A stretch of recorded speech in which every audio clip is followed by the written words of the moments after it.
Chapter 1. The start of the mayhem. The rage in Ranga's snarl was palpable. As if chiding him, two ogres, one with blue hair and one with black, leaped in response. A moment later, a shockwave formed a crater in the earth, sending piles of dirt and mud into the sky. The blast from Ranga's voice cannon held enough power to atomize a group of goblins on the spot. But it would only work, of course, if it actually struck the ogres. The dodge did not unnerve Ranga. He was proud of his abilities, but seeing them avoided was the least of his concerns at the moment. He sprang off the ground, hoping to end any tandem attack from the blue and black hares before they could unleash it. They were both still in the air, and Ranga took aim at the black ogre, reasoning this was the weaker of the two. Putting one out of the picture would rob them of the teamwork they seemed to be counting on in this battle. Ranga was halfway toward realizing his goal. What he failed to notice was that he had more than two opponents. The moment he was in the air, a wall of fire suddenly appeared before him. It resembled the spiritual magic conjured by shamans, but it was a different type, a so-called mystic art, part of the family of illusory magic. Mastering such a complex spell indicated exactly how advanced these ogres were, not some rabble living primarily off instinct, but those capable of learning and acting on reason, like the human race. The flame wall blocking Ranga's path was not particularly harmful, but it did allow the caster to fully block a single enemy attack. Conjuring such a shield in front of an advancing foe could also serve as a smoke screen, earning the caster precious time to formulate a plan. And that tactic succeeded. Losing his target, Ranga was forced to land back on the ground. He didn't enjoy engaging with such foes who used tricks and feints to avoid a frontal assault at all costs. The illusory spell Confusion, cast at the start of battle, had also knocked his keen sense of smell offline. At least the effects had not fully incapacitated him yet, though it had taken out most of his companions in battle, unable to resist the magic strike. The only ones who managed to fend it off were Rigger, head of the security team, and Gobta, Rigger's right-hand man. The rest of the dozen or so hobgoblins that had been summoned here by an emergency call during a hunting run, along with their Tempest Wolf companions, were now de facto out of the battle. Ranga resentfully stared down the wall of flame and the pink-haired ogre caster who had taken out his friends. There were 6 foes in all, 6 ogres, higher caste among the residents of the forest of Jura. They were nothing to sniff at in battle. Not the black and blue-haired ogres Ranga attempted to engage, nor the purple-haired ogress Rigger was tangling with, nor the grey-haired ogre elder Gopta was fending off. Certainly not the magic-wielding pink-haired one, so effortlessly giving her companions a magical advantage, nor the red-haired ogre standing next to her surveying the sea. Not a one could be left to their own devices for a single moment. They were working as a team to fight Ranga and his friends, a strategy no unintelligent race would employ. Easily B rank or higher by the looks of things. Rigger and Gopta, as stout as they were, couldn't hold out for long. If only my master, Rimuru, were here. Ranga snickered at himself over the thought. Relying on his master like that would be unthinkable. Then, as if wiping away any weakness in his body, he howled with the full conviction needed for the decision he had to make. Peace had returned to the village, and the hobgoblins had been acting remarkably calm and composed despite the Ifrit attack that leveled the place. The biggest surprise, I suppose, was how much of a born leader Rigard, my newly appointed Goblin King, turned out to be. Much more than I would have guessed. He had done a splendid job leading the work teams as they rebuilt the village, while I watched after Shizu. Among Kaijin, the 3 dwarf brothers and the 4 goblin lords, everyone seemed to be sticking to their duties, working efficiently for the other villagers. Really, I didn't need to do much besides offer a couple words of advice. Overseeing our food supply was Rigger whenever he wasn't busy handling security. Garm, oldest of the dwarves, was responsible for clothing. Dold, the next oldest, for making tools, and Mildo, the youngest, for home construction. All production was overseen by Kai Jin, while Lilina, one of the Goblin Lords, managed our inventory of completed goods. That's how I figured we'd split the responsibility. The remaining Goblin Lords, Rugud, Rigurd, and Rogud, became my ministers of justice, legislation, and administration respectively, all aiding Rigurd with keeping the local government together. Minister of Legislation sounds like a highfalutin job, but all it really involved was taking whatever I blurted out and trying to turn it into coherent law. Simple, really. These were more intelligent monsters than before, but they were still monsters. When someone stronger than them was around, they listened, mostly. So for the time being, everything was going pretty smoothly. No big problems on the road to building a new country. But I had other things on my mind anyway. I had this human body now, and I wasn't too hot on draping rough animal pelts over it. So I decided to have someone make me some proper clothes. Being a slime had proven to be quite useful here and there, but it had its disadvantages. Apart from certain magical items, I was unable to wear any armor or, grip a weapon. And Slimehood itself didn't suck, but being naked, so to speak, could potentially lead to problem. What if I got a paper cut on a leaf or twig or something as I was going through the forest, and then some kind of poison or virus infected me? It pays to be careful, and I figured some actual armor would assuage any anxiety I had about that. I had just about given up on it unless I was able to find just the right magic item. But now that I could turn into a human, the world was my oyster, and the dwarves were making all kinds of stuff from the magical ingredients they seized from monsters. After a hunt. So I paid a visit to Garm, hoping to at least acquire a child-size outfit. He was stationed at our little clothing factory, a log cabin that had come into being when I wasn't paying attention, and he was overseeing a small team of gobliners as they sewed away. Yeah, Garm. I could use some clothing for myself. You sure about that, boss?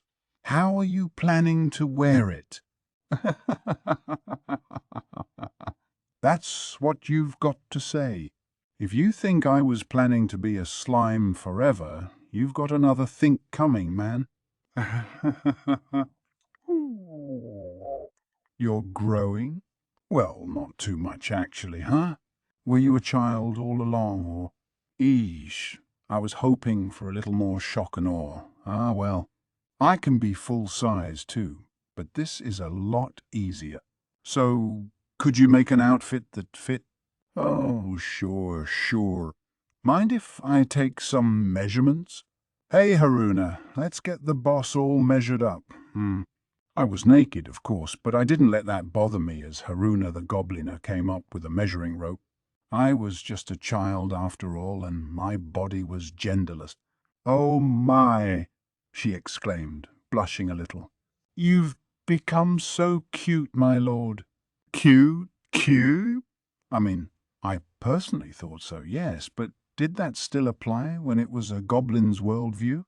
And for that matter, did monsters have aesthetic standards like mine?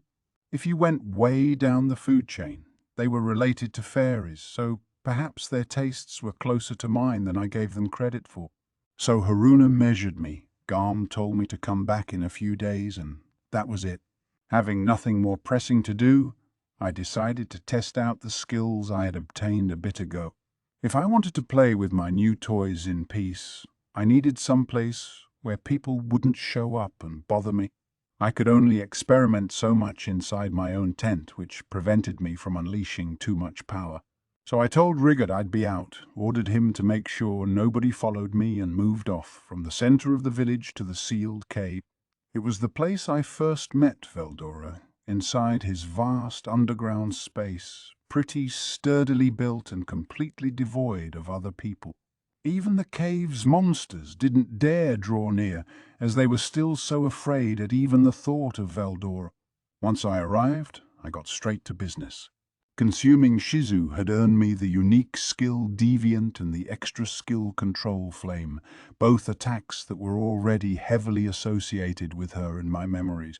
Beyond that, I had Ifrit's trio of moves: replication, flame, transform, and ranged barrier.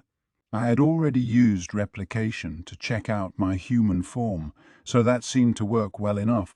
So, what to try first? Might as well start with Ifrit this time. First off, flame, transform. Oops. Turns out that doesn't work in slime form. That wasn't the first time a skill was shut away from me due to some sort of incompatibility. I was starting to wonder what the reasoning for that was. Understood. Ifrit is a spirit, a being who lives off spiritual energy. Its flame transform uses its own body as a source of magical energy to unleash its full force. It thus cannot be used while in physical form. Mama, so I can't cast it if I'm still made of flesh or whatever? Would it work if I went into black mist mode and gave myself a magical body then? Let's try it out. I turned myself into Ifrit and attempted to use it. This time, it worked without problem, although my core, the thing that houses me, didn't seem to transform at all. So I needed to be magical then, to make it work. But that didn't mean I had to turn into Ifrit himself necessarily, right? I turned myself into a grown figure and tried flame transform once more. This time, flame extended out from the tips of my fingers and toes. That seemed to prove it. I couldn't work it very much in regular form, but if I temporarily made myself magical in style, at least I could manage the flame transform well enough. And at temperatures upward of 1200 degrees Celsius too, just like Ifrit. What's more, I could focus the magic on particular areas for extra heat. As an attack, it seemed pretty powerful. The only issue was that I'd have to use it inside a barrier. Otherwise, the energy outflow would be so huge I'd immediately drain myself of magic. It was hard to regulate. I'd need some more practice. Good thing I had control flame too. That ought to help keep me out of trouble. Spiritual creatures like Ifrit couldn't last long in the physical world thanks to all the magic they ate up, but with my physical form and control flame, a little practice should allow me to cap and unleash the flames as needed. That brought me to ranged barrier. This skill locked the heat of flames within a barrier, which I presumed prevented heat energy from leaking out, and, as my theory went, allowed spirits to manifest themselves for longer without wasting magic. Another unique property was that it contained certain physical durability in case you wanted to keep anyone inside the barrier. I thought of ways I could use this. The largest barrier I could make with it extended out in a semicircle 300 feet or so in diameter, although it didn't affect anything beneath the ground's surface. I could shrink it down until it was covering nothing but my own body, which didn't reduce its effect at all, and kept magic consumption at a minimum. This free control meant I could wear it like a sort of light protective layer. It could also prevent magic leakage during a flame transform. Not that it would be much help, given that the flames never went beyond the barrier itself. So was heat leakage kind of like losing energy? Was that the reason it sapped my magic? Understood. Flame transform consumes magicules and generates warmth in order to preserve a certain level of heat. The conversion of magic to heat means that leakage of either one essentially causes the same result. All right. I think I understand a little. So if I keep the flames locked inside the seal, I don't have to waste any energy because it'll stay active without any further work. I'm pretty sure what I learned in physics class on Earth said something a tad different, but hey, Newton didn't have to theorize anything about magic over there. He had it easy compared to me. If I started asking questions like how does it fully enclose the fire, or won't it burn out once it consumes all the oxygen in the barrier, I wouldn't get anywhere in this world. Besides, for now, the flame transform wasn't as important as the ranged barrier as a form of self-defense. Would that work if I had it cover me alone? A form I decided to just call my barrier for brevity's sake? I had the perfect skill to test that with. Yep, time for another replication. I had been a little reticent to test certain aspects of my skill set, just in case I damaged myself in the process, but replication provided an efficient answer for that. My copies, after all, had the exact same abilities I did, except for the unique skills. Those were exclusive to me, I guess, and while I could have my copies use those while they were close by once they went out of my sight, that was it for unique. All except for my consuming skills, which were closely entwined enough with my slime identity that even my copies could use them a little. As long as I was half a mile or so away from my copies, I had full control over them. Anything beyond that, and they wouldn't be able to pass anything except for very simple commands. I still had an insight into their line of view, however, and my thought communication skill let me give new commands any time I wanted. The perfect spy tool, in other words, but that was beside the point of this test run. So I created a clone of myself and cast a barrier on it. Then I shot one of my water blades at it. It was sharp as a knife. I could see that much as it ripped through the air, but it shattered into nothing in front of my copy. A perfect block by the barrier. Pretty strong, then. Just like I expected. I then tried practicing to see if I could fire off water blades while keeping the barrier on myself. That turned out to be simpler than I thought. I just had to create a little jet shooter out of my finger and fire away. These shots, in turn, would be enclosed in their own miniature barrier, a bit like a large soap bubble splitting into two smaller ones. That these tiny force fields expanded the blade's strength and range was another unexpected benefit. The testing continued with poisonous breath and paralyzing breath, and along the way I realized that taking damage while under a barrier consumed my magic. Not with paralyzing breath. The barrier did a fine job absorbing that, but poison mist drained it immediately, dismantling the whole barrier once the magic was gone. Of course, this also meant that as long as I charged up the barrier with enough magic, it would provide some temporary poison protection. I applied more magic to the next barrier and placed it on my clone. A few more shots of poison mist confirmed it. The more magic I laid on, the longer the barrier would hold up. It proved to be pretty damn durable, in fact. Even more so if the barrier was covering the original instead of a clone, I assumed, to the point that poison mist-style attacks were likely nothing to worry about. Now that's armor I could count on. The final experiment of the day involved using flame transform alongside ranged barrier. The results were fascinating. Damn right, it's a rank. At least a flame transform inside a flare circle barrier would expose anything organic inside the barrier to several thousand degrees of heat, scorching them instantly. Being confined to a restricted space did wonders for the attack's strength. It cooked the very air itself, robbing it of all oxygen and searing the lungs of its victims before they knew what had happened. Any creature who breathed air would face little chance of survival. I didn't have to worry about breathing, of course, and my resist temperature tolerance would take care of me anyway. For anyone else, though, it was a death sentence. In a way, it was a relief. Without a body that just happened to be so adaptable to Ifrit's attacks, my chances of victory would have been pretty slim. Still, this was another overpowered skill, and I'd need to deliberate over it a bit more. Shizu had a cancel flame attack tolerance, perhaps a side effect of merging with Ifrit. This kept her safe from fire strikes or extremely hot environments, a bit like my resist temperature, except without the cold protection, although it offered even more insulation against heat. Cancel must have been a higher level than resist in this hierarchy, and considering resist temperature was already an upgraded tolerance, cancel flame attack must have provided a fantastic amount of protection. So, all in all, the experiments bore a lot more fruit than expected. Nothing I could have learned inside my own tent. I would have torched the village immediately. Happy with the results, I returned to the village. I didn't need sleep, but replenishing my magicule stores was vital, and rest was the best way to do that. I'd had enough of being forced into sleep mode, and it was never a good idea to overdo things anyway. No need to panic. I had all the time in the world.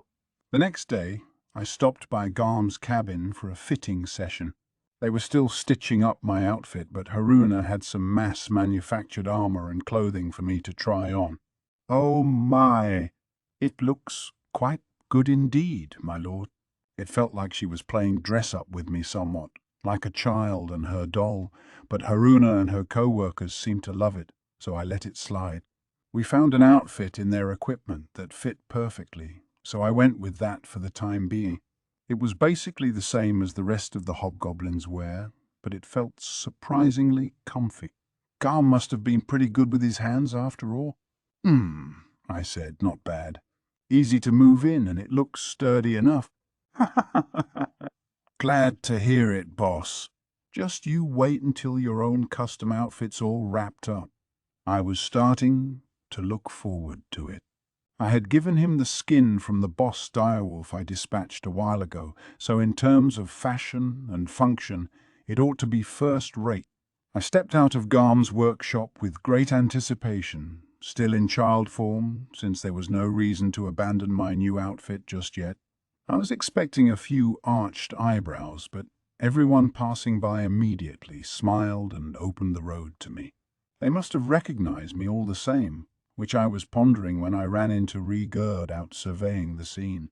"Hey, Rigurd, things going well?" "Ah, Sir Rimuru," he beamed back at me, instantly making out who I was. "Things could hardly be going better, and we all have you to thank for it. So you can tell who I am? I'm not in slime form." "Of course, my lord. The elegance you project from every pore of your body is unmistakable. So now I was just projecting how awesome I was, whether I intended to or not. Not an aura, but just sheer class. Perhaps my naming them all had something to do with it, but regardless of the reason, I didn't care as long as people knew who I was.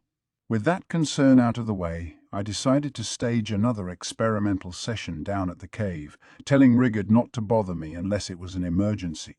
I was working with some rather potent offense again that day, and I didn't want to put anyone in danger. "Yes, my lord. By the way, I imagine you have no need for food today?"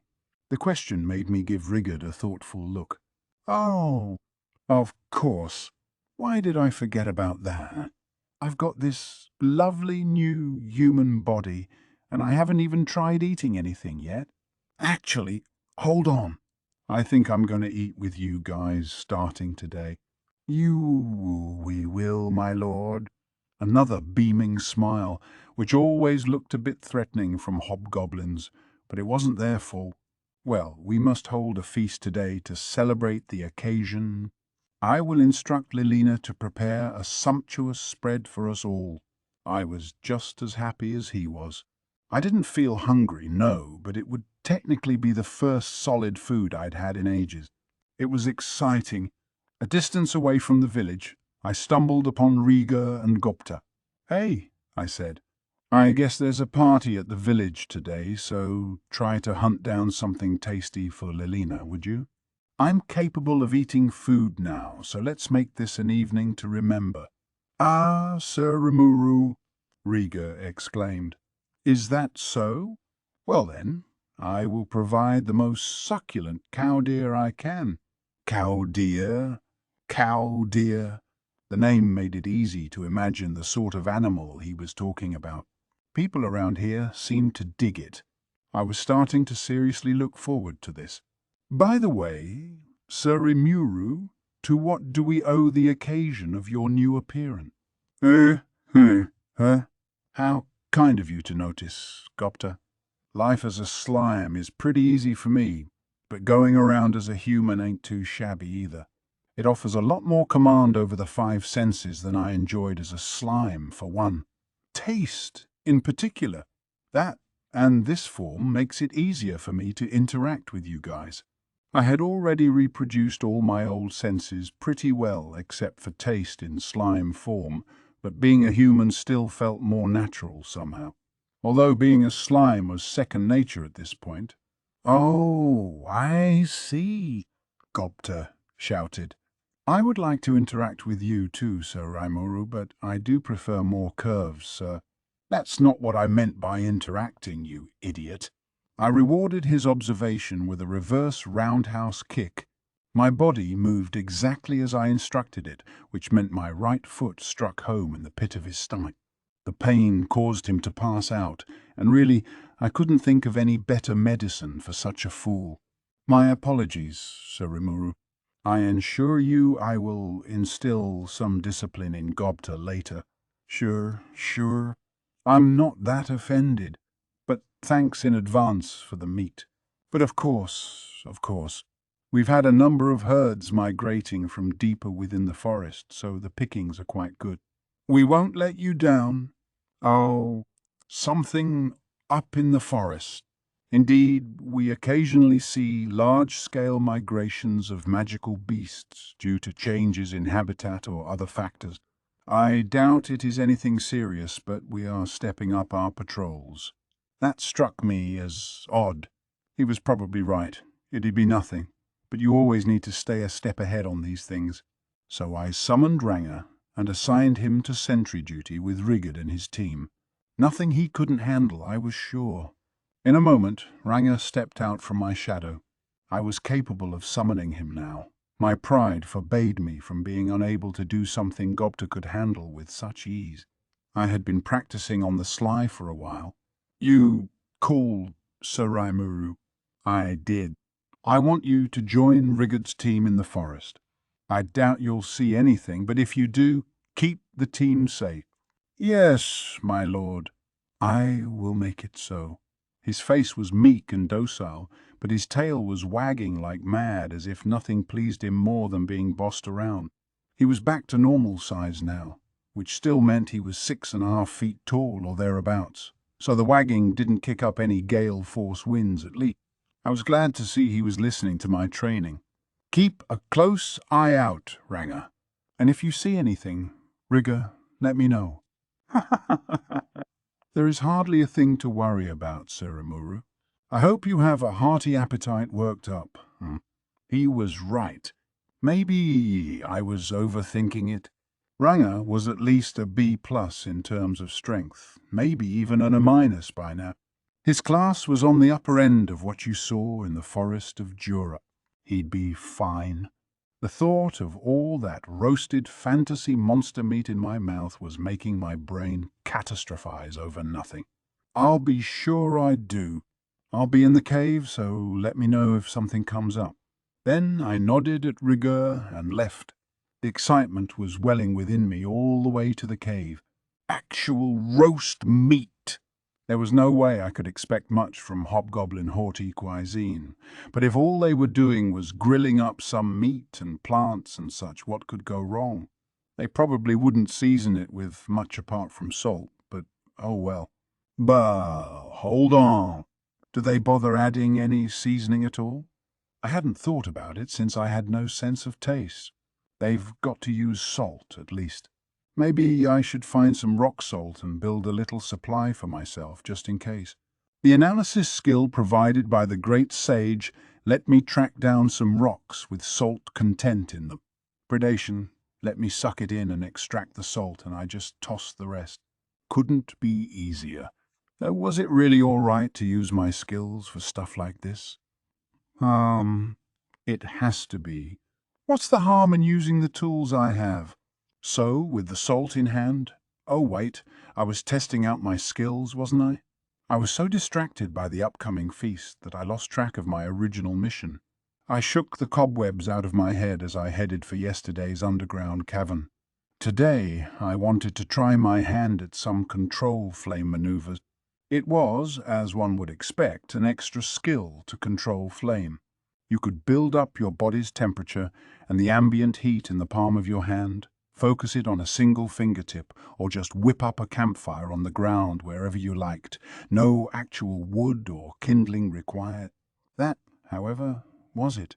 Hence, why it's an extra skill. Nothing that powerful. I couldn't, set my finger on fire or shoot flames from my palms.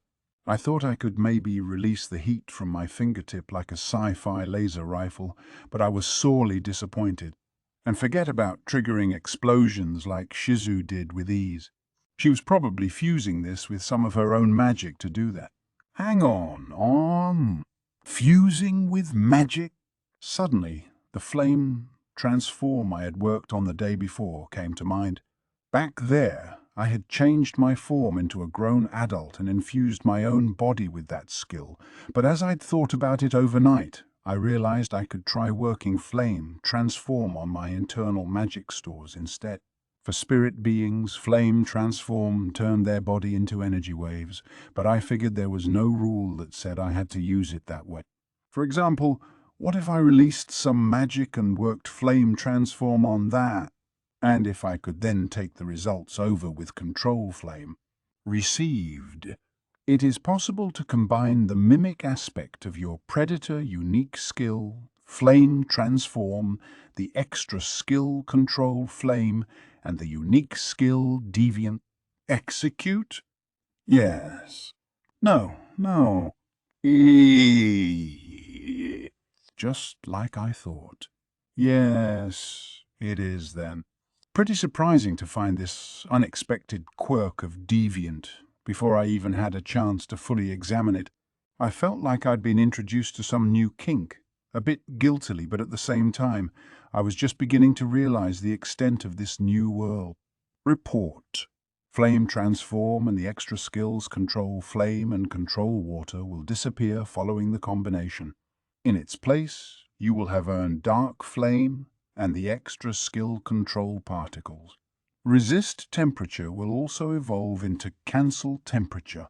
This will eliminate the extra skill cancel flame attack. I gave the order, and the sage did the rest. The results let me earn a new skill far more easily than I would have guessed. Losing control water along the way was a regret, but I figured it was because I could do the same thing with control particles well enough. Time to try 'em out. Dark flame was a skill that let me release flames from my body whenever I focused my internal magic force. I created a field of magic, transformed it into flame, then launched it away, thus creating fire from thin air. I could also adjust the temperature based on how much magic I used. If I wanted to grab someone's head and immediately encase it in flames, it'd be possible, albeit a tad toasty. If I wanted to focus the flames on my palm and shoot them off, no problem. Basically, I pictured it as gathering a bunch of magicules in a single place, setting them on fire, then releasing, somewhat like how my water blades work. I fired a shot of this at a nearby boulder. It immediately burst into flames, and judging by how the surface was literally melting, it had to be pushing 1500 degrees again, about the same as with flame transform. What a weapon I've stumbled upon. I could probably get it even hotter depending on how much magic I crammed into it, and if I worked it on a larger scale, maybe I could trigger an even larger explosion. Better practice that. Never know when I might need it. Now I could work these flames however I wanted without thinking too deeply about it, and I suppose I had control particles to thank for that. Working the magicules around me allowed me to control the paths of other molecules in the air, creating heat from the resulting friction. Since I was controlling magic to move these particles around, I could boost the temperature simply by using a little more force. It had come all too easily, but control particles was a fearsome tool to add to my arsenal. The great sage attempted to explain the ability over the course of several minutes, using all kinds of unfamiliar jargon and logic, but I cut it off. It was indecipherable, a total waste of time. I figured it would handle the details for me anyway. More interesting was that now I could apparently control the very air molecules around me. My understanding of dark flame was that it transformed magicules into flame to create searing temperatures, but if I could make any sort of molecules rub against one another for similar effects, could I use that to create electricity, perhaps? Like, say, what if I linked dark lightning up with control particles? Received. It is possible to link dark lightning with the extra skill control particles. Execute? Yes. No. Looks like I was right. Yes, I thought to myself, and with that the skill dark thunder was mine. This, by and large, gave me access to dark, lightning-type skills without the need to transform my body into a twilight starwolf as well as adjust its strength to some extent. The wolves could use the dual horns on their heads to fine-tune the intensity and range of their attacks, but dark thunder eliminated the need for all that. I tried summoning some electricity between my thumb and pointer. An arc of bluish-white energy danced between them. Just like with dark lightning, I could freely control its size and force with the amount of supernatural energy and magicules I used, from a light, paralyzing jolt to a vaporizing thunderclap. Honestly, this control particle stuff was getting a little godlike. It was nothing all that exciting by itself, but when paired with other skills, it turned into a juggernaut. Although really it was my sage unique skill that was creating all this, alongside the deviant skill that Shizu left for me. If it weren't for that, then... Hey, what kind of skill is deviant anyway? Received. The unique skill deviant is capable of the following. To sum up what the sage told me, deviant's effects could be broadly divided into two categories.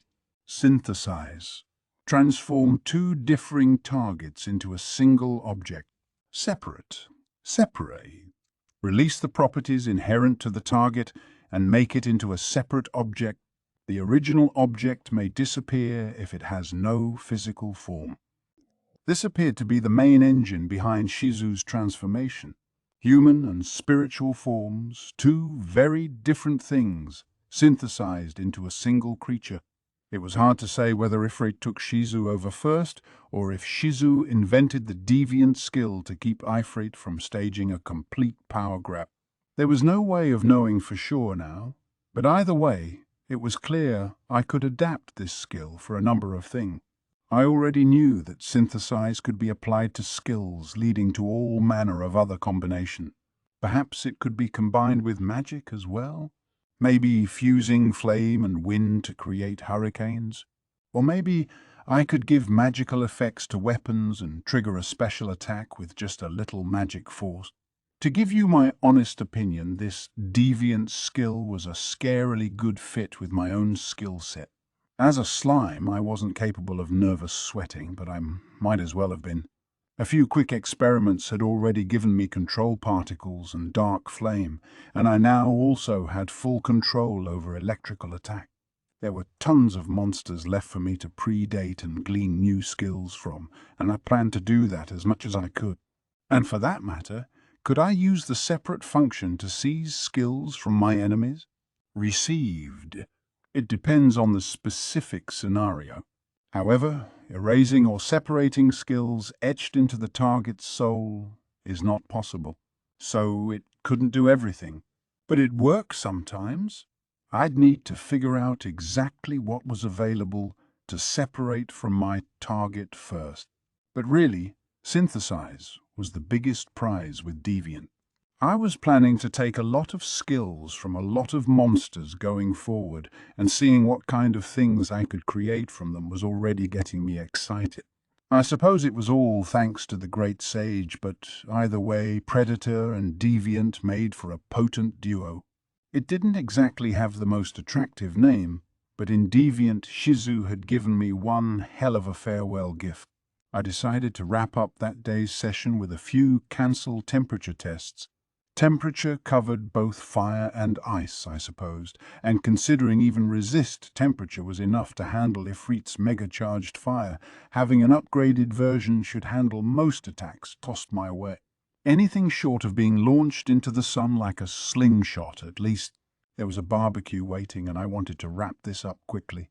But defensive skills directly contributed to the preservation of my life. I had to figure out what I had. Just as I had yesterday, I used a sizable amount of magicules to create a replicated slime body. Something about attacking a clone naked human resembling a young girl gave me pause. I could probably summon up some clothing or armor once I was more versed, but that didn't make this any less in bad taste. Slimes were pretty cute themselves, but if I wanted to do any real experimentation, I had to beat up something. I knew from yesterday that I could apply a barrier to block my own water blades. Now let's try attacking it with dark flame. Using the same level of magical energy as before to smash dark flame against a barrier, I found that it succeeded in fully blocking the heat. Not bad. If it could annul Ifrit's flare circle, it could handle well near anything, I supposed, to say nothing of icicle lung. So I was good against hot and cold then. Received. Cancel temperature is linked with ranged barrier, thus cancelling the effects of temperature-related attacks. Ah, perfect. If Shizu possessed cancel flame attack, Ifrit must as well, since it let them each handle such high-temperature attacks in the first place. It seemed like a perfect tool. Now that it was combined with resist temperature, I had nothing to worry about from ice either. Removing the link for a moment, I tried dark flame once more. This time, it smashed through the barrier instantly, but my replicated clone was perfectly safe. Resist melee attack must have helped absorb some of the shockwave-based aftereffects. Between all these resistances and my barrier, I figured I could rest pretty easy when it came to my own defenses. Better not forget to link all this stuff with the barrier first, though. Received. Ranged barrier is now linked with your resistances. Relaunch as multi-layer barrier? Yes. No. As it turned out, I couldn't create a single barrier with lots of different effects applied to it, but I was free to create multiple barriers with one resistance effect each. So yes, it was, once again, and the moment I thought it, I could feel a thin, colorless, invisible coating come over me.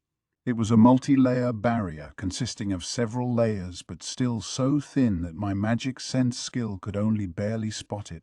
It didn't require much magic energy to keep going either. Once it was summoned, it barely consumed any at all, far less than I could naturally recover by myself. Another great success for today, then. There were still some potential skill combinations I wanted to work my mind around, but for now, I had done more than enough. I had gained more offense and defense, and as I departed the cavern, I felt more than satisfied. Making my way down the path to the exit I had memorized, I thought about ways to suppress the mystical aura I had a tendency to exude. It was just the occasional light aura of magicules, and while I could keep it down if I thought about it for some reason, it'd just appear while I wasn't paying attention. With all the energy I had absorbed after defeating and consuming Ifrit, it was getting difficult to hide. I ran into another giant centipede on the way up, but it simply gave me a quick glance before scurrying away. So now did all the other residents of this cave. Glad to see I was finally getting a rep around here, but really it was probably that aura more than anything. The multi-layer barrier did wonders to hide it, but my presence still leaked out a tiny bit, or, to be more exact, the multi-layer barrier itself was exuding a bit of force. It beat letting my power roll off me without any cover, but it didn't really help much. If I could do something permanent about this aura, I could probably pass for a human pretty much anywhere, but suddenly an idea came to mind. I reached into one pocket and took something out, a beautiful fetching mask. The mask of magic resistance, the lone physical memento I had to remember Shizuba. I had absorbed the broken pieces with Predator and reassembled them with my body. Maybe this mask could block it. It was a magic item, one infused with 4 effects: magic resist, antidote, breathing support, and amplify senses.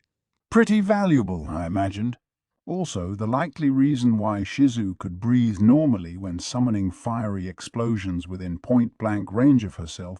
Breathing support probably kept her lungs full even as the flames consumed the oxygen around her. Not that I needed that with my body.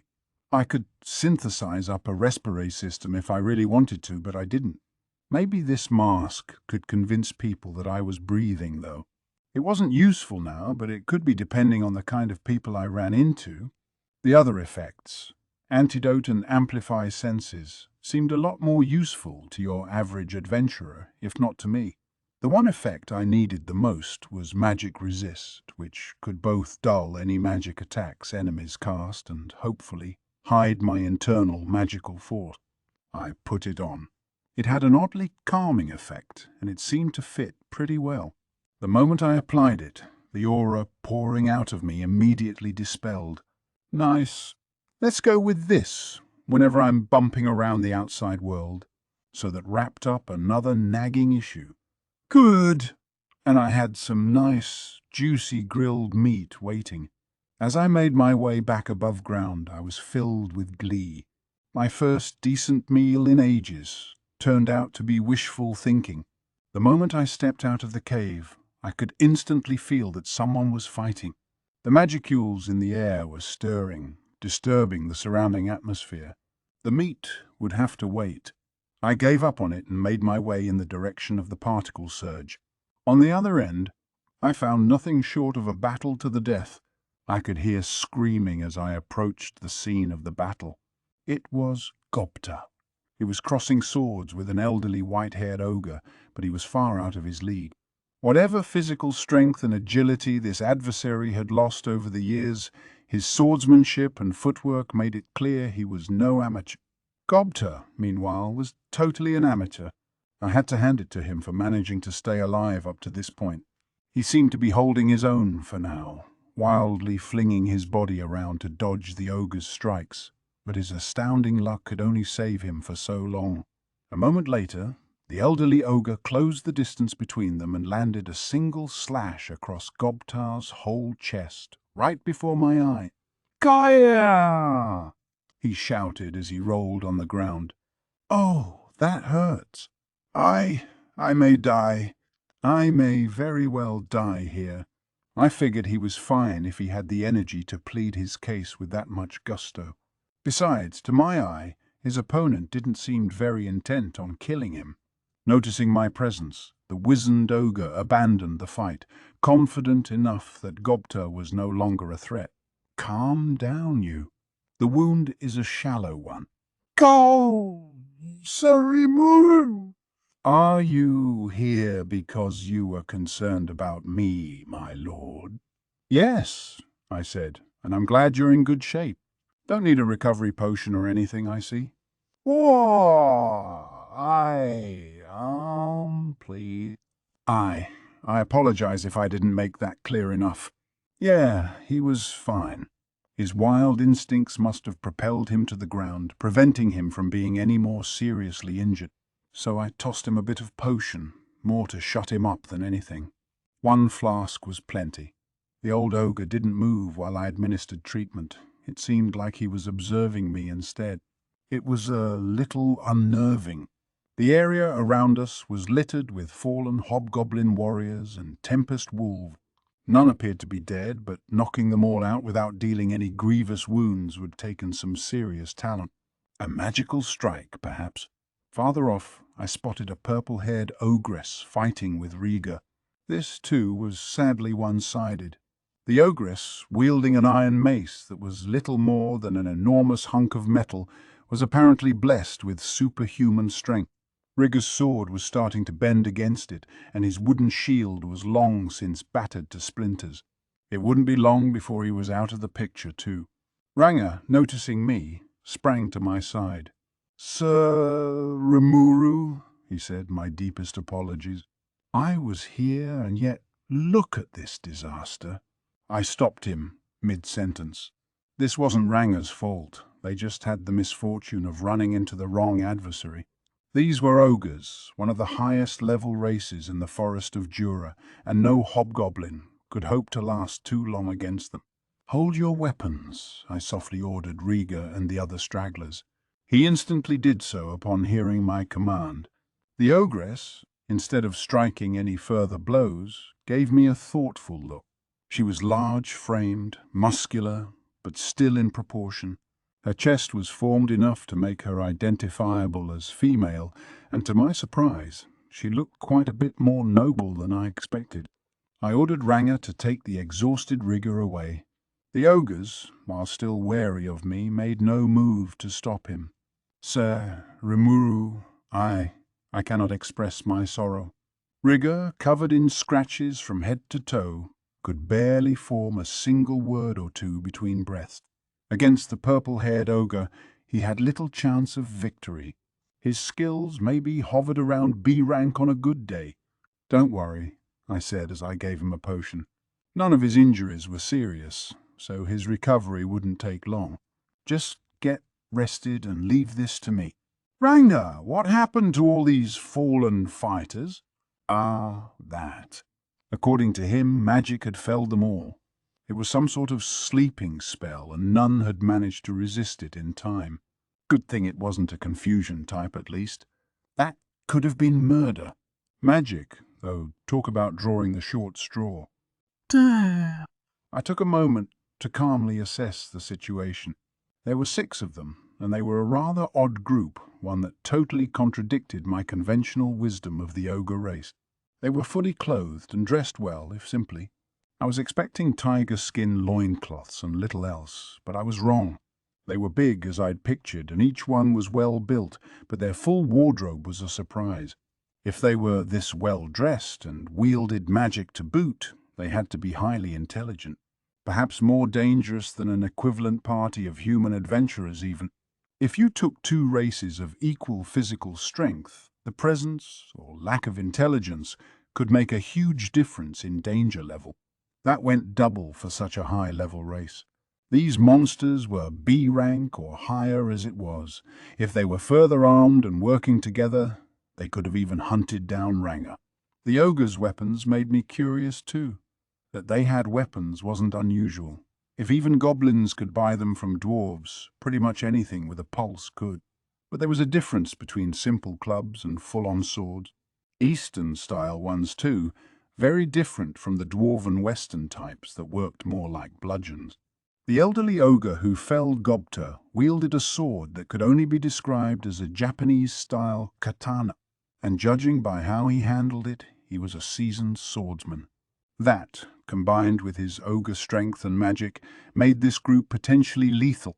That magic was apparently provided by the pink-haired ogress off to the side, dressed in a remarkably elaborate outfit. She had a sweet but extremely resolute face, and the way she carried herself suggested she was a noble among her race, perhaps some sort of demon princess. The most dangerous of all, though, was undoubtedly the red-haired ogre. "What sort of evil monster is this?" the pink-haired one shouted as I gauged them all. "Stay on your guard, everyone." Her expression appeared to be honest fear now, and with her eyes fixed on mine, she must have been referring to me. "Ooh, wait a sec. You think I'm evil? Oh, attempting to play dumb, is it?" The pink-haired ogress countered. No good-hearted human would ever have control over such a heinous horde of monsters. "You appear to be hiding your magical aura from us, but you are fooling no one. Did you think you could deceive us?" "You cannot pull the wool over our princess's eyes." "Reveal your true self now," the black-haired ogre bellowed. "How nice for the mastermind to appear before us at such an early stage," continued the elderly one. "With their sparse numbers, we have every hope of victory." They didn't sound too interested in listening to me then. I did my best to plead my case, claiming this was all a misunderstanding, but to no avail. They insisted I was a sinister presence, and that was that. And so, "Enough of this," the red-haired ogre snarled. "If you insist on making such flimsy excuses, we have ways of making you reveal the truth. We know you are with the evil pigs who dared attack our allies." This made no sense, but a battle now seemed unavoidable. I could have easily fled, but there were still sleeping hobgoblins and tempest wolves all around me. I wasn't heartless enough to leave them vulnerable. "Sir Rimuru," Ragnar asked, "what will we do?" Even a freshly healed Rigger and Gupta wouldn't help us much. Ragnar and I were the only really useful fighters, so I decided to point him at the magician. "I want you to take on the pink-haired ogress over there. I think there's something else going on here, so I want to get through to them," meaning Don't kill anyone, all right? I don't want any more magic tossed around, so just run a little interference for me. I can defeat the rest. But, Sir Rimuru, you against 5 ogres. Don't sweat it. Like I couldn't possibly lose. The ogres within earshot stirred angrily. I didn't care. Yes, my lord. Following my orders, Ranga zoomed into action. The ogres immediately fanned out in formation. I took a moment to figure out how I was going to handle this. I wasn't lying before. I really didn't think I could lose. Based on my experimentation over the past 2 days, I knew I had gotten more than a fair bit stronger. Ifrit was well past a rank, apparently, and since he was part of me now, I had to be a level. Rigard said ogres were around B to B plus meanwhile, and considering the stately dress of the ones before me, we might be dealing with a minuses even, but stronger than Ifrit. Yeah, right. It'd be easy to kill them, I thought, but our inability to talk this out was concerning. If they clearly wanted to murder us, that would be one thing, but they had killed none of my allies, and while they weren't willing to listen to me, I was sure they would if we could all just chill for a second. So I took action, making a beeline for the dark-haired ogre. My body felt light as it obeyed my thoughts. I had been human for a relatively short while, but already it seemed to fit me like a glove. The difference in height from my slime form didn't bother me either, since magic sense gave me a 360-degree insight into my surrounding. Rearing back in surprise at my sudden advance, the dark hair steadied himself, eyes wide open. He was still too late. "Take a rest," I shouted, bringing my left palm toward him. A small vent opened up, and within a moment it was spitting out a black mist toward the flabbergasted ogre, the paralyzing breath I'd taken from the cave centipede. I'd figured I could belch it out now that I was in control of this body, and I was right. Mimicking only the monster skills I needed wasn't exactly a finesse move, but it worked. Report. Mimicry of the unique skill predator combined with the synthesis and separation skills of the unique skill deviant has earned you the extra skill universal shapeshift. Not only did it work, it bore unexpected fruit. I had wondered with my deviant skills synthesis and separation traits, could I just recreate whatever unique aspect of a monster's abilities I happened to need at the time and nothing else? Despite testing it out on the field for the first time, it went pretty darn well, I think. Now I could transform smoothly without a lot of effort on my part, and I could even select the part of the monster I wanted. For that matter, busting out traits from multiple monsters at once. Using a direwolf or a black snake as a base would make me look like some weirdo chimera, but I was free to use my human form instead, apparently. The most notable trait of this skill, I could control all my abilities at once without much limit. In other words, I had even more freedom with my attacks than before. The black-haired ogre shuddered, mist covering his entire body. He fell to the ground, still bolt upright and unable to move. Facing the brunt of my B+ level black centipede transformation was enough to stop even him in his tracks. But the ogres weren't your run-of-the-mill foes. The moment I felled the black-haired one like a mighty tree, 2 others lunged at me. In a moment, the purple-haired ogress was upon me, cannonball-like mace swinging in the air. The blue-haired one was lurking behind her shadow, ready to land a surprise attack when I wasn't paying attention. It was a well-practiced example of teamwork, but with magic sense. I could see it coming a mile away. Beldora had told me no one would ever sneak up on me again, and he was right. The noble-faced ogress sneered, eyes like 2 long slits. I waited for the moment she raised her mace high, then pointed my left hand at her and unleashed a spinning flurry of sticky steel thread. The flexible strands, strong enough to even keep Ifrit restrained, had been synthesized with deviant to grow even more durable. They now cocooned the ogress, and she couldn't escape, no matter how she struggled. All that training really did pay off. As I sung my own praises in my mind, a sword shot at me from a blind spot below.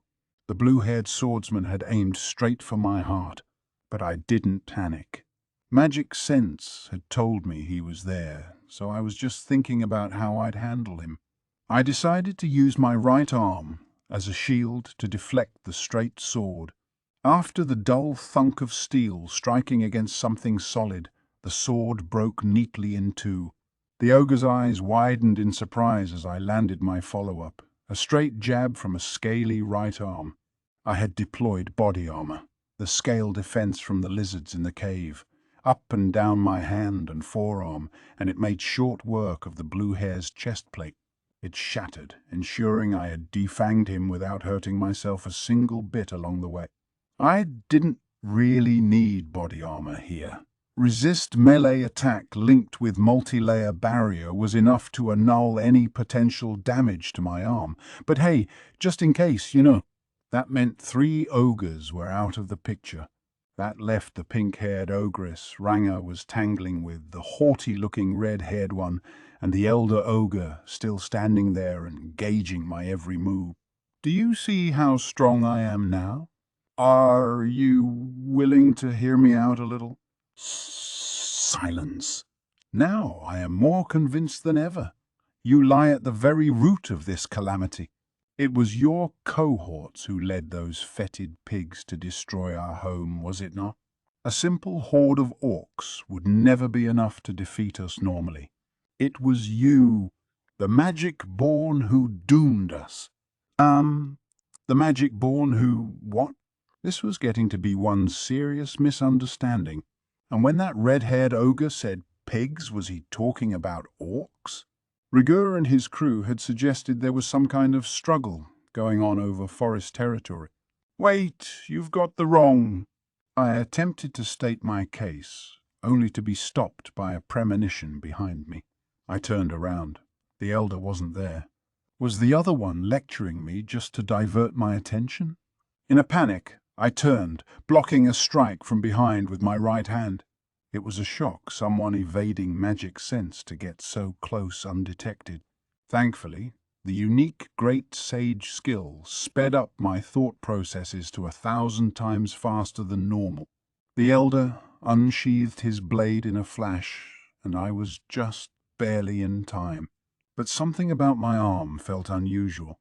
My skill set kept me from experiencing pain, but oops, he had lopped the thing right off. This old guy's skills were incredible.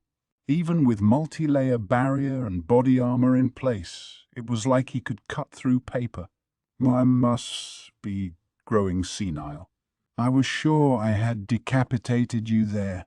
Senile my ass. His physical skills were no match for his companions, but his speed was ridiculous. He was lethal. Retrieving my amputated arm, I stepped back a little way. Sir Rimuru? Stay back. I'm fine, I shouted, shooing Ranga away. The elder was too dangerous for him to handle. He looked confused for a moment, but turned his attention back to the pink-haired ogress, apparently trusting.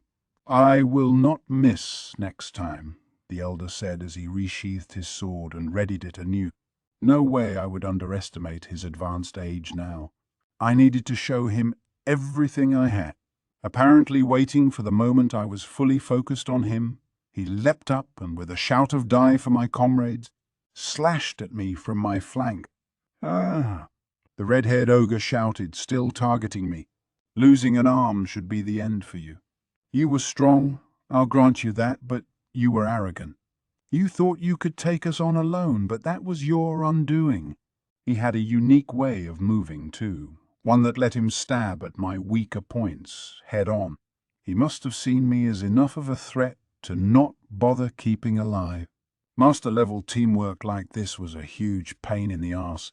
I was incredibly strong, so I didn't pay much attention to it, but I was really just an amateur in a fight. Whatever rubbed off on me during phys ed class was about all I had. Getting all serious against a total newbie seemed a little immature, but then again I did tell them I couldn't lose. I suppose I had it coming, but I still had to make it out of this scrape, by hook or by crook. I considered the situation as I worked to keep the two at a distance. Taking them on with a single arm sounded like a steep order, so I used my predator's special skill to reabsorb it. Self-regeneration, the slime intrinsic skill I started with, was good enough to heal me when paired with predator in the past. Hopefully, it could handle more delicate surgeries like this. Report. Combining the mimicry skill of predator with the slime intrinsic skills dissolve, absorb, and self-regeneration has earned you the extra skill ultra-speed regeneration. This comes at the cost of the slime intrinsic skills dissolve, absorb, and self-regeneration. Losing all those slime skills at once seemed kind of a hefty price to pay, but I couldn't complain about the result. I never used those things anyway, given that predator covered for them all. Launching ultra-speed regeneration, I focused on rebuilding my right arm. The arm I had consumed was taken apart and instantly absorbed into my body, and in the blink of an eye, it was back. It was crazy fast, like none of my recovery skills from before. Ultra speed was right. Oops, oops. No time to gape at my own handiwork. Let's try a quick bluff. Did you think cutting a simple arm or two off meant you had won? Well, sorry to disappoint you. I will admit to underestimating you all earlier, though. Time to get a little serious. I removed the mask and placed it in a pocket. The ogres, already spooked at how fast I had rebuilt my arm, were positively stunned by what they saw under the mask. Releasing my full magical aura made my hair begin fluttering in the air. They must have instinctively sensed the danger. "You monster!" the red-haired one intoned. "I'll kill you with everything I have." Ogre flame.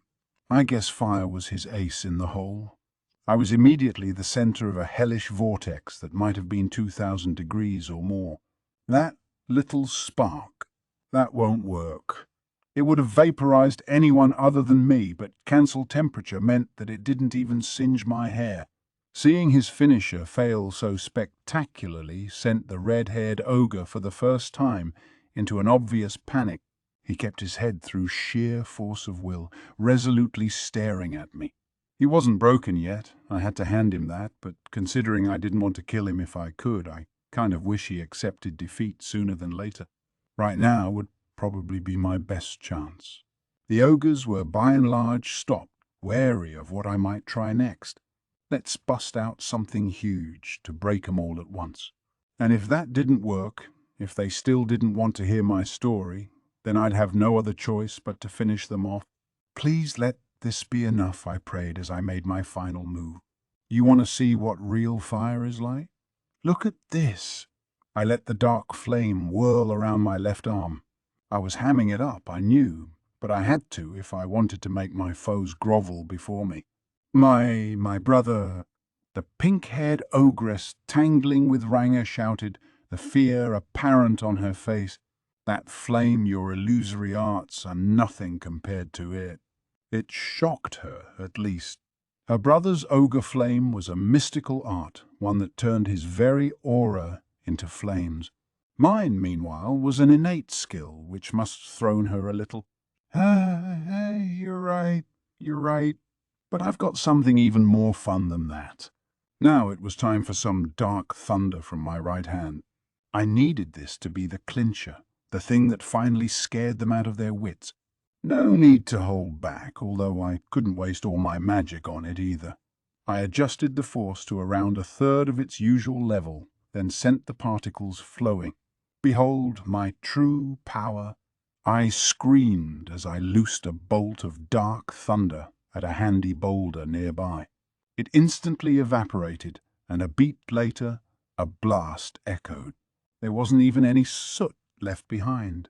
Just like when I tested it, maybe even a bit stronger. Damn, this thing's crazy. Maybe there was a need to hold back. I knew I had poured fewer magicules into it than last time. It didn't make sense. It should have been a third as strong, enough that I could fire several bolts if I wanted. Received. compared to dark lightning, dark thunder consumes. I didn't ask for it, but the sage swooped in to explain. Basically, it was stronger since it was more focused on delivering a powerful strike on a limited range, which meant it used far less magic. That was why it did more damage with fewer particles. I was starting to think this dark thunder was a bit more unique than I suspected. Just like dark flame, it was hard to figure out when it was best to use. It made my heart race, and I was the one wielding it. Good thing I didn't try it on myself, I thought. It was nothing I could rely on multi-layer barrier to save me from. So how will the ogres respond? Tremendous. It pains me to say this, but your powers are in a class far above ours. However, as the next in line to lead my band, I was raised to take pride in my race. How could any leader allow his fallen comrades to suffer in silence? Whether I succeed or not, I must strike a return blow. Young master, let me join you. Great. The exact opposite effect. Now the red and white-haired ogres were playing the tragic heroes, their faces bewildered. They were ready to sacrifice their lives against me. It wasn't how I meant to end this, but against that attitude, it'd be hard to suppress them without causing their deaths. So there's no other way? Whether they were mistaken or not, I couldn't let them run free now. It'd just lead to further trouble later. I hated to say it, but I was starting to understand it was their own damn fault for being so stubborn. Just then, the fetching ogre princess shouted out, "Please wait." The pink-haired ogress stood before her red-haired brother, arms open wide to stop him in his tracks. "My brother, you must think calmly about this. Such an all-powerful magic born using low-minded tricks to send the pigs to our homeland. It is absurd, for he himself is strong enough to lay waste to all of us single-handedly. He is unique to be certain, but I am no longer sure he is with the horde that attacked us." "What? What?" The flustered redhead looked at me. "But perhaps—" "Guys, I keep telling you, you've got me all wrong." "Are you finally ready to listen?" Steam was billowing from the spot where the vaporized boulder used to be. It was more than enough to back up the ogre princess's argument. The redhead glanced at her, then me again, finally falling to a knee. "My apology. Perhaps I was driven into having the wrong idea about you. I hope you will accept my deepest regrets." So he finally admitted he was maybe wrong about this. I appreciated the thought. It came as a relief. "Well, no point talking here. How about we go back to the village? You guys come along. I'll be glad to feed you, at least." And so the conflict that started for reasons unbeknownst came to a peaceful conclusion. The hobgoblins began to awaken, perhaps because the princess released the spell on them. It must have been one heck of a charm, considering all the noise from my magic didn't bother them at all. For my part, I released the sticky steel thread covering the purple hair and sprinkled a bit of potion on the unconscious blue hair. I wasn't exactly sure what to do with the black hair, but it turned out deviant was more than enough to separate the paralysis from his body. Normally, you'd need magic or medicine to handle that. I'd used paralyzing breath without thinking of the consequences very much. I'd have to make sure there was an easy way to undo it next time. That I regretted a little. Nobody was seriously hurt, so we all headed for the village. And just like they promised before I left, there was some magnificent food waiting. "That's Rigard for you, the ultimate bureaucrat." His organization skills were nuts. I still didn't feel hungry, but I had been looking forward to this since morning. It had been a physically active day, and between that and the test of my taste sense coming up, I was champing at the bit. And here it came, that first forkful of meat. "It's so good!" I thought I might cry. The flavoring was a worry for me earlier, but they had taken the juice from assorted types of fruit to make a sauce. The promotion to hobgoblin status must have upgraded their palates too. and they were now experimenting with all sorts of new recipes. This magical beast was cow deer, right? Well cooked, it was tasty enough, even without any extra spices or such, but adding some fruit to the mix provided a very different and very engaging sensation to my taste bud. It did wonders to mask the gamey flavour and tie a neat little bow over the whole package. That was how Lilina, the goblin lord overseeing our food stocks, and Haruna, the proud cook, explained it. I followed their suggestions as I cleaned my plate, taking in the experience I'd missed. Speaking of which, they were pretty ecstatic when I gave them the salt I had collected. They knew what it was, I guess, but had given up on securing any because it was too expensive. I suppose, to a goblin race, mainly preoccupied with survival up to now, seeking out new flavourings wasn't too high a priority. They got the requisite salt in their diet from the flesh and blood of their prey, and beyond that they didn't think deeply about it. I advised them not to go overboard with their salt intake, just in case. Not that I was sure monsters could suffer from high blood pressure in the first place. The pink-haired ogre made a surprising contribution too.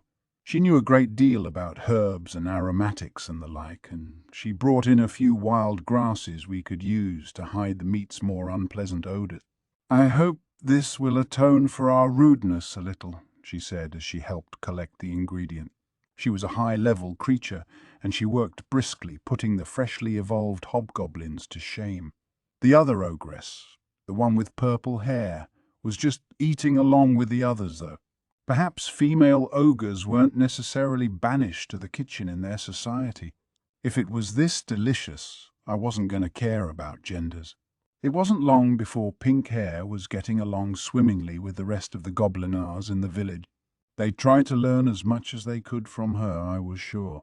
It was nice to have another positive influence around town. All's well that ends well, I suppose. The roast meat feast I was so looking forward to went off without a hitch, and our new companions were all too happy to join us as we drank through the evening. Chapter 2.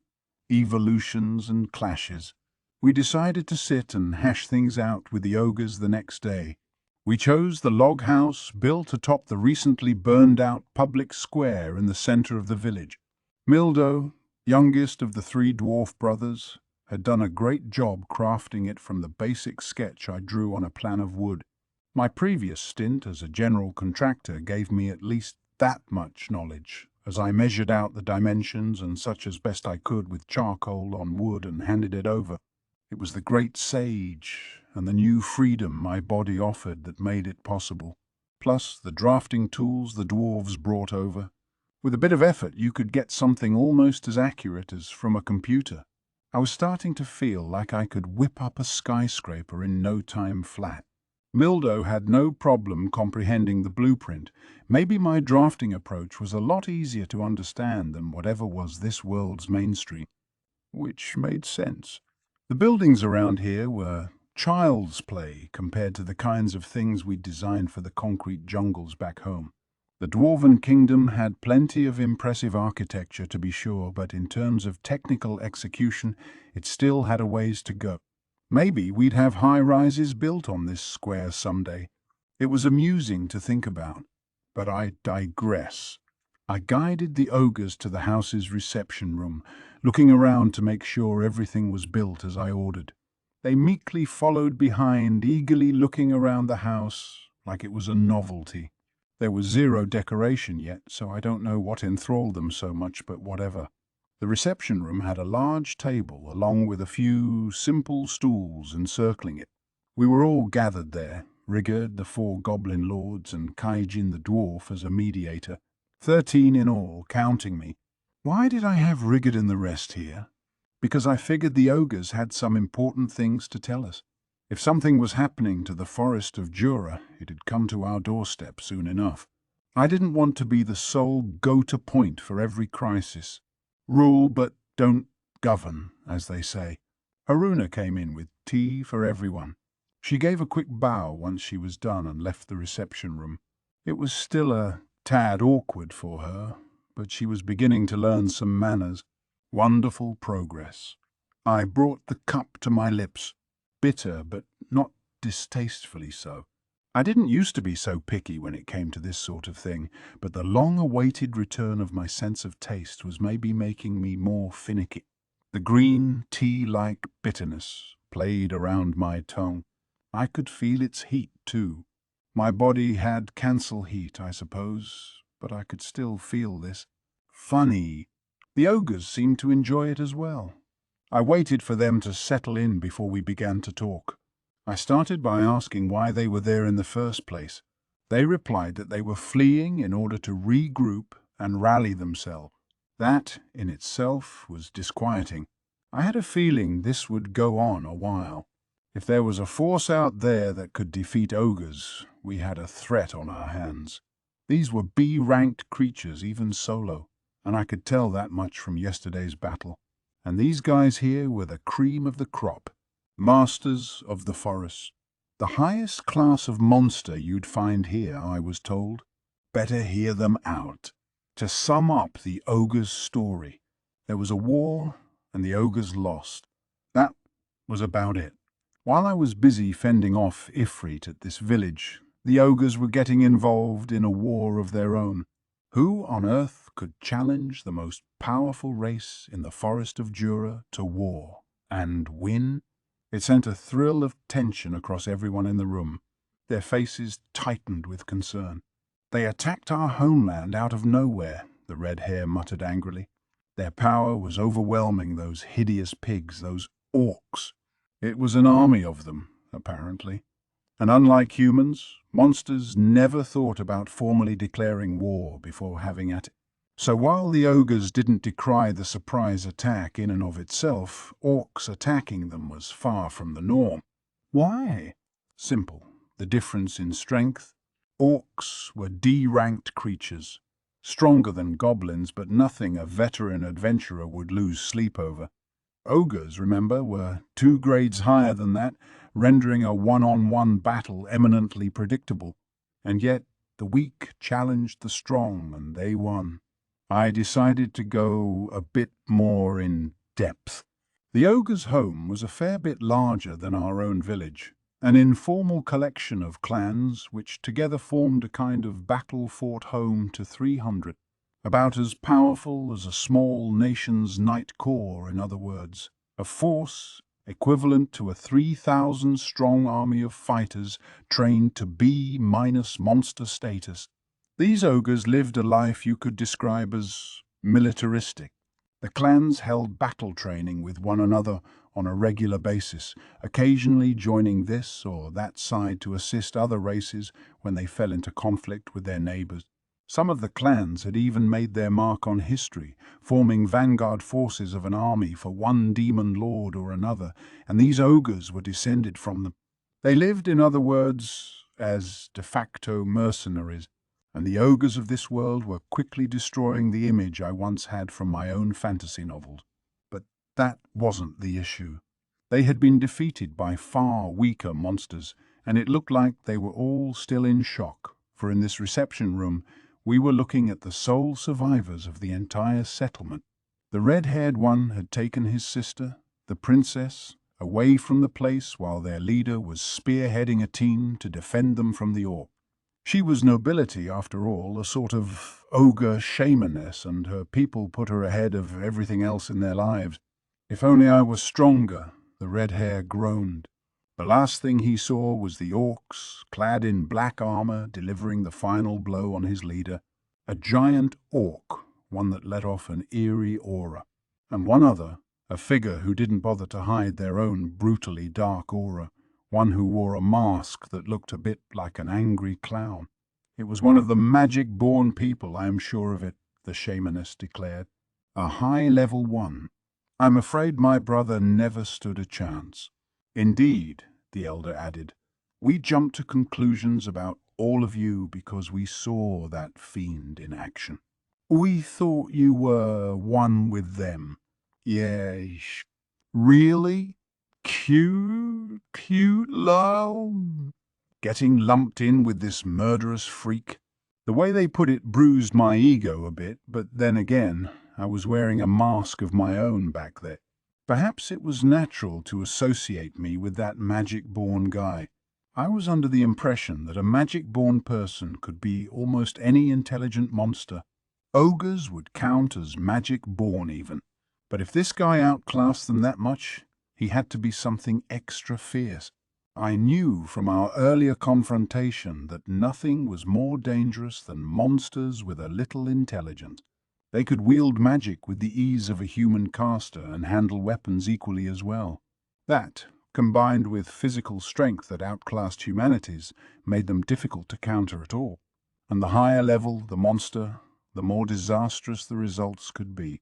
It'd be safe to assume we were dealing with an A rank at least. Not welcome news. Oh, and just for clarity's sake, goblins are a sub-race of mankind, so their evolved hobgoblin forms don't count as magic-born. The ogres continued. It seemed there had been 3 other orcs equivalent in strength to the black-armored one. The 4 made short work of the ogre stronghold's elite fighters, and as they did, the rest of the orc soldiers poured into the fort and kicked off the massacre in earnest. There were several thousand, just an estimate on the ogre's part, but still a massive figure. And the funny thing was, they were all clad in the sort of full-plate armor you'd expect a human watchman or the like to wear as a uniform, like a massive wave of metal steamrolling across the forest. If that was true, this had to be the work of more than simply the orcs. Orcs were human types as well, but they were treated as low-level, unintelligent monsters, like goblins. There was no way they could cobble together the funds for such extensive and expensive armor. Plus, there were lots of powerful monsters in the forest of Jura. It'd be impossible for the orcs to avoid attracting attention on the way to the ogre stronghold.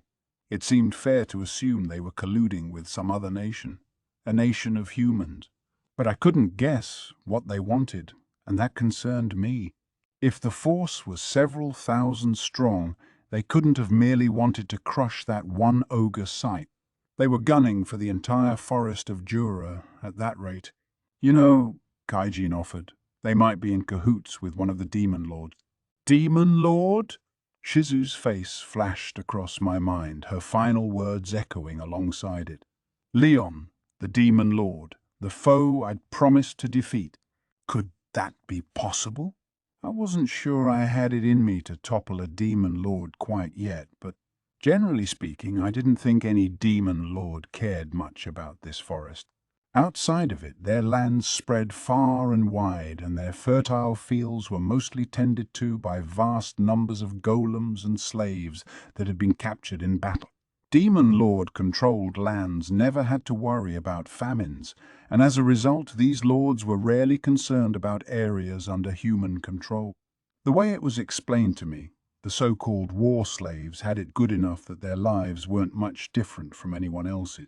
I couldn't say how human nations considered them, but as far as the forest of Jura's denizens went, the Demon Lord lands were pretty chill. So if anyone was looking to conquer someone else's territory, chances were good that humans were involved. At the same time, there could always be a demon lord or two who wanted to kick off a war just for fun or to pass the time. Beldora the Storm Dragon had been another check on their behavior, and now he was gone. It made sense. I had to think more about defending this forest, I supposed. But either way, one thing was sure. This place was getting overrun by orcs. So what now? I decided to hear everyone out. We believe the orcs are seeking to seize leadership over the forest, Rigard said after I prompted him with a glance. Everyone was looking at me now. Fight them? Run? Or join their alliance? The way the ogres were acting, they knew that we could be enemies once again, depending on my decision. Suddenly things were far more intense. But I didn't care. Well, how about another cup of tea for now? One came to me. Everyone put their respective cups to their lips, and the tension abated somewhat. Right. So, what are you people gonna do? I asked the ogres. What do you mean? I mean, what's your future direction? Are you gonna run so you can fight another day or just hide out somewhere instead? 'Cause if you were planning to run, I was just wondering if you had some place in mind. Is it not obvious? We will build our strength, wait for an opening, and challenge them again. Precisely. We must avenge our Lord. As must I? We are all but powerless right now, but I refuse to let those two-legged pigs live. We promised to follow our young master and princess. The ogres certainly had an answer. They must have resigned themselves to this from the start. Even back in our own fight, there wasn't a single hint of hesitancy clouding their eye. They must have known it would mean their lives, but I had to respect it. Despite how cornered they still had the dignity to not kill any of the hobgoblin. I had a feeling I'd regret it if I let them march off to their deaths. Hey, you guys interested in joining my side? What are you? I put it clearly enough, didn't I? If you guys were working as mercenaries anyway, why don't you work for me instead? If you want to fight for your old lord, I'd be happy to hire you to do that. Whoa. Besides, if it's strength you're seeking, don't you think you should side with me? I can't really pay you much outside of giving you 3 hots and a cot, but we couldn't. Doing so would involve this village in our quest for vengeance. I do not see a problem with this, Rigard said. We are here to serve Sir Rimuru and no other. If he wills it, no one will work against his desires. Yeah, added Kaijin. That, and I kinda expect we'll get involved in this sooner or later anyway, you know? If that many orcs are on the move, I doubt any place around here is safe. Very true, another goblin lord chimed in. A lizardman spy once made contact with the village we used to live in. As goblins, we were unable to understand what he wanted at the time, but I imagine he was investigating some new movement or trend, which means this place could become a battlefield. It is best for us all to work together. They all seemed well enough in agreement. Not like a bunch of goblins could do much themselves. If we had an orc horde coming, we needed as many people on our side as possible. Right, I offered. If you agree to serve me, I think I might be able to make your dreams come true too. How exactly? Simple. If you join me, I promise I'll fight with you if something comes up. I never abandon my companions, and if you let me hire you on, I will be glad to cooperate with you. I see. So we protect this village, and in turn, the village protects us. Not a bad proposal. In fact, it is a welcome one. We could use this place as a base to assemble the resistance forces we need against the pigs. Yeah, exactly, I replied. We're gonna be fighting anyway. You might as well come along for the ride. And could this agreement stay in place until the ringleader of the orcs is defeated? Sounds perfect to me. You'd be free to do whatever you like once the matter with the orcs is settled. You could work with me to build a nation, go out on a journey, whatever. What do you think? The red-haired ogre thought this over for a few moments, while the others remained politely silent. They must have respected his decision-making skills. He closed his eyes, then opened them once more. Very well, he said. We will serve under your leadership. So that's the path he chose. Good. That's a big help for me, too. Winning over the ogres was a major coup, as far as I was concerned. I figured they wouldn't be rankled by the idea of serving me in a mercenary capacity, and I was right. And if we had several thousand orcs to deal with, we needed to beef up our numbers fast. We had no idea what kind of strength this orc army had, so I wanted as much to work with as possible. It may have been strictly business, but they had sworn to follow me, and that meant we were friends now. And if we were friends, I'd need them to have some actual names, or else it'd just be a pain in the arse. Right. Let me give you people names, then. Ah, what are you? What do you think? I said names. It's annoying not to have them, right? No, we are able to communicate with one another well enough already, so... Oh, indeed. Humans may have names, certainly, but we monsters have little need for them. What? Don't be stupid. I don't care if you don't think you need them or whatever. I'm saying I need them because otherwise it's a pain to get your attention, okay? Yes, but please wait a moment, the pink-haired ogress explained. Giving a name can be a very risky maneuver. We had best begin with those of a higher ranking first. Dangerous? Right, like I use too much magic and I fall asleep? Well, I'll be fine as long as I don't try to name an entire village at once, right? No, quit worrying, I said, ignoring the pink hair. It'll work out just great. Time to think up some names. The ogres still looked dubious, but to hell with them. Let's get this show on the road. I was really on fire this time. The ogres were kind enough to each have different hair colors, which made it easy to come up with ideas. The red-haired guy became Benimaru, a name that means red circle and tends to get associated with the samurai of olden time. Something virile seemed like a nice match overall. The princess became Shuna, or Scarlet Plant. She had pink hair and knew a lot about herbs and stuff. Sounded about right. The white hair became Hakuro, White Elder, which was pretty obvious given how he looked. Blue hair became Soi, Blue Shadow, thanks to that sneak attack that almost tripped me up. If he targeted anyone else, those could have been seriously dangerous. Purple hair became Shun, Violet Garden, because the way her ponytail stuck out somewhat reminded me of a flower. Finally, black hair became Kurobe, basically black but with a country flair. That seemed to match him. Boorish, unrefined, but still likable. I was pretty satisfied with my choices. I came up with them almost immediately, like a divine revelation of sorts. But as I patted myself on the back, I suddenly began to feel drained. Wait a minute. By the time the thought occurred, it was too late. It was back to sleep mode for me. Why would naming 6 people exhaust my magic like that? I thought as I reverted into slime form, no longer able to control my body. What? Slime. How on? Ooh, you were a slime all along. I was too weak to respond. This, apparently, alarmed the ogres a lot.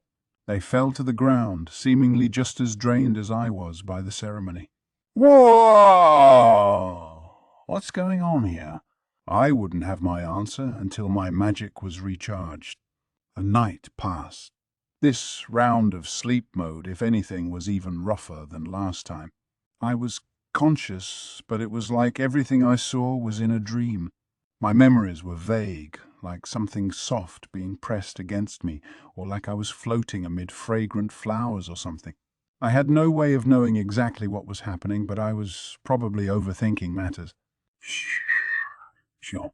How long are you going to hold Surimuru close to your chest like that? It's time to switch out. Princess Shuna, you cannot be serious.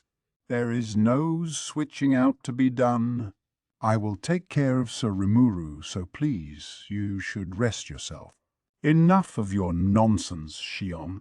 I tell you that I will watch Surimuru, and watch him I shall.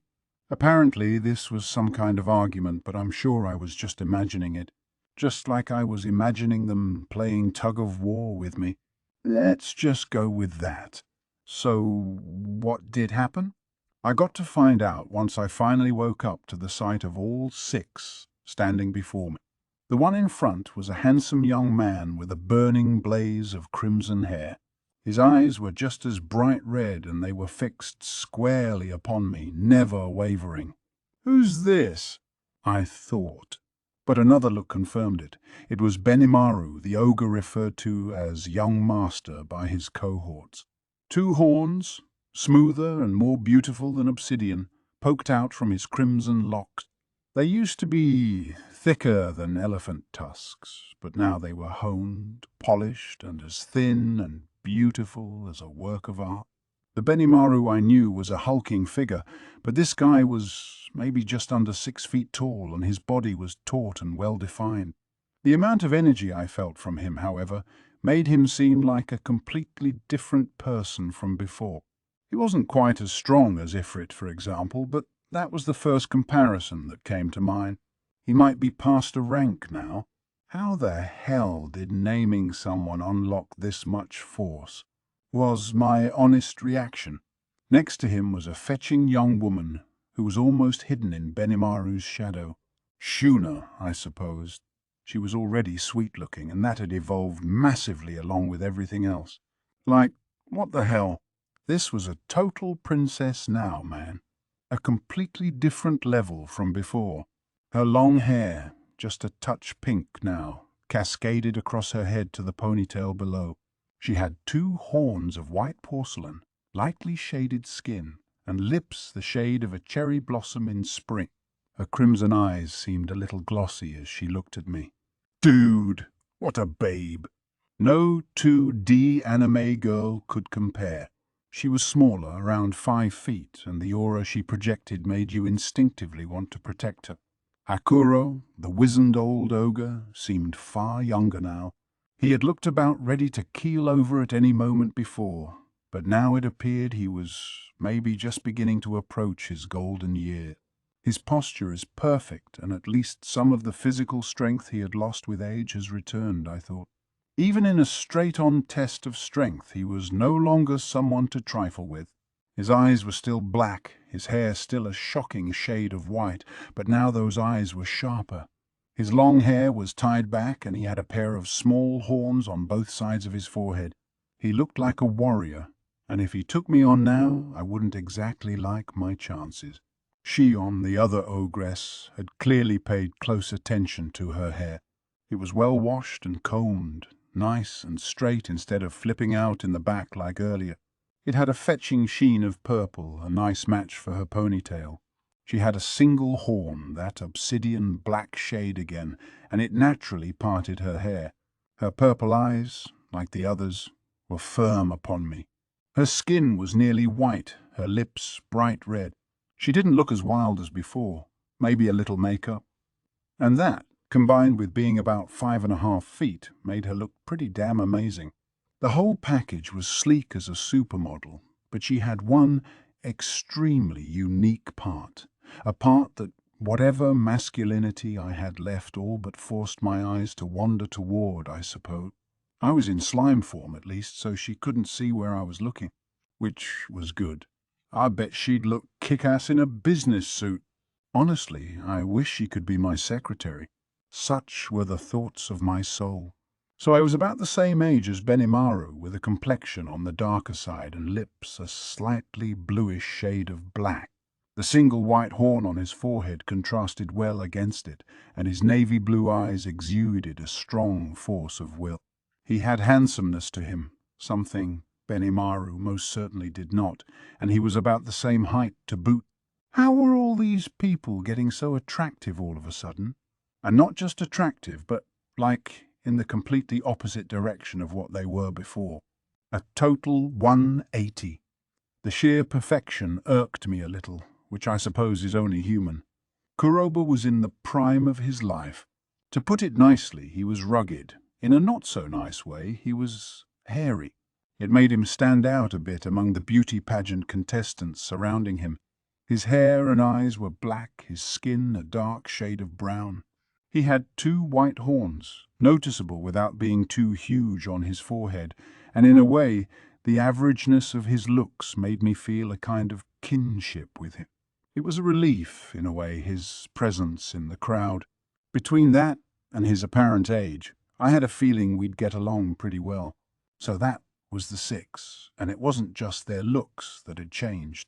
Benimaru and his friends had evolved from ogres to ogre mages, a natural progression, like the one from goblins to hobgobs. It made for a showier-looking creature, but if anything, their strength received the biggest upgrade. I'd say they were all past a rank now. At first I thought it might be a mistake, but no. All of them. No wonder they robbed me of all my magic. It was starting to look like the stronger the monster I gave a name to, the more magic it required to engineer the upgrade. Evolving monsters required a commensurate amount of magicules, a valuable lesson I had to learn the hard way. If I had screwed that up, I could have dried up my magic entirely, which would have been beyond bad. I had depleted it to the point where I was basically catatonic after all. I better try to take it nice and slow with this kind of thing from now on. I had done a pretty good job evolving 6 of these guys. I was proud of that. But I had my regrets. They had really better not turn traitor on me, for one. And speak of the devil, Benimaru goes, Sarimuru. We have a request. Please, we beg of you to accept our solemn oath of fealty. Great. Now I felt dumb for even thinking about betrayal. Geez, you don't have to get all formal about it. Just because you're my mercenaries doesn't mean I want you grovelling at my feet. It is not that, my lord. We wish to serve you as your loyal retainers. What? What? I told them they were free to go once this little skirmish was wrapped up, but I guess Benimaru and his people had other plans. They must have talked this out among themselves in advance. Please give us your benevolent aid, they now intoned in unison. I had no reason to say no. But were they really okay with nothing but some meals and floor space in a cabin? That bothered me, but if that was what they wanted, I might as well believe in them. Thus, the village's population grew by 6 in a single day. I decided to keep to myself that I honestly feared their strength. Taking another good look, I realized exactly how much they all had changed. They had shrunk a decent amount, which made their clothing flap loosely about, but they still had the dignity to wear it well. Beauty's a damn helpful thing to have at times like these. I didn't think Kuroba could pull it off, but I guess he borrowed an outfit from Kaijin, and it worked on him. If not for the horns, I'd almost mistake him for a dwarf. Hakuro was the only one who hadn't physically changed that much. His outfit still fit him normally. Shion, on the other hand, was a bit precarious, her now much ampler chest threatening to spill out. Better do something about that. Garm should be informed of this at once, I thought, as I kept sneaking secret peeks at her bosom. So his chest plate was still in pieces, too. I had forgotten about smashing that up, but hey, there's an easy way to make up for it. It was time for all the ogre mages to get new clothing and equipment. I had promised to take care of their basics, and I didn't want them to fight with old, banged-up crap. So I took them all to Garm's cabin. "Hey, boss," he greeted me, smiling as he stopped working. "Those the new ogre friends we've got? You sure about that?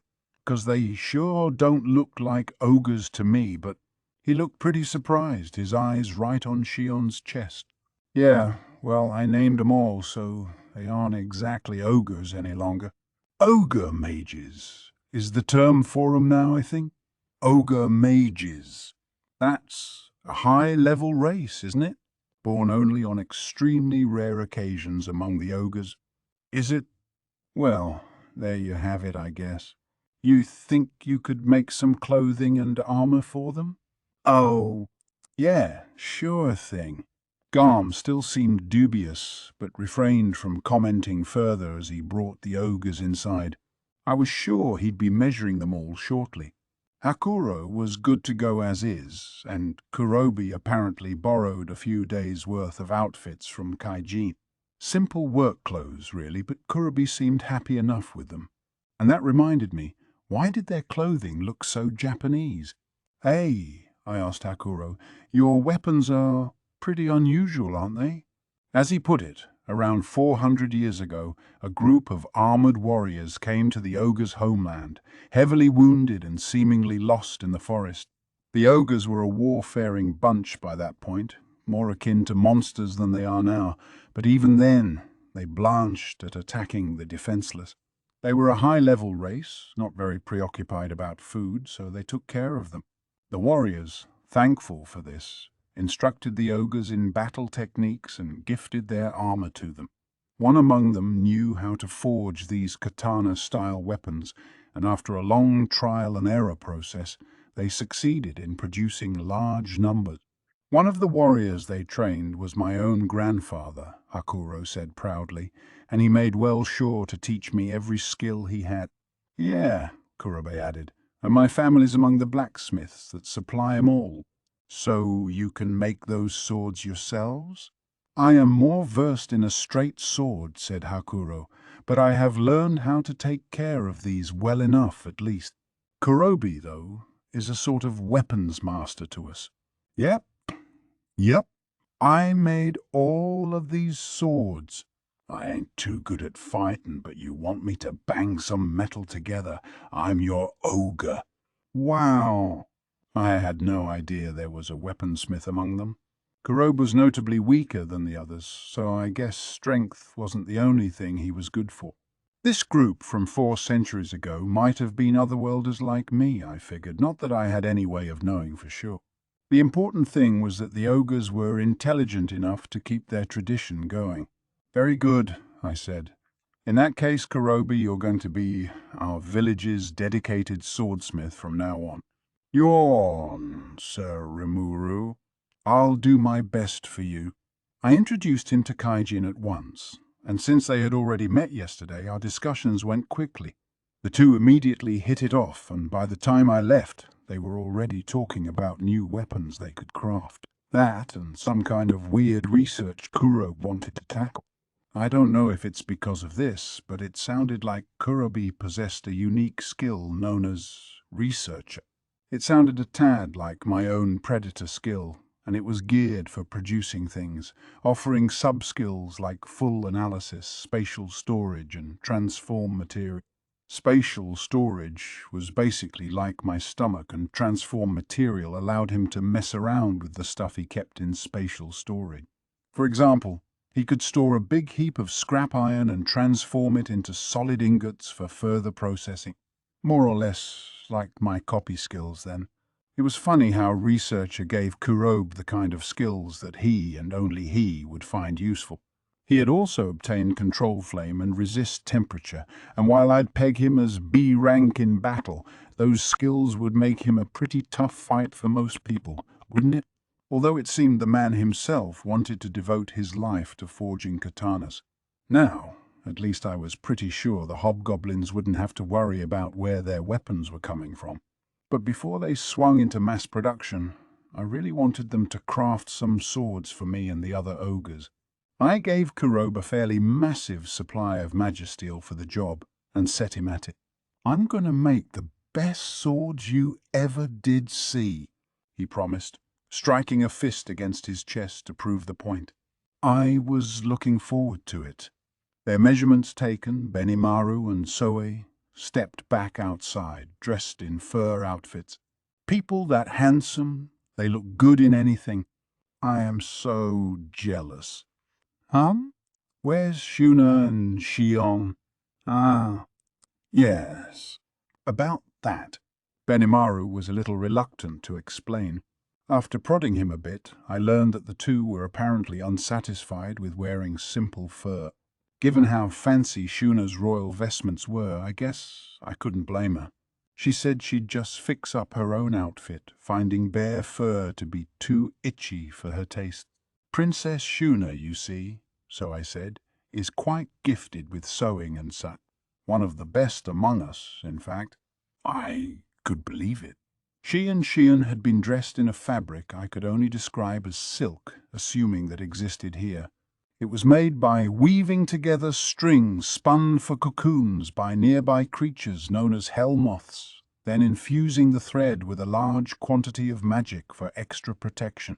They were also wearing clothes made out of what looked like hemp fabric, not far removed from the bare rags the goblins wore, though much better cared for. We weren't talking about the same base plants, of course, but it was basically identical. The ogres grew a large amount of a cotton-like crop, something I supposed Shuna would be able to process, and the resulting fabric was sturdy enough. It'd be useful for everyday clothing, but ooh, that silk. We definitely needed more silken battle gear, what with the defense it offered. It'd be perfect for a base layer underneath the armor Garm made for us. I decided to bring it up once I saw him following Benimaru out. "I see," Garm said. "Clothing from woven fabric." "Yeah, I was wondering if we could make something out of silk, actually." "Silk?" I was shocked by how much of a surprise this was to Garm. Though maybe I shouldn't have been, given how expensive that stuff looked in the Dwarven Kingdom when I was there. Hemp and cotton clothes were all over the place, but silk was a rarity. They didn't even know how to make it, and the core materials were beyond precious. Perhaps I could help with that, so I interjected.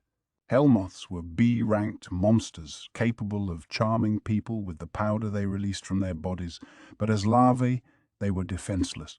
They simply searched for cocoons containing juvenile insects and harvested those. I decided to leave the harvesting to our troop of goblin knights, with Soai leading them to whatever secret spots he knew for that. Sooner or later, I'd like to capture some larvae and try raising them in a building on site. Not that I knew much about how that worked, but if they could raise silkworms in captivity back on Earth, it had to be possible. Probably a bit of trial and error, though. Shuna and Shion soon stepped out themselves, their clothes refitted. I called for Garm and the fairly bored-looking Dold and formally introduced them to Shuna. "Oh my," she exclaimed when I explained things to her. "I'd be able to help you, Sir Rimuru." So as we talked, I began to delegate duties. Shuna would produce high-quality textiles and fabrics to use for clothing. Garm would craft battle gear made from silk. Dold would dye the resulting fabric and clothing. With their combined efforts, before long we would have all the comfortable wear we needed. As we went over this, I suddenly wondered if we could use my sticky steel thread for any of it. Given my cancel temperature ability, it'd probably be able to handle most heat-based attacks, or make the clothes fireproof at least. "Oh, thank you, Sir Rimuru." Shuna beamed. "I'm sure I will be able to produce the finest fabric there is for you." "I hope you will." "Just leave it to me, Sir Rimuru," she added, blushing slightly. How cute. She must have loved being relied on like that. Sewing was her hobby, and getting to use that in the course of her princess duties seemed to provide a lot of motivation. As far as I could tell with the dwarf brothers, working with such a fetching young ogress would be much to their liking too.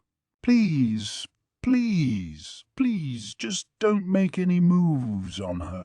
She might look cute, but she was deadly. If they tried to give her a slap on the ass or something, I very much doubted they would be alive by sunrise. I wouldn't put it past them either, which was the thing. Being freed of carnal desires like this had made me a fairly cold judge of other people's character. If I wasn't a slime, I'd probably be more worried about my own hide than anyone else's. That was how cute she was. A total demon princess. You'd risk your life trying to ask her out. On a whim, I decided to whip up a few drawings. There wasn't any paper around, so I was still using charcoal on wood. My new body made it pretty easy to craft what I wanted, which in this case was what we'd call a business suit in my own world. I traced a few example outfits for men and women, trying to picture Benimaru wearing them as I did. Given the looks they were all gifted with, I figured these would complement them perfectly. Shion, in particular, with her dignified appearance, I thought. "Very interesting," Shuna offered when I showed her. "I would be glad to try sewing some of these." So that was that. In the meantime, I decided that I'd go with something a bit more informal for myself. A light shirt and some pants, good for the summer heat. I wouldn't mind some kind of hoodie either, but no way I could conjure up a zipper on this planet. For now, I had used thought communication to communicate my image of how it should look and feel to the relevant people, so hopefully they'd make that for me sooner or later. With these orders placed, we all took our leave from the workshop, except Shuna. Lake Sisu was situated in the center of the forest of Jura, surrounded by a broad region of marshland. It was the domain of the lizardmen. A smattering of caves surrounded the lake. These formed a sort of natural, underground labyrinth that stymied anyone who tried to go inside, and at the end of it lay the vast cavern that contained the lizardmen's stronghold. There, the race held control over the lake area, secured by the natural protection they were blessed with. Today, however, the lizardmen were greeted with news that had the potential to affect their people's very future. The orc forces were here, and they were advancing on Lake Sisu. The chief, upon hearing this, still managed to retain his composure. "Prepare for battle?" he bellowed. "We shall kick these pigs back to the abyss they came from." He was supremely confident, but that didn't mean he would rest on his laurels. Along with the attack order, he sent the call to gather as much accurate information on the orcish army as his people could find. They had to have a grip on their numbers to start. One average lizardman, carnivorous and ferocious in battle, ranked around a C+. Their battalion leaders would probably manage a B-, maybe a few up to B even. Perhaps around half the tribe would serve in battle, and half would be a formidable presence in any war. The conventional wisdom was that a fully armed knight corps from one or another of the small kingdoms around the forest was a solid C+ threat. In most of these kingdoms, the military consisted of at most 5% of the overall population, usually more like 1% unless they were involved in protracted warfare. A lizardman force 10,000 strong, exhibiting the teamwork and synchronization the race was known for, would offer no hope for a kingdom whose population numbered beneath 1,000,000, and this would be a fight on their home turf.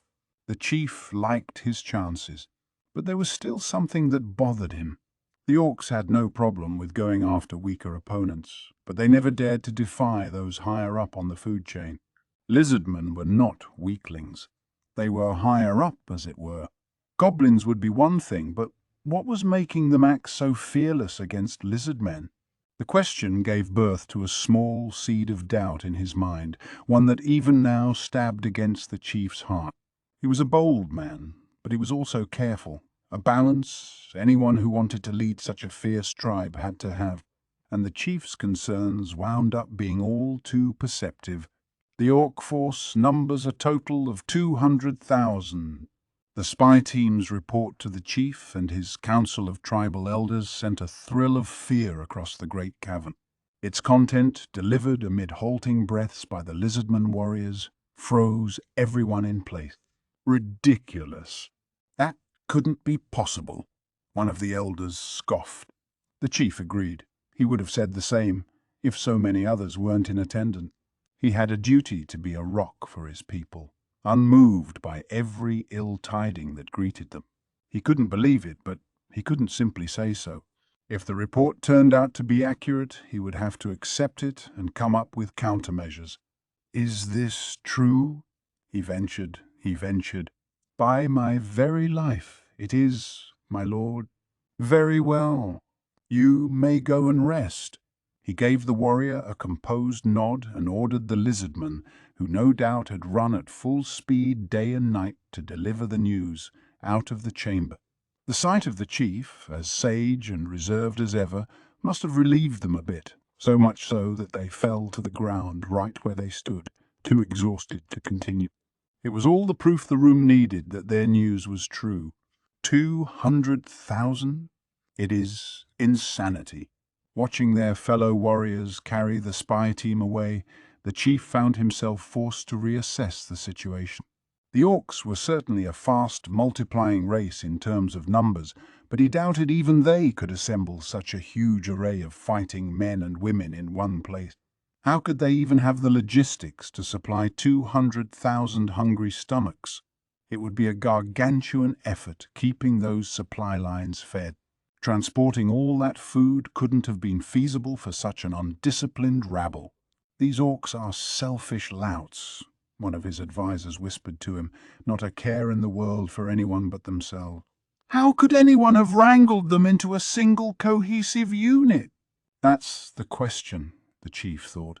Even the most gifted leader couldn't control a force of 200,000 at once, not unless they had absolute control over them all. 1,000 at once would be about the practical limit. Orcs were D-ranked monsters with intelligence beneath that of humans. They cared little for anything that wasn't directly in front of their faces. They were foolish to a man, and the word cooperation didn't exist in their vocabulary. The chief had his hands full managing all the lizardmen who served him, which numbered around 20,000. And that was a race that, by and large, lived in harmony with one another.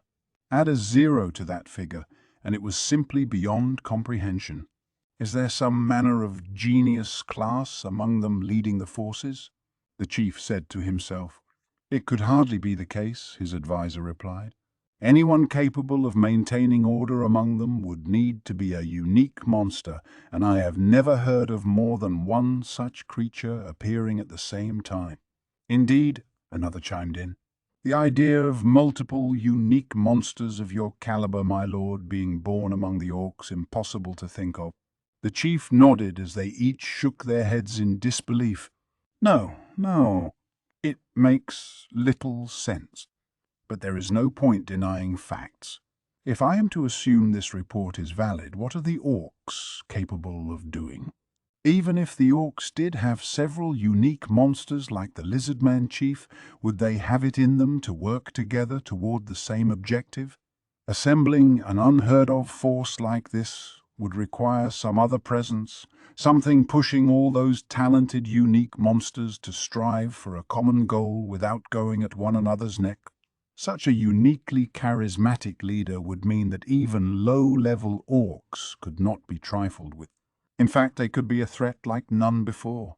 Should I take action under the assumption that such a superior leader is among them? Do the orcs have it in them, so to speak? Wait, could it be? Reaching a certain point in his own logic, the chief grew visibly agitated. The thought was something he wished to banish from his mind, but he couldn't. Someone capable of ruling over such a force. Someone said to be born only once, every few centuries. Could there be an orc lord among their ranks? As soft as the chief's whisper was, it transmitted loud and clear to his people despite the rising commotion. Those who understood it fell quiet, eventually silencing the entire cavern. An orc lord. But surely, if by some chance this were the case. The elders who served as the chief's advisors were similarly unable to shake the possibility. An orc lord was the stuff of legend, and in their thoughts indeed capable of commanding a 6-figure army. The more they mulled over the idea, the less they could imagine any other reason for this state of affairs. If somehow they have an orc lord among them, that would certainly explain why they have come together in this way. But for what purpose? Does it matter at this point? The only question is whether we can defeat them or not. The cavern was in an uproar once more, the advisors exchanging opinion after hostile opinion. Whether we can defeat them or not, fighting on a plain would put the outnumbered lizardmen at a heavy disadvantage. The marshes, however, were their backyard. With a careful hand and the right traps set in place, they had every chance at victory. Or they thought they did. If this was just a simple orc horde like any other, the chief knew how to dispatch them any number of ways. But if an orc lord truly had been born, it wasn't so easy any longer. If they were this outnumbered, they would need to maintain high morale and overwhelm the enemy with their teamwork. The chief knew it was possible, what with their knowledge of the local lands, but that strategy wouldn't work against an orc lord. An orc lord was a monster, through and through, one who could sniff out and consume the very fear that lay in his ally's heart. The chief thought to himself, how can we escape this dilemma?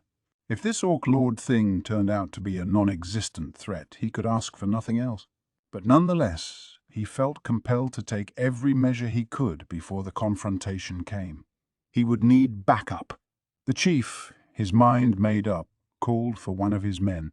This man's name was Gabriel, and as prudent and thoughtful the lizardman chief was, not even he could see the sheer amount of fuel he would soon add to the flames of this chaos. The pallid goblin chieftains gave each other nervous looks as their meeting began. There were fewer attendees than before, which made sense. Many had fled in the face of this unprecedented threat, one that could dramatically change the forest of Jura for all time. It all began with the direwolf attack. That, and all the goblins who abandoned the villages that the named warriors belonged to. Despite this desertion en masse, the named fighters successfully fended off the wolves. A savior among them had used his unfathomable strength to protect them.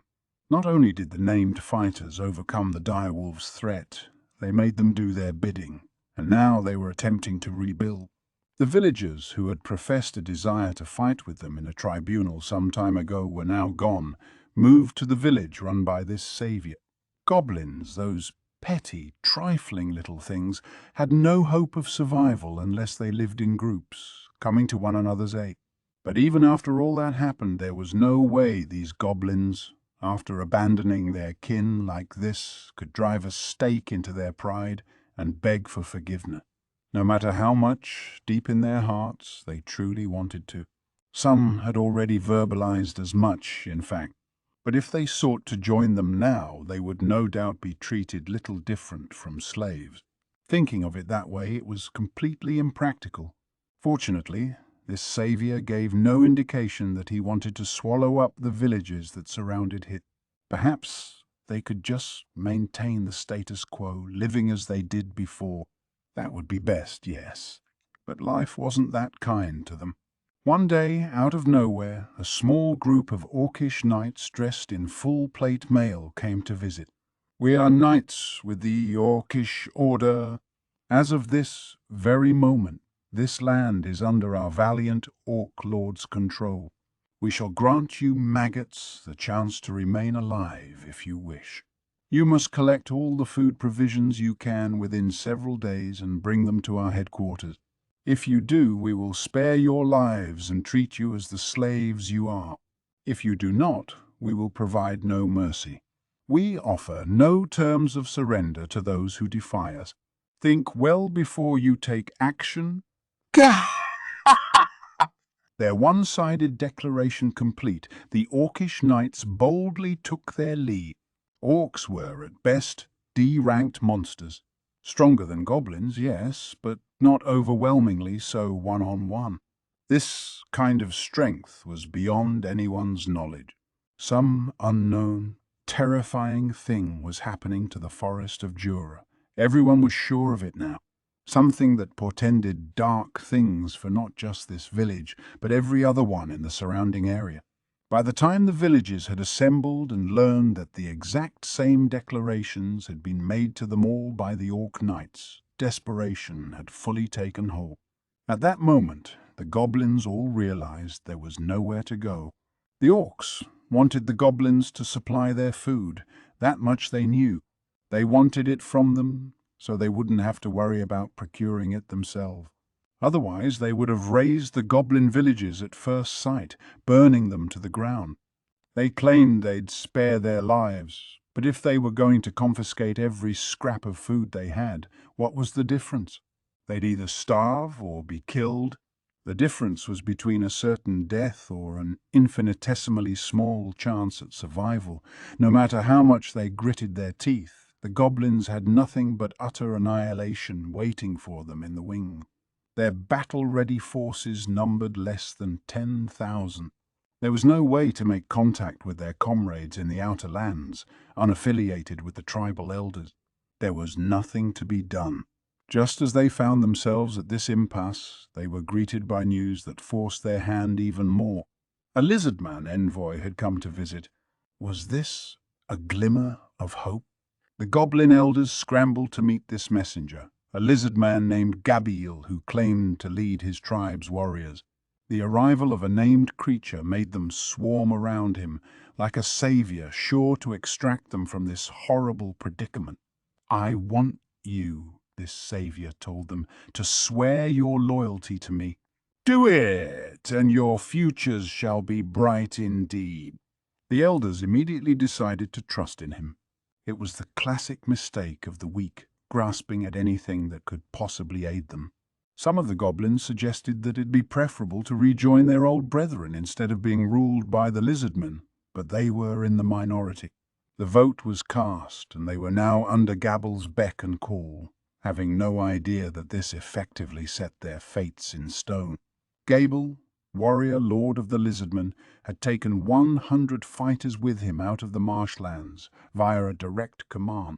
The chief had given him his orders he was not particularly fond of. He was a named monster, and his nameless chief was using him like a pair of oxen yoked to a wagon.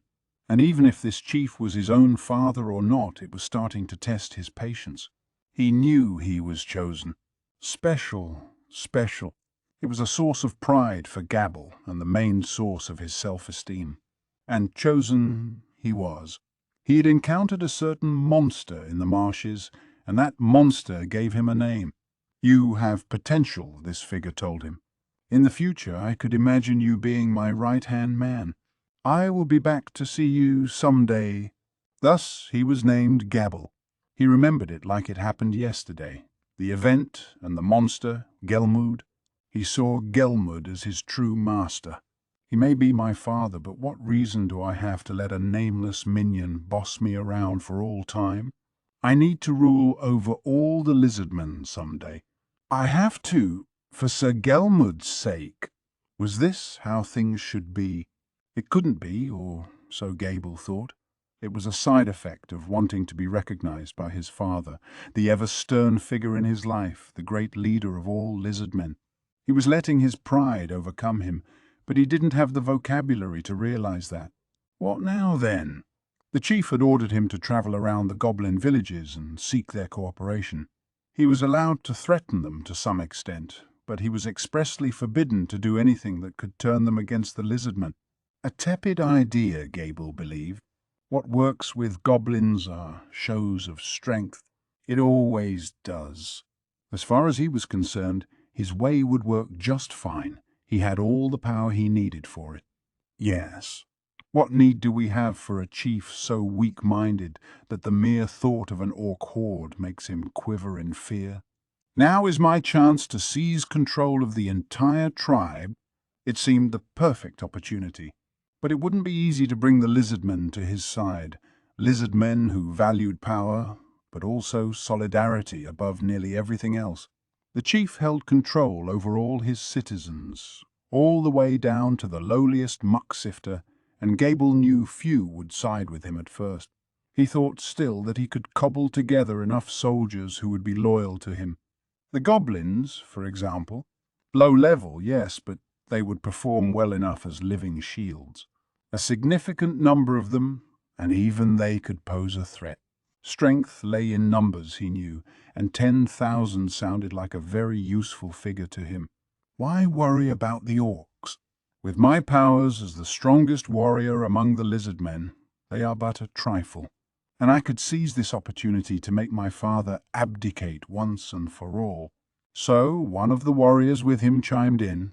The era of Sir Gabel is soon at hand. Mama? Ah, ha, ha. Indeed, indeed.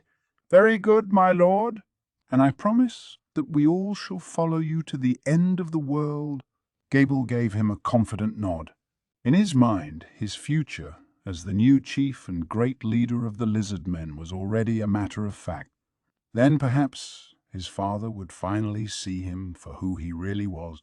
For now, though, he would need to be discreet, lie low and wait for the right opportunity. Building his forces came first, so he traveled to the goblin villages. One by one, he put them under his command. They had apparently made contact with the orcs already, and that was enough for them to treat him as some kind of benevolent god. It only served to boost his already burgeoning confidence, which made things move in unexpected direction. I am the true hero here, Gabriel thought. His actions grew bolder, riskier. His inflating ambitions were famished, and soon they needed to be fed. Several days passed. I had worried at first that Benimaru and the ogres might not get along so well with my people, but I guess I had nothing to worry about.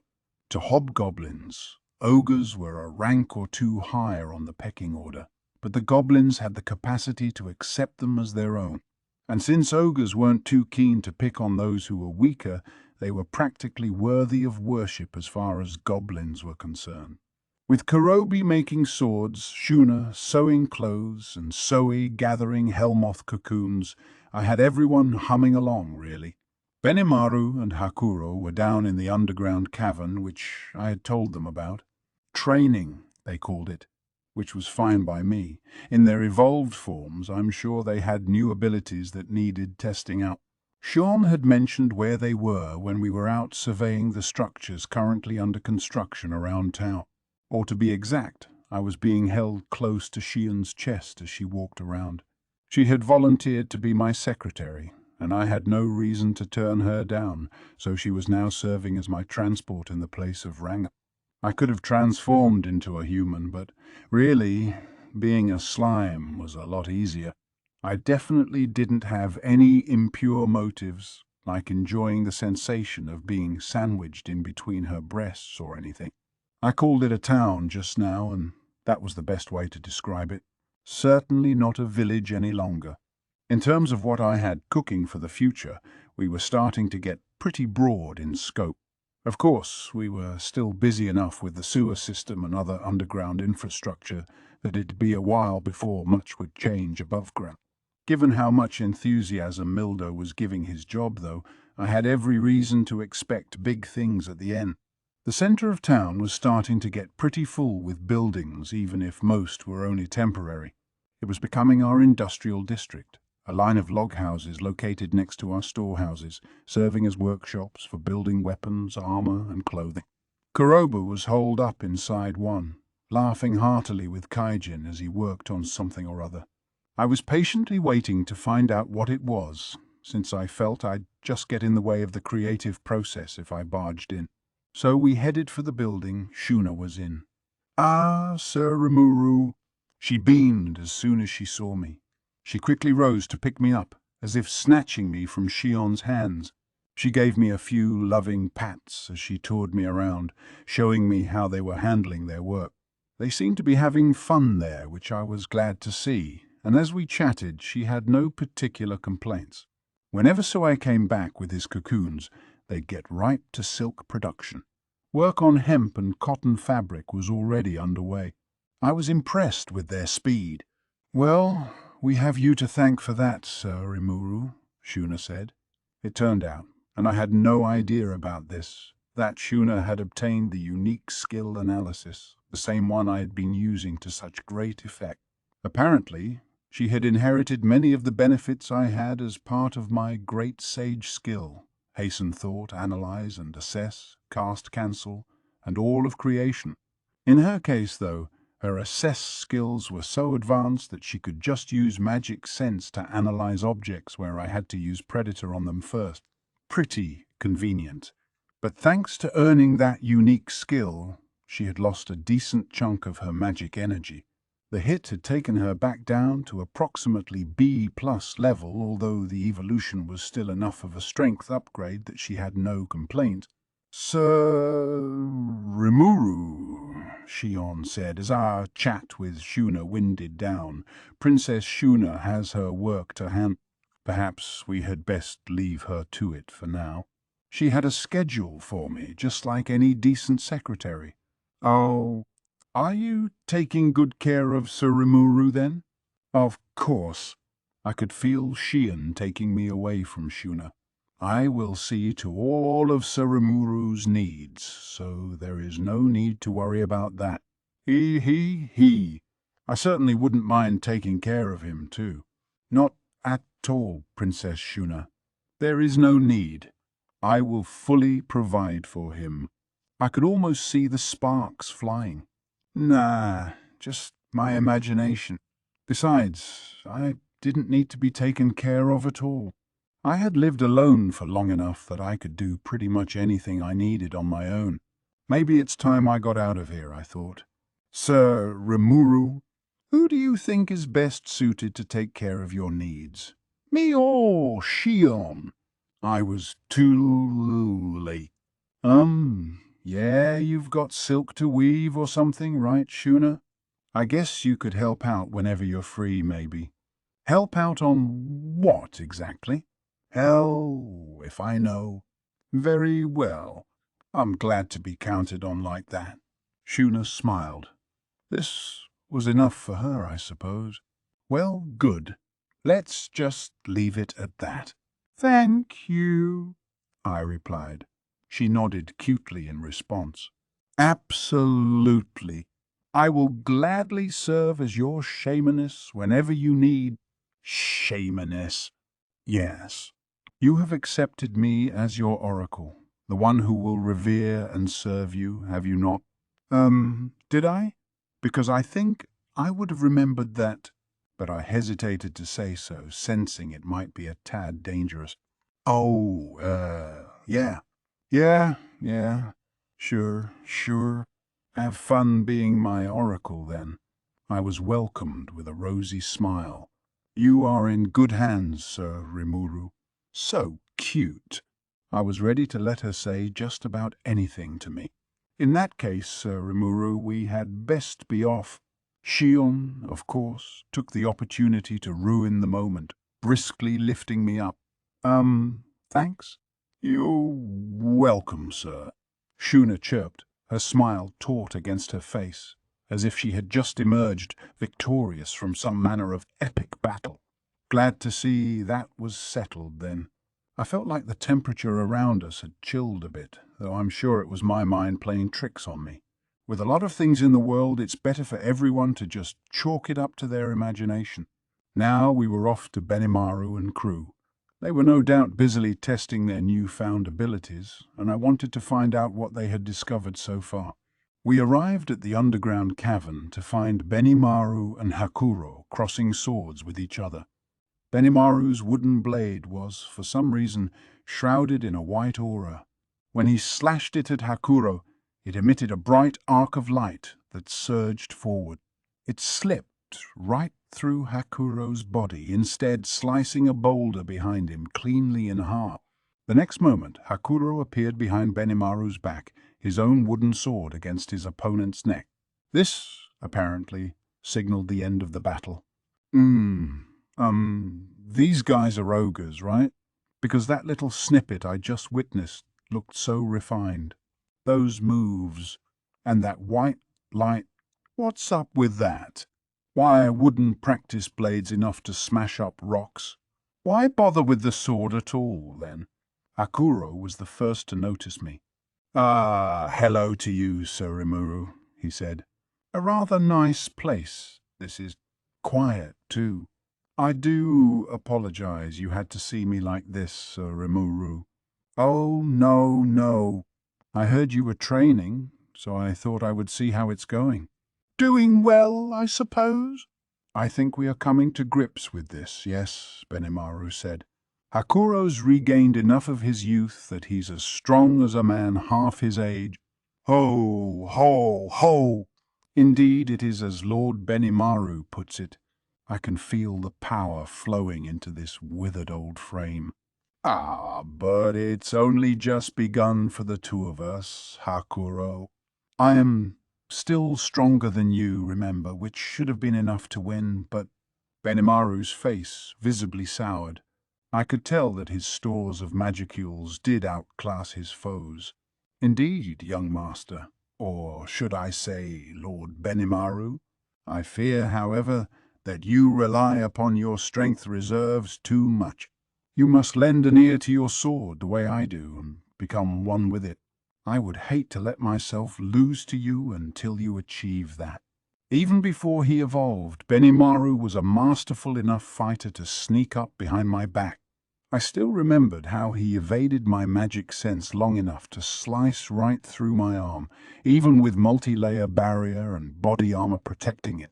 I didn't want to dwell on the thought much, but he might just be strong enough now to finish the job for good.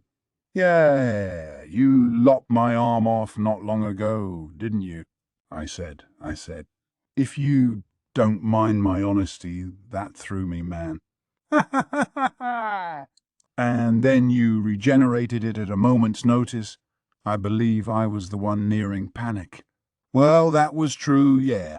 accurate, but it only happened because I stumbled upon ultra-speed regeneration on my feet back there.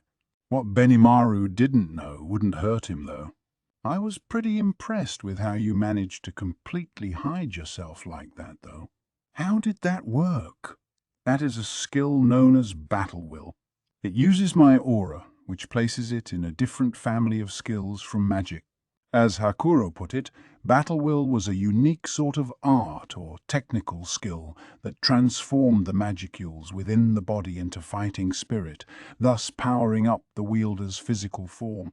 If one's aura is what comes out while you're not doing anything, fighting spirit is what your body releases while, well, fighting. Although given the auras already available to high-level monsters, it struck me as 6 of one, half a dozen of the other. There were a few other arts too. Instant Move, for one, which allowed exactly that, or Form Hide, which forced your opponent to lose sight of you. Model Will, which strengthened your fists and weapons, was more of a beginner art, and that was the white light I had just witnessed. They could fire it off like a projectile. It was all a bit like magic, except not magic. No casting time, for one, which made it more useful to put into practice in a pinch. Given how anyone with the right level of intelligence could learn arts, I guess the sight of ogres busting them out shouldn't have been a surprise. Shuna had that illusory magic on her side too. I suppose it should be a given that high-level monsters had this kind of thing handy as a rule. Great, if they're on my side, really annoying if not. If your garden variety adventurer ever ran into a monster with that kind of arsenal at their fingertips, I couldn't guess how many unlucky sods met their ends that way. I took a moment to say a silent prayer for them. This Battle Will thing, though, was interesting. I definitely wanted to learn about Form Hide, which magic sense was apparently powerless against. My human form gave me normal sight, but if I hadn't had that, I would have been wide open to that attack back there. As they put it, the art begins by suppressing your sound, then your smell, then your temperature, then your spirit, and once you reach that level, you no longer even disturb the magicules around you. Definitely a skill I wanted to have. Lord Hakuro was our teacher, Shion explained, and the most powerful swordsman among our retainers. Neat. So, Hakuro, I want to learn that Battle Will thing, and I'd like the hobgobs to get trained in it too. Mind flexing your muscles some more for me as my official instructor?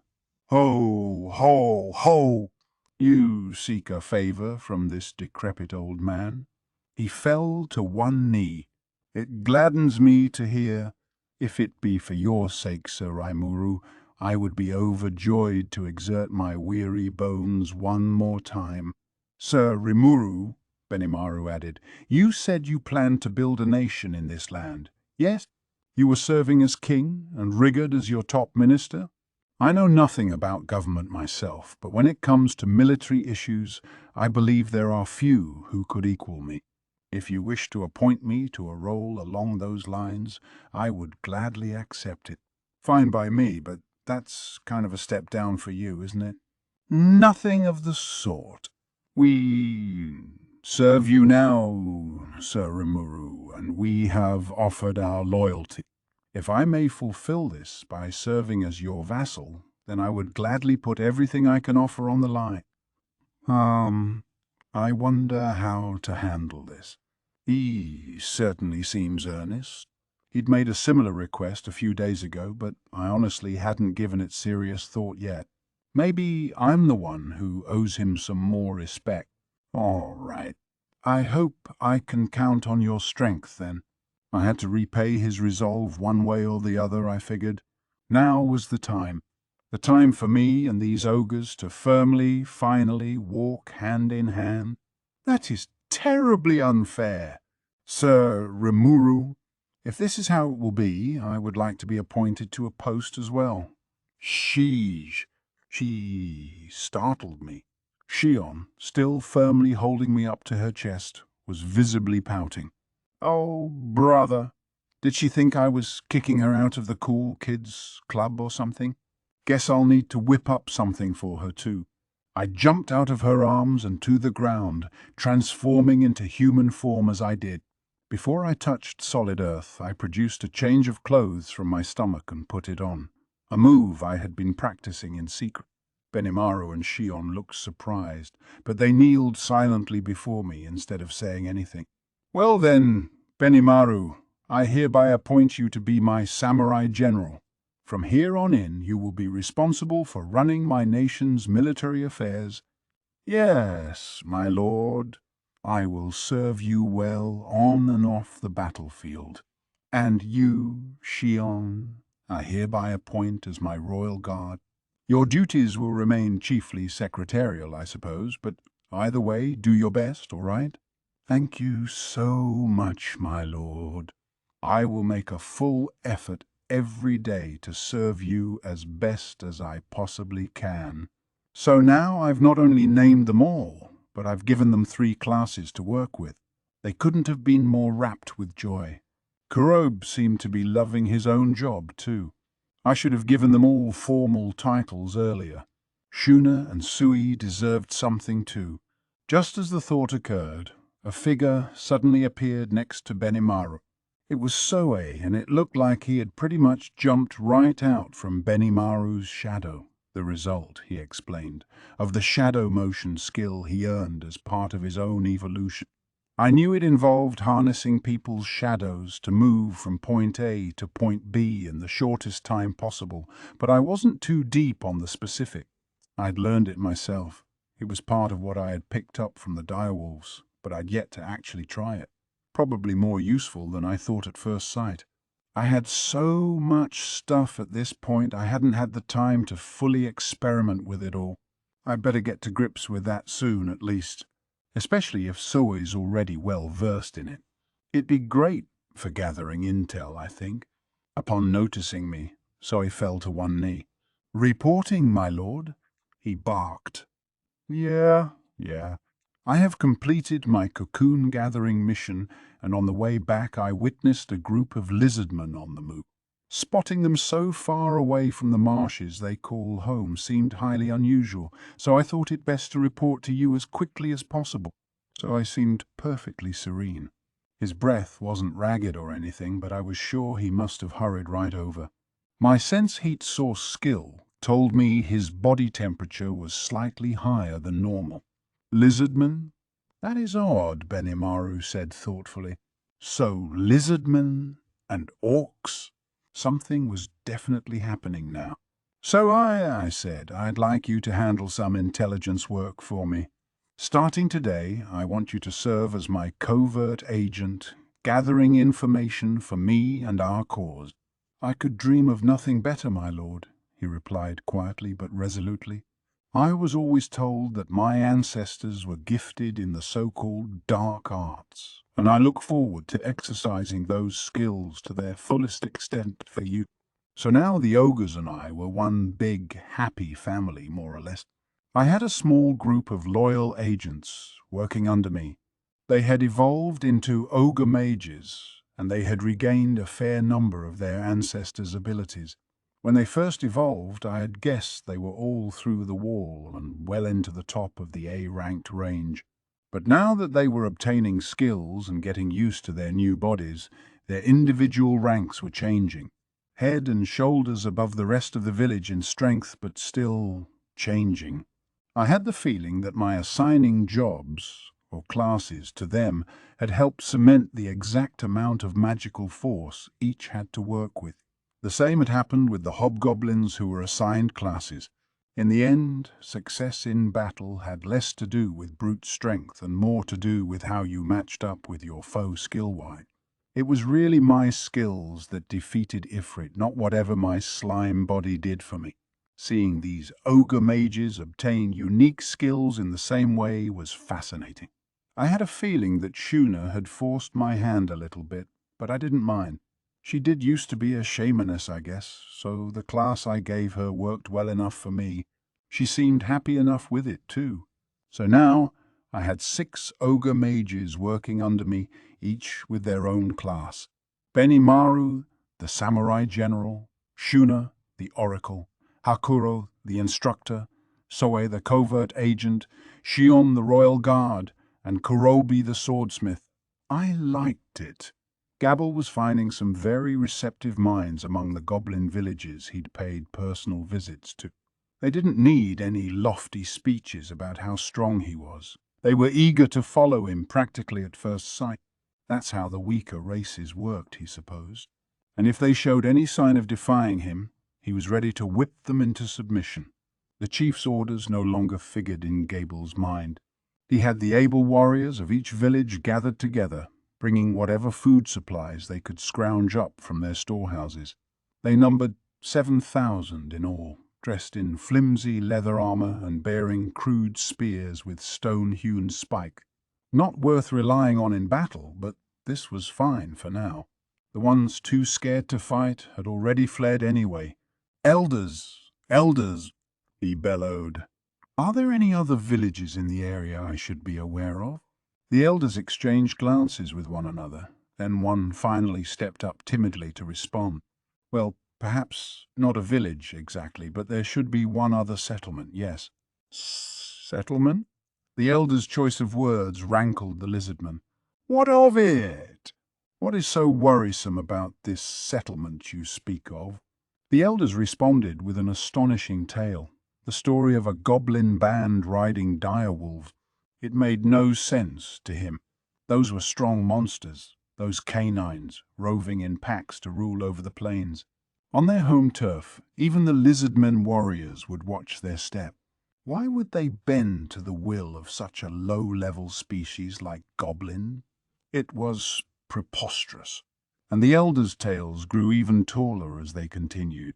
Apparently, they were being led by a slime, of all things. Ridiculous, Gabble thought. The lowest level of monster there ever was. Maybe they could find a way to charm the minds of the equally stupid goblins, but direwolves? Come on! Gable needed to see it for himself.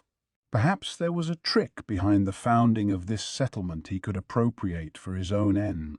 If all went well, perhaps even these alleged direwolves would join his side, turning the vast plains into his personal hunting ground.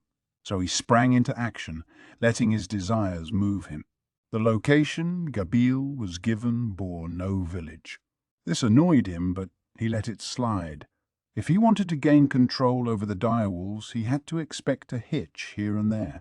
Being released from any sense of duty to his lizardman superiors made it impossible for him to rein in his lust for power, but still he knew patience was key.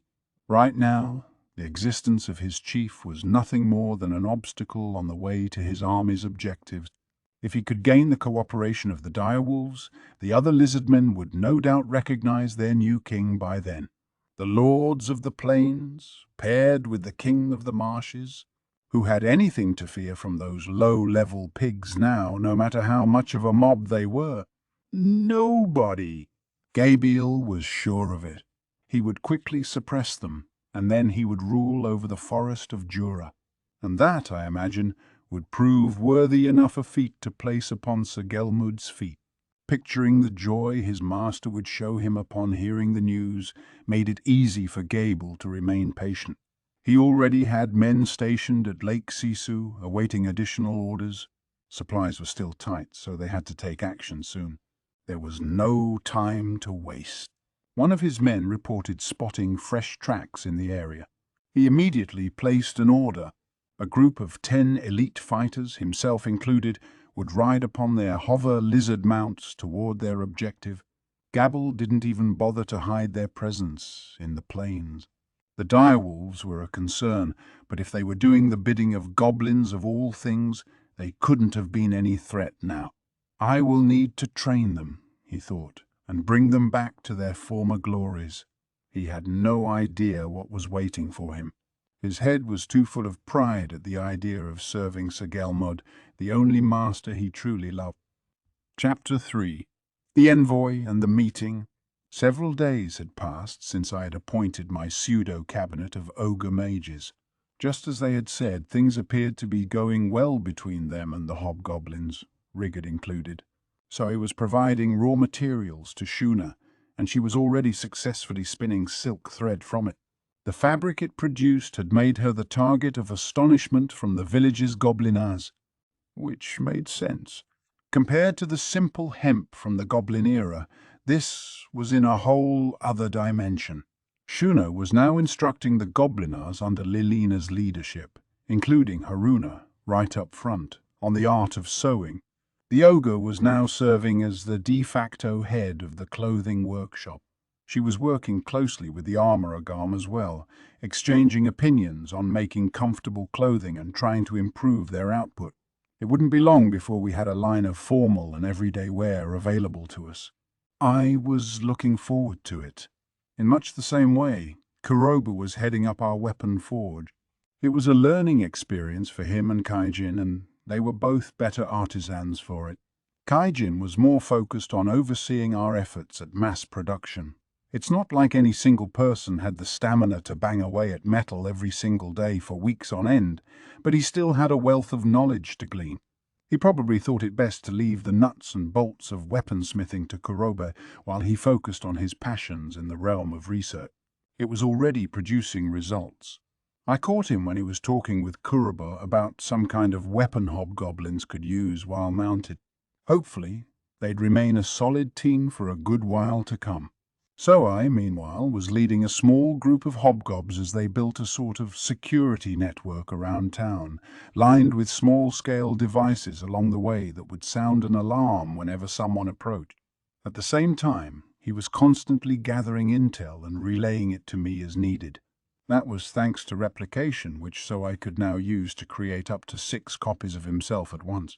We could also keep up with each other through thought communication, and since there didn't seem to be any distance limit for these clones, he could send them out across the land to conduct espionage as needed.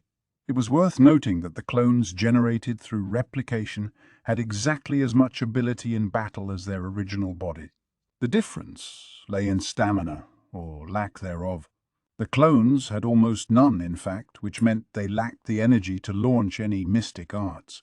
Skills were another matter, and using abilities like shadow motion and sticky steel thread was no problem. Talk about useful. So his abilities seemed more than a little inherited from mine in a way, and he had already fully mastered them.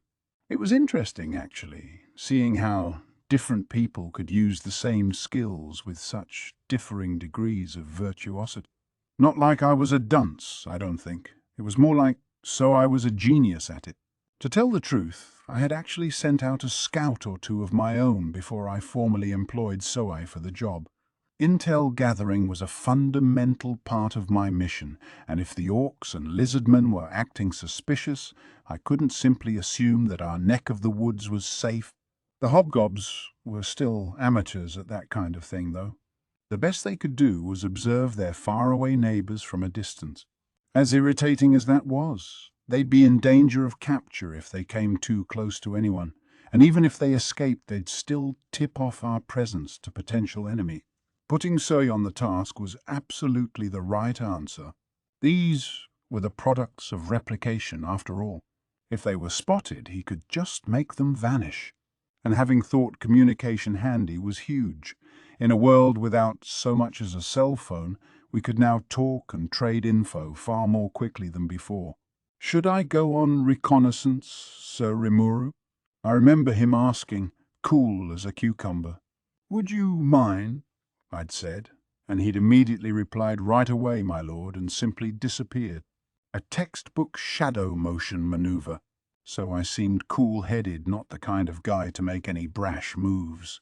He was well suited for recon, in other words, the perfect covert agent. Benimaru, meanwhile, was conferring with Rigurd and the other elders about how to keep this town secure. I had established a new department of the army and left him in charge, although the only other member at this point was Hakuro. Rigurd and the rest of the town's security force were busy securing food and natural resources. I couldn't draft them into the army that easily. I'd probably have to reorganize them at some point and field volunteers. That appeared to be what Benimaru was talking about with Rigurd. I'd like to create an organization suited for combat, he told me, selected from worthy candidates willing to dedicate themselves to battle duty. Would that be all right with you? Sure, I said. Sounds great. Let me know once you've got a roster handy. I wanted to leave the whole thing to him, really, but that felt a tad too irresponsible, even for me. I was charged with making the final decisions, and I had to fulfill that duty at least. We were still basically a collection of monsters, but little by little, I felt like we were forming an actual nation of sorts. It was nothing I could have done, or at least done this quickly, without Benimaru and the other ogres. I'd hope I could rely on them for a while to come. That just left Hakura, standing in front of me even now, wooden practice sword in hand. He was a master of the sword. There was no doubting that. You underestimated him at your own peril. He was elderly, but his spirit was like nothing else. Having this new human form and everything, I thought I'd learn some sword skills of my own. This was, to say the least, extremely optimistic, as was the prospect of learning new arts for myself any time soon. My last experience with that sort of thing was back in middle school phys ed, and I'd never even held a sword before. No way it'd be that easy. I figured I'd be a quick study, what with hasten thought and all that, but Hakuro quickly taught me the error of my ways. He had that too, it turned out, so I had no advantage at all from the get-go. The end result? I basically stood there and let this ogre mage beat me up for an hour or so. The ease with which I had been learning skills had probably spoiled me. Unlike those, arts were earned strictly through training and concerted effort. It was never going to be quite that easy for me. And while magic seemed a bit like arts, they essentially ran on two different engines. Yeesh. Icicle Lance came to me just like that too when I absorbed it. No point complaining, though. I might be able to do the same with arts as well, but it looked tricky. There would be no shortcuts with this. I'd just have to give up and admit that it'd take constant, extensive practice. Oops. Now was no time for mulling over this. I had my own practice sword in hand. Manifesting as an adult slowed down my reaction time, which meant I was in child form, so I could devote my all to this. Launching magic sense, I honed my consciousness on the world around me.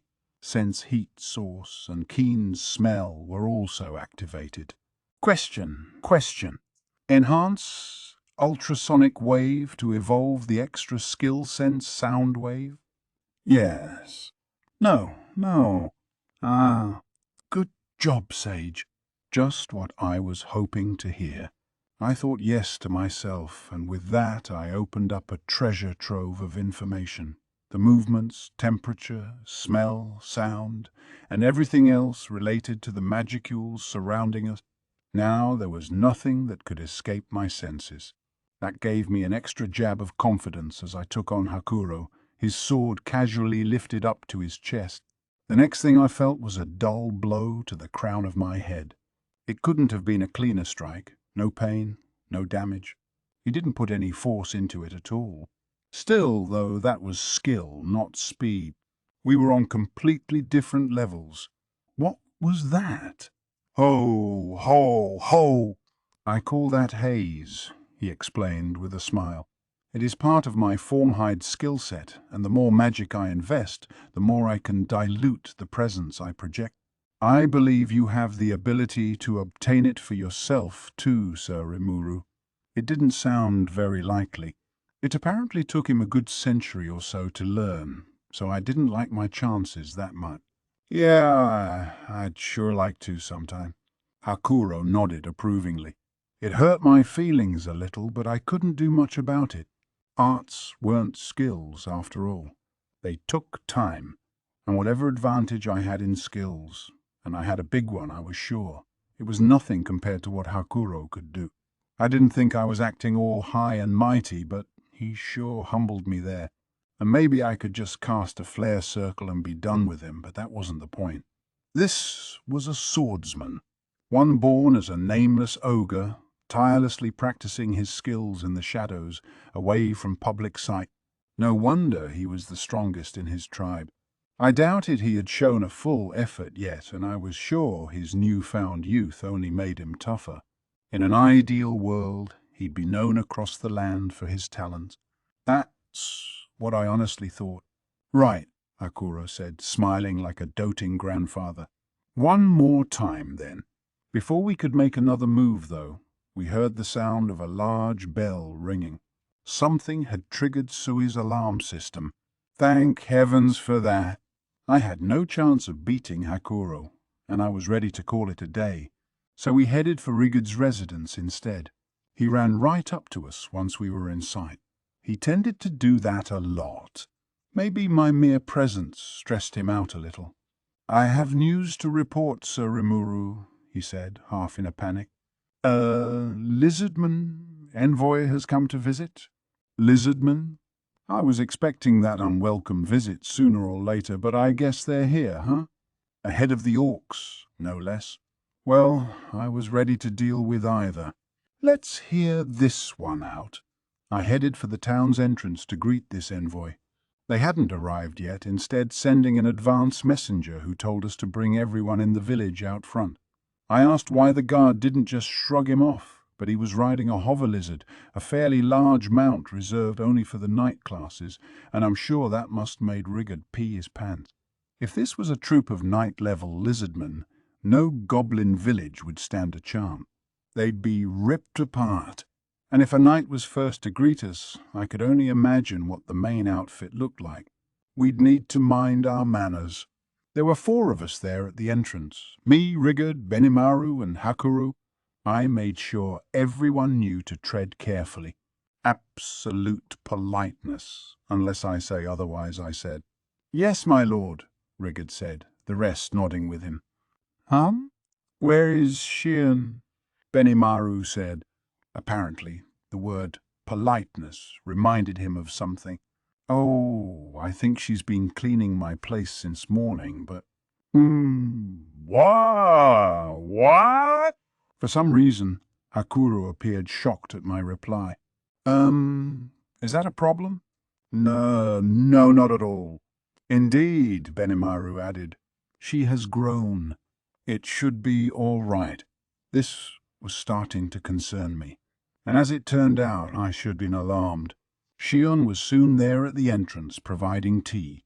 Working hard as my secretary, I figured. I wanted to compliment her on it, and then I took a sniff. This is tea, right?" There were these weird seaweed-like leaves flopping over the edge of my cup. It could not have been any potable beverage. I looked to Rigurd, seeking out a possible explanation. He averted his eyes. "What the heck?" Benimaru, meanwhile, had his eyes firmly closed, not giving me a second glance, and Hakuro had vanished, using his arts to become one with the wind. They knew, didn't they? And all the time, as I hesitated, Shion was looking right at me, waiting for my praise. How am I supposed to heap praise on her for this? My instincts were screaming at me to dash the cup against the ground, but was I doomed to this fate all along? Why the hell did I have to be human right now? It would have been a lot easier to deal with this as a taste-bud-free slime. Just use Predator to take it apart, and I'd be perfectly safe. Too late to curse my bad luck now, though. Steeling my resolve, I slowly reached out for the cup in Shion's hand, just as I did. "Oh, some tea." I was just feeling a bit thirsty. Gopta, freshly back from his patrol detail, grabbed the cup and emptied it in one gulp. "Nice one, dude. Perfect." A warm round of applause for the man. Shion's face was now a mask of pure anger, but Gopta didn't bother noticing. Or to be more exact, he was in no shape to notice. When a small plume of foam escaped his mouth, he immediately collapsed, twitching in a spasm. "Yeesh. That could have been me, man." Shion looked on quizzically, apparently not expecting this. It was a cute piece of body language with her looks, but I wasn't fooled. From now on, she was banned from any work involving food or drink. Shion," I said, "next time you make Anything you want people to eat or drink, make sure to run it past Benimaru first, all right? Benimaru shot me an icy stare, like I cared. You're the boss man, I silently replied. You handle it.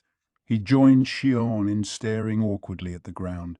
I still felt vindicated. If anyone had actually gotten hurt here, what would they do then? Oh, right, I guess Gobta did, kinda. But he'll be fine. I'd have to thank him later for serving as my inadvertent taste tester, and I'd also have to count on Benimaru to keep the body count from rising anymore. By the time we heard the full Lizardman envoy thundering toward us, about an hour had passed from the initial alarm call. I reverted to slime form, enlisting Shion to hold me in her arm. Just in case, I explained. I couldn't help but feel overall safer as a slime. Shion was all gung-ho about her guardian role, too, and there was no reason to throw shade on that. I bet she wants to make up for that tea disaster. Besides, wonder how she did cleaning my place, though, come to think of it. No, I couldn't let that bother me now. I shook off the ill omens in the back of my mind and focused on the envoy up ahead. There were around 10 lizardmen, and after a moment, one of them, chest puffed out, dismounted his hover lizard and sauntered up. The leader, I guess. Thank you for greeting me. I will give this village, too, the chance to submit to my rule and authority. I hope you will consider it an honor. Talk about a ridiculous opening line. This wasn't a negotiation so much as it was a declaration. I was too dumbfounded to have an easy response. What was this idiot going on about? And none of my companions knew what to make of it either. I apologize, sir, Rigard offered, but asking us out of the blue to submit to you like this. Have you not heard yet? Those pigs, the orc race, are on the move. They will attack this very village before long, and I am the only one who can save your puny, pathetic hides. According to this lizardman, at least, we were already his loyal subjects.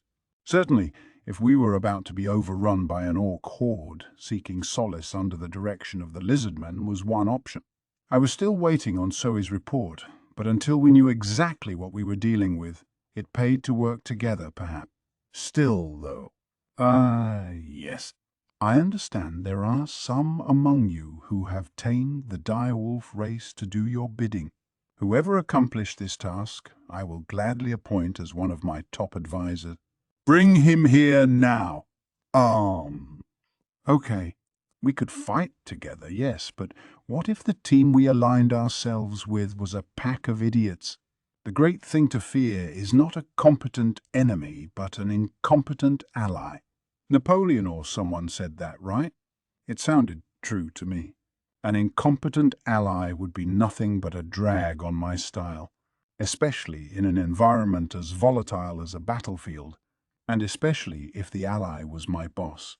Simply entertaining the thought made me shudder. I gave Rigard a glance. He was silent, mouth agape. Benimaru was scratching his head, looking at me like he was asking permission to rip this guy apart. I wasn't about to give it, but I still wasn't sure how to react. I was struck dumb, even more so than I was with Shion's tea. Akuro crossed his arms and closed his eyes, wordless. Was he sleeping? Shion, meanwhile, still had me in her arms, which she had tensed up out of anger. "Whoa, you're crushing me, lady." I jiggled a bit to remind her I was still there. She apologized, breaking into a cold sweat. She had a hair-trigger temper, it seemed. I'd have to remember that. Being held by her sure wasn't bad, I thought, but it came with some danger. She had obtained the dual skills of steel strength and strengthened body, making her one book you absolutely couldn't judge by its cover. Based on her act just now, she wasn't in full control of her own powers, and getting strangled to death wasn't on my bucket list. I'd have to watch my back around her. But yes, I had no idea the envoy would be such a damn fool. "Okay," I said, trying to move things along. I guess I'm the one who tamed the direwolves. Or more like made friends with them, maybe. You lowly slime. Enough joking. Let me see some evidence. Then I'll decide whether to believe you. This guy had a bad habit of giving orders from whatever mountain peak he believed he was standing on. I was starting to get irritated. Refusing to listen to the other side in conversations like this, someone needed to knock this dude off his high horse. I occasionally had to deal with company presidents and government officials in my construction job back home, but not even they treated me like such an idiot. One thing I learned quickly with those guys was that the only way to beat them was refuse to play their game in the first place. Teaming up with idiots would earn you nothing. So I decided to switch tactics. Ranga. Here, sir. He stepped out from my shadow. He had been adopting it as a sort of standby post as of late. Another way to adapt shadow motion, I suppose. Good. This guy wanted to ask you a thing or two. Could you hear him out? That's right. I tossed the ball over to Ranga. Not because I was lazy or anything. I just figured Ranga would be more effective at dealing with this bozo than I'd ever be. Assuming I wasn't worth the space I took up in the world just because I was a slime was ruder than even regard was when we first met. Could anyone blame me for wanting to bow out? Besides, this dude hadn't even noticed my aura yet. He couldn't have been anyone special. It was all pretty weird, really. So Ranga, accepting my order, turned to face the lizardman. A single glare from him was enough to make even the stout-looking guards in their iron chess pieces take a step back in self-defense. And why wouldn't they? Ranga was huge, not shrunken down at all. The whole of him was right there. My master has ordered me to interact with you. Speak, and I will listen. Ranga was using coercion as he talked. It struck home among the warriors, who were now frozen in place. One, though, wasn't. The envoy, who looked a tad groggy but still maintained his stately, puffed-out posture. I had to hand it to him. Maybe he had more willpower than I thought. Ah, yes.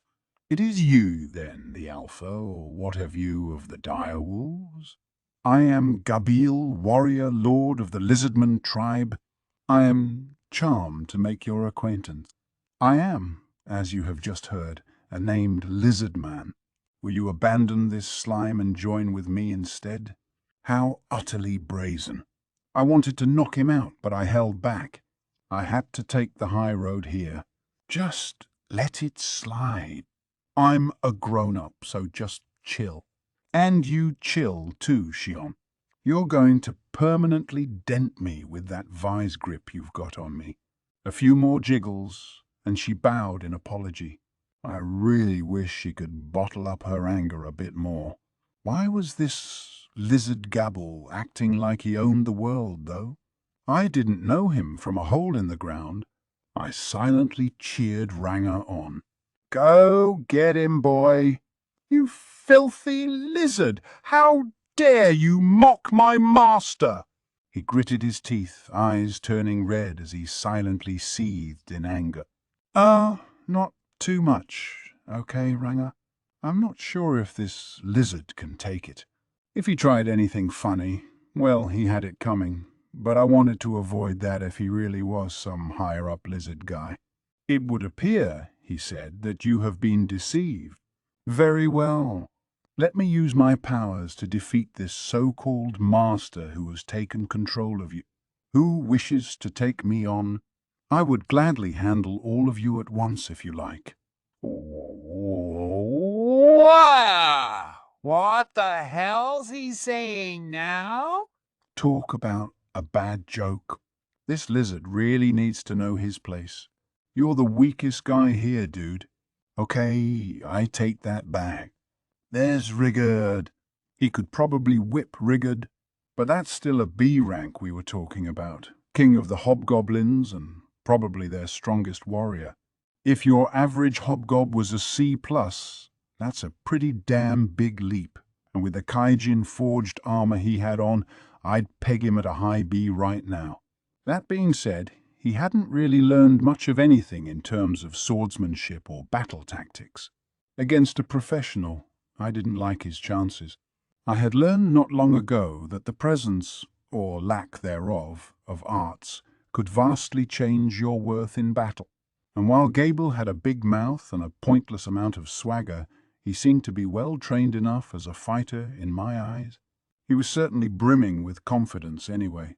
Our eyes met. So who should I pit against him to start out? What you guys up to? Gopta, without a doubt the best in town at popping up at the exact wrong time, executed this skill perfectly by waking up. You're all right. Oh, you have to listen to this, he replied with a carefree smile. I was swimming across the river, and this kind voice said I had obtained resist poison or something like that. So I felt a whole lot better, and then I woke up. Something told me it was a lucky thing he didn't make it all the way across that river. I thought it'd be kinder if I didn't say that. Wow! Resist poison, huh? That's pretty neat. I don't even have that one. Really? Oh, neato. Gopta seemed honestly proud, but his knack for terrible timing had already sealed his fate. Ranga growled. Very well. If you are capable of defeating one among us whom we deem to be worthy, we will listen to your story. Then he motioned toward Gopta. I knew he would. He protested, eyes wide open. What are you? But it had been decided, which was good for me. I wasn't sure who to pick myself. Everyone on our side was ready to beat the crap out of this lizardman, their eyes lowered in a threatening stance. In a way, it helped me keep my own head cool. Whenever someone gets visibly pissed off, it tends to put the brakes on everyone else in the room. Really, though, Ranga can be pretty mean too, huh? I could see it in his eyes even. He was putting Gopta up as a sacrificial lamb. It wouldn't exactly be honourable to hurt this envoy, but if he struck first, that was enough of an excuse. I imagined that was Ranga's way of thinking about it. Clever of him. Wonder where he got that from. Are you sure? Gabriel asked me, a triumphant look. Because I would be happy to challenge you instead.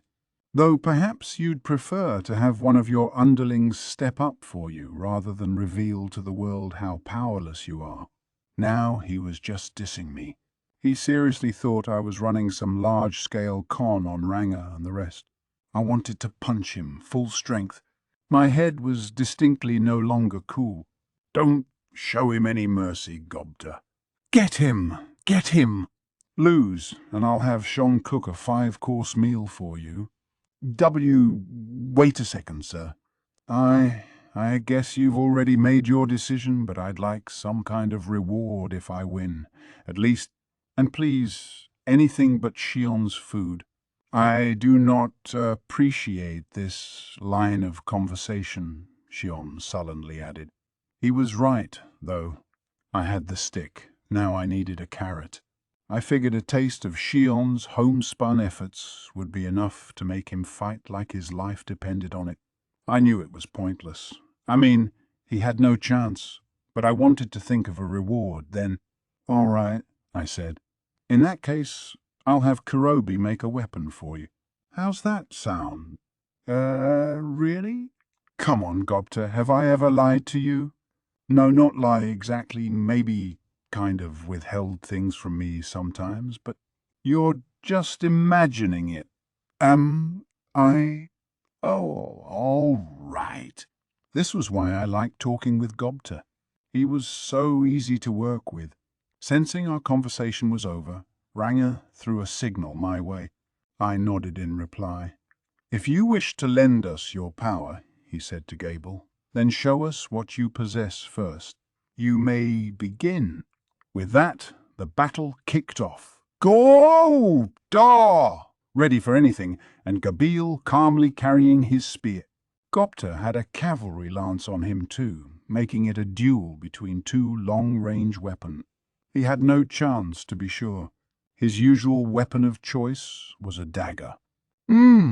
Gabble replied, lecturing his foe despite the fact that the fight had already started. You may be more than a mere goblin, but even a hobgoblin is no threat to me. We are the lizard men, the mighty descendants of dragons. Aren't you coming? Well, here I come then. Ignoring the boast, Gobta hurled his spear right at Gabble. He was serious about this, more serious than I expected. Impudent fool, Gabble listlessly muttered as he batted down the missile. That, apparently, was exactly what Gobta wanted. For just an instant, Gable's attention was focused on the thrown spear, and the hobgoblin took that instant to disappear. Wait, what? If my eyes weren't deceiving me, Gobta had just executed a perfect shadow motion move to hide. Perfect enough that even Gabble lost sight of him. Where are you? He shouted, furtively looking around. But by then, the battle had already been won. Flying out of the shadow behind Gabble's back, Gobta flung himself into a mid-air spin as he executed a kick. I figured Gabble had no idea what happened. The rear attack came as a total surprise, and he took it straight to the back of his neck, immediately causing him to black out. Gobta had aimed right where neither Gable's armor nor his helmet could protect him, and he aimed well. Even the stoutest built of lizardmen couldn't hold up against a direct attack on such a vulnerable collection of nerves. His scales would keep the blow from turning lethal, but he would no doubt take a while to recover. Which meant that Gobta actually won. It is settled. The victor is Gobta. Ranga's proclamation was almost drowned out by the cheers and applause from the ogres. Gobta soaked it up for a moment or two. Man, Gobta, of all people, dominating a warrior Lord Lizardman? I figured Gabble was B+ or so, and he was down in one stroke. I had to hand it to Gobta. He'd matured. I was shocked, and I'm sure I wasn't the only one. Well done, Gobta, Ranga said as he nodded approvingly. I always knew you had it in you. Yes, chimed Rigurd. Excellent. You have shown the world what hobgoblins are truly capable of. He might just be right, Shion observed. I think I'll forgive what you said a moment ago after all. A masterstroke, Benimaru said. You have grown stronger than when we last fought. Indeed, Hakura said, eyes sharp and focused on Gobta. Quite impressive. I wonder how he may respond to further training. Damn! Being complimented by the likes of Hakuru. This day might just change Gobta's life. If that old taskmaster of an ogre sage saw potential in him, I was all for it. It helped divert Hakuro's attention away from me in training at least. Though, wait a second. Was everyone else here expecting him to win? I took another look around, and that was that vibe right now. I was the only one who doubted him. Better make amends for that. I knew how to read a room. Yeah, good job, Gobta. That blew me away. I'll make Kurobi start on your weapon before nightfall. So what about Gabble and his lizardman entourage? The warrior lord had no external injuries. He was knocked out but otherwise unaffected. As for his men, they had been frozen in place before they even had a chance to form a cheering section. They still had no idea what had just happened. Hey, we won, okay? I yelled at them. And I got to turn down the offer too, all right? If you want help fighting the orcs, we'll think about that, but for today you mind leaving us in peace? And don't forget to take him with you. That was enough to stir them to action. And with that, our attempts at a cross-species summit were over. I was happy to see that idiot go, really, but we still needed to formulate a future plan. I gathered us together in a small hut I'd built next to the largest lodging quarters in town for meeting purposes, ordering Rigurd to call for everyone else we needed. I will summon them at once, he said, sending Gobta out for them as I used thought communication to get Sui over. Most of the town's important figures were there. Among hobgobs there were Rigurd, Rigger, Rugurd, Rigurd, Rugard, and Lilina. They were joined by the dwarf Kaijin and the ogre mages Benimaru, Shuna, Hakuro, Shion, and so on. 12 in total, not counting me, and they encompassed most of the town's managerial duties, apart from production. Kaijin represented the town's building and production interests. Lilina handled management, and Rigurd, Rogurd, and Rigurd were the top political brass. Rigurd was in charge, and the other 3 were his ministers, although I hadn't assigned them concrete duties yet. Better get on top of that. Benimaru and Hakuro were our military, Sawai our intelligence, and Riga our security. This meant our government now consisted of 6 departments, with the military and covert ops sections newly founded by me. We were still weak as an organization, but it had worked well enough so far. Once the framework was in place, it'd be easier to fill out the details over time. For now, at least, we had roofs over our heads and food in our bellies. Thinking about it, Rigo was doing a damn good job for us all. The grease on the wheels, I suppose. Benimaru was deliberating over who to recruit for the army. I heard he and Rigger were discussing a list of possible candidates they could take from the security detail, which was good. I'd only just appointed him, but I would need some action on that fast, what with the orcs and lizardmen running around. It was a heavy burden to place on Benimaru, but I was sure he'd do his best. Lilina was a hard worker, quick-witted too. She was our city manager of sorts, but in terms of her duties, she was mainly responsible for our agricultural effort. She'd picked up some wild potato plants and succeeded in cultivating them. They grew quickly and provided a great deal of nutrients, which did wonders for our food situation. She was also involved with things like taming magical beasts for livestock and building fish hatcheries, a pretty decent range of projects. This was in addition to managing all our stocks, the things we made, the resources we harvested, the materials we gathered. The Secretary of Agriculture, Forestry, Water, and Livestock, all in one. We were still small, which was what made that possible, but going forward we'd have to adapt with the times. If we started building trade relationships with the human race, I'd love to pick up some vegetable seedlings from them. By then, Lilina would probably have too much on her plate, so I'd need to appoint more managers. The rest of the Goblinars were pitching in too, learning sewing from Shuna and so forth. We had a lot of winning people among them, Haruna included. I figured we were in good hands. On the architecture and production front, I was still leaving well near everything to Kaijin. He was trained as a blacksmith, but after collaborating with Kuroba, he had kind of drifted upward to the position of floor supervisor. They had divided their workload pretty well, as I saw it. Kuroba at the forge, Kaijin working on new ideas. We're still pretty busy putting everything together, he told me, but once things settle down, I'd like to devote myself more to creative things. I had a feeling Kurobi would be joining him before long, once the current wave of weapons production wrapped up. Hell, I wouldn't mind joining them even. But before that, I just needed things to, as Kaijin put it, settle down. Once Zoe returned from his latest recon trip, the entire gang was at the conference room. Time to kick this off. With my signal, Zoe began his report.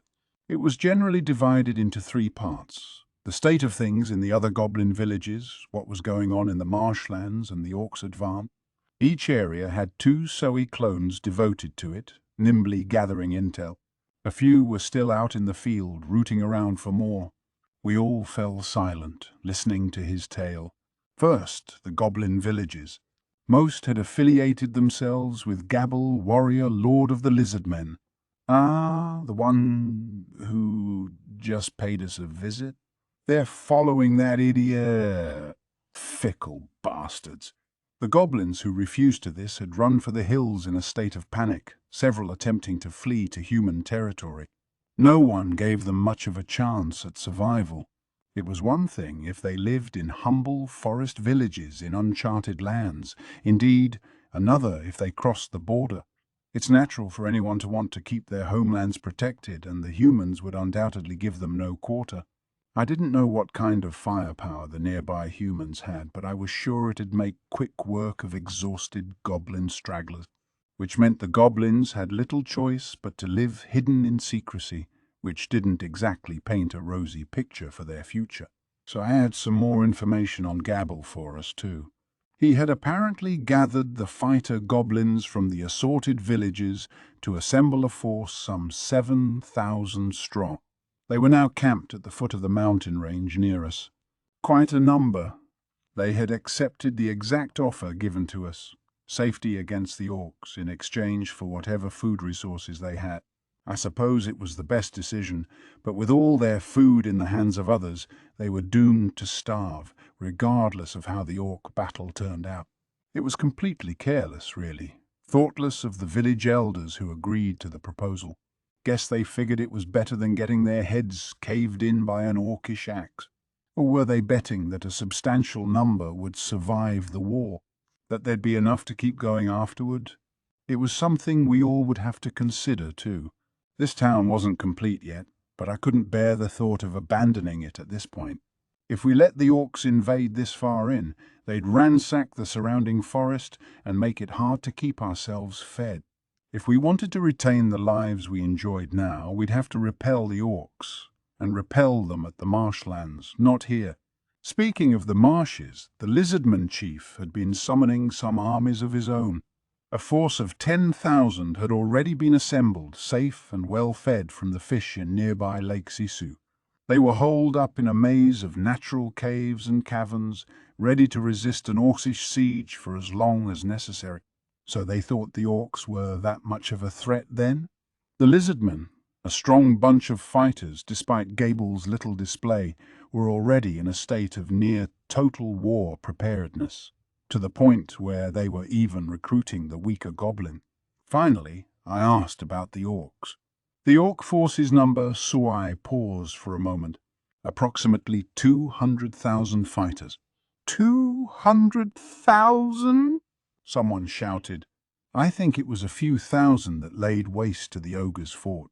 So you mean to say that the force that attacked our home was merely a fraction of the entire army? Indeed, so I reported. That is what I found in my investigations.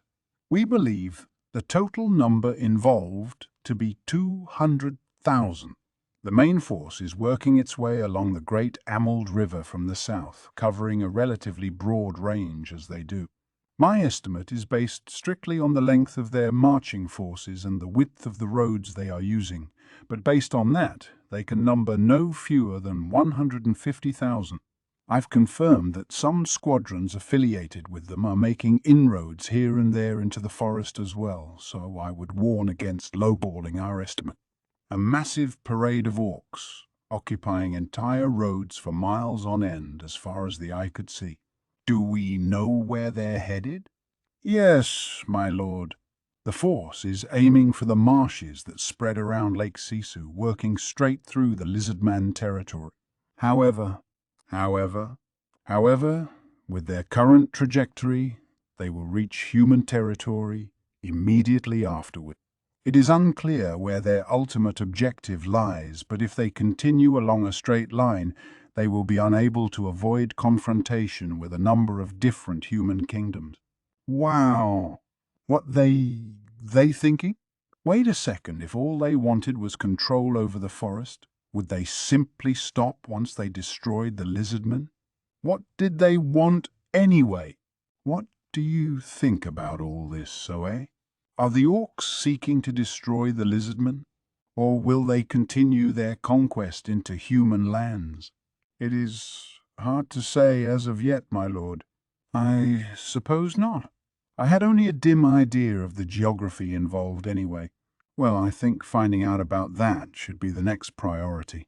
Do we have a map or something handy, Zoe? What do you mean by map, sir?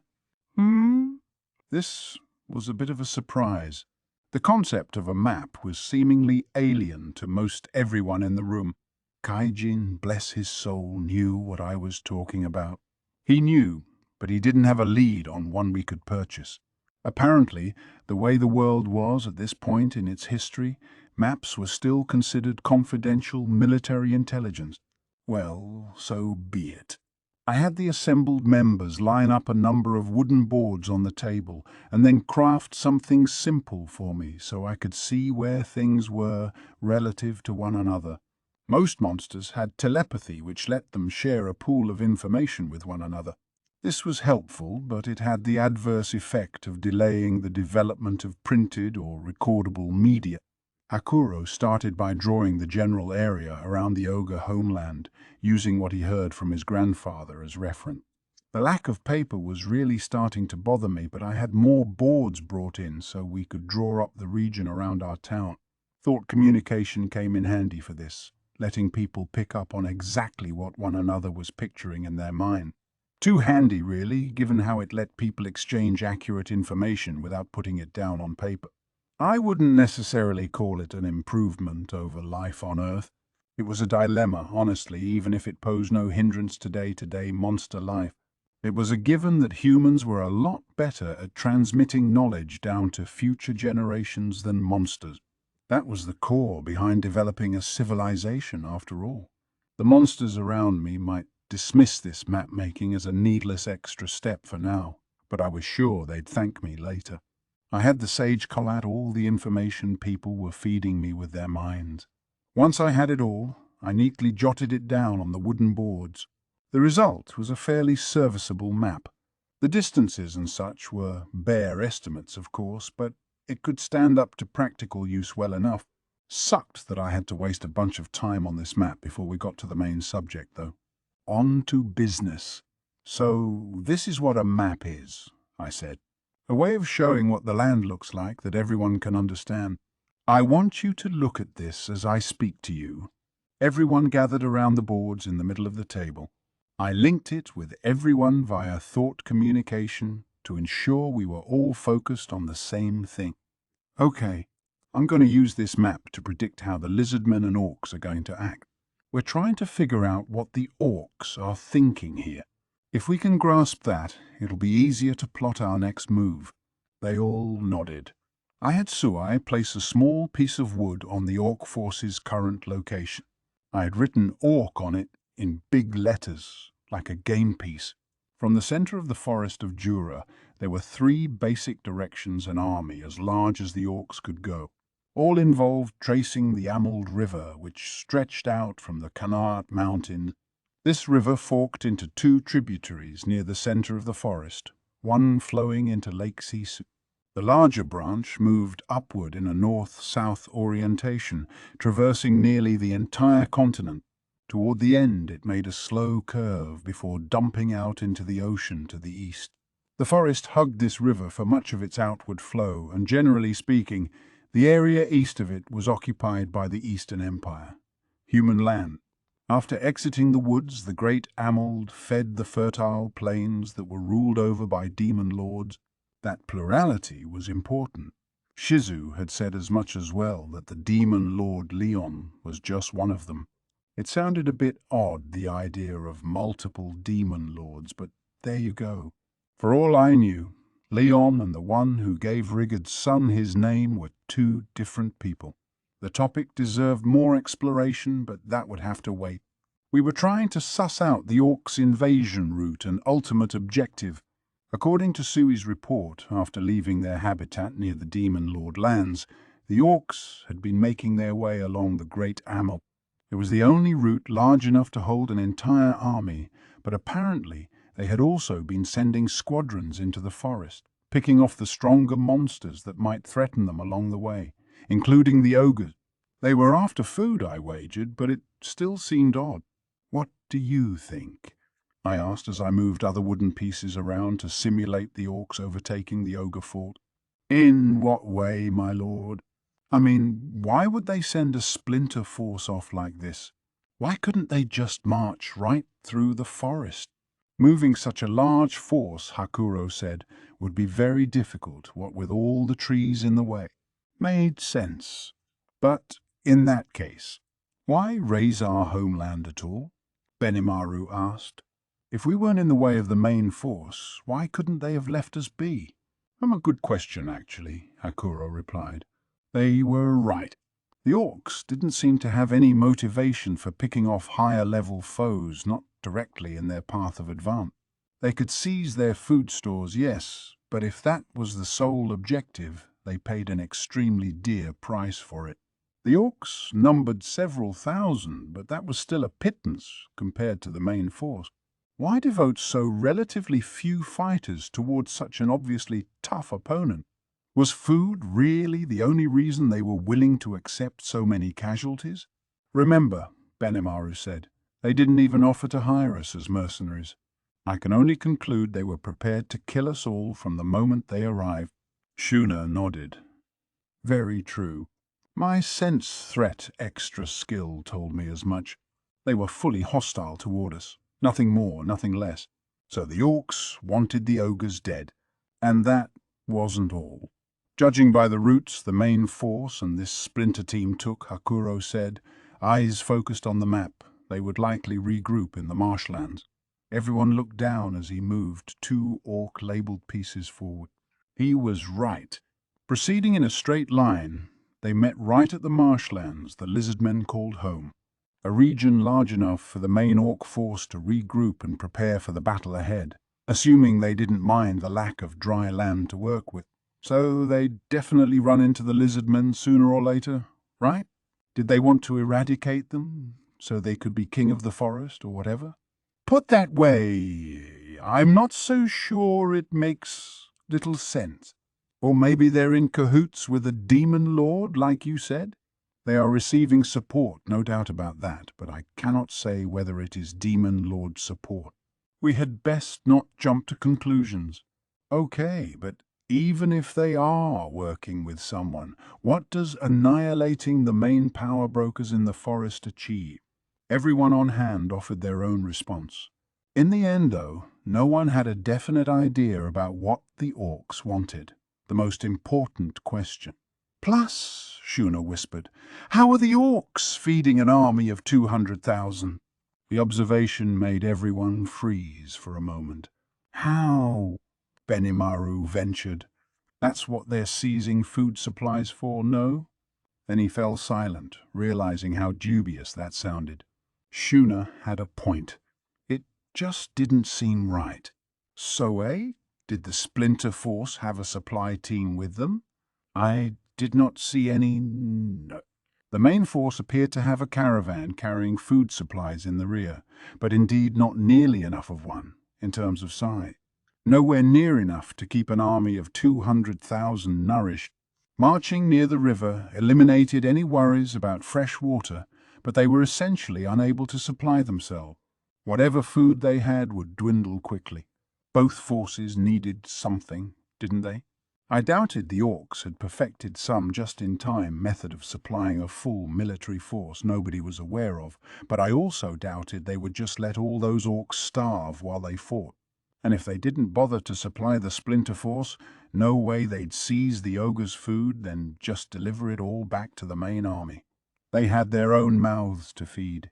And Splinter Force or not, we were still talking several thousand grown orcs, and that was an awful lot of people to force into potential starvation. I noticed Soe step up to say something, only to catch himself. What is it? I pressed. Did you want to say something? This is just speculation on my part, but I wonder if, perhaps, they were foraging upon the bodies of those who died of starvation or battle wounds. I say this because, while I conducted thorough investigations of the battlefields they fought in, I found not a single corpse. What? What? Benimaru exclaimed. Including our own homeland? Yes. There was absolutely nothing and no one left. How? How? Oh, no. The ogre mages were at a loss for words. Oh, I could see why. That's what orcs are like. Just imagining it made me queasy. That's just too hard to accept. They are omnivorous, I know, but really? So I eyed Rigard and Kaijin stoically. It is simply speculation, he repeated. But wherever they were known to be, I found not a single corpse, and our homeland was completely devoid of anything. That is the full truth. And that brings to mind a certain skill. He stopped and his face twisted. "No!" Benimaru shouted. "An orc lord?" "Indeed. I have not confirmed it, but I cannot deny the chance that an orc lord has appeared. I have at least confirmed the presence of high-order orc knights. Our attackers, likely. Indeed, they would have to be, judging by their strength. I could imagine orc generals among them even. That would certainly explain everything." The ogre mages' faces grew more and more concerned. They seemed to know who this orc lord was. Not that it meant anything to me, Kaijin, or the other hobgoblins. "Whoa, who's this orc lord guy?" Kaijin asked, finally unfreezing himself. "Could you maybe include us in this conversation, please?" "Yeah," I added, "if you don't mind." That was our first insight into exactly how fearsome the Orc Lord was. To put it briefly, an Orc Lord was a unique monster with advanced leadership skills. They appeared one at a time, out of the blue, once every few hundred years, to spread chaos across the world. One bad hombre, in other words. What made them so nefarious was the skill they were born with, the unique skill known simply as ravenous. It allows the caster to make his allies devour everything around them, like a swarm of locusts, afflicting them with a severe hunger they never have any hope of sating. It sounded like torture for the victims, but it had great benefits for the caster. It very efficiently removed all organic matter from entire regions at once, transforming it into energy for yourself. And even if it starved your people, hell, because it starved them, the ultimate effect was tremendously powerful. But the scariest thing of all was that whatever monsters the hordes consumed in their mad dash for sustenance, their skills would be transferred over to the caster. Monster powers, physical attributes, even skills. It wasn't a sure thing every time, but the more monsters you consumed, the better your chances. In other words, the orcs aren't trying to eradicate the forest's higher-level monsters at all. They're trying to take their powers for their own. Silence fell upon the room. It indicated once and for all that my compatriots had already made that conclusion. We all paused for a few moments. The air had grown heavy around us, whether we had solid evidence of an orc lord in our midst or not. We weren't helpless against this threat, of course. This monster had appeared on the scene before, multiple times, and there was already a known strategy for dealing with them. "And this is?" I impatiently asked. The ogre mages responded by giving one another awkward looks. Kaijin and Rigard stared at them, a tad put off. "It embarrasses me to say it," Shuna finally began, "but the Orc Lords of the past have all been defeated by human efforts. Ravenous is a powerful, unique skill, no doubt about it, but it works only by seizing the powers of those the Orc Lord defeats. While monsters may have intrinsic skills or other magic-oriented effects an Orc Lord can take for itself, humans bear none of that. They bear arts, not skills, and those are strictly the fruits of practice and effort. That's what enables a human nation, or band of nations, to defeat such a threat. Don't feed the beast and it won't grow, huh? I suppose they hesitated to say it because it meant we'd have to get humans involved sooner or later. Well, at least we had something to go on now. We had a general idea of the skills the Orc Lord might seize, and we could find ways to counter them. It might not be that much of a threat yet, assuming it hadn't been around for too long. Maybe this'll be easier than I thought. Maybe not. He already had a Night Corps, for one, not to mention the 200,000-strong horde of slavering, starving orcs. That, and whatever organization fronted the funds to equip and armor all those guys. No point being too optimistic. If it gained any intelligence boosts through Ravenous, it could even become a demon lord in time, I bet. Bad news all around. Definitely should have gotten to him quicker. But, well. Right now would have been a great time for some lofty hero to show up, but I didn't have one handy to my regret. All right. Let's see if this Orc Lord exists or not, before anything else. If one's really been born, I suppose we should get a message over to Cabal and the rest of my adventurer friend? Yes, my lord. Rigard nodded at the idea. They had mentioned they were affiliated with a group, the Guild, they called it, that provided assignments. Maybe the Guild could help us out, if Cabal provided an in. I was expecting more pushback, really, but none made itself known. Cabal and his friends were certainly kind to us before, at least. No stereotyping or the like. I figured I could sell a few hunks of magisteel I had left to raise the money for the Guild's help.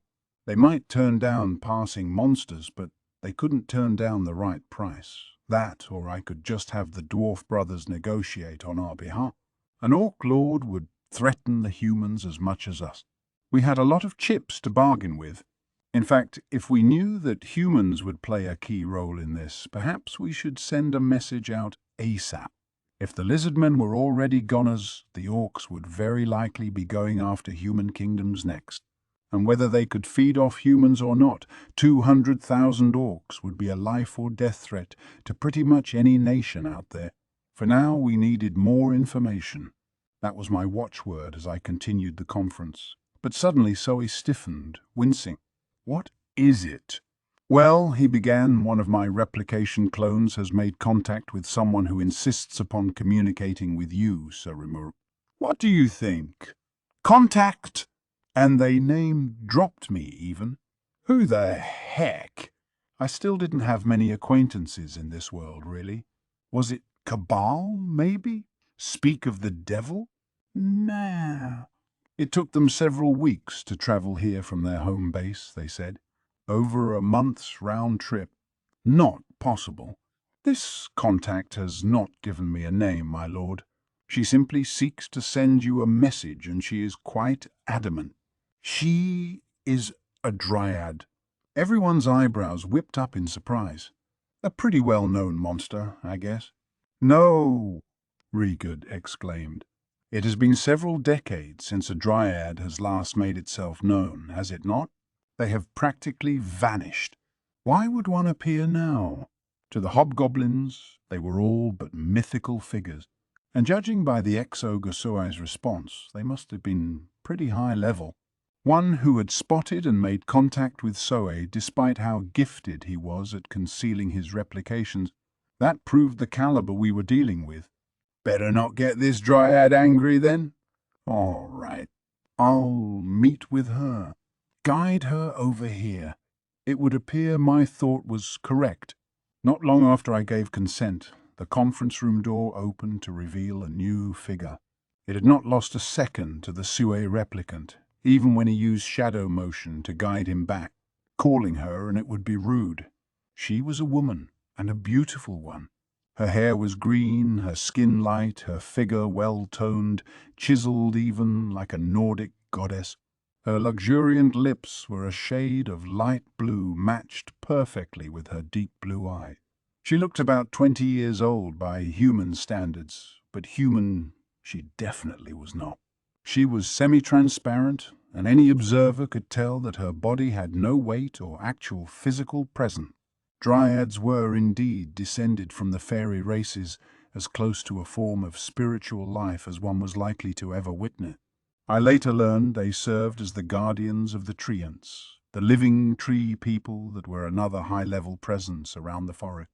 In terms of ranking, they were easily A or better, up there with Ifrit, and no doubt a terrifying presence for Rigard and the hobgobs. But what did she want? The conference table was enveloped in silence. The dryads, long-lived though they were, rarely left their holy sanctuaries. They were heralded by some as the wardens of the whole forest of Jura, and only a few lucky ones would see one for themselves. They were fabled to exact divine punishment upon the wicked, those who damaged the forests. Benimaru and the other ex-ogres reacted much the same way as Rigard, but the dryad didn't let it faze her. She sized up the room for a moment before locking her eyes upon my figure. "My greetings to you, leader of the monsters, and your followers. I am Trainee, a dryad. It is nice to meet you all." She smiled, like a bud sprouting into a flower. That was all it took for me to wonder, am I being too wary of her, perhaps? She had a fairy-like beauty that was absolutely true. You too. My name's Rimuru. We can keep it casual here, okay? None of that leader of the monsters crap. I hated nicknames enough on Earth. I didn't want any here, so I made sure to do away with it before the rest of the room could introduce themselves. "So," I said, still trying to overcome my embarrassment, "what did you want to see me for?" Thank you. I have come here to discuss the events taking place in this forest, events which I imagine you all are aware. As one of the Forest of Jura's appointed wardens, I cannot allow this series of calamities to go unaddressed, and so I have appeared before you. I do so because I hope to join in your conference. She nodded in turn to each of the participants before turning back to me. Trainee? Huh? A named monster, then. High level, no doubt. But why here? Benimaru dared to ask. Surely there are races more powerful than the goblins you could have turned to for assistance. This is the most powerful outpost in the nearby region, the Dryad replied. The others no longer exist, their people now affiliated with the lizardmen known as Gabil. The Treants are incapable of moving from location to location and thus interact little with other races. If they were blighted by an outside enemy or natural disaster, there would be little they could do to defend themselves. We Dryads are granted permission to travel to the outside world only in these spiritual forms, and I regret there are but few of us if the root cause of all this were to attack the Treant community we share our lives with. We lack the numbers to provide them. An effective defense. That is why I wish to tap your strength, if I may. She closed with another cheerful smile. In contrast to her astounding looks, the way she spoke was oddly calming. They must have been a long-lived race indeed. She must have seen a lot over the years. The issue was whether she could be believed. Someone as strong as Ifrit, several of them living in this community or whatever, not even they could handle the orcs. Did she want to use us as bait, maybe? Or was there some other goal? You speak of a root cause, Hakuro said. Does that mean you know what is happening in the forest now? I do, Trini responded without hesitation. An orc lord is invading it with a vast force in tow. The freely given revelation plunged the conference room into silence once more. Should we take that to mean, Benimaru finally said, you have confirmed the orc lord's presence? You may. And if they were to turn their sights upon our community of Treants, we have no effective way to resist them. They cannot move from where they are rooted, and their mystical magic can do little against an orc race unafraid of death. We could perhaps sear them with flame magic, rendering them into ashes, but that could backfire upon the tree people, and none have mastered it anyway. And anything more powerful than that, anything that could strike an entire army at once, would wipe the Treants out with it. Trini paused, sizing us all up before once again focusing her gaze squarely upon me. In addition, we have found that a high-level magic born is working behind the scenes to support this orc lord. As Dryads, we must prepare for this. We are unsure which demon lord might be behind them all, but we are not interested in letting these intruders do whatever they like with our forest. Her eyes seemed to sparkle even more as she spoke. As one of the most powerful creatures of the forest, Trini exuded a presence in the room that was electric. It was like energy coursed across her entire body. Well, we'd like to help, but what did you want us to do exactly? I would like you to defeat the Orc Lord, Trini immediately replied. This rendered everyone speechless. Whoa, I protested. This monster is like crazy-ass strong, isn't it? Why would someone like me have to take him on? Trini responded with a quizzical look. But the ogre mages here are intending to fight against the orcs, though, aren't they? And you plan to contribute to the effort yourself, right? You were the one who extended a hand to save all those defenseless goblins not long ago. I had thought you would show similar kindness to us and the treants." She smiled again. I wasn't sure what sources she was tapping, but Trainee seemed to know a remarkable amount about what happened in this forest. She must have looked at my assorted exploits in this world and concluded that I was a sort of omnipotent good Samaritan. Perhaps the secluded lives the dryads led caused them to assume the best of everybody they met. Did it ever occur to her that I might stab her in the back? The smile made it impossible to tell, but as our eyes met, I could feel it in my gut. This was no liar in front of me. I decided to trust my instincts. If her story was true, we really did have an orc lord on our hands, as well as a high-level magic-born lurking around behind him. I didn't know exactly how I could contribute to the cause yet, but if she trusted in me, I might as well repay the favor. I took a deep breath, but before I could speak, "Of course. To our leader, Sir Rimuru, the Orc Lord is no more of a threat than a passing cockroach." Shion stole my thunder, a bold look of determination on her face. "Geez, I'm not a god or anything. Wish she could have conferred with me first. And why is it already a given that I'm the one doing the orc slaying around here?" Before I could protest, Trainee gave me another smile. "Oh," she exclaimed. "Then it's just as I have heard. I wish you great luck against the Orc Lord then." And that was that. I had been more or less pushed into the Orc Lord's slaying role by Shion, but that didn't mark the end of the conference. We kept going, while Trainee joined us for the rest. On the map, in the marshland area, was a wooden board with Lizardman written on it. Behind it, another one marked Goblins. In front of it was the spot where the two different orc contingents were going to cross paths. Putting it all down on the map like this made the sheer size of the orc force stark in our minds, but my eyes were turned elsewhere. "You know," I said, "if that idiot from before decided to stage an attack on the Lizardmen HQ right now, he'd seize it pretty darn quick, wouldn't he?" Indeed. Gable, the so-called Lizardman envoy, if he decided to raid the Lizardmen's home turf while their main force was busy tangling with the orcs, he'd be greeted with only skeletal resistance. The caverns would be his in the blink of an eye, and the goblin forces were already in perfect position for it. "You're sure these are the right positions, Zoe?" "I am, sir," Zoe said. "The goblins are encamped in the plains by the foot of the mountain range. If they deploy their forces from there, they will do so right in the spot indicated." I trusted him at his word, but why were they just sitting around there instead of joining up with the other lizardmen? That was the thing. But I had to remind myself that I was making some pretty big assumptions too. Gable had no reason to attack his fellow lizardmen. The odd way he chose to position his forces gave me pause, but there was little reason to dwell on it. I thought, maybe I'm overthinking it. I'm kind of an amateur at this, so... "No," interrupted Hakuro, eyes sparkling. "I think you may have a point. If the main lizardman force is deployed directly in front of them, it would be easiest to try to strike from the rear.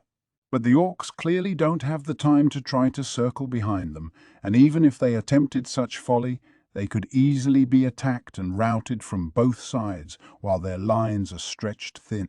There is no reason to keep an army here." "But what would the point be?" Benimaru countered. "Even if the goblins defeated the lizardmen, all they'd have waiting for them is death at the hands of the orc onrush. Perhaps. But Gable seemed to style himself as a leader. He may want to seize the position of chief for himself. It is possible. And really I see no other reason for him to position his forces here." Gabriel was certainly confident. Dreaming big. But was he really that brazen? "If that's what you think," I said, "if you think it's possible, then that's all the more reason why we can't team up with him." Nobody offered any disagreement. "Do you believe Gabriel may be rebelling against his own people?" Trainee asked. "Yeah, it looks possible, the way this map is showing it. He offered to have us join his army. but I don't think that's such a good idea anymore. I see. Perhaps there is someone compelling him to do this. I will investigate. I appreciated the gesture. But if she was covering gabble for us, what should the rest of us be doing now?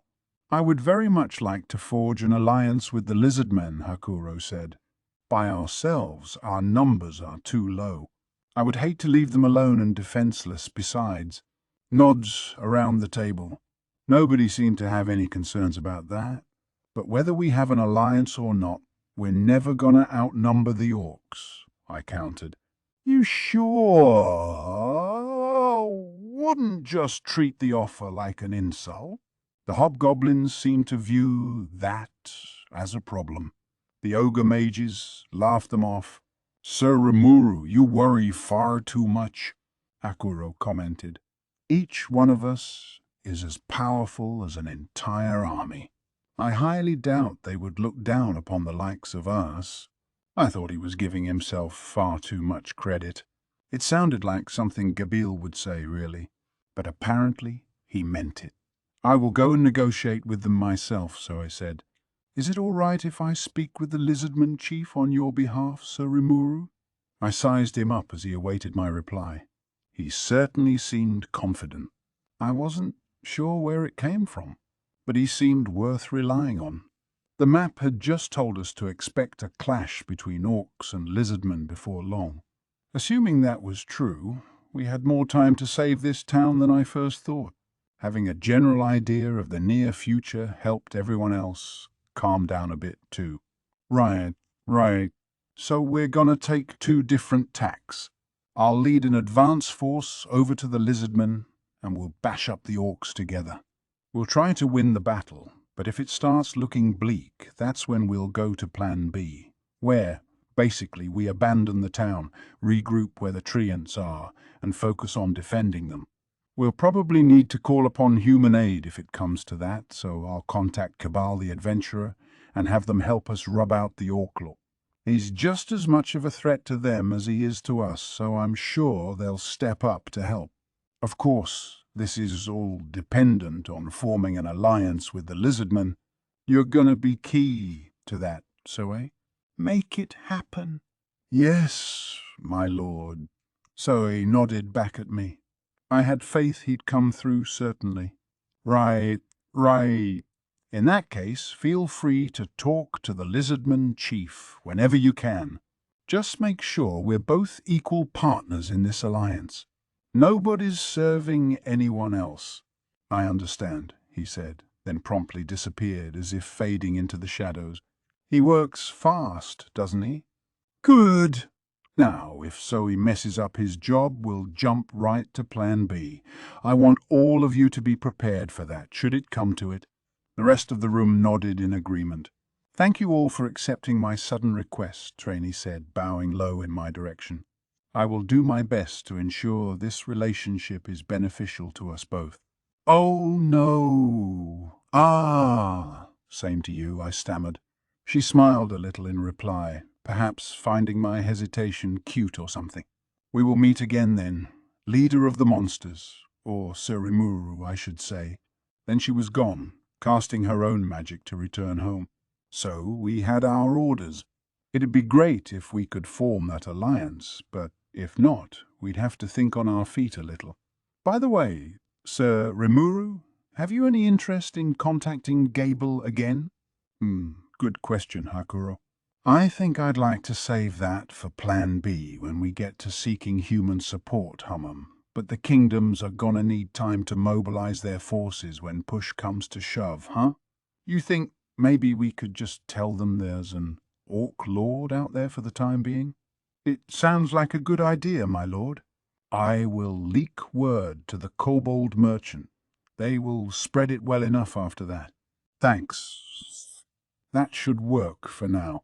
They'd probably want some solid evidence about the Orc Lord's birth before joining forces with us. Besides, Rigard was already outside of our conference room hut, carrying out my orders. Even as Goblin King, he still ran around all day like a chicken with its head cut off. Things were starting to happen. It was beginning to make me nervous, but there was no point stewing over it. We had to do what we could, and right now, that meant we had to prepare. An orc lord, though, huh? Sounded pretty tricky. Stealing people's skills sounded awfully unfair. Not that I was really one to talk. But I had been sweet-talked into confronting him, and I couldn't disappoint Trainee now. I wasn't at all sure about my chances, but I had made the agreement, and I'd go at him with everything I had. If I screwed this up, I'd have no chance of carrying out the promise I made to Shizu. I had to think about the future, even if the thought depressed me a bit. The orcish army stormed across the forest, feet stamping against the soil. Entire trees toppled along the way. Destroy them! Destroy them! Destroy them! Destroy them! Such was the thunderous chant of the orcs as they marched along, their yellow eyes sparkling with rage. They were not capable of thought in the normal way. In their eyes, anything that moved was prey. They were eternally hungry, and the whole of their consciousness was devoted to filling their empty stomachs. Ooh! Another one down. Those surrounding him were overjoyed. They had prey now. At one point they might have been friends, but now he was just a slab of something edible. He looked like he was still breathing, but all that meant to the others was that his meat was fresh. Those lucky enough to have been marching alongside him immediately took to taking the body apart. The liver was taken to the leader of their little group, with the rest snatched up on a first-come, first-served basis. Crunch, rip, smack. The air was quickly filled with the repulsive sounds of flesh and bone being torn apart. They were forever hungry, and the hungrier they got, the more powerful they became in battle. That, right there, was the hidden benefit of the unique skill known as ravenous. The more orcs that fell and were eaten, the hungrier the survivors grew, the stronger it made the entire army. They numbered 200,000, a city's worth of famished slaves under the Orc Lord's rule. There would be no salvation for them as they worked feverishly to fill their stomachs. It was all too futile an effort in this endless hellscape. Now the homeland of the ogres was before them. The orcs were D-ranked monsters. The ogres with a grade of B made them cower in fear. Never in their dreams would they dare challenge them to a fight. But look at them now. Destroy them. Destroy them. Destroy them. Destroy them. They never stopped. If anything, the hunt for prey made them go faster. Their comrades fell as the ogres raged, exercising the full brunt of their powers, slashing them apart, caving in their skulls with the handles of their axes. But all it meant was that the orcs suddenly had a bountiful supply of fresh meat. They were thrilled, hoping against hope that it helped stave off the hunger for at least one passing moment. An ogre fell. Several orcs immediately pounced, bathing in his blood as they gnawed at his body. But, it didn't work. It filled nothing. But now, look. The orcs' bodies were changing. The power of the ogre was now within them. And now the ogres were swallowed up by the supposedly inferior orc hordes, screaming their last, pained at the seeming uselessness of their powers. And slowly but surely, some among the orcs began to manifest new, unexpected ability. The strength of the companions I eat becomes my own. The power of the prey I consume becomes my own. The eating continued. None were afraid of death. Any sense of fear in their minds had been consumed right alongside the flesh of their comrade, and the power flowing within them was now making its way to the king. Their king, the Orc Lord, the one at the top of the food chain. The march continued. Their next prey was right in front of them. The lizardman chief shuddered when he heard the report. The thing he feared most was now reality. According to the messenger, the stronghold of the powerful ogre race was destroyed before the day had even ended.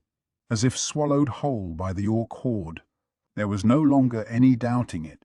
The Orc Lord was here. In terms of sheer statistics, these were still D-ranked orcs, 200,000 of them or not. 10,000 C-plus level lizardmen, playing on their home turf in the marshes, had every chance of fighting evenly or better. But if the thing he feared the most, an orc lord, was on the scene, nothing about them was D-rank any longer. If they had completely overwhelmed the ogres, that was an indicator of their power, from the guy up top all the way down to the lowliest peon in the army. They may not be as powerful as ogres, no, but you could put a plus sign next to that D at the very least.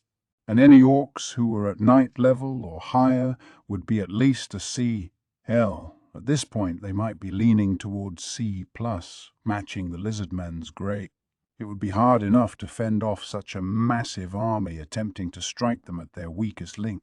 But if there was no meaningful difference in strength at the infantry level now, they had no chance. The presence of the Orc Lord meant that holing up in the caverns and attempting to weather out a siege would be pointless. It was one thing if they had reinforcements, but shutting off all potential exits would simply make the lizardmen starve, not the orcs. They would simply have to throw themselves against them. It was a bitter decision for the chief, but one that had to be made. Gabble, sent away to gain the goblins' support, had yet to report back. They couldn't waste time searching for him. It would only make their foes even more of a threat. The chief began to fear that he would have to lead the forces himself. A soldier ran up, shouting, "Chief, we have an intruder. He wishes to meet with you in the limestone grotto entrance." The chief's guards readied their spears in response. "Calm yourselves," he said. He could feel the presence of a strong aura nearby, more powerful than anything he had felt before, and he realized it wouldn't pay to do anything to stoke its owner's anger. Any battle would lead to untold casualties, most likely, and he couldn't detect any hostility to the aura anyway. "Whoever it is," he said as he composed himself, "he is very brave, coming here alone. I would like to see him. Bring him over. But what about the risk, my lord? This aura is on the level of a magic Born's. If we wish to drive him away, we will have to pay dearly for it. He does not seem to be an immediate threat, so we have no reason to immediately threaten him. Shall we line the chamber area with our elite troops, then?" "Please, but I want no one to move an inch until I give the order. Make that clear." "Yes, my lord." The chief nodded to his royal guard and waited for the uninvited guest to appear. They were in a natural labyrinth, one with countless hidden nooks and crannies. If this magic-born level foe attempted to cause any trouble, they would have ways of handling it. If it came to the worst-case scenario, that is. The chief's hope was that they could talk this out instead. Now the aura drew nearer, its size telling the chief everything he needed to know. Anything foolish, he thought, and not even 100 of my elite force may be enough to defeat him. After a few more moments, one of his men brought a single monster into his chamber. He was dark-skinned, his hair black with hints of blue and eyes a lighter blue that were cold as ice. He was about as tall as your average lizardman. Not gigantic by monster standards, but he looked composed, impervious, ready for anything. The power he seemed to exude was overwhelming in itself, even as he was surrounded by several lizardman warriors to keep him in check. 100 other troops were stationed around the chamber, ready to leap at this visitor whenever their chief instructed. The chief looked at the visitor, then resigned himself. If this goes wrong, he thought, I may have just wasted the lives of everyone in this room. Such was the extent of this monster's aura, exponentially larger than anything he knew. "My apologies," the chief began. "We have been so busy with our own preparations that I fear I cannot provide you with the proper courtesy you deserve. May I ask what brings you here?" His choice of words angered the younger lizardmen in the chamber. What need was there for all this politeness before a complete unknown like this? The chief appreciated their concern, but now he was anxious. If they did anything to displease this visitor, they may never step out of this chamber again. The young warriors had far too little experience and lacked the ability to accurately gauge their foes. They hadn't lived as long as the chief, nor developed their danger-sensing skills like he had. But not caring at all about the chief's concerns, the monster spoke. "My name is Soe. There is no need for excessive ceremony. I am merely a messenger." Betraying the chief's worst fears, the monster serenely introduced himself. There was nothing savage about his demeanor as he regarded the chief, not caring at all about the grumbling guards around him. "So, is it? A named monster?" That would explain the overwhelming sense of power anyway. And this named monster was being employed by someone else. A thought that made the chief imagine a cold sweat running down his back. "Allow me to state my business. My master wishes to form an alliance with you and has requested that I make the necessary arrangement. I feel we have good news for you. My master cannot bring himself to simply watch idly as the orcs decimate your ranks. That is why he has requested this alliance." It was no nightmare scenario for the chief, after all. This master did sound a tad uppity and forceful, yes, but some aspects of the offer deserved to be heard. The chief thought about this monster Soai and the goals of the one he served. Whoever he was working against the orcs, at least. "Before I respond to your proposal, may I ask you a question?" "Let me hear it." The reply was simple, but it confirmed to the chief that the other side was willing to negotiate. It came as a relief. "Well then, if it is an alliance you seek, is it safe to assume that your master is willing to work alongside us as we confront the orcs?" "Indeed. As I told you, he does not wish to see you annihilated. He wishes to fight alongside you, if possible." "Then let me ask another question. What does your master think is the root cause behind this orc activity?" So I fell silent for a moment.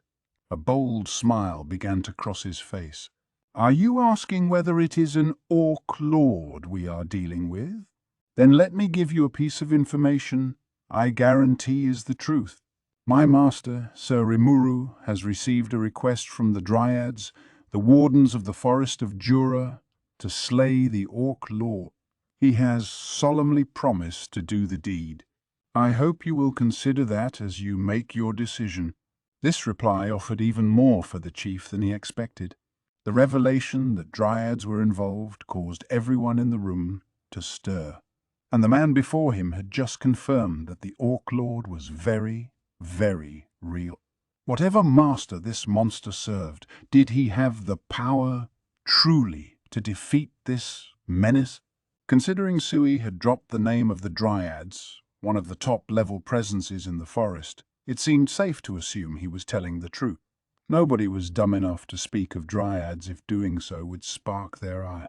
It was said they could see all and hear all through the very trees that populated the forest. All forest residents knew that their names must be handled with respect.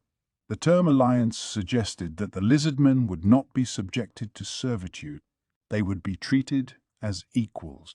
It was an offer, the chief reasoned, that had to be taken. But before he could speak, another group of lizardmen bounded into the chamber. "Chief, there is no need to listen to such talks." Indeed, indeed. We are the proud lizardman race. Why does some total stranger think he can simply stroll in and curry our favor? They were Gable's men, part of the group that stayed behind while their leader set off to secure the goblins' support. The chief had bidden them to stay, fearing them too hot-headed to be useful in delicate negotiations with the goblins, and now he was paying for that error. He wished he could click his tongue and make them vanish. Certainly, there was no telling exactly how powerful this master and his people were, but simply dismissing them out of hand, over the authority of their chief. This visitor was demanding a lot, it was true, but he was a messenger, and these rank-and-file lizardmen had no right to treat him like garbage. Besides, the visitor's demands were not, in themselves, a problem. The envoy represented a monster powerful enough to be relied upon even by Dryads. In terms of level, he must have been equivalent to the lizardmen or higher, and in the world of monsters it was all about survival of the fittest. Here was a higher-level presence seeking their help. Any perceived rudeness could be quickly forgiven. Even this envoy possessed a frightening amount of force, a magic born through and through. Get on his wrong side, and he could easily become their enemy, and taking on a magic born like this before the orc horde arrived would be the epitome of foolishness. The chief eyed Soe, trying to read his emotions. The envoy's eyes were still squarely upon the lizardman leader. Ooh. That was a relief. He couldn't afford to let a witless bystander ruin this offer. "Silence!" he shouted, shutting down the chamber as he signaled to his guards with his eyes. "I will be the one who decides what we do. You do not have the right to intervene. Take them to the brig. A night spent in there should help them see the error of their ways." The two transgressors were quickly whisked away, shouting, "Chief, please, Rees, Rees, Rees!" And Sir Gabble will never allow this, but they no longer mattered. He turned back towards Soe and lowered his head. "Please forgive the rudeness of my people. I think I would like to pursue this alliance with you. However, the affairs I must deal with at the moment force me to remain here. Under normal circumstances, I would love to confer with your master at the location of our choice, but I'm afraid I cannot spare a single moment. Would it be possible for him to come to me instead?" He swallowed nervously. This was asking a lot, he knew, of someone much more powerful. He knew it could anger the envoy easily enough, but so he showed no concern at all. "I accept your apology. I am sure my master will be delighted to hear your reply, and I look forward to working together with you. In that case, I will make the necessary arrangements to bring our forces here. You will get to meet Sir Rimuru yourself then, I imagine." So his demeanor suggested he never thought for a moment the chief would turn him down. Or, the chief suddenly thought, if I did turn him down, that would be it. The end of the lizardman's luck. And that is no idle speculation, he thought. Without this meeting today, without this alliance, our people could very well have perished. The envoy, Soe, had declared that the Orc Lord was real. The worst-case scenario in the chief's mind was already in motion, and now there was a glimmer of hope that they could survive it. It filled the chief with a great sense of relief. "Let us convene together then," so he said, 7 days from now. I ask that you do not hurry yourselves into any type of conflict before then. I would also advise you to watch your backs for the time being as well." "Very good. I look forward to meeting your master." The monster nodded at the chief, then disappeared from the spot without a sound, as if fading into the shadows. 7 days. That would be enough, he thought. Hole up in their caverns to keep the orcs from getting any stronger, and wait for their reinforcements. He didn't know what kind of numbers his newfound friend would bring, but even someone as powerful as Soe alone would be a great help. If his so-called master was taking on the Orc Lord himself, then the lizardmen needed to grant him all the support they could. It was an uncertain wait-and-see approach, but it certainly beat risking their lives in a confrontation that offered almost no chance of survival.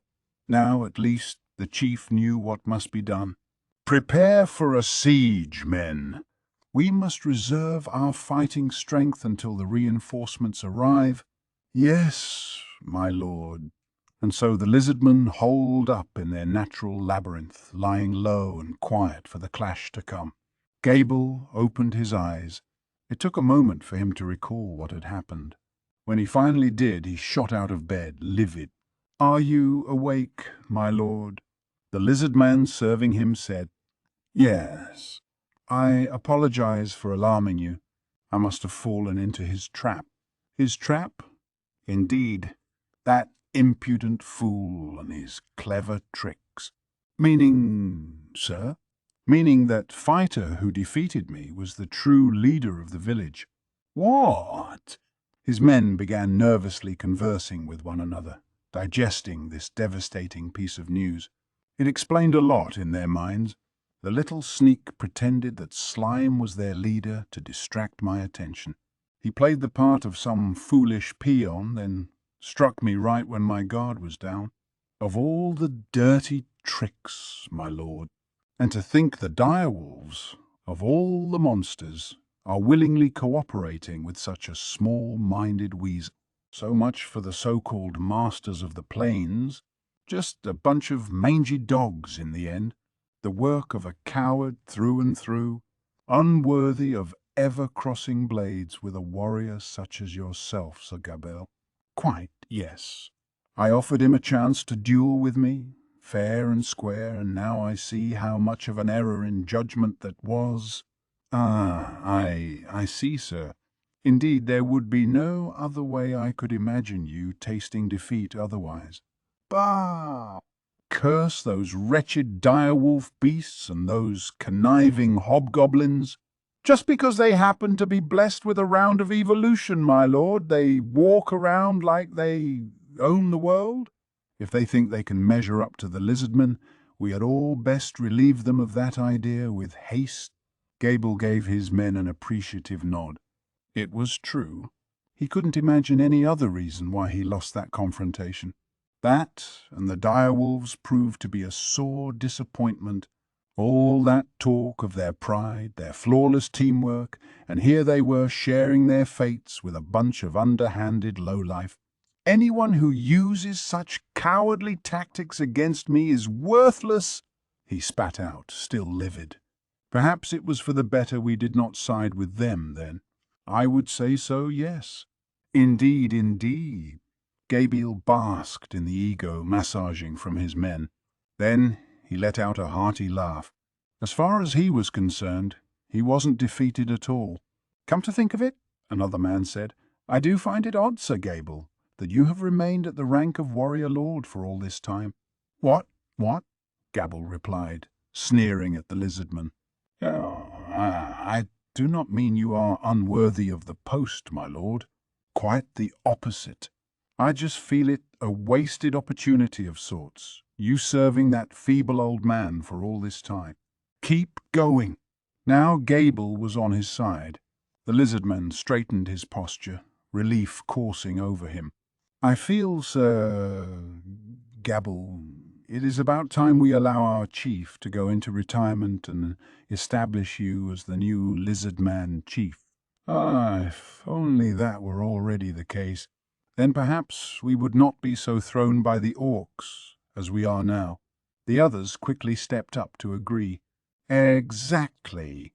Once Sir Gable shows his true strength, that stubborn old fool will soon take the hint and step aside.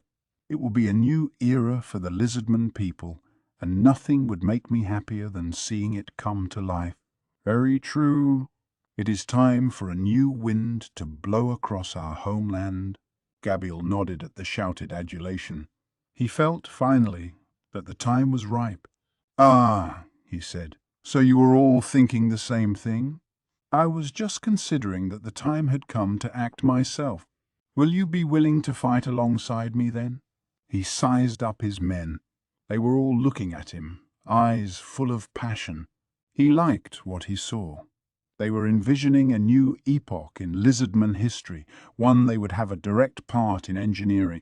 Soon, Gable felt, they would be his most trusted advisors, offering the support he would need as he led his species to a new generation of bountiful glory.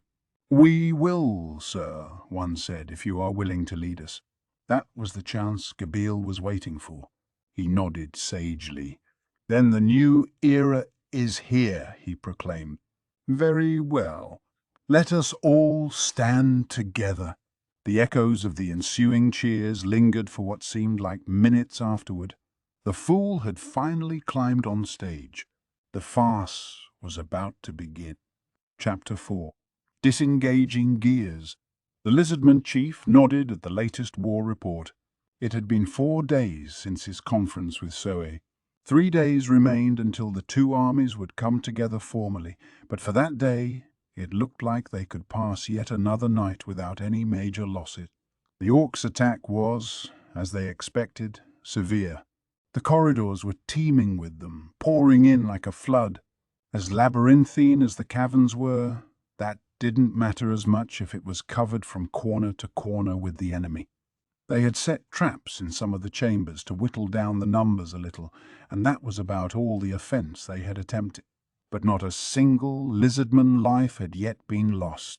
They had focused on the defense effort, trying to keep casualties as low as possible, and it was paying off.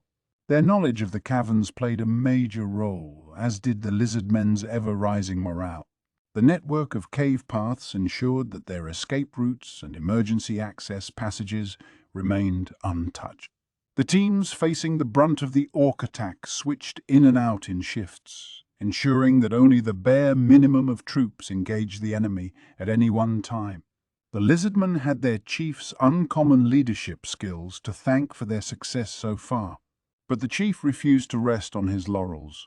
He knew that things were still under control, mainly due to the promise of coming reinforcements. The warriors who had actually fought the orcs reported on the astonishing amount of strength their foes exhibited, a far cry from anything an orc should be capable of. It was clearly the result of their orc lord's special skills, and if they had opted for a full frontal clash, the lizardmen would have been decimated. They had lost nobody, but only because of their single-minded focus on defense. The lizardmen's elite troops had not seen their defensive networks penetrated yet, but with the sheer numbers they faced, they couldn't let their guard down for a moment. They had to keep their foes from growing any more powerful, no matter what. For now, everyone among the lizardmen had to admit that the chief was right. He had strict orders in place. If any fighter was wounded, he was to be replaced on the front lines immediately. Anyone dying in battle would be consumed by the orcs, and that would only make them stronger. Everyone understood that they needed to be careful, thorough, and that the defensive lines must be protected at all costs. And it was only for 3 more days. 3 more days until the reinforcements came, and they could stage a counterattack. Then they could use the caverns to their advantage and fight back, or at least devote more men to offense instead of defense. Little by little, they all believed it would turn the tables and bring this seemingly endless stalemate to an end. It was a hopeful scenario for the chief to picture, one that relieved him a little. And it was at that moment when an aide told him that Gabble was back. Gable was beside himself with anger. "What is this?" he thought as he hurried to the chief. The proud lizardmen burrowing in their holes like cowards, hiding from the pig's well. No worries now. I have returned, and now we can fight with the pride of true lizardmen. It gladdens me to see you again, Gabble. Were you able to gain the confidence of the goblins? Yes, my lord. They only number approximately 7,000, but I have their support, and they await our orders. I see. Hopefully they will be of service to us. Are we off to battle, then? Gabble asked, his tone already growing confrontational. He was back, and he had no interest in letting the pigs have the initiative. He was sure the chief, his father, had been waiting for his arrival with bated breath, but the reply he received was nothing like what he expected. "Mum, no, not yet. While you were away, we received a request to form an alliance. Their forces are set to arrive here 3 days from now. I plan to wait for them, formally agree to the alliance, then discuss strategy at that point. After that, we will go on a full offensive." The news was a complete surprise to Gabble. It did not sit well. What? Our chief wasn't waiting for me at all, relying on these mystery reinforcements from who knows where, all for the sake of defeating a stupid little herd of pigs. It was unacceptable to Gabil. My chief, if I take the lead, the pigs will be eliminated in a flash. Please give me your order to strike them down. No, came the cold reply. We begin 3 days from now. You had best rest yourself today. You must be exhausted. The chief was wholly uninterested in the idea. Gabil seethed with anger. tossing him aside in anticipation of these reinforcements. Unforgivable. Chief Father, you have to get a hold of yourself. I fear your advanced age is making you fail to see reality. What? What? What is the meaning of this, Sir Gabriel? The head of the chief's guard asked, while the chief himself eyed his son suspiciously. Gabble sized the two up, his gaze filled with pity. He felt oddly calm now. He had been patient with his father as the leader up to this point. There was much about him that he still respected. Even he had to acknowledge his innate leadership skills. He certainly did not hate his father, the leader of all lizardmen. If anything, it was his desire to earn the praise of his chief that drove him from day to day. The refusal to give him any rankled gabble. In that case, he reasoned, let me stand above him and make him recognize me. That was the best way to word it, though Gabble's pride made that difficult for him to accept deep down. He nodded, then sent the signal to his men. "Father!" he bellowed across the chamber. "Your era has ended! Starting today, I will serve as the new chief of the lizardmen." With the declaration, a battalion of goblins swarmed into the chamber, stone-tipped spears aimed at the chief and his guard. Gabble's own elite guard stood by him, ensuring there would be no unwelcome resistance from the outside hallway. "Gabriel, what is the meaning of this?" The chief spat out, at a higher octave than usual. It was a rarity to hear, and it only made Gable feel even more superior. "Father, I thank you for everything you've done for us. Now I want you to leave the rest to me and enjoy life in retirement." With another order, Gabble's team disarmed the chief and his guard. "Answer me, Gabriel. What is the meaning of all this?" Perhaps, Father, using our maze-like corridors to fight the orcs was a good idea. But it spreads our fighters out too sparsely around the entire structure. We have no way of staging a useful counterattack, and it dooms us to exhaustion sooner or later. "Don't be ridiculous, I told you. Once we confer 3 days from now, we will get back on the—" "Too little, too late. We are lizard men. We are strong, and that strength is at its best in our homeland, the marshes. It is in those muddy, flooded regions where we are at our most mobile and our enemy at its slowest. Our greatest of natural weapons. And what ruler of the marshes simply holes up in the dark and waits for their problems to go away?" He took the chief's weapon in hand, a spear that served as the symbol of the lizardman leader. It was a vortex spear, a magical weapon to be wielded only by the strongest of tribal warriors, and as far as Gable was concerned, he was born to hold it. Now he could feel the power within it, a sure sign that the spear had accepted its new master for all time. Looking down at the chief and his guard, he held his new weapon high in the air for them to see. "The spear has accepted me. Lizardmen require no alliances. Allow me to prove that to you." "Wait, Gabriel. I cannot allow you to do this. At least wait until the reinforcements arrive." "You may leave the rest to me," he replied, ignoring the shouted plea. "You may find things a tad uncomfortable until the battle is over, but do try to hold out for me." "Sir Gabriel, my brother, you dare to betray us." "Could we save family concerns for later, my sister?" "I am not betraying anyone. As I told you, I am going to show you what the new era will be for us lizard men." "That's nonsense," replied Gabble's younger sister, the head of the chief's guard. "Everyone knows what a talented warrior you are. Why now, of all times? Is this what you truly want for us? Do you think I'm joking? Get out of my sight. Take her away." He could hear his sister shouting as the goblins hauled her out of the room. It didn't matter to him any longer. He had no intention of killing her or anything of the like, but he didn't want anyone in his way. He would defeat the foe that the former chief found impossible to overthrow.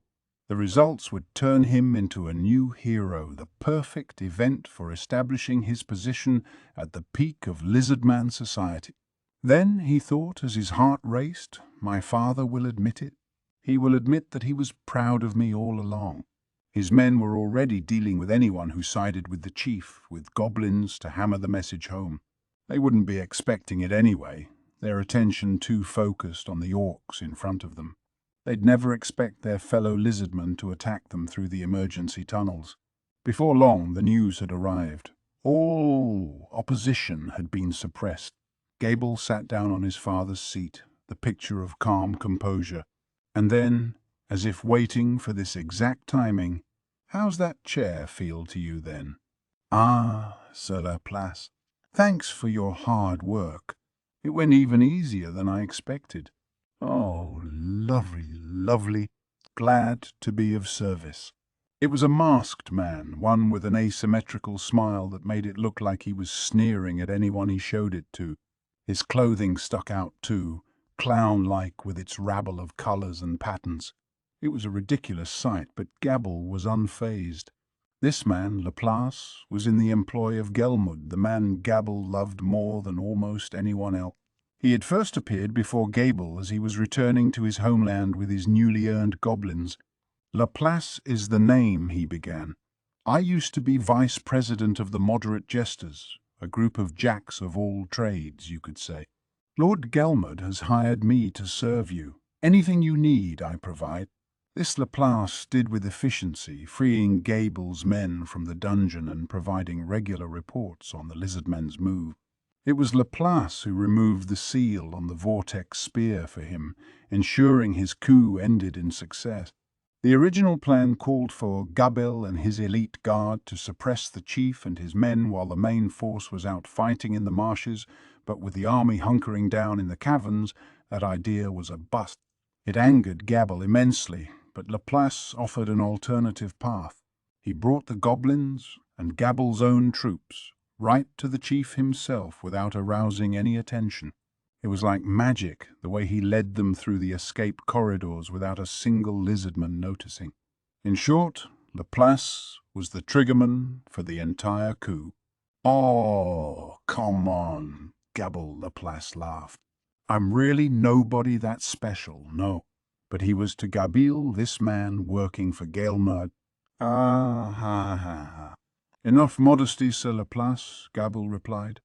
"We are co-workers, after all, under the watchful eye of Lord Gelmud. Let's make it a useful relationship.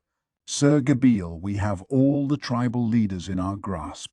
It was the news Gable had been waiting to hear. Now, at long last, every branch of the military was under his control. "Oops. Sorry if I'm in the way here. I'd best head off to my next job then." "Ah, yes.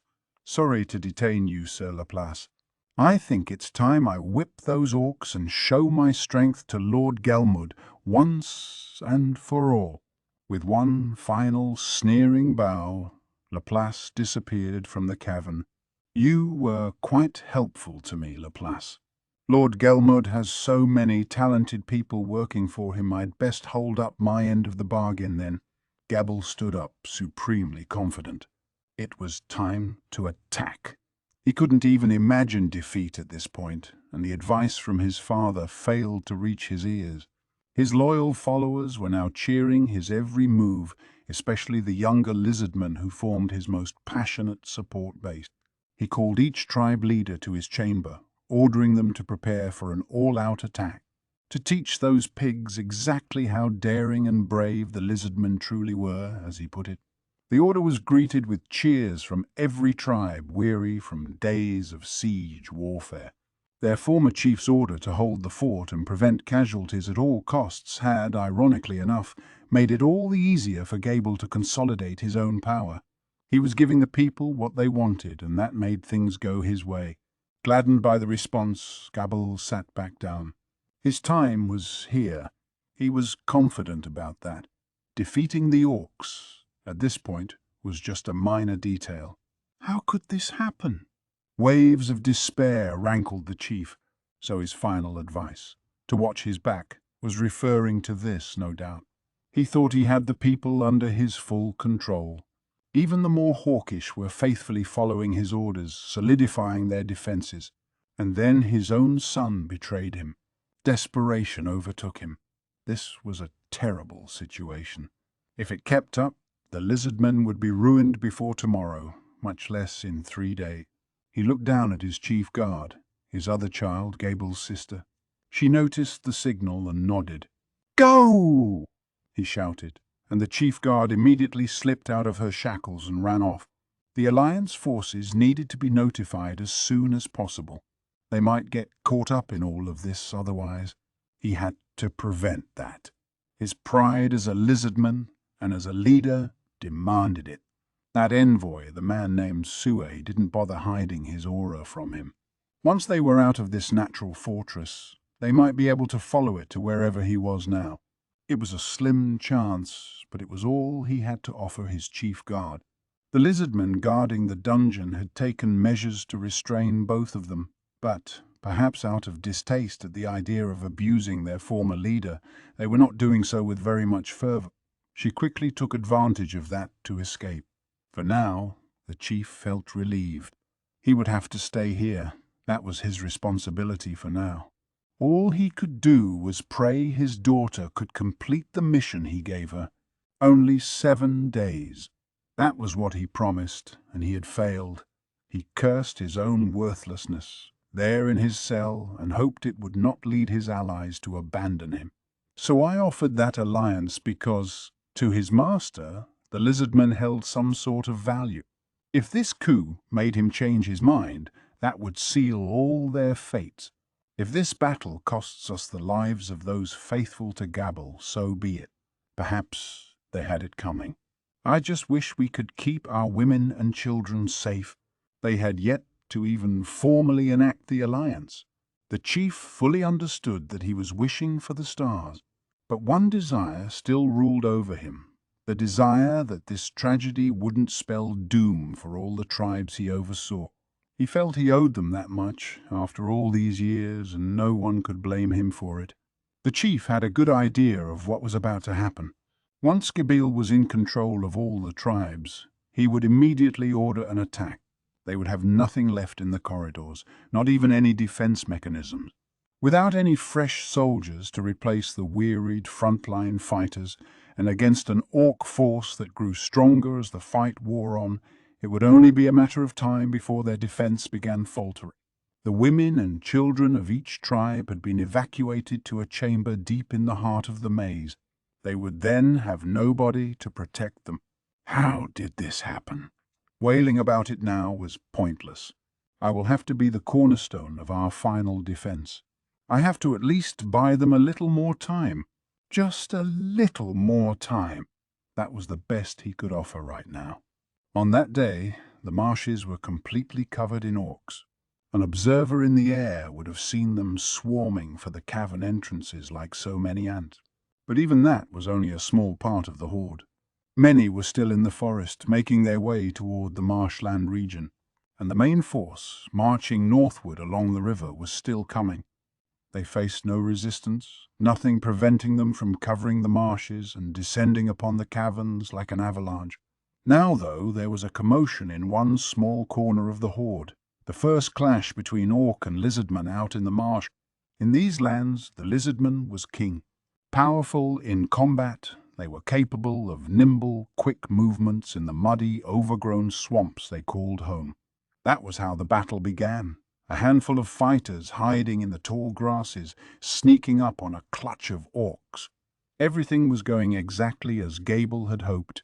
His father, the former chief, and all those still loyal to him were shut up in a large underground chamber, and now he was back on the surface to reorganize his newly united troops, taking full advantage of the twisty access paths that crisscrossed over one another inside. The defensive forces were still in place.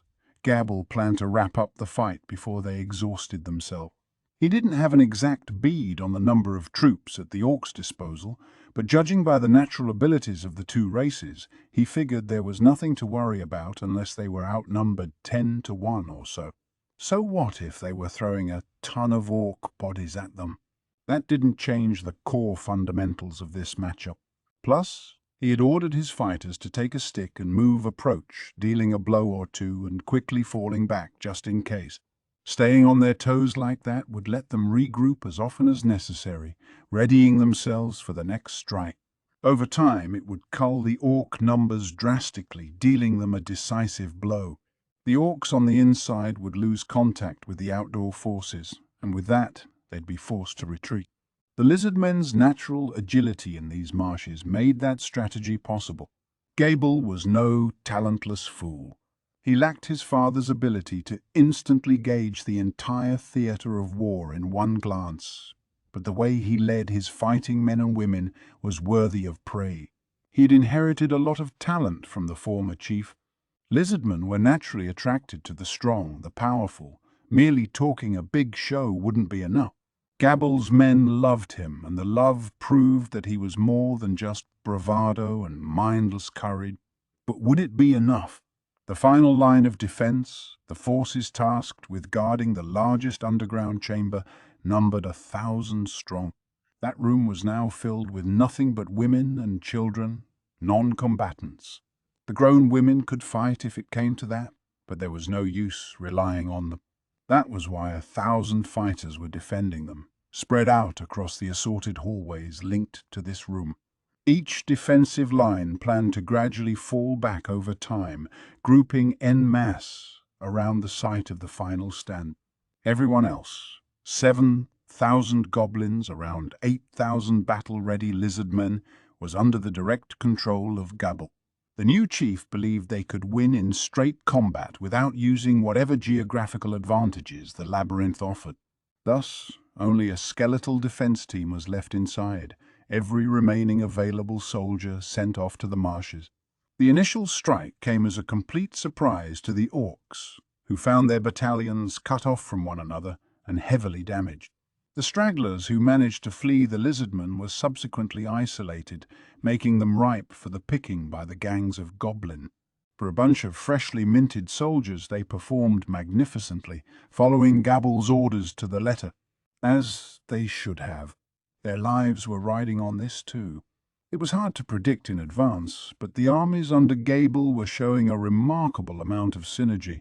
So far, so good. Behold, Gabriel thought. There was no need to fear this herd of pigs at all. My father's age has clouded his mind. He fretted far too much about matters. Once he sees what I'm capable of out here, I am sure he will recognize me as the new chief. We'd best clear the marsh of these pigs before long. Gabriel wanted this to be decisive.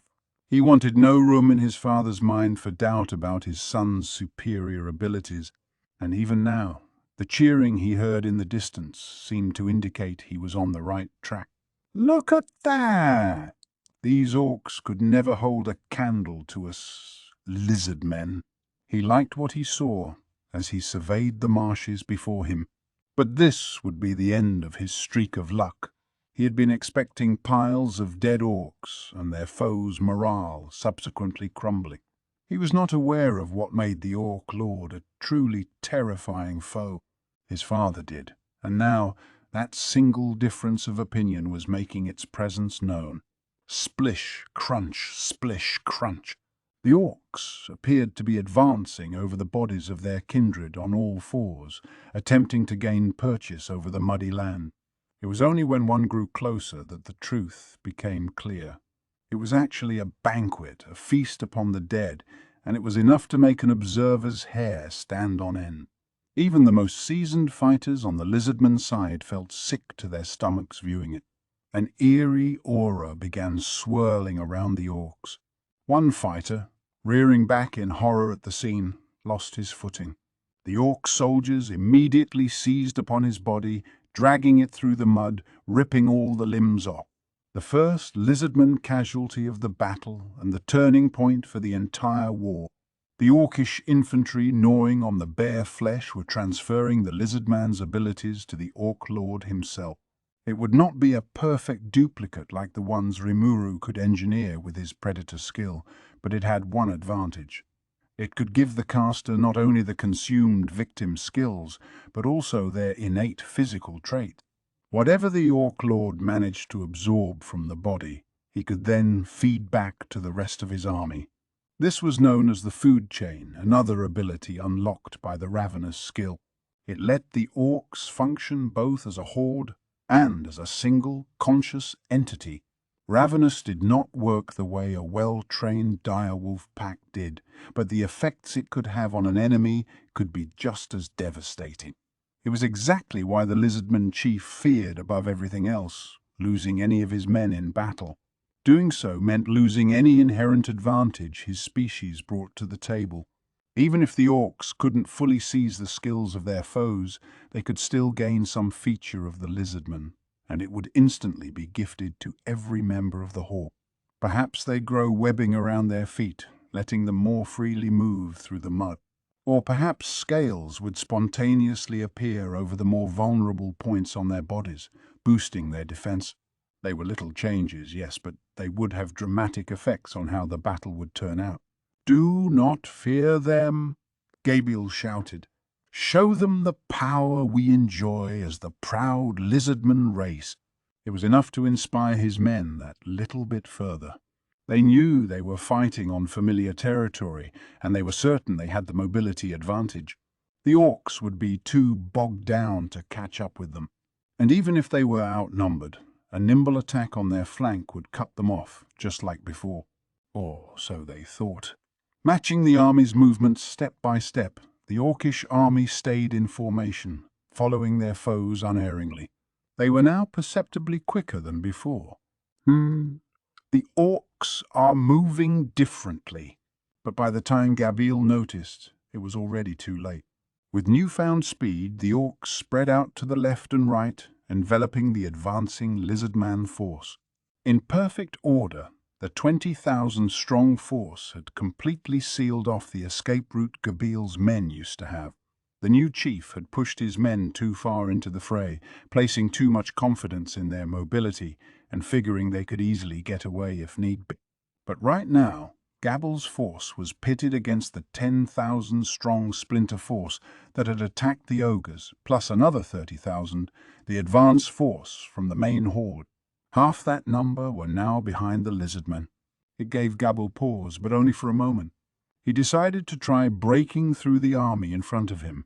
If things turned against him here, the Lizardmen would be surrounded on all sides and annihilated, to say nothing of the much slower goblin.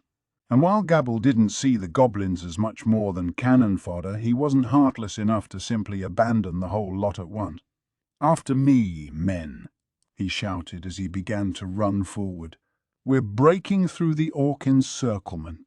If this was a typical Orcish army, one not under the effects of Ravenous, Gabriel's desperation tactic might have had a chance. But now, that was only a hypothetical. The reality was much harsher. In a moment's time, the powerful attack the Lizardmen launched at the Orcs before them ended with a whimper. And at that moment, the Lizardman army, and by extension, Gabriel himself, doomed themselves to defeat. The encirclement was almost fully complete now, and more Orcs from the main horde were flowing in. There was no refuge from the enemy, in any direction. They were like a bug surrounded by a boundless number of army ants. As much as they wanted to resist, they were doomed to fall sooner or later. Gabriel was not incompetent. In an instant he recognized the dilemma his army faced. But as for why it had happened, that was beyond his intellectual skills. He knew they had been the overwhelming favorite, and all of a sudden their attacks were having next to no effect. It was unthinkable to him. Yet he pressed on, trying everything his army was still capable of doing. He called for his troops, attempting to rally them back into position. The goblins were almost hysterical, and their panic was beginning to affect the Lizardmen as well. He had to prevent that no matter what, because once panic took over, the entire chain of command would fall apart. Then came defeat, and then annihilation. He considered a retreat, but only for a moment. He knew there was no escape route left. Even if they could punch their way through this encirclement, there was no place to escape to anymore. Once he had wrested control from his father, he had ensured that all the troops under his command had exited the caverns safely, but the caverns were too tight to let them all back in. It would be a stampede if he gave the order, the entrances quickly becoming choked with crushed and mangled goblin bodies, and they would be left waiting for death at the orcs' hand, assuming they could even reach the caverns now. There was always the forest to flee to, but with the orcs suddenly quicker on their feet than before, all the forest offered was a future where they'd be chased down and picked off. So no retreat. Gable could understand that much. And now, finally, he understood why his father had taken such a conservative approach. He knew how impossibly stupid he had been, but it was too late for regrets. What could he do right now? Not much. Nothing, in fact, apart from rallying his forces and doing whatever he could to calm their anxiety. He shouted gleefully. "Don't you start panicking on me, boys. I'm right here with all of you. We could never lose to these pigs." By now he was having trouble believing it, but he had to say it anyway. His troops needed inspiration, even as their fates were quickly catching up with them. The chief, too, was full of regret. Regret that he couldn't convince Gabil that the Orc Lord was a real threat and not some fairy tale bogeyman. Now he realized that his son needed things explained in more concrete, visceral terms. He didn't place enough importance on that, and now he hated himself for it. This is all my fault, he thought. If he had a more accurate idea of what the Orc Lord could do, perhaps Gabil would have been a bit more careful. But that didn't matter anymore. The chief sighed as he quelled the thought from his mind. He still had things to do. His brethren were still in that large underground chamber, anxiety all over their faces. In that chamber there were 4 wide routes to the marshlands, along with one escape route behind them. That route connected directly to a hilltop near the foot of the mountains. It would be the long way to the forest, but it was safely away from the marshes themselves, and the corridor was a straight shot, ensuring that women and children could evacuate through it without getting lost, which meant that the 4 pathways at the front of the chamber were the main worry right now. The forces that had been launching attacks at the interior orcs had slowly but surely retreated back through them all. The final line of defense deployed in each one numbered around 1,500 at this point. Not all the platoons had made it fully inside yet. The orc numbers were high. With so many, they would discover this location soon enough. Before they did, the chief at least wanted the entire force back there, if he could. He shot a glance back at the escape route. This was a large chamber, but it was now crowded with so many lizardmen that the space felt cramped. If the orcs swarmed in here without warning, he doubted they could all flee in time. They had best start evacuating now, while things could still be kept orderly. It would take just a single spark, a moment of panic, to plunge this room into chaos. But what if they did all make into the forest? Would the orcs simply find and massacre them over there? It seemed plausible. And even without the orcs, the forest presented an unclear future for everyone. For now, they needed more time. Time to wait for reinforcements, despite the chief having no idea if they were coming or not. But the chief didn't get to enjoy the dream for long. The sounds of battle began echoing from a corridor, accompanied by the smell of blood mixed with sweat and metal. "They're here!" Anxiety pervaded the chamber. The chief sprang into action, bringing the women and children to the rear of the chamber and positioning those who could fight up front, just in case the orcs had broken the blockade. The fighters formed an arc ahead of them, readying their spears far earlier than they expected. All 4 corridors in front should have been fully blocked off. The lizardmen were instructed to pick off the orcs as they appeared, giving them no quarter, regardless of how much weaker they were. The hallways were narrow enough that only a few orcs could engage at once, a welcome advantage. In a one-on-one fight, a lizard man could make quick work of any orcish soldier, and this formation, the chief thought, offered them at least a few advantages. Things worked as the chief thought they would at first. The orcs were stronger than normal, it was true, but the lizardmen were handling them well enough. The forces assigned to each of the 4 corridors devoted themselves to staving off the horde. They took turns at the front lines, ensuring they were careful with their work, but not even they could last forever. The corpses piled up near the exits, but the orcs simply consumed them and kept pushing forward. It was such a horrid sight that even the hardiest of the lizard men couldn't deny the fear it began to strike in their heart. Then the decisive moment came. A yellowish aura covered the orcs. What on? The chief thought, just as an even greater nightmare attacked him. The orcs used to be a level below the lizardmen in strength. Now it was disturbingly even. The difference wasn't dramatic, but it was more than enough to destroy the equilibrium from before. Quickly and efficiently, it removed any advantage the lizardmen enjoyed up to now. Observing the battle, the chief realized they'd be lucky to last the day like this. The reinforcements would come after 3 days, if they came at all. It was untenable, and already they were losing good lizardmen at the defense line. They had to get the women and children out. It beat waiting for their doom in there. Listen to me. I will have to ask you all a favor. It is a grim one, but it must be carried out, or else the history of our people ends right now, on this very day. We must survive, and I will provide you the time to do it. Escape was pointless. It would just extend the misery they all experienced before their ultimate deaths. He knew that, but there was still one final dream he could hope for. You must get out of here now and place your trust upon the monster known as Rimuru. Now go! Go, all of you! The path is blocked, my friend. A group of orcs walked out from the escape route, firmly crushing the chief's final hope.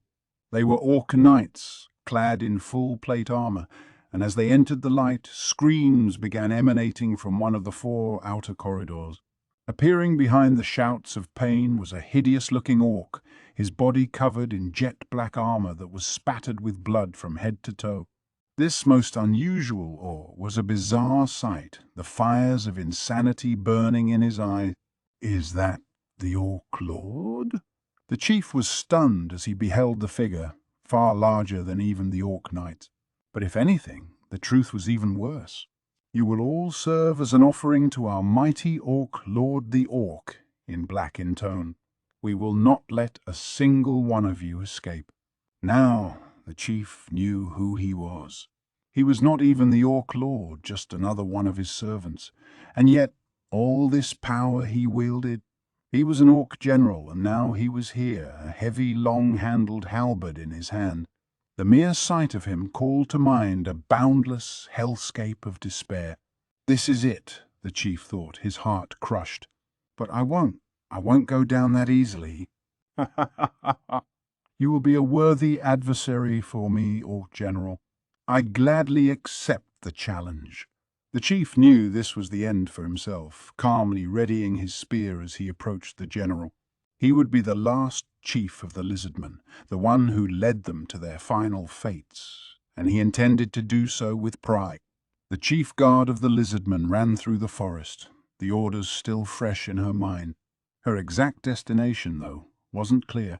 As much as she honed her senses, searching for a trace of the aura that belonged to the envoy known as Sui, she could find nothing. So instead she ran, trusting in her instincts. Lizardmen were nimble creatures in the marshes, but less so on dry land. Her breathing was ragged, her heart felt like it would explode, and she could feel herself growing more fatigued by the second. But she never stopped running. She had a bare minimum of duty for the monster who offered them an alliance, and she intended to fulfill it. It had been around 3 hours since she began running. It had been a constant run ever since she slipped out of her bonds, and while her mind was still strong, a single moment's distraction, and she was likely to fall on the spot. She knew the truth well enough. There was no guarantee that the monster Soe was anywhere ahead of here. If he was, there was no guarantee he would lift a finger to help. The thought was starting to occur to her. Maybe she should just keep running? For good? Away from home? No, how could I betray my people? My own father? She tried to banish the thought, focusing on other matters. As far as she was concerned, the charge engineered by her brother Gable was something she should have stopped. She knew that, above everything else, what her brother wanted was their father's approval. But she could never bring herself to tell the chief. She respected Gable too much, as her brother and as a lizardman warrior, and she thought he would become a splendid chief in time without her butting in on his affairs. And now look at what that earned them. Perhaps this was just the result of 100 happenstances coinciding at once, knocking everything out of whack. But she couldn't help but think it. If only she talked things over with him more. As a sister, maybe they could avoid all of this. And if that was the case, she had a responsibility to uphold. No, she couldn't abandon her homeland. If she stopped running now, she'd never run again. So she kept at it. Someone was watching her. Someone that she, running with all her might, could never have noticed. He was nimbly leaping from tree branch to tree branch, following her every move without a sound. Now he smirked to himself, a bit of drool falling from one edge of his lips. He was waiting for the moment, the instant when her exhaustion took her and she could no longer move. And when it did, he soundlessly descended in front of the chief guard. His arms were long, like a gorilla's, his legs those of a carnivorous animal. His head and torso, however, unmistakably identified him as a member of the horrifying orcish race. You appear tired. Your muscles must be so well toned, so delicious. Pain filled the chief guard's eyes as she looked at the monster. He was a high-level orc, no doubt about it, and he had more with him, a few dozen behind his back. Survival was not in the cards for her. You,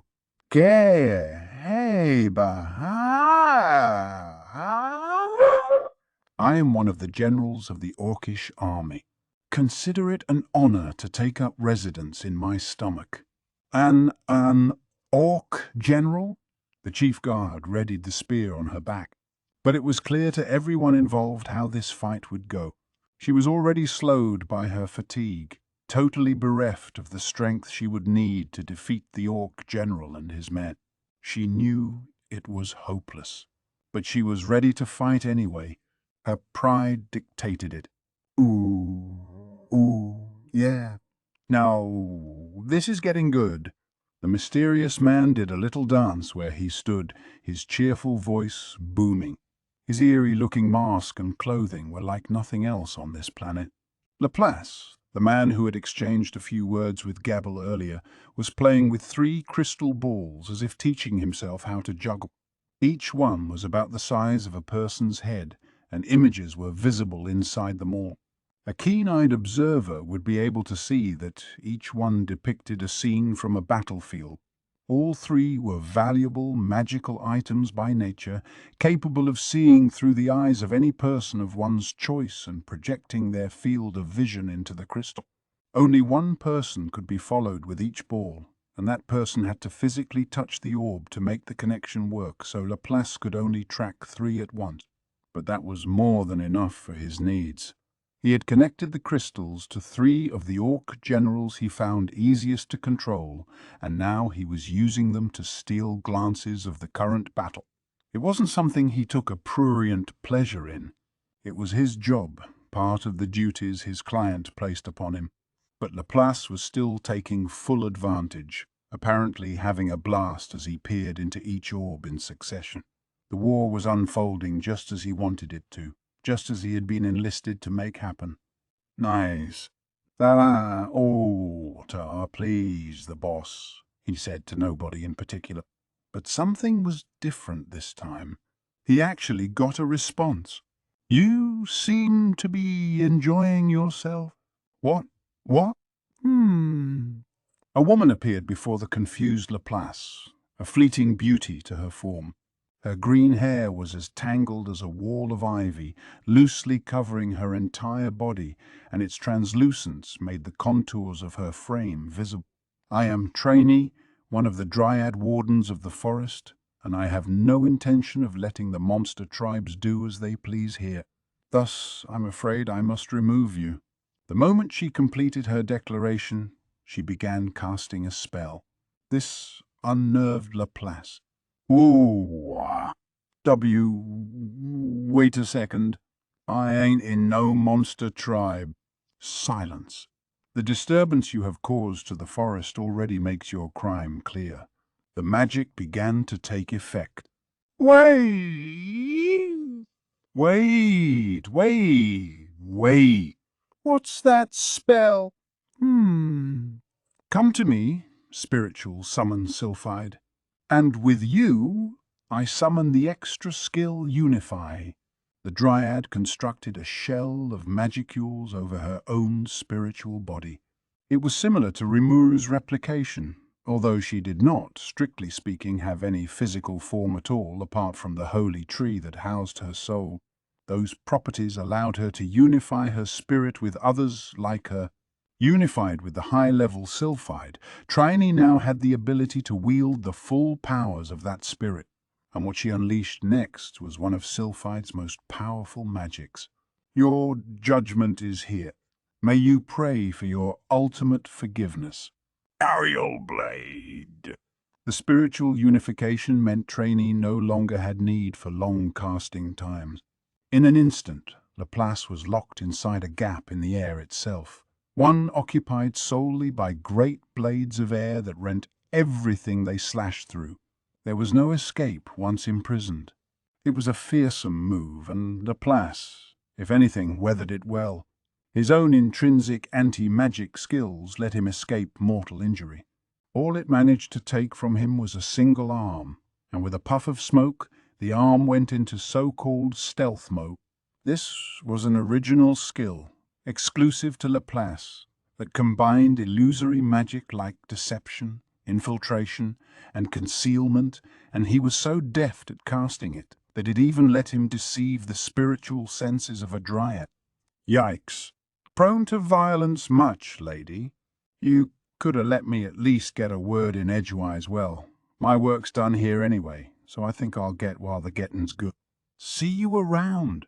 He had apparently set up several potential escape routes for himself in advance. When the smoke cleared, Laplace was gone. "I cannot believe he escaped my grasp," Trini whispered. "But not from a monster tribe? Then who are those people?" No one was there to answer. Trini filed the question away for later, instead turning her eyes toward the battlefield. Running her mind through the roots of the plants that surrounded her, she used her dryad skills to swim in an ocean of information. "Things do not appear to be going well. I wonder how much I should really be trusting him." The whisper disappeared into the wind, just like the one before it. Traces of concern began to manifest themselves upon her face. She should have been the one taking care of the Orc Lord, but she could sense someone maneuvering behind him.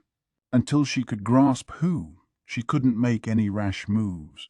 And while it might not be likely, if the Orc Lord managed to absorb her as well, it could spell the creation of a new demon lord and make it impossible for her own sisters to handle him. That prevented her from doing too much in public. It also prevented her from going very hard on the magic-born Laplace, giving him the chance to escape. That hurt her. The lizardmen were being consumed by the orcs out there, and she couldn't do anything about it. But Trini was still focused on her own role as a warden of the forest, and what that meant to her. Gabil continued flailing away in his desperate battle. Things were getting more and more one-sided.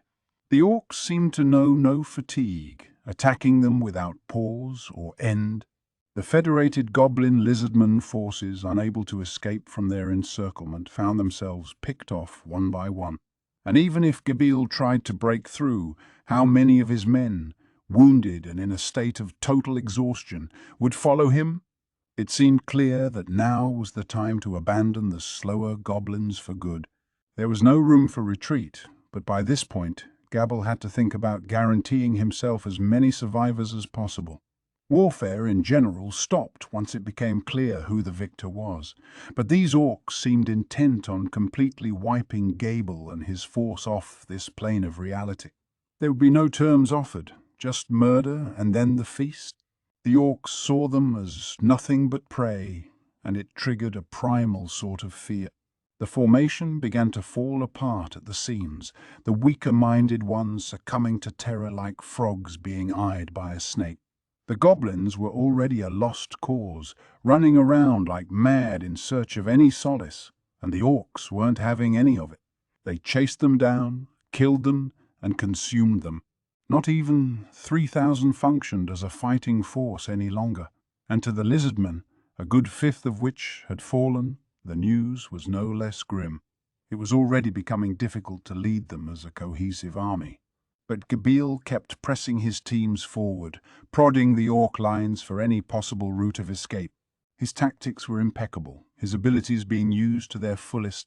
Then a group of those orc soldiers in the black armor began to move. A well-ordered team, unlike the common rabble, and each one protected from head to toe by metal. They might have been as physically strong as any other orc, but they functioned as a trained army, and their equipment was a massive upgrade. The orc leading them bore an aura that overwhelmed all the others, proving how much stronger he was than the rest. An orc general, as powerful as an entire tactical squadron all by himself, and he, just one of 5 among the horde, had 2,000 stout orc knights following him. His rank was a minus, and he answered directly to the Orc Lord himself, the leader's most trusted of officers. It's over. In Gabal's eyes, the demonstration of power was decisive. No escape, either.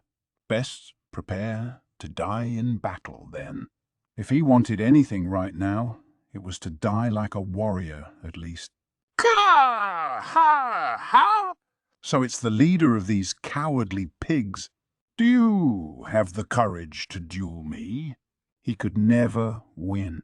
Gabil's scale mail was already in tatters, the fatigue building across his body. His foe's armor was a work of art, enhanced with magical protection, and the aura he exuded told of his strength. If he accepted this invitation, at least Gable would enjoy a glorious end on the battlefield. Perhaps he could take a general with him if things went well enough. Gah, very well. Let me take you. Striking down the enemy leader, crushing the last true support his lizardman fighters had to rely on, would make the massacre that much easier to carry out. That was the Orc General's thought, and Gabble was aware enough of that. He also knew that struggling any more than this would only lengthen the agony. Any thought of the reinforcements the chief apparently counted on was gone from his mind. He had already selected this patch of land as the last one he would ever stand upon. I thank you. Then all was solemn as they began their duel. Holding his magical vortex spear, Gabble sized up his foe, searching for any weakness. Come on! The Orc General howled. Bring it! Vortex Torrent. With all his remaining force, Gabble released the most powerful attack he could. A killer move, combining his latent lance skills with the magic his current weapon provided. But, Chaos Eater. The Orc General spun his own spear in the opposite direction, cancelling out the force of Gabble's vortex. It began whirling faster and faster, unleashing its own aura that took on a sickly yellow color before descending upon the lizardman. Is he trying to eat me? He rolled to the side, relying on instinct, but the aura continued to close the distance. Yeah, hi! Just another reptile, the general laughed. Your kind deserves to slither along the ground. Gabil refused to give up. At least one strike. That was all he wanted. He grabbed a clod of earth, throwing it at the Orc General. As childish as it must have looked, he had to deliver at least one clean blow. The attack disappeared futilely within the yellow aura, showing exactly how outclassed he was. Gable was too occupied with dodging the aura to focus on any other strikes. The Orc General thrusted his spear at him, a twisted smile on his face. Ooh, better not get distracted there. A familiar voice reached Gabil's ears. At the same time, he felt himself being launched backward, just barely avoiding the hilt of the Orc General's spear. Whoa, what happened? The confused Gable thought. Then came a roar that deafened the battlefield, like the heavens had fallen upon it. Gable thought it was another orc trick at first, before realizing it wasn't. Even the orcs, with their insurmountable advantage, were visibly panicking. The tides were changing anew, and violently so. Chapter 5. The Great Clash. Just as Gobta was reaching out to rescue Gable, I was checking out the battle from above. It was a pretty fearsome sight. The orcs must have thought they had a massive advantage, and now we'd just flipped the chessboard on them, just us and a few ogre mages. I couldn't blame them for freaking out. I kind of was, too. After I sent Sue off to the Lizardman, I decided to start assigning battle posts. We wouldn't all head out there. I wanted a setup that could work quickly on its feet. We didn't know what we'd be dealing with, so I had to be sure we could extract ourselves fast if need be. That was my watchword as I gave the order to prepare for war. The construction effort across town was continuing to go without a hitch, but we still had no real defenses in place. Not even an outer wall, since it'd get in the way of the building boom. No way we could weather out a siege or anything. It was much more logical to picture ourselves bringing the battle to them.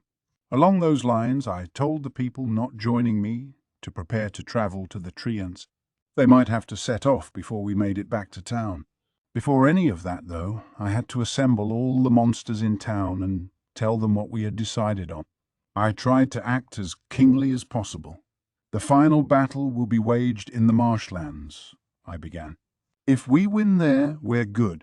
If we don't, I'll let you know via thought communication, so I want you to abandon this place and flee to the Treant settlement. I'll also ask the humans for help if it comes to that, and you'll likely fight alongside them against the Orcish army. I'll be honest with you, this isn't some gang of little kids. I'm planning to win this, but if I don't use that as an excuse to lose your heads. You got to stay calm and follow the plan. I was once again up on some kind of pedestal, like an offering to the god. Delivering these lofty speeches was honestly embarrassing, and this whole setup made it even worse. In some ways, the idea of giving lectures like this ever again was more distasteful than the horde of orcs. Perhaps that was why I hardly felt scared at all about our predicament. Monsters can be sensitive things and succumb to the emotions of the crowd pretty quickly. They all listened intently, picking up on the confidence I was inadvertently radiating, and I guess it worked. Maybe that embarrassing display was worth it after all. Now, the people joining me in the primary force, the monsters slowly grew more excited, not knowing what to expect. I guess they all wanted part of the action. I didn't remember them being so warlike, but who knows? Whatever. I didn't let it bother me as I continued. For this battle, we will deploy with a team of 100 goblin riders with Benimaru as their commander. Hakuro will be his aide-de-camp, and Shion will be our main point man on the field. Soe will be joining us, although he's elsewhere at the moment, and I suppose Ranga will be my transport. That is all. Any questions? I could hear small commotions arise among the crowd. 100 must have seemed like an awfully small number. I saw Shuna make her way to the front, serving as their voice. "Sir Rimuru?" she asked. "Isn't that far too few people?" And I didn't hear my name called either. What is the meaning of this? The meaning? Well, you know. As a princess and all, I hesitated to expose Shuna to a life-and-death situation. That was one reason, but I had another, even more valid one. This whole operation was focused on speed. We'd only have 100 and change on our side, although Ranga could probably command a few more. I wanted speed, and that meant the infantry would stay home. Shuna and her lack of skill as a Tempest wolfsman would be a liability. Plus, I was still only working with around 600 hobgoblins evenly divided by gender. Around a third were assigned to Riga's security force, another third devoted to the construction effort, and the rest were women and children unsuited for physical labor. My force was small, yes, but how much could we spare, really? Yeah, well, you know, Shuna, I'll need someone to lead the rest of the people here. If we have to negotiate with treants and dryads later, Rigurd's gonna have a hell of a lot on his plate, right? Your presence would do a lot to give the women and children some peace of mind, too. It sounded plausible enough as I tried to convince her with it, and it basically seemed to work. In that case, I will live up to the role, she said, which was a relief. She did have a fan base around town, and I thought it was a good role for her. Shuna was still giving me and Shion glances, so I'm sure she still had a few questions, but she seemed accepting enough now, which was fine by me. No need to go out searching for landmines to step on. Sir Rimuru, Rieger said, raising a hand. Why did you not call upon me? That question was a lot easier. Rieger, I want you to command the remaining security forces and beef up your patrols outside town. You know how crazy this forest is right now. If something happens after we head off, I'm leaving you responsible for them all. Make me proud. I had both Rieger and Rigurd nodding at my reply. A number of powerful magic beasts, the kind that usually dwell deeper in the forest, had started showing up here and there closer by. With that in mind, it was pretty easy to have them see things my way. So with everyone on my side, we all began to prepare. After the speech, I received word from Sue. Sir Rimuru, do you have a moment? He asked via thought communication. I had asked him to help us get an alliance going, but what happened? Did he, not know where they were or something? After his flashy exit, if that was all he had for me, I might have to drop the gentle act a little. It worried me a bit, but I should have known that wasn't the reality. Unlike me, so I was actually somewhat capable. I was able to meet with the Lizardman chief. He seemed willing to accept the alliance, but he asked for you to personally come see him, my lord. That was surprising. It wasn't even half a day since our conference ended, and he had already extracted a promise from the guy. Talk about capable and handsome to boot. I almost resented him. As I tried to get that under control, I replied, Sounds good. We're going to fight this out in the marshes anyway. Like, you're already there. Yes, my lord. Shadow motion made the voyage to the marshes rather smooth sailing. It allows me to immediately travel to any individual I personally know, but tracking down the chief's exact location took me some time. As he put it, so he used shadow motion to reach the marshes, then deployed his army of replicants to scope out the area. Goptu could only travel via shadow motion for as long as he could hold his breath, so Zoe outpaced him. It appeared that his physical corpus was already back. I wondered if having a replicant contact the Lizardman chief was really the best thing. The mere fact he could control multiples at once still astonished me. It was nothing I could pull off. Well done. So when would you like to hold the discussions, sir? He asked, shrugging off my compliments in a way Shuna or Shu never would. We'll probably need time to prepare, and the goblin riders will need a few days for the journey. A week from now, maybe?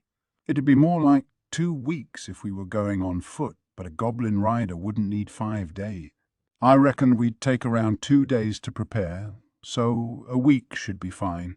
Gabble had his own transport beast, but it didn't look nearly as fast as a Tempest wolf. If we arrived at the Lizardman caverns before he and his men returned, we might wind up getting caught in whatever he was planning. I wasn't completely sure it was a coup yet, but it always paid to watch your back at times like these. We needed to stay on top of the situation if we wanted to keep the initiative on our side. A little late, in this case, would be just right. So 7 days. Very well. I will work to make it happen. He ended the link. I wanted this alliance to be firm, in writing, as soon as possible, but I knew it'd be hard to trust someone you'd never met before. But if we waited to prepare until after we shook hands and declared the alliance done, the orcs would be knocking on our collective doors in an instant. If the whole thing fell through, I was planning to pull back our forces at once. If they weren't willing to work with us, We'd wait for the orcs to swarm them, then hustle off to the treant's sanctuary. It sucked for them, but I wasn't here to give them lip service. This was war, and I had people counting on me. There had to be a line in the sand. They sounded open to the idea, though, so maybe I was just catastrophizing again. Either way, though, I had to hope it'd work out. Kaijin already had my next order, 100 sets of goblin rider weapons and armor as soon as possible. Benimaru and Hakuro needed some too, not to mention Shion, but they could wait. So I would be home soon anyway. They could get it arranged then, together. Kurobe was taking care of our weapons, Shuna and Gama armor, and they'd be done with it soon enough. So while I waited for Soe, I decided to organize our goblin riders. Their leader, to start with, I inadvertently locked eyes with Gobta. He was second in command with the security forces. It seemed suitable enough. "Hey, Gobta, are you free?" "Nah." Whenever you say that, I have a feeling it never works out too well for me. "Ah, you're just imagining things. You're going too, right?" Gobta stopped short of replying. I smiled at him. He froze. "Of course," he shouted nervously. I didn't appreciate the weirdness of that act, but I chalked it up to the ominous aura I could feel behind me. "Well, huh?" Guess a smile from Shion was more effective than anything I could cook up in slime form. She nodded at Gobta's reply, looking down at me as I mulled over the power she wielded. So Gobta was our goblin rider leader. No one had any complaints. Despite his occasional wobbles, they recognized how capable a hobgob he was. Rigor was just as enthusiastic about the decision, so I didn't foresee any problems. "By the way, have you asked Kurobe about the weapon you promised me yet?" "Boy, I sure didn't, huh?" "Oh, yeah, of course." "Really? 'Cause you look kind of like you forgot." Damn, he's sharp. "You're such a worrywart. Gobta, my boy." "I've got the most wonderful short sword coming your way, so be patient." "Oh, really?" "Oh, I will be." "Nice. Dodged that bullet. Good thing Gobta is so easy to work with." "Better tell Kuro before I forget again," I thought as he merrily skipped away. That left 100 members to select. It was a pretty simple process. I just selected the original goblins who were already paired with their rides as opposed to the relief members in the security force. I handed their names over to Kaijin, asking him to get their equipment ready. Just as I was done wrapping this up, Sai came back. "I apologize for the delay," he said as he appeared from Benimaru's shadow like some master ninja. "You could just fall in love with him, the way he moved. So let's get started then." We headed over to the production workshop, the nerve center of all our manufacturing. It was a wooden structure about the size of a small gymnasium. We were planning to reinforce the walls with mortar later, but we lacked the free hands for it right now. It was still one of the largest buildings in town, and it certainly stood out as such.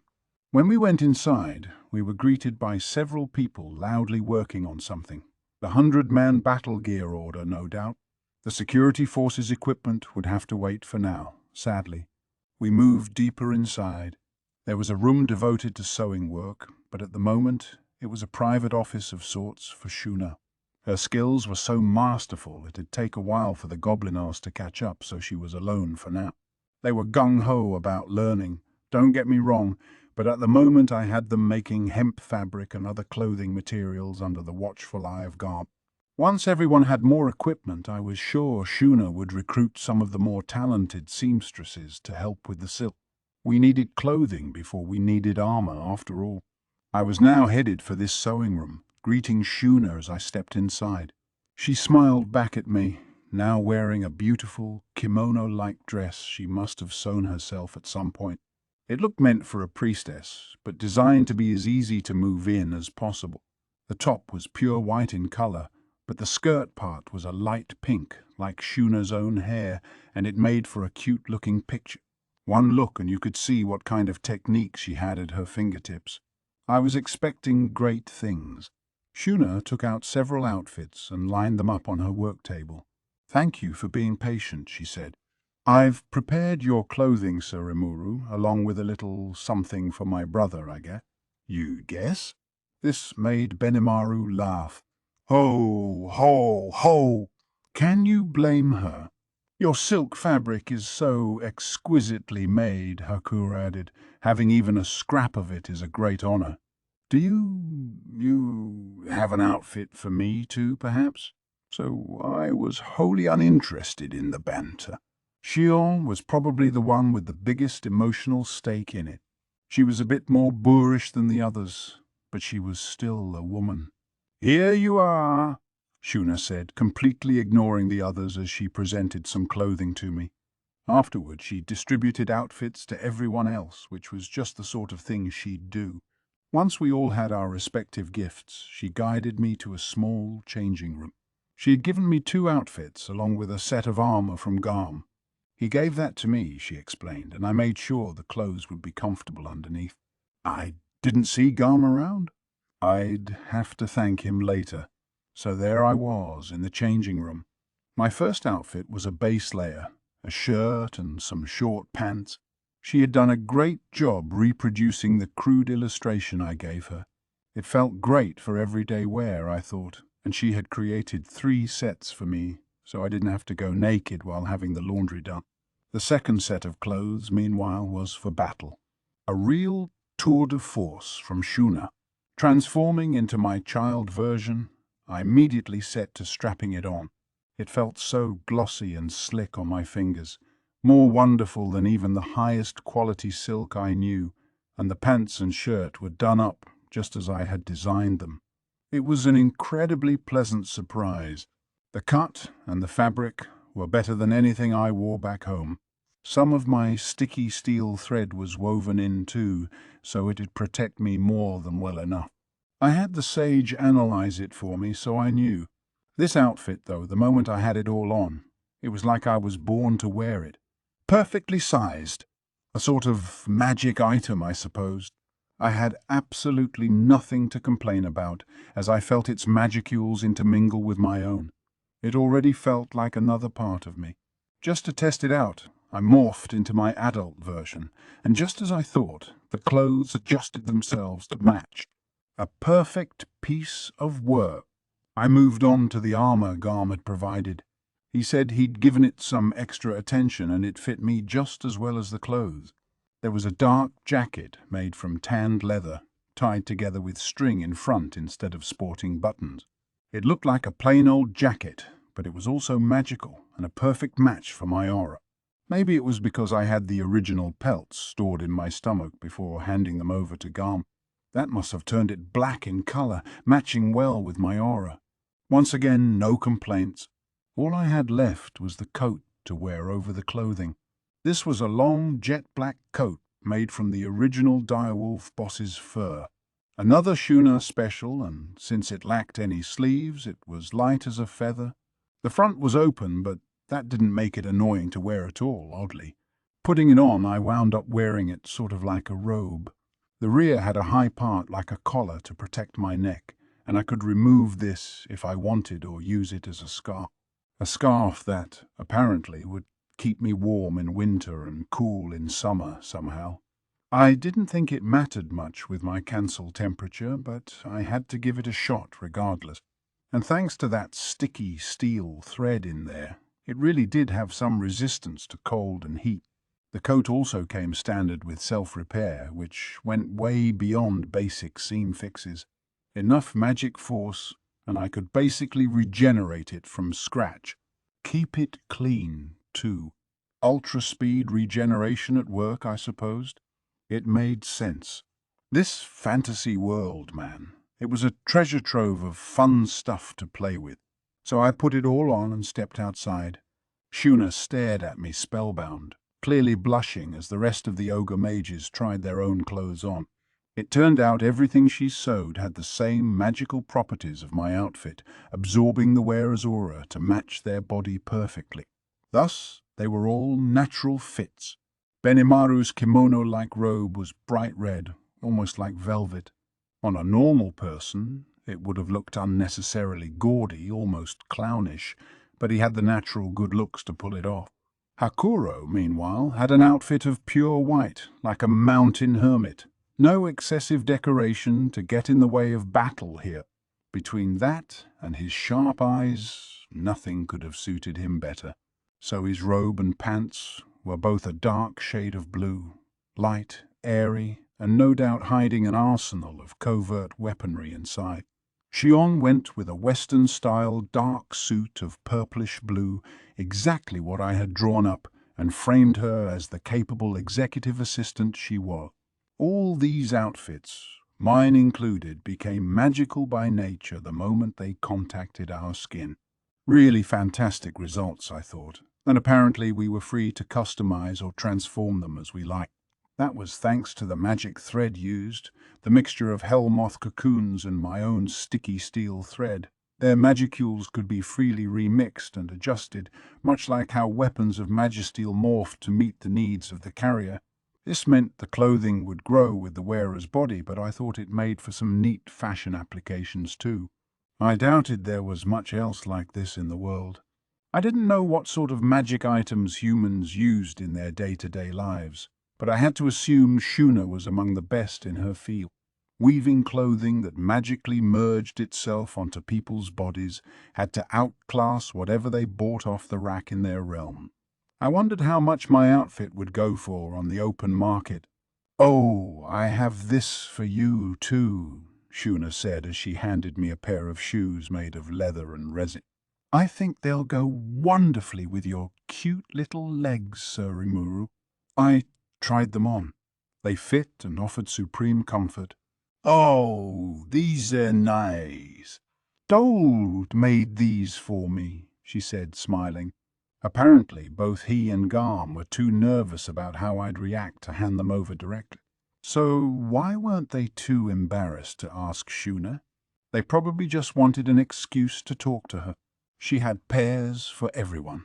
Shoes for me, Soe and Shion. Sandals for Benimaru and Hakuru. Even the sandals were top-notch pieces of work. I was sure enough of that, given how well my own everyday sandals felt. So we had our new clothes, sort of reinventing ourselves in the process. We left the workshop in a state of near bliss, waved off by Shuna's gentle smile. Next up was Kurobi's forge. I hadn't seen our smith lately, busy as he was with the creative process. He hadn't even appeared at the deployment speech I gave earlier. I knew he was doing fine. He was just the type to get totally absorbed in whatever he tackled. I did ask him to make weapon production his top priority too, and he had apparently been spending well near every waking hour on the effort. Kaijin told me as much before our conference. The door to the forge was open when we showed up. It was fully equipped with tools he brought over from Kaijin's workshop, with the raw materials for his work kept in an adjacent storage room. I had granted him a pretty decent supply of magisteel. He had everything he needed along those lines, but he was a little nervous about the lack of other metals on hand. We needed to examine the nearby mountains for a permanent ore supply, but our lack of time and resources meant that had to wait. Until the construction frenzy died down a little, staff shortages were going to be a chronic issue. I could hear banging from inside the forge, waves of heat wafting out from the door. This was the only high-temperature forge in town, run by a furnace made from clay blocks heated with control flame. It turned out better than I anticipated. We were planning to build more once we got to grips with this one. Lots of things in the works, not enough time to tackle them. A real pain. So we went inside and grabbed Kurobe's attention. Once he noticed, he greeted us with a smile. "I was expecting you," he said. "There's something I'd really like to show you all." I could tell he was eager to show off his latest work. A little too eager, in fact. He spent the next 2 hours talking about everything he had crafted, my eyes glazing over along the way. "Yes, I know, it's all great. Can I get out of here, please?" I almost said it out loud a few times before stopping myself. He just looked too happy. I was hoping Shion would step in, always eager to have her say on anything, but but she just sat there and stared at all the weapons lined against the wall, enwrapped. Weaponry was a hobby for her, I guess, as it was for all the ogre mages. They carefully studied every inch of what they were given, grasping it in hand as they took in every word of Kurobi's guidance. Benimaru had an elegant, flowing longsword, Hakuro a large staff with a sword hidden inside, Soe a pair of ninja-style blades. They all looked happy with them, and I could see why. Each one was a perfect fit for their owner. One thing did bother me, though. Shion's war blade, it's kind of too big, isn't it? Oh, it's fine, Shion said with a laugh.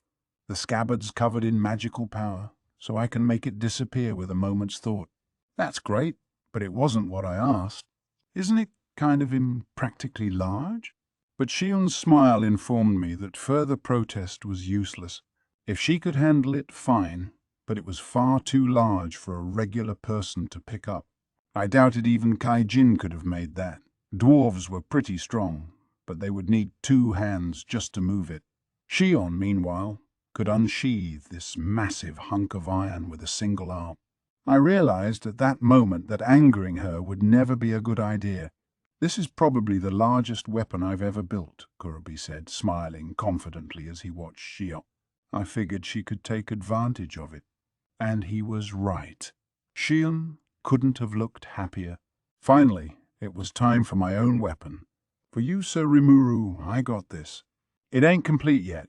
This is just the beginning. You talked about a sword with magic ore in it, and that's what I'm aiming for. Kaijin and I are doing some research, but we're gonna need a mite more time for it.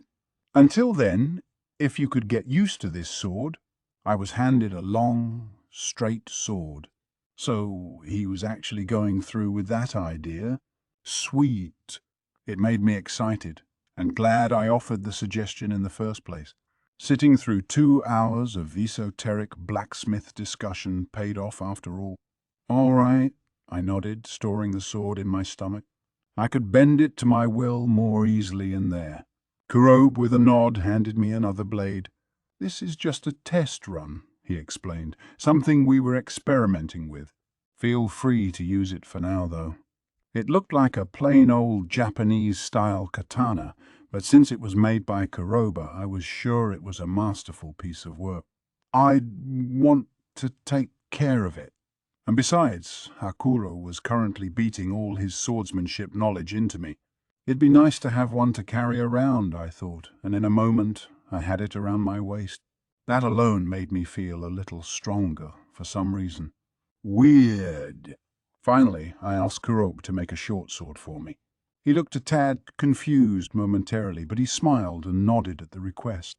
I didn't know what he thought about it, but I didn't really care either. This would be Gopta's weapon after all. I could hand him a plastic fast food knife and he'd worship me for it. So he ventured back to the forge. We were all armed now. On our way out, Garm stopped us. Apparently, Benimaru's armor was done. Without much ore at hand, iron was in very short supply, so he couldn't provide him with a full plate package. Ogres weren't really into that sort of thing anyway, though. It didn't go too well with kimono besides. Instead, Kurobe brought over a set of scale mail crafted from monster-harvested material, the completed version of what he had given Cabal the adventurer before, and an outfit that melded with the wearer's aura as well. Glad to see my Magisteel was being put to such good use. It was much more sturdily built than the test run, designed exclusively for Benimaru and matching remarkably well with his red kimono. There were pieces for his chest and thighs, as well as gauntlets and shin guards. Benimaru instructed him not to bother with a helmet, as that wasn't his style. It was flashy, but again it worked perfectly with his good looks. I asked him about armor for the rest of us. "Oh, I'll have Shuna handle that for you all," he replied. Apparently he'd deliver each piece to her once it was done. He really liked having an excuse to see her, I suppose. For now, though, he provided 3 sets of chainmail for Hakuro, Soe, and Shion. They would wear it directly over their base layers, so it would be well hidden. Garm and Shion had worked closely together on these, too. and they were designed not to distort the look of their outfits at all. Plus, Garm got to hang out with Shion more, which I'm sure was all the inspiration he needed to do such a great job. I kind of wished his work ethic wasn't inspired by getting to hang with beautiful women, but I couldn't complain. I already had my dark jacket in hand, so I didn't need anything else. I made sure to thank Garm while I had the chance. The next day, the goblin riders were by and large, ready to roll, lined in a perfect row with a week's worth of provisions strapped to their backs.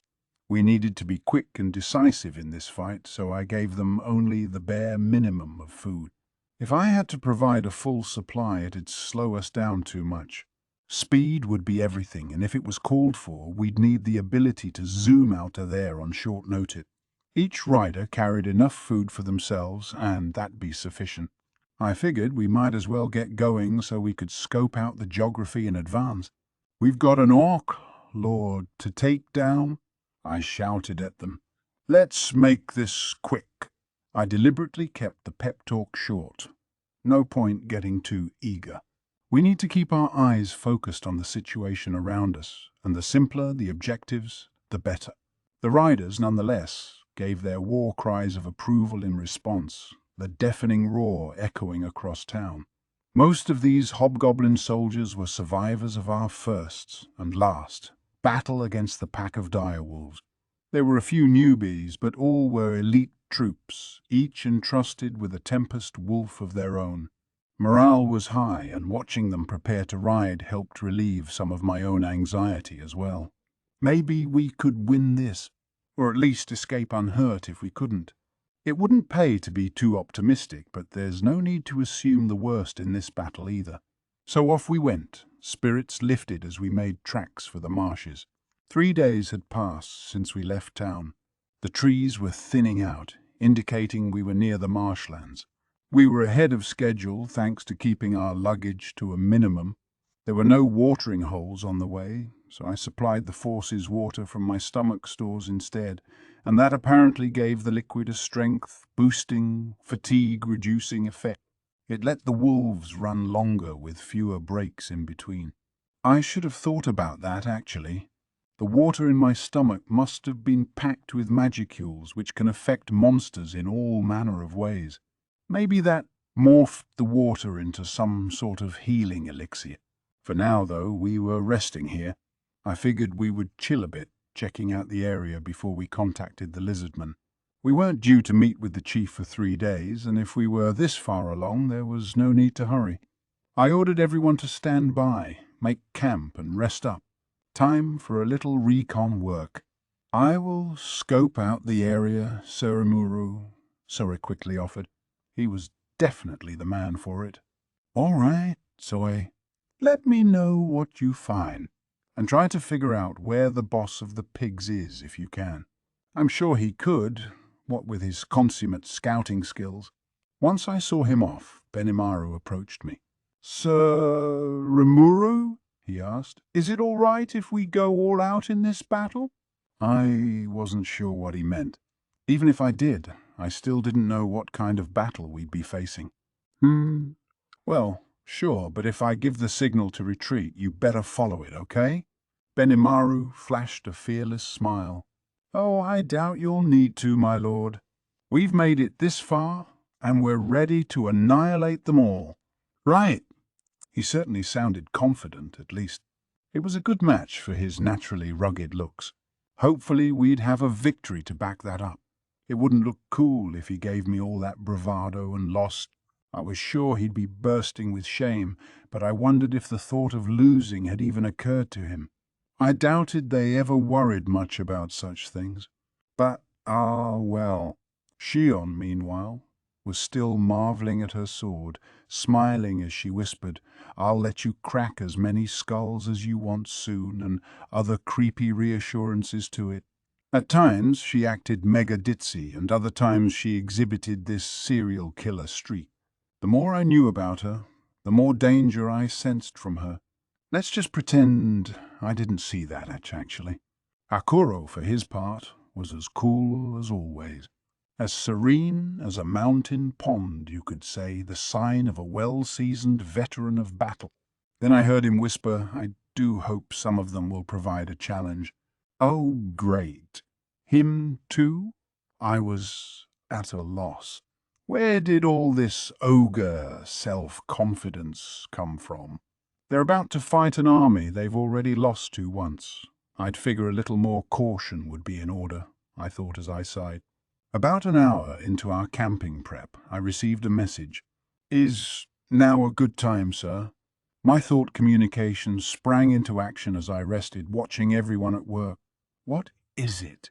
Did you find something?" "Well, I found a group engaged in battle." What? What? "Gabriel." "No, not him. There's only one lizardman, someone I believe to be a close aide to the chief. Here against a group of orcs, one high-level orc plus more under his command. Around 50 in all. A close aide? All alone?" "Yes, my lord. The battle has only just begun, but I feel the outcome is already clear. It would appear one of the higher-level orcs is seeking to torment the lizard man in order to show off his strength. What should we do? Could you defeat this higher-level orc and his men?" "It should be simple, sir. More of that confidence." I figured I could trust Soe on that. But what about that lizardman? I couldn't just let him die, but if the orc wanted a fight, now would be a good time to scope out their ability. Thought communication allowed me to see the world through Soe's eyes, a pretty handy feature in my opinion, but unlike myself, so I couldn't keep the link going indefinitely. He needed to rest that muscle, so to speak, on regular occasions. This applied to everyone else, too. They could receive all the thoughts they wanted, but sending them was subject to certain restrictions. If anything, the fact I could send all I wanted made me a freak of nature. We could have linked together more closely if so I weren't so far away, but no point complaining to him about that. All right. Try to observe them for as long as you can and relay what happens afterward. I feel bad for that lizardman, but keep your distance for the time being. Step in if you think the battle's gonna turn fatal." "Yes, my lord." The connection expired. Sounds like something's up then. No way a lizardman would be alone in the outer regions of the forest otherwise. I was hoping to rest and take my time gauging things, but I guess that wasn't going to happen. I gathered everyone together. "Listen, people," I said, "we're not camping. It sounds like something's going down. I saw the faces of the goblin riders tense up." "So we're fighting?" one asked. "One are?" "Likely, yeah. Our enemy number's approximately 50, so I want to see 2 of you tackle each one. Remember, the Orc Lord's capable of absorbing the abilities of dead enemies, so don't push it. If you think you're in trouble, get out of there. Are we clear on that?" "Yes, sir." They cheered, Gopta leading them on. Right. I'll get their position from Soe. Once we're there, I want you to surround them, then rub them out as quickly as possible. And remember, don't push yourselves. "Aren't you worrying a little too much about this, Rimuru?" Benimaru interjected. "Because I think we have an extremely capable crew of riders here, to say nothing of us." You think? Well, I suppose it's up to you guys then. Get moving." "Yes, my lord." I watched as Benimaru and Hakuro led the riders off. Shion was staying with me. The riders could handle the infantry-level orcs, but I wanted to see this high-level officer for myself. The more I knew about our enemy, the more I'd have to work with in the upcoming battle. I had Sue and Shion working on my side. I doubted it'd be too dangerous for me. Thus, we mounted Ranga and made a beeline for Sue. We reached Soe as he deflected a sword slash from an orc that had just jumped off a tree limb.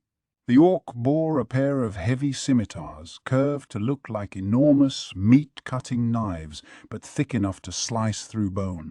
The long arms on the orcish races made it hard to estimate their offensive range, so I engaged in a little back and forth with him, his constant array of leaps and dodges bringing him precariously close to defeat at times to an outside observer. I wasn't worried, though. This orc was, in my eyes, pretty weak. Unlike Hakuro, whose strikes seemed impossible to avoid even with the instincts of a born hunter, I could still predict this orc's moves just by looking at him. It was cute in a way. "Who are you?" The long-armed orc shouted at me, his face a mixture of pig, wild boar, and human. Here to be consumed by an orc general? Ah, this was the high-level one, then. The orc general? How dare you act so rude around Sir Rimuru? Shun fired back, staring the general down with her unnervingly cold eyes. "Oh, you!" I looked down at this new, faint voice. It belonged to a lizardman looking up at me. She appeared to be cowering, wounded from head to toe and just barely breathing. She had lost a lot of blood. I doubted she'd last long unaided. I knew I had asked Soai to remain impartial for as long as possible, and I guess he followed my orders to the letter. He wasn't at fault for that, but now I wish he had stepped in a bit earlier. I was starting to look like a total villain, and I figured it was time for a good deed to make up for it. "Drink this," I said, tossing the lizardman a recovery potion. She hesitated for a moment, but quickly drained the bottle. The effect was dramatic. In an instant, all the cuts and bruises were gone. "What on?" Impossible. The Orc General and Lizardman both expressed their surprise simultaneously. Nice. That ought to improve my rep a little. Good thing I earned some brownie points with these guys before the big meeting with the chief. As I patted myself on the back, the Lizardman approached me. Please, sir? Please, I need you and your envoy to rescue my father, the Lizardman, chief, and Gabble, my brother. She was on one knee, head bowed down, as if praying to me. What? I was about to ask what happened to her when the Orc General came rushing in. "Get in my way and I'll eat you first," he bellowed, crossing his scimitars in front of him.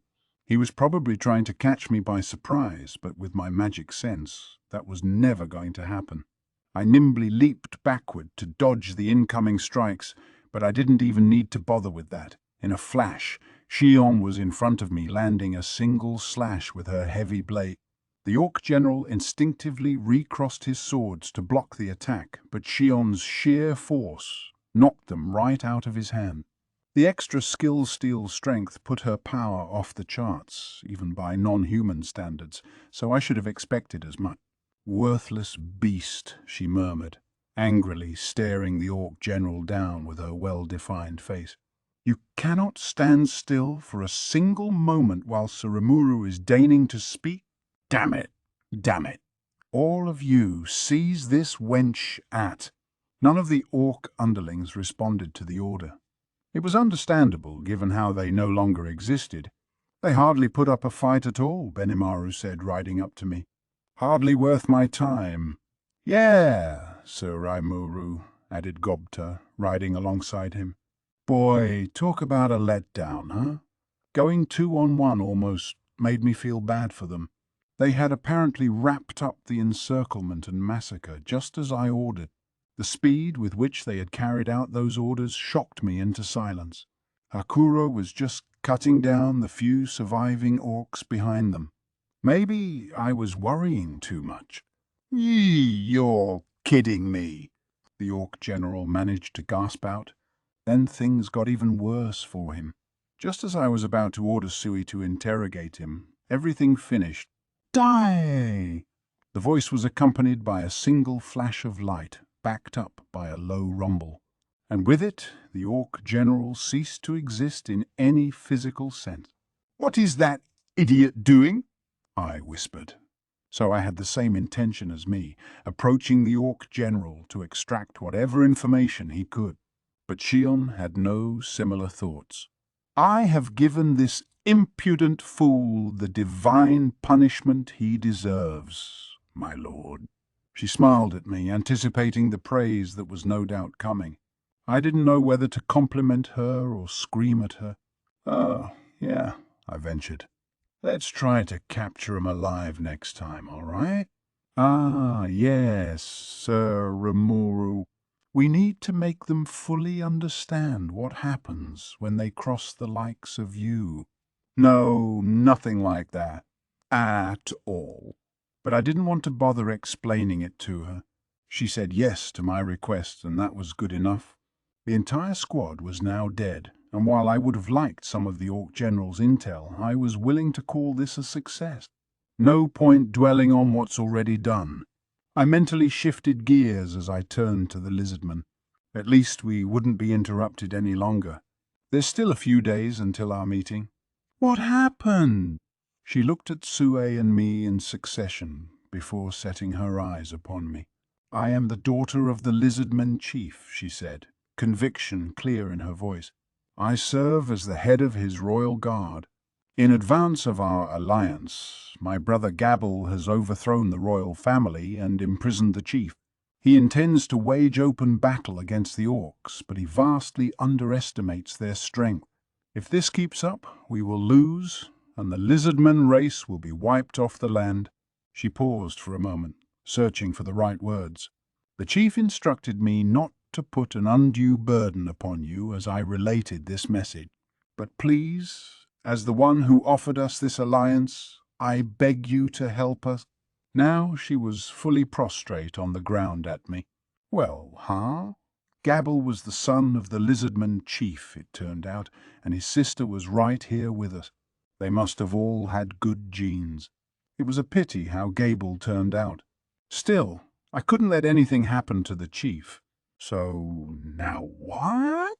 Well, keep in mind that we haven't forged this alliance quite yet. The chief knew he couldn't count on us to get involved with an internal dispute at this point, so he sent you over to keep me informed of things. Is that how it is? If so, then why are you asking me for help? It sounded mean, I knew, but I wasn't bound by any debt to the Lizardman. It'd be one thing after I signed on the dotted line, but it'd still be a lot more intelligent for us to get out of there. I was also starting to resent her not having a name either. I had heard monsters could tell one another apart via the subtle vibrations they emitted as part of their emotions, but as an ex-human, it was all Greek to me. I felt weird calling her a lizardman and chief's guard leader, though. As my mind was veering off track, she looked straight up at my face. "I thought," she said, "that ones who have evolved to be as powerful as yourselves may have the strength to rescue us all. If the dryads who watch over this forest have recognized your skills, then I only hope you have the mercy to help. I fully know how selfish this is, but please." "Ah, well said." Shion suddenly burst out. "You have a great deal of potential indeed if you have noticed the full glory of Sir Rimuru's strength. I am sure the lizardmen shall be saved just as you hope they will. We're already dedicated to destroying the Orc forces. Besides, great, here we go again." I had the weirdest sense of déjà vu all of a sudden. I had appointed Shion to be my secretary, but she had a real knack for tossing more and more work into my inbox. Ah, well, we were in for a fight anyway. Might as well cooperate as much as we could, as long as we didn't get hurt along the way. So can you shadow motion yourself to where the chief is?" "I can, sir." "All right. I hereby order you to rescue the Lizardman Chief. If anything gets in the way of our alliance, eliminate it." "Yes, my lord. So you'll—" "Oh, thank you so much." The lizardman was beside herself with gratefulness, which I was fine with. But again, I had no intention of getting myself killed for her. "Keep in mind, I'm not planning to sacrifice myself or my people for this, all right? I would expect as much, yes? I would also like to serve as your guide, if you like." "Good." Glad to see she wasn't offended. She probably knew she was asking a lot and that she couldn't heap all the responsibility on our shoulders alone. There wouldn't be much point to calling it an alliance otherwise. I appreciate the thought, I replied, but so I will reach the chief a lot faster operating by himself, I think. Can you hold your breath for approximately 3 minutes? So I asked. Yes, absolutely. I can hold out for 5, in fact. All right. You can join me then. Is that all right, Sir Rimuru? Sure, no problem. Take these 2. I gave Sua a few recovery potions. If he was fine with it, I was too. I had no reason to refuse her as long as she wasn't a drag on my men. You could probably dilute these to 1/10 of the strength and they'd still do the trick, as long as the injury's not too serious. Use them on anyone who needs them. If anything happens, I'm just a thought communication away. Yes, my lord. He nodded and saluted me. We're off, then.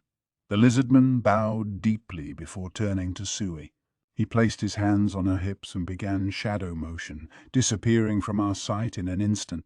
I'm sure the chief is in good hands with him, Benimaru said approvingly. And given Sui's skills, I figured he was right. With Zoe taking care of the chief, I went back to my original work of surveying the battlefield. Things had ramped up, apparently, so I didn't have time to waste. All right, let's go see what this Gabil guy is up to. Can we help him, do you think? Shion asked. I shrugged. Depends on him, I suppose. I can't say if he's still alive or not. We had agreed to rescue the lizardman chief. I hadn't breathed a word about Gabble, and I certainly wasn't going to expose ourselves to danger for his sake. For now, I wanted to check out the state of the war. You aren't planning to venture into battle yourself, are you, Sir Rimuru? That's my plan, Benimaru, and I'd like to see things with my own eyes before deciding on anything. Scoping out the situation was basic stuff, I thought, and I did want to check and see if Gabble was alive. Benimaru, however, was vehemently opposed. My lord, wait a moment. Hakuro and I could handle the job well enough by ourselves. You and Shion could simply observe us from afar instead. Indeed, Sir Rimuru, you are my leader, and the leader of us all. I'm sure it would be wiser to leave this battle to us, in this case. Guys, that's not gonna work. All we had here were Benimaru, Hakuro, and 100 goblin riders. Everyone had to pitch in. I had been planning to work out a more detailed battle plan at a conference once the alliance was set in stone, but I already had the general idea in mind. We'd use the lizardman force as bait, and I'd have Benimaru and the other ogre mages take care of the higher-level orcs for me. In other words, I basically wanted to create a scenario where I'd be fighting one-on-one against the orc lord. I wasn't interested in sending 100 people to their suicides against 200,000. Whoa, calm down, guys. Do you seriously intend to defeat 200,000 screaming orcs with a band of 100 riders? I pointed out with more than a little disbelief. Yeah, Gopta chimed in enthusiastically. You tell 'em, sir? I couldn't blame him. You couldn't expect someone to follow an order to jump off a cliff. I figured where there's a will, there's a way, Benimaru grumbled. Only Hakuro and Shion agreed with him. I was starting to wonder if all these ogres had a screw loose somewhere. Will can only get you so far, guys. I was planning to give them a fair bit of leeway, but maybe I should tighten the reins a little instead. They had already lost to the orcs once. They should know how scary they all were. That was my take on their reaction, but I didn't verbally share it with them. They were all acting like their evolutions had wiped the slate totally clean. Well, anyway, I'm going to be watching the situation from the skies above. I'll give out orders depending on how things go, so I'll let you handle the details on the ground, Benimaru. All right, fair enough, then. That seemed to appease him well enough. But I was still nervous. I'd never done anything like commanding an army before. I played a lot of strategy games on the PEC, but I had no experience directing actual flesh and blood around. So my intention was to watch the action from overhead and stick strictly to handing out orders. I'd use thought communication to link up with everyone and keep them abreast of developments. Benimaru would then use that to command the ground forces, although I'd have ultimate authority over whether we retreated or not. So, is that clear? I said to the assembled goblin riders. You are to follow the orders of Benimaru, unless I give specific orders myself. Also, don't do anything you think might get you killed. This isn't going to be our last stand, so don't fool yourself into thinking it is. Right?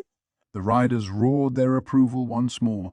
I warned them not to get too hot-headed, but war was war, and they were raring for one. We will not let you down, Sir Rimuru, Shion said, Benimaru nodding next to her. Hakuro was as unaffected as always. I'm sure it'll work itself out. But between the way overconfident ogres and the level of excitement among the goblin riders, I had a feeling I was getting in over my head. So I swore to myself, if things get too hairy, retreat, retreat, retreat. I was about to sprout wings from behind my back when I realized that my clothes would get in the way. Wings granted me the ability to fly. That I knew from past experimentation, but this was an unexpected snag. Then I recalled what Shuna told me. The magical thread used in the clothing could transform itself, to some extent, based on the will of the wearer. Now I know what she meant. Picturing myself with wings, I could feel two holes automatically open over my back. The wings came out and the holes closed themselves. This customization is pretty nice. Better thank Shuna and Garm again later. It would take about an hour of running to make it out of the forest, but in the air, it took barely any time at all. Now I was above the battlefield, checking out the entire situation.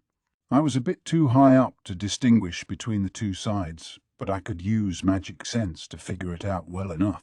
It was almost like I was a satellite taking photos of the land below from substratospheric heights. And come to think of it, having a bird's-eye view of the entire battle like this gave us a killer advantage, didn't it? And using that info to send thought communication messages to any of the troops I needed, it was like bringing the latest advances in war technology to a medieval battle.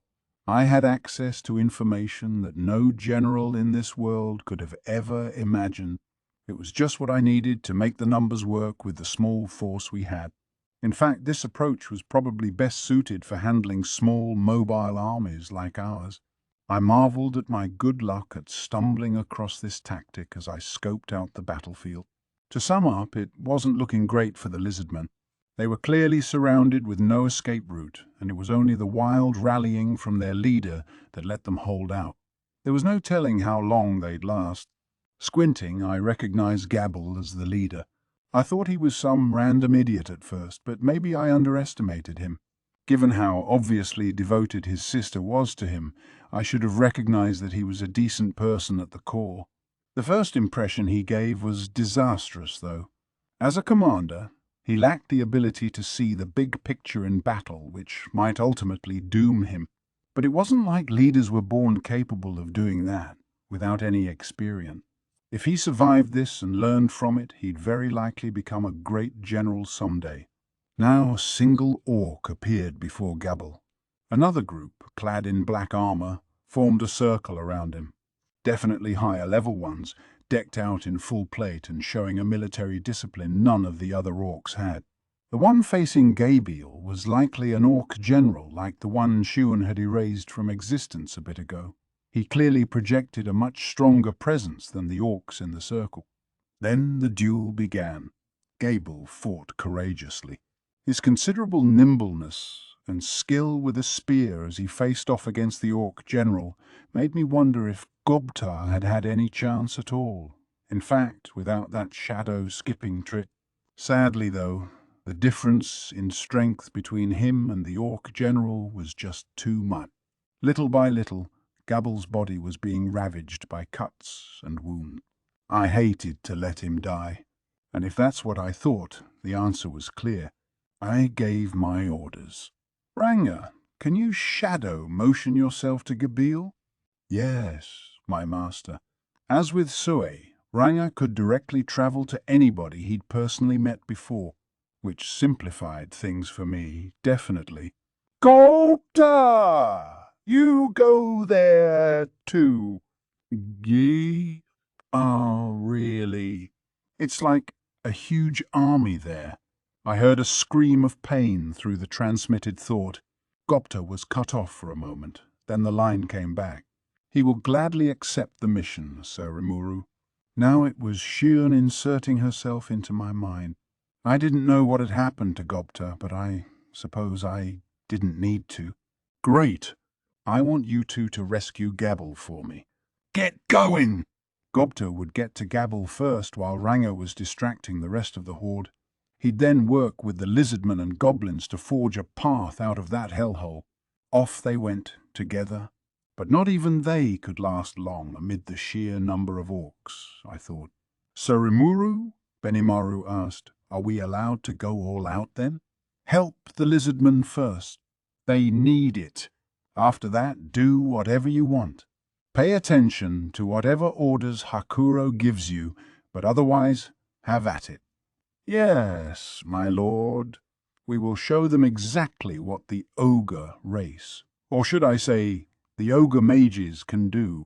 He sounded happy, which was good, because things were about to happen, and quickly. My orders complete, I checked on the state of the battle. The lizardmen defensive ranks were about to collapse. It wouldn't be long now, and if that's how it was outside, the caverns where the chief was might be just as infested right now. I sent Sue in there by himself. Would he be all right? I wasn't too worried about Ranga, but what about Gobta? To say nothing of Benimaru and his crew. Oh, well, no point fretting about it now. I gave the orders, and they accepted them. If any agreed to do something they knew they couldn't accomplish, it was their own damn fault. When I was still new at my company, the boss would yell at me all the time about taking on more work than I could handle.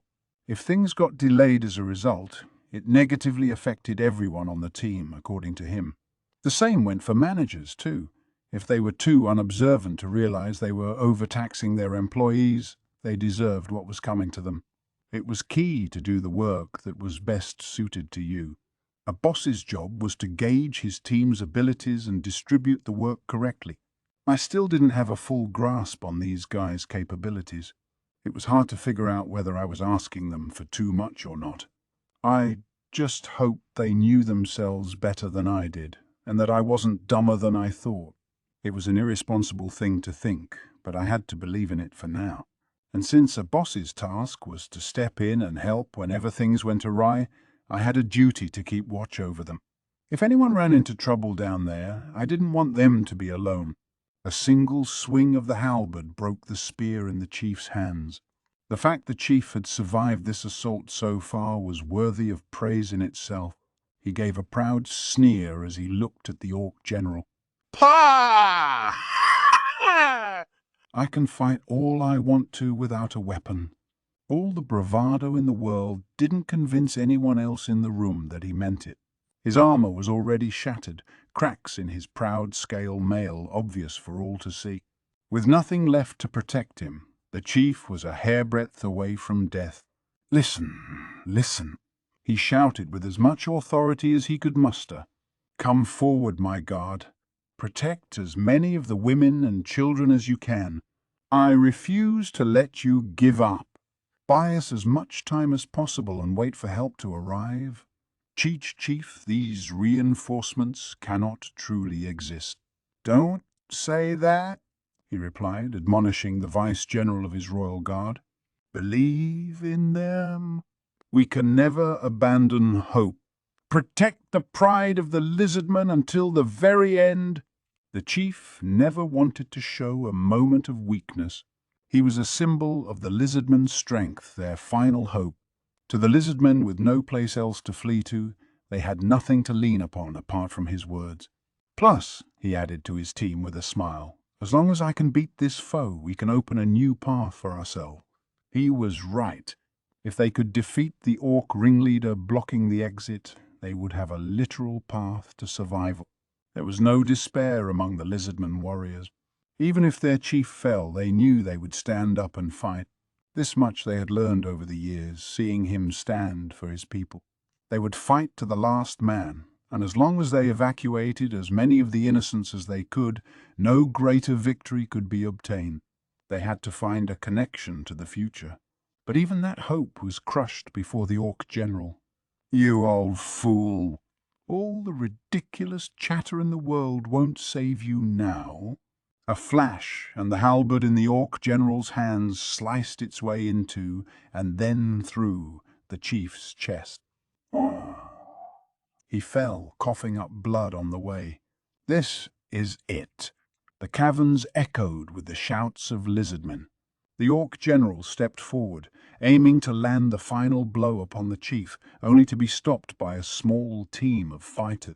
He cut them down, resentful at this obstacle, and reached the chief's body. "You fought well for a lizardman," he rumbled. "Your courage proves to us that you will serve well as our flesh and blood. When you die, you will die basking in the honor of becoming part of us."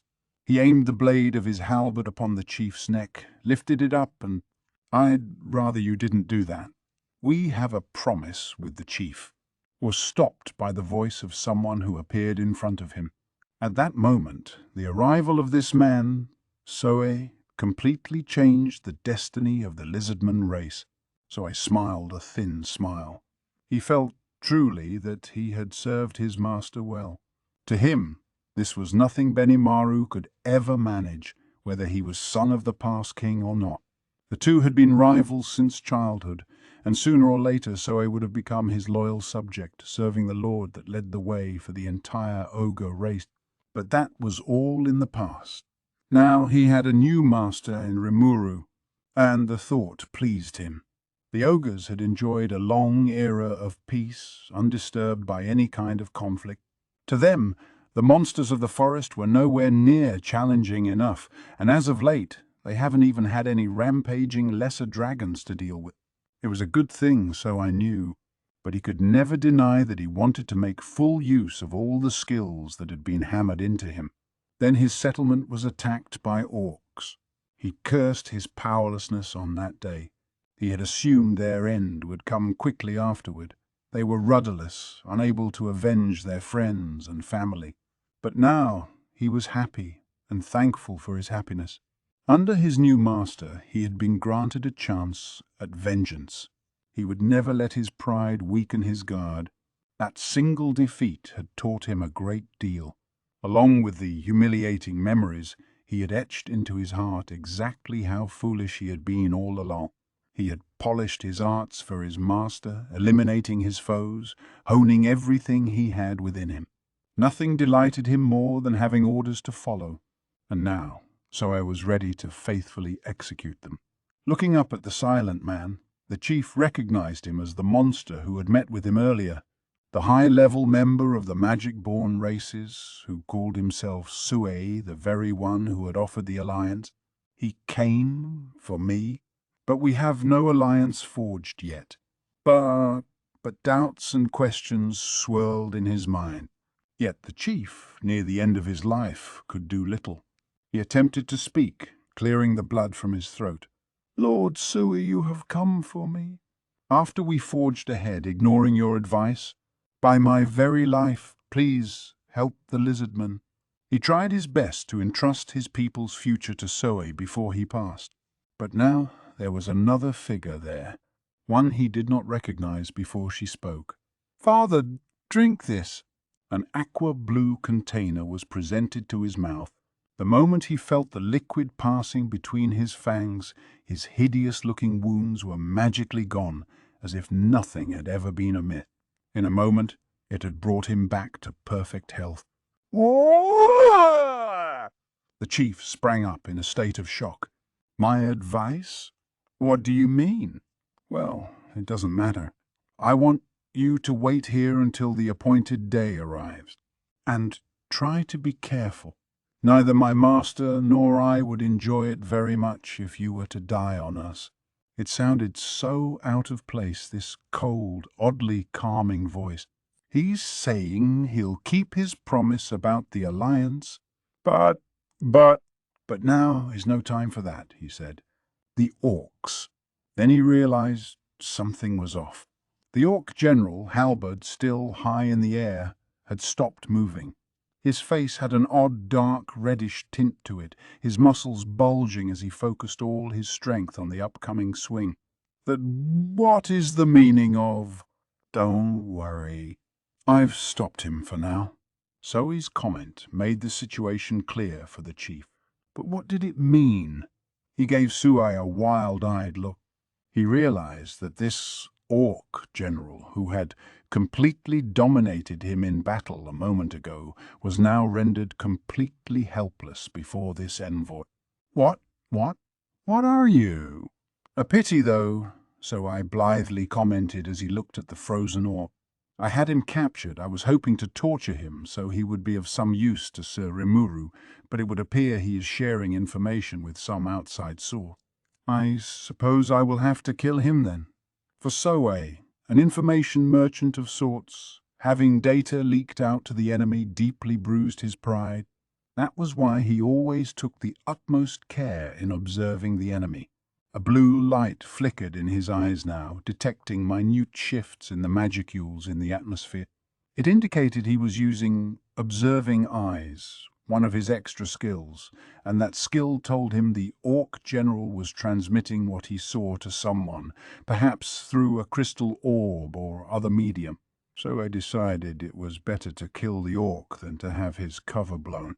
But murder in itself did not interest him that much.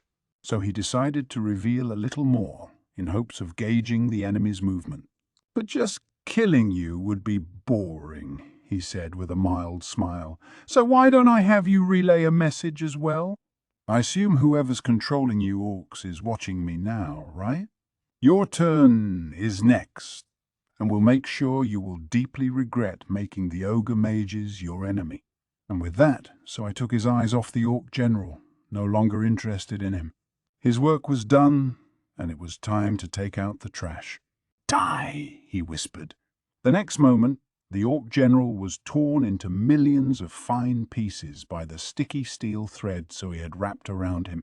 Right there was the moment that the final form of Threadmaster, a battle move first conceived by Rimuru, was born. The chief watched, stunned, speechless. He tried to keep his mind from racing as he recalled what he had just heard. Then he turned to Sue, not bothering to wipe the sweat from his brow. Ogre mage, he is among the ogre mages. He stared at him, as if looking at something his mind refused to pass. Then he recalled the power he had shown a moment ago. Now it made sense. Perhaps I should have known. He is a legend along the lines of the Orc Lord, the next level of ogres. Ogre mages were the evolved form of ogres, already high-level denizens of the forest. It made sense, then, that the force he exhibited was akin to a high-level magic born, well past a rank and difficult to wrap one's mind around. So few among the magic-borns ever made it to that point. But something so he said rang in the chief's mind. He had said the ogre mages, plural. There were more of them. The thought sent a shiver down his spine. My decision, he thought. My decision to accept this alliance was the best one I have ever made. Then the chief sank to the floor. He was sure of it now. If the ogre mages were helping him, the lizardmen would absolutely be saved. Despite having an orc general defeated in the blink of an eye, the orcish soldiers showed zero sign of panic. The battle continued at a frenzied pace as the guard chief used the recovery potions Sui gave him to tend to the wounded. So I wearily eyed the hordes. We can hardly rest easy with these annoying flies around, he said, as calm and composed as ever. I might as well take care of them, too, while I'm at it. Give me one moment, please. Shortly after, Zoe's body appeared to disrupt into multiple images of himself. 5 shadows leaped forward, each one identical to Zoe, right down to his clothing and equipment. They were copies, made with his magical replication skills, and each one silently began taking action. Heading for the corridors, they stood before the lizardmen doggedly propping up the hall's defense. One was stationed at each of the 5 exits out of the chamber, including the evacuation route. The lizardmen stared in awe at them, but let them through regardless. "You may rest for now," each one said as he went down his individual path. As they did, the lizardmen were greeted with an unbelievable sight. The orcish soldiers, who had seemed like demons from hell itself just a moment ago, were helpless as Zoe mowed them down by himself. The same sight was unfolding in each of the corridors. Demon wire slash, an efficient, glittering machine of death. In a moment, the sticky steel thread deployed across each corridor was infused with magic power, moving exactly how Zoe wanted it to.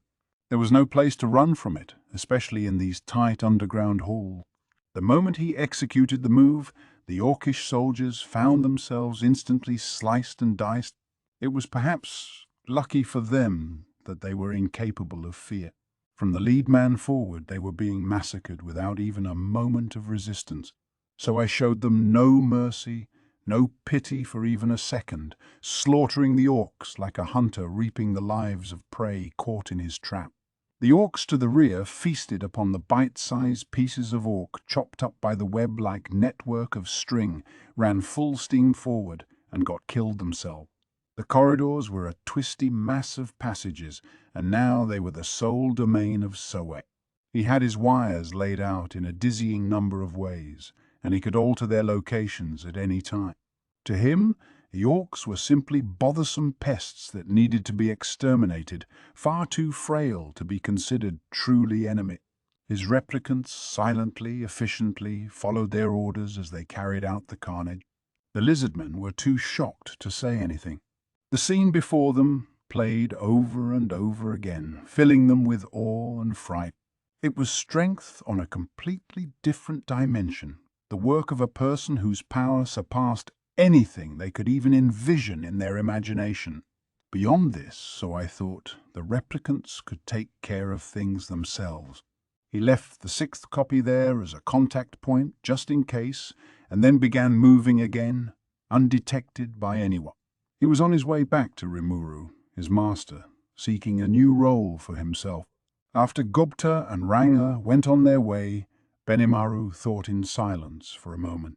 "If I could ask," he said to the hobgoblins within earshot, "can all of you use shadow motion? The Tempest Wolves, Ranga's clan, could use it. What about their partners on the battlefield?" "Not by ourselves, like Gobta Khan," replied one of the riders who sported an eye patch. "But if we're with our partners, we can, yes." Yeah. We're one with our partners, body and soul." "Good to hear," Benimaru said, nodding contentedly. "We're going to slash our way into the encirclement from the outside, so I want you to shadow motion yourselves to Gobta. Sir Rimuru sent him ahead first, so it'd be easier to transport the rest of you there." "Oh," another hobgob commented. "Wow, Sir Rimuru's pretty smart." Yeah. So he had Ranga divert the enemy's attention while he had Gobta shore up the lizardmen's position? And then we charge in, regroup with Gobta, and while the enemy's confused, we turn the tables on them. "Right," Benimaru nodded. There was a smile on his face, betraying his delight at everyone understanding Rimuru's train of thought. "That's exactly it. And if you understand it, charge in there now." "Yes, my lord." Thus, the goblin riders began their first onrush into the war. That left only the 3 ogre mages in the area. Benimaru began to stretch out his body, not a trace of concern in his mind. As a fighter race who worked as mercenaries and such, ogres bore a particular emotional attachment to having a master to rely on. Earning a master to serve for the rest of their lives was the single, sincerest wish they all shared. That, and Benimaru's warrior past, changed his outlook on the world. He knew he tended to act selfishly most of the time. That was why he had hesitated to take over the role of Ogre King back in the day, not that it mattered now. Having such a lofty position would mean he would never have been allowed on the battlefield where death was a constant presence. Now, things were different. He could play a front and center role all day if he wanted. He liked where he was, and he had 2 of his friends with him, following him without complaint. "It is coming soon," Hakuro observed, stretching out his body to prepare. "It is," Shion chimed. "We must thank Sir Rimuru for providing this chance." They, along with Benimaru, saw Rimuru as their master. That was why they felt so safe, relying on each other. They were working together for a common master, and Rimuru enjoyed his position leading them both. "All right. Shall we kick this off then? The first battle in the glorious victory we will eventually offer to Sir Rimuru." The ogres nodded at Benimaru's words, and instantly the 3 took off at top speed. They ran through the lush trees and grass, almost flying along the ground, the smell of water growing stronger in their nostrils. They were upon the marshlands in the blink of an eye, smashing through the orc hordes on the outer perimeter without dropping their speed for a moment. A blast of energy shot out from Shion's heavy sword. The orcish soldiers crowded in front of her were blown away before they realized what had happened, and the attack signaled the beginning of their battle. Weak. That was Benimaru's first impression. He didn't have to bother lifting a finger as Shuon and Hakuro cut down anyone foolhardy enough to approach. To Benimaru, though, this wasn't very fun. His 2 compatriots were masters of close-quarters combat. Shion also had the art known as Ogre Sword Cannon, which let her unleash pure energy from the tip of her blade. From an overhead perspective, Hakuro worked in little dots of activity while Shion fired lines of lethal bolts from afar. There was no room for Benimaru to do anything else. "All right, you pigs standing in front of me, you had better run for your lives. Do, and I will spare you." None of the orcs flinched. They could hear shouts of "Die, bastard!" "And you will not ridicule us," as they charged at the ogres, even more enraged than before. "Prepare to die, then." Realizing his foes had no intention of fleeing, Benimaru casually thrust his right hand forward. A black ball of flame flickered to life above it, expanding to about 3 feet in diameter before he unleashed it. Realizing the danger, the orcish soldiers took evasive action, but they were too late. The fireball continued to expand and accelerate faster than a hurricane, and the orcs were simply too slow to run from it. Anyone who touched it was instantly incinerated, not even leaving a pile of ashes behind. But that wasn't what made the dark fireball terrifying. Several seconds later, upon reaching a large clutch of orcs in front of it, the flame released all the energy it had stored inside. An area 300 feet in diameter was suddenly cloaked in a dome of pure black centered around the fireball. Then a mighty rumble, low and loud enough to freeze the entire battlefield and the blood of everyone in it. The entire area was now quiet, robbed of the sounds of war that ruled over it just a moment ago. This was Hellflare, an incendiary attack that dominated like nothing before or since. In his evolution, Benimaru had obtained the extra skills Control Flame, Dark Flame, and Ranged Barrier. Combining those with his own mystical skills led to this creation, an original skill exclusive to himself. In a few seconds, the dome disappeared, leaving nothing but scorched earth behind. The marsh water in the area affected had vaporized. The very soil under it turned into glass by the heat. The transformation was stark, and the several thousand orcs who had been under that dome were all now a thing of the past, never knowing what had hit them. And it all happened within a minute of the first flicker of flame from Benimaru's hand. This was the answer Benimaru had for this war. The evolution had turned him into a terrifying magic born, one whose area of effect attacks could now wipe out entire regions at once. He grinned an evil grin. "Open the way, pigs!" he warned once again. Now these orcs knew fear. The ravenous, unique skill inoculated them to it to some extent, but Benimaru's tactical strike was more than enough to stoke the fear at the deepest pits of their stomach. This was an attack they could never withstand, no matter what they did. It was on a level they had never experienced before. Magic they had measures against, but not even the Orc generals, equipped with anti-magic full-plate mail, could survive the incineration.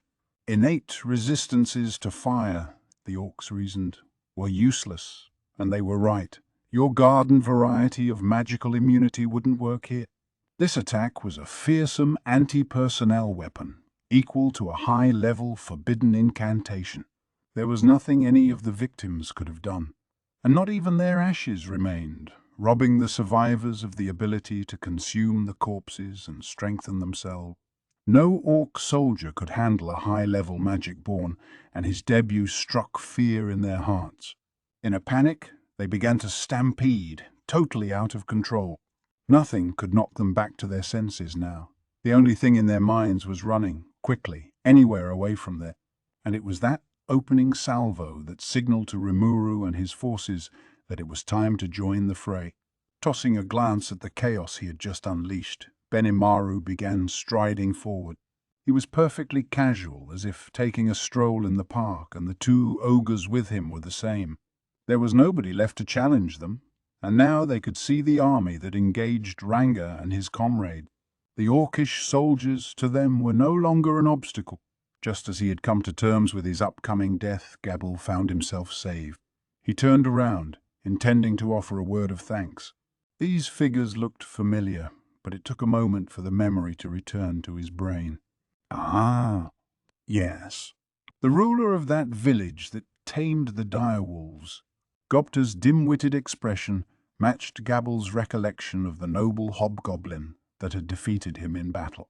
Ah, he couldn't help but blurt out, You are the master of that village, yes? Have you come to our assistance? Gable had dismissed him as a scheming coward before, but now that his reinforcements were here, he figured he had the wrong impression all along.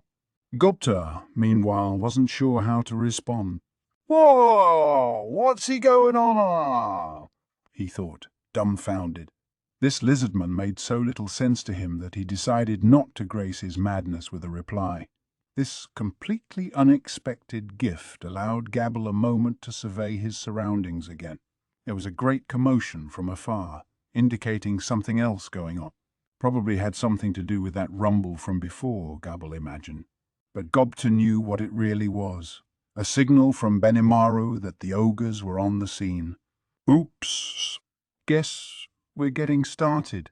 You're Gabil, right? Bring your allies together and get back in defensive formation. Mom. Yes. I know. Each had no idea what the other was talking about, but they still had the mental capacity to unite toward a common goal. They both hurried off, both with a new responsibility to handle. Outside of Gobta and Gabble's scope of attention, Ranga was sizing up the Orc general. You wish to get in my way? The fighter said, spear pointed straight at the wolf, a little unnerved by these new events, but still in control of his wit. Who are you? These wolves were a concern to him, certainly. The Orc general had a feeling that the low rumble from before was a sign of even clearer danger, but he couldn't simply leave the wolves unchallenged. I am Ranga, came the low, half-growled reply, the faithful servant of Sir Rimuru. The two glared at each other. Rimuru, you say? I've never heard the name, but if this Rimuru seeks to defy us, we will destroy him. Now the Orc general had no interest in Ranga. If he wasn't aligned with a demon lord or high-level magic born whose name he was familiar with, he felt free to kill him without regret. That rumbling roar suddenly seemed a lot more important to investigate. He distractedly thrust his spear forward, attempting to skewer Ranga and end this fast. Ranga effortlessly reared back, dodging the strike. Crafty little dog. Now the Orc general gave Ranga a closer look. Then he noticed this wasn't any regular wolf at all. What? What? Come on. Just a simple magical beast. Why am I letting him worry me so much? He assumed his sudden trepidation was just his mind playing tricks on him. How dare some lowly animal bare its fangs at me? He shouted, giving orders to his team of elites. The Orc Knights fanned out, surrounding Ranga in a perfectly timed maneuver. Following their general's direction, they focused each of their spears on the wolf. There was no point challenging some animal to a one-on-one duel, he thought. Ranga chuckled. He hadn't felt this heartened in ages, able to release his full instincts as an apex predator. With a howl as long and loud as he could muster, he unleashed his aura. After spending so long in the shadow of Rimuru, he had been heavily exposed to his beloved master's aura and used it to picture himself as the magical beast he was. Something drove him to pursue this form of himself, and now Ranga realized it was time for his instincts to awaken. He could feel the power surging within. His muscles grew, propelling him to his full 16-foot-tall frame. His claws enhanced themselves, his fangs transformed into steel-like daggers. But what stood out most were the two horns that now grew from his forehead. This was the form of his master, the one he saw in the past, the Tempest Starwolf. And now he had evolved into that. The howl made the orcish soldiers shudder, but they felt no fear from it. Their orc general was right by their side, and the ravenous skill had dulled their hearts. Ranga gave them a disinterested snort as he glanced at their leader. This was no threat to him now. He could feel his true strength, and it was time to show it off. Sensing the flow of power, he focused his magic on his horns. The Orc General picked up on this higher-level transformation, and he knew the danger involved. He hurriedly ordered his soldiers to spread out, but he was too late. A flash of light ran across their ranks. Then the sound came, the crack of thunder as pillars of electricity shot up from the ground to the heavens, accompanied by a small army of tornadoes. Ranga had obtained the dark lightning skill, and while he couldn't directly control lightning the way Rimuru could, his two horns allowed him to define its range and power. And he had something else, the extra skill control wind. This was, in a way, an inferior version of the control particles skill Rimuru had picked up.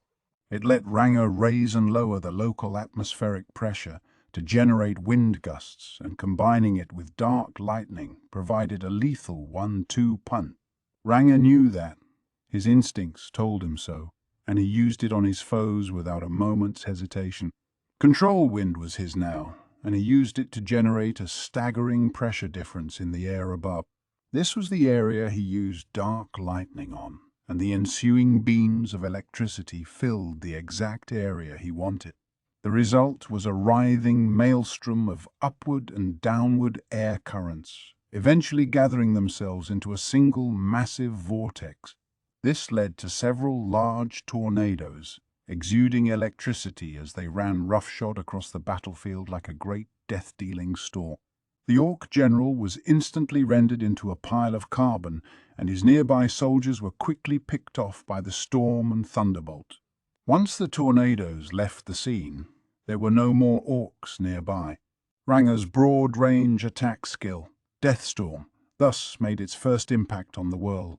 Ranga watched contentedly as his tornadoes stormed across the land. It had not affected any of the lizardmen, and even at maximum range and force, they did nothing to damage him. It emptied his magical reserves, of course, but not enough to render him immobile. He wagged his tail, realizing it had worked perfectly. He let out another long, happy howl, more than enough to terrorize the orcs observing from afar. Ranga watched them flee in a panic, sitting down as he silently refilled his magic. The battle wasn't over yet. He would have more opportunities to contribute. There was no need to hurry things along. Gobta appeared to be doing well, too. The lizardman force was starting to gather itself back together under the watchful command of Gabble. The goblin riders had rejoined Gobta, and together they were mowing down the orcs that had so tormented the lizardmen and goblins not long ago. It wouldn't be long before Gubble's men were a coherent force again, and now they could see Benimaru and his friends walking in from far away. Ranga nodded to himself. Victory seemed assured now. Gelmud was looking into his crystal ball. He didn't like what he saw. Damn those worthless bastards! In a fit of rage, he dashed the orb against the ground, shattering it into 1,000,000 pieces. It had been showing the proceedings in the forest from the eyes of an orc general. Gelmud had chosen that vantage point to take in what he expected to be the ultimate realization of all his ambition. But now the last of his intact crystal balls was a murky shade of black. All 3 of the soldiers he had entrusted orbs to had died in combat. Gelmud had been pushing forward with preparations for the upcoming ceremony for the past 3 years. A ceremony to mark the birth of a new demon lord. It had all been left in Gelmud's hands to arrange, and the assignment filled him with glee. If all went well, it'd create a demon lord who would listen to his orders. It was too tempting a treat to ignore. The demon lords of the world had forged a pact with one another that defined the forest of Jura as untouchable, not belonging to any dominion. That was, however, just a formality, and small-scale interventions into the wood were a daily occurrence. Gelmud himself had several different operations underway below the surface. What he was doing was planting the seeds of conflict across the forest. Gelmud was personally giving names to the most powerful among each race that dwelled in the wood. Naming a creature consumed a great deal of magical energy, draining his powers for months at a time. It was a dangerous game to play, but the named treated Gelmud like a parent and listened to anything he told them. Slowly, carefully, he had been building a small clique of Prot-GS for him to manipulate forest-wide. Some had been uprooted from the ground before they could fully sprout, but others had fully blossomed. Some were goblins, some lizardmen, and there were other races involved too, all participating in the war as named monsters. It was poisoning the well to cull the weak from the herd. Powerful against powerful, the survivors fated to be evolved into a demon lord. Gelmud's plan had been going without a hitch. These great wars among entire races shouldn't have occurred until 3 centuries after Veldora's disappearance. Whether sealed away or not, triggering a war while Veldora was still alive was playing with fire. It could break the seal itself, in fact. So he had taken his time, gathering more pawns under his control and adjusting the power balance among the races. And now that Veldora had vanished far earlier than he anticipated, the whole thing was starting to fall apart. But luck hadn't fled Gelmud's side yet. An Orc Lord was born, and while he hadn't been expecting that, he did successfully bring it over to his side. It was Gelmud's trump card, and now that plans were going well and truly awry, Gelmud had no choice but to play it. It would be better to let things work out naturally with a plan like this, but the way he saw it, he had no other choice. It was a bit like fixing the entire tournament, he knew, but he decided that the Orc Lord would be the next Demon Lord, no matter what. The lack of time had forced him to speed up the plan a little, and Gelmud still didn't have enough strength to bring the higher-level races of the forest under his rule. He had wanted to sow some seeds among the ogres and treants as well, but that had fallen by the wayside this time. To be exact, the ogres turned down the naming offer. He had tried to negotiate with them, but they steadfastly refused. As a warring race, the ogres were reluctant to quickly change allegiances. They were high level, yes, but Gelmud concluded that they could not be controlled. The experience riled him enough that he decided to have the Orc Lord target the ogres first. The way they easily steamrolled over the ogre homeland assured Gelmud that he was on the right track. He had sent a magic-born employee over to keep tabs on things, but it wound up being unnecessary. The Orc Lord was growing steadily, and even his underlings were now nearing a rank. It made Gelmud rest a lot easier at night. Rubbing out those annoying ogres first eliminated the last seed of anxiety for him. The treants were harmless, as long as their lands were not directly threatened. He could take his time crushing them. Everything was proceeding as planned. He had once feared the demon lords who ruled over him, but now it was Gelmod's turn to man the string. It wouldn't be long now, and when he topped it all off with the lizardmen's destruction, all he'd have left to tackle were those stupid goblin weaklings. And once the Orc Lord had supreme control over the forest, Gelmod intended to have him keep going and destroy a human city. It would be his declaration to the world that a new demon lord had been born, and that declaration would be supported by facts once he wiped away the dryads and treants from the forest. Soon, very soon, Gelmod would have a demon lord doing whatever he wanted. He would take his rightful place as one of the most powerful rulers in the world. He could see it all so clearly in his mind, but now he hadn't bothered to renew the contracts with the people he spent a fortune to hire. Gelmod's master was the one who introduced him to the moderate jesters. They were a creepy little band, and while they offered a wealth of powerful magic boons to him, the plan was going so well that there just wasn't much work he could offer, not without revealing his entire plan, which he wanted to avoid. They had warned him to mind his business around the dryads. That was why he devoted so much effort to building an arsenal of magic-resistant armor and equipment. Problem solved as far as Gelmod was concerned. The Orc Lord's army had conquered the majority of the forest. One more step, and everything would be theirs. But now, just as the Orc Lord was about to enjoy his new life as a demon lord, an unexpected presence had thrown a wrench into the gear. All of a sudden, one of the crystal orbs went black. One of the 5 Orc generals, the commanders who answered directly to the Orc Lord, had been killed. Gelmod grew confused, then panicked. He realized that if things went awry, not only would there be no place in the table among the world's elites for him, his master might decide he wasn't worth having around any longer. The realization came to him at around the same time his 3rd crystal ball went silent. All hope seemed lost for his ambitions, and for himself. Gelmod flew outside, casting a flight spell to propel him forward. There was no time to bother formulating a plan now. He had to get to the marshlands, and he needed to be fast. Chapter 6. The Devourer of All. It was a sight to behold. I kept up my vigil on the battlefield from above, taking in the reality unfolding on the ground. Flashes of light ran from corner to corner, blowing away dozens of orcs at once. A loud roar rumbled in the sky as a black dome-shaped something appeared, then disappeared after a few seconds and left nothing but a bunch of glass fused into the earth. All the orcs, they must have been burned into nothing. I could tell what had happened easily enough, but I felt like my heart was still having trouble accepting it. Before it could, tornadoes swirled across the field, sending gale force winds in all directions and burning the orcs alive with bolts of lightning. It looked like one of the black-armored orcs had either been incinerated or torn apart. My honest appraisal of all this. What the heck? With every swipe of her sword, Shion was cutting down great quantities of orcs. Her blade was glowing a dim shade of purple, infused with her aura.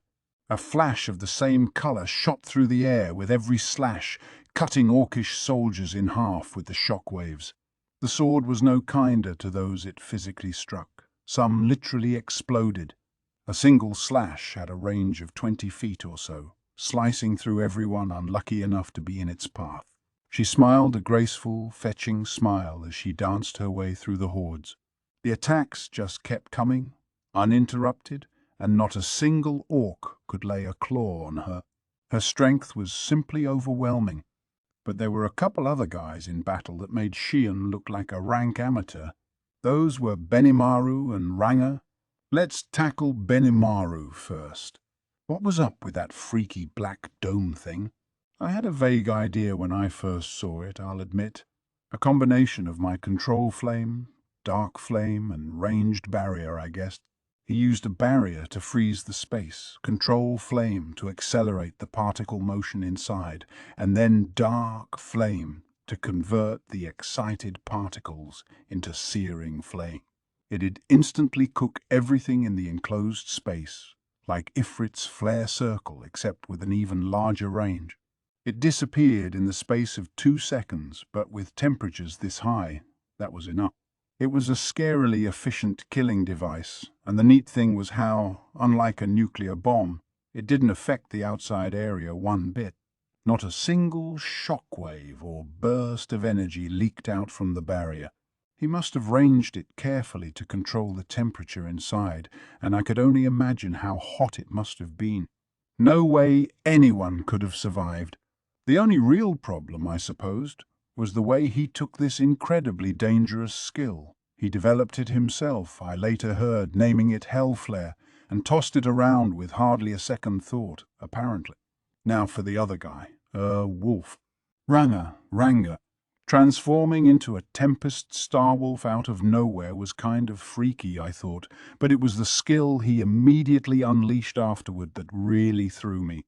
I suppose that was how you were supposed to use dark lightning without placing any limits on it, and he even controlled the wind to enhance its effects.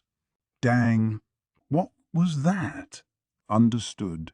I believe the individual Ranga combined dark lightning with the extra skill control wind, taking advantage of the differences in temperature and atmospheric pressure to create bursts of up and down flowing currents, thus creating whirlwinds.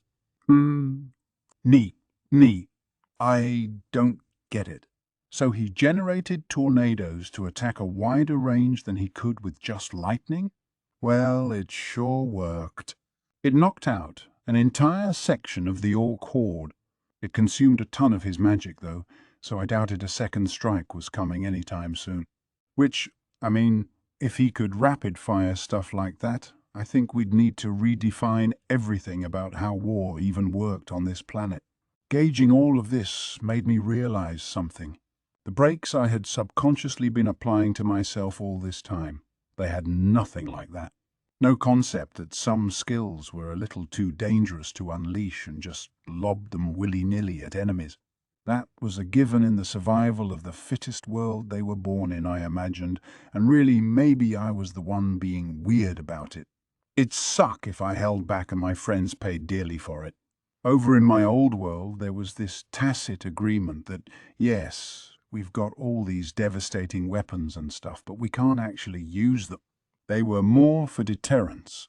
But was that really the case? What's the point of spending so much money on weapons you could never use?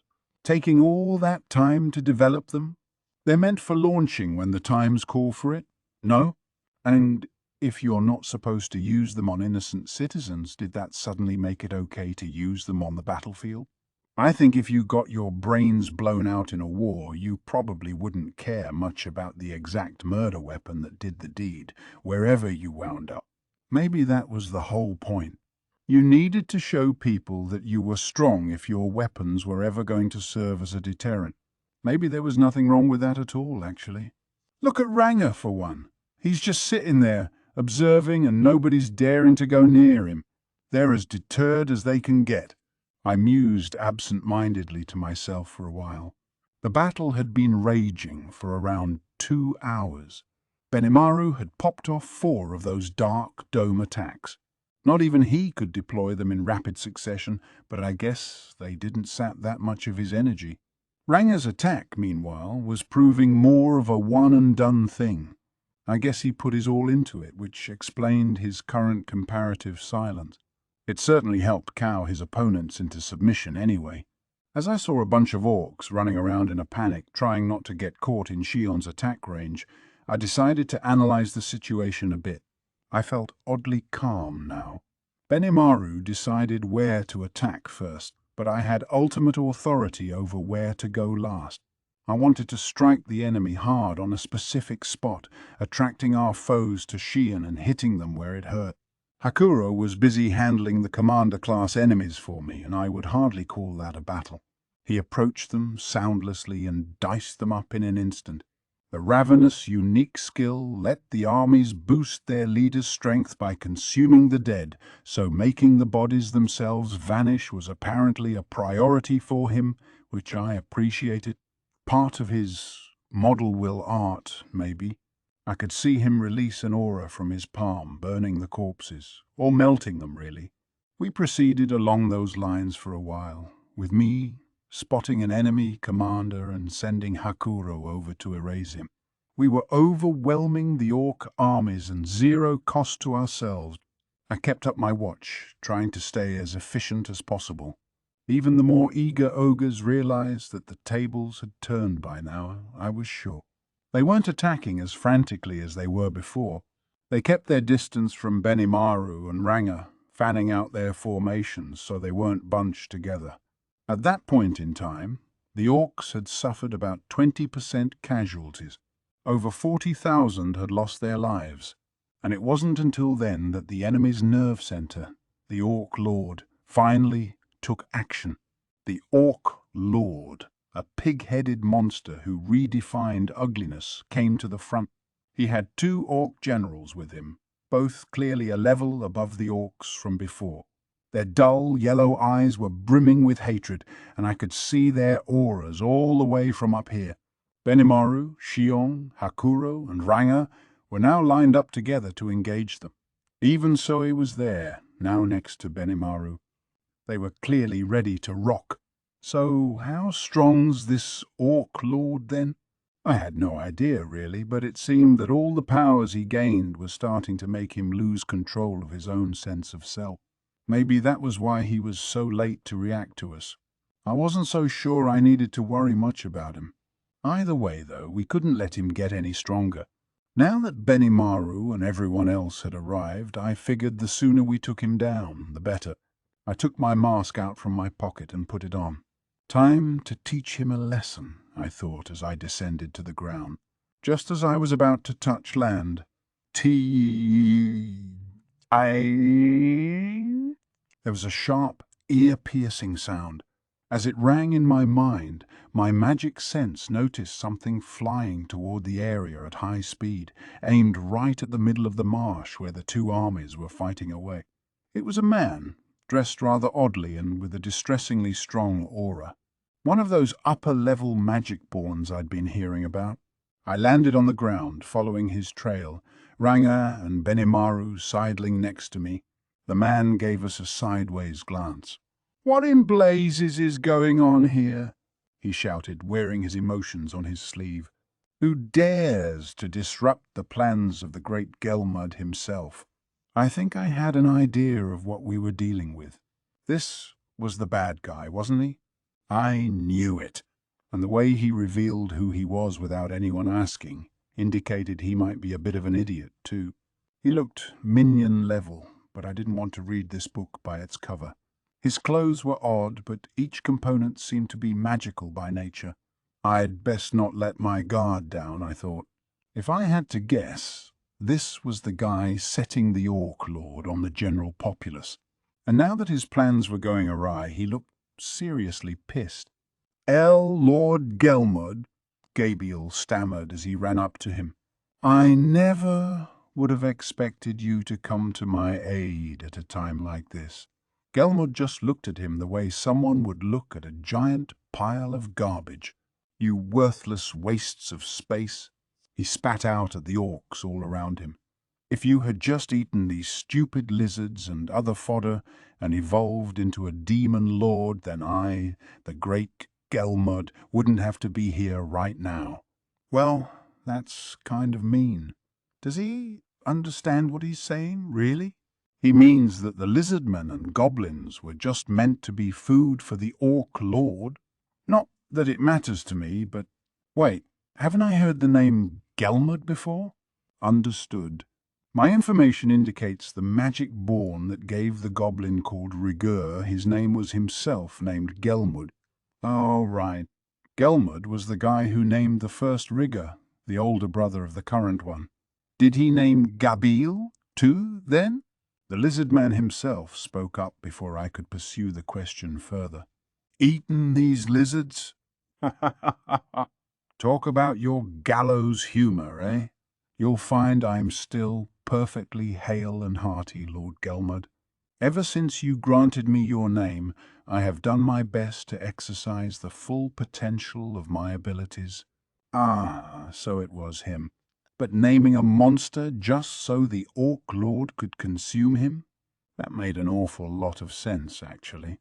Eating a named monster with enhanced skills and strength and all that would make the Orc Lord that much more powerful. But why not name the Orc Lord himself, then? A lot of this guy's... still made little sense to me.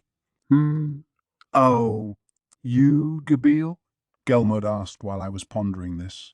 I wish you could have fed yourself to the Orc Lord sooner than now. As blundering and worthless as you are, you still bother to haunt this world. Well, so be it. Now that I am here, I might as well help you shuffle off to your grave. Gabble, I hereby command you to become the Orc Lord's strength. Your death will be the greatest thing you have ever done for me. He was gesturing wildly at the Orc Lord now. The Orc Lord didn't budge. He simply looked at Gelmud with his sunken eyes and opened his mouth. Evolve into Demon Lord, what is that? Da! Your brain must be the size of a walnut, Gelmud mustered. It seems all that prey has avoided your brain entirely and gone straight to your muscles. We are out of time. I am forbidden to meddle in this, but I have no other choice. He turned his bloodshot eyes to Gabble now, showing an open palm. Then, without any further warning, he shouted "Die!" and launched a bolt of magic. "Look out, Sir Gabriel! Get down!" A small detail of lizardmen scurried toward the awestruck Gabriel to protect him, forming a living shield as they warned him of the danger. That single magic bolt was enough to send 5 high into the air, but it didn't kill any of them. Whether the force of the blast was dissipated among all the bodies or the lizardmen were really just that tough, nobody was dead from it. Seriously injured, yes, but very much alive. Ooh, wow! Wow! Ooh! Gabi exclaimed. Lord Gelmud, why did you do such a thing? So he was using and abusing Gabble all this time, and now that things weren't going perfectly according to plan, he was gonna kill him?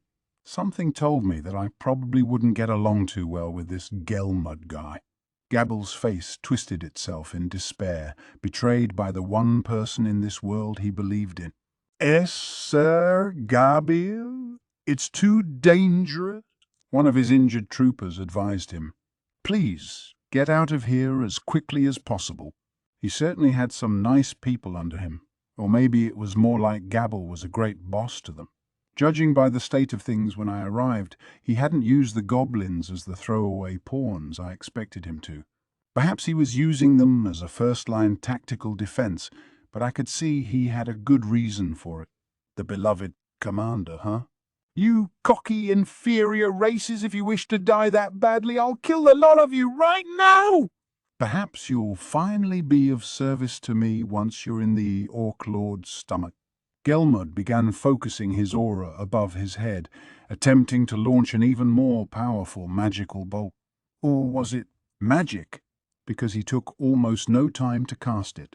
All he did was close his eyes and gather his magic at a particular point in the air. Not that it mattered. I walked ahead, in front of the lizardman, and in front of Gabil, who was now digging down to protect his men, even in his current day. I knew he couldn't see my face through the mask. What does Gabil think about me right now? I couldn't shake the thought. Why was I standing in front of him? That was an easier question, because I liked him. I wanted to help him. That was the only reason, and that was all I really needed. I wasn't afraid to do whatever I wanted in life. In fact, I'd sworn it to myself. Gabil looked up at me in awe. I doubted he understood what was going on. Things had vaulted beyond what his brain could process. Don't worry, though. I don't expect any favor back. This guy here, he's just pissed me off. Sir Rimuru, I held Benimaru back with an arm and took a step forward. Gelmud paid no attention, still focused on the gigantic magic bolt he was conjuring up. Bah! Let me show you what a high-level magic born can do to you all. Time for you to die. Death, march, dance. Gelmud had an expression of crazed joy. He intended to do us all in at once. The bolt, when he finally launched it, split into countless smaller bolts in the air, all arsing toward us. Each one was about as powerful as the first bolt he produced, and now tons were raining down upon us, one by one, as if forming an orderly line. Gelmud, I'm sure, was expecting us to be helpless, perishing with nowhere else to run to. Sadly, though, they didn't work on me. I slowly brought a small hand forward, and that was all it took to absorb all the bolts with my predator skill. A quick round of analysis produced instant results. This wasn't magic, but an art, one where he could roll his aura energy together, mix it with magicules, and give it destructive power. The fundamental idea was the same as Hakuro's model will, I figured, but while the energy Gelmud expended on it outclassed anything Hakuro had, splitting that force into so many smaller bolts made the overall impact equal or less. He wasn't too well versed in the move yet, and if that was all the power he could cobble together, I was in no danger at all. "Hey," I said, "is that all you got? You want me to die just with that? Maybe you could give me a demonstration in how to die first." I focused my own magic and tried launching a bolt of my own, but nothing came out from the right hand I thrust at him. I could feel the magic and aura flow within me, but I couldn't quite control it. Even if I understood how it worked, that didn't mean I could execute it that easily. So unlike magic, I couldn't just analyze this to grab it for myself. Practice really does make perfect. After that killer line I just gave him to, "This is a little embarrassing." Thus, to cover up for my mistake, I shot off an icicle lance. It wasn't like I was married to Model Will or anything. I just wanted to see how well I stacked up against a so-called upper-level magic born at this point. And once I get bored of it, I'll consume you, too. My icicle lance accelerated in the air before contacting Gelmud. He had his arms in front of him in an attempt at defending himself, and then instantly froze. He screamed in agony. Magic worked well enough on him, which I wasn't expecting. Of course, no magic born of the upper ranks would be finished by that alone. He immediately shattered the ice off his arms and fired an even larger bolt of magic at me. No fancy tricks this time. Just a big, blunt hunk of magic crafted with everything he had. "Die! How dare you inflict pain upon me? I'll blast you to smithereens." But he couldn't. I just ate it up with Predator again. He let out a surprised yelp, shocked that I snuffed out the attack once more. "No." "What? What is that you're—" He began, shaking fearsomely. I sent a water blade his way. He tried to dodge, but the speed of it caught him off guard, cutting a deep gash in his side. "Gaia! You that was not magic." So it wasn't that he couldn't guard it, he just didn't. He apparently thought Waterblade was magic, so he attempted to counter with an anti-magic barrier instead of expending the energy to dodge it. That barrier was probably why the icicle lance didn't do much lasting damage. Gelmud began chanting a spell, fervently attempting to heal himself. Wow, he's got that kind of thing, huh? He looked like a freak, but maybe he was more multi-talented than I thought. Guess the magic-born name wasn't there for show. Maybe I ought to exercise the old arsenal a little myself. Benimaru, Ranga, and the others were keeping a safe distance away, staying on the ready but apparently content in letting me handle matters. Shion was probably expecting me to go all out, I imagine, but she didn't look disappointed in me. She was hooked, in fact, eyes sparkling with delight as she watched. Hakuro and Soe, meanwhile, were ready to join me at a moment's notice, just like I figured they would. The Orc Lord and his minions didn't seem like they were going anywhere either. Now was the time, I supposed. I casually sauntered forward, stopping once I was next to the still cowering Gelmud. "Hey, can we get serious now?" You were gonna show me what a high-level magic born can do, weren't you? Then I kicked him. Hakuro could have easily dodged it, I was sure, but Gelmud took the full brunt of it. I could feel the sensation of bones breaking against my foot. Must have been a more telling blow than I thought, or was Gelmud that much of a wuss? Oh, wait! I have multi-layer barrier and body armor on me, don't I? That probably had something to do with it. Yeah, you... I am a magic born, and you... As I pondered over what I had just done, Gelmud began to unleash his full aura in a rage. Yep, he sure was an upper-level guy, but it was still at only about the level of Shion or Soe, lower than Benimaru, in fact. Did that make him an upper-level magic born? I knew I shouldn't have worried. With a sudden dash, I launched myself toward Gelmud's chest, aiming a fist right at the pit of his stomach. I felt no pain as I propelled it through his magical defenses. They dulled the effect of melee attacks, apparently, but they couldn't fully dull the effects of my punch. A look of anguish spread across his face. I paid it no mind, landing a flurry of strikes. He could do nothing to keep up with them. His aura was huge, but in terms of physical strength he was nothing. Long-range strikes must have been his forte, and most projectile attacks were completely helpless against Predator. I never thought much about it, but against long-range attacks I had a pretty insurmountable advantage, I suppose. Let's try some long-range moves of our own, then. I adjusted the water blade I fired a moment ago, creating a ball of liquid. Then I tried infusing it with poisonous breath and paralyzing breath, seeing if it could all mix together. I then tossed the resulting ball, about the size of a fist, at Gelmud. It wasn't as fast as I thought it'd be, given that it wasn't pressurized like water blades. It was slow enough for Gelmud to react to, and he fired back with a magic bolt of his own. That water blade from before must have taught him to do away with the taunts and such. But it wasn't done yet. The ball exploded into a spray of fine mist, spreading all over Gelmud's body. Gah! Gah! He shouted in anguish, writhing in the mist. Just as I hoped. Now I knew how to modify the water blades themselves. And wait. I think I had my finger on something here. When I created that ball just now, that feeling I had, I pointed my right hand at Gelmud, who was still in pain and desperately attempting to heal himself. Will this work? When I made that ball, I didn't take any water out from my stomach for it. I just rolled it out from my aura. Maybe if I tried that with magicules instead, there we go. I now had a fist-sized piece of spirit above my right hand. So far, so good. Now, how to fire this at him slowly, I pushed it forward, as if executing a breath-type attack. I felt something push lightly against my palm, and then the ball of spirit shot forward as fast as a water blade. Guess it worked. Hakuro's eyes burst wide open.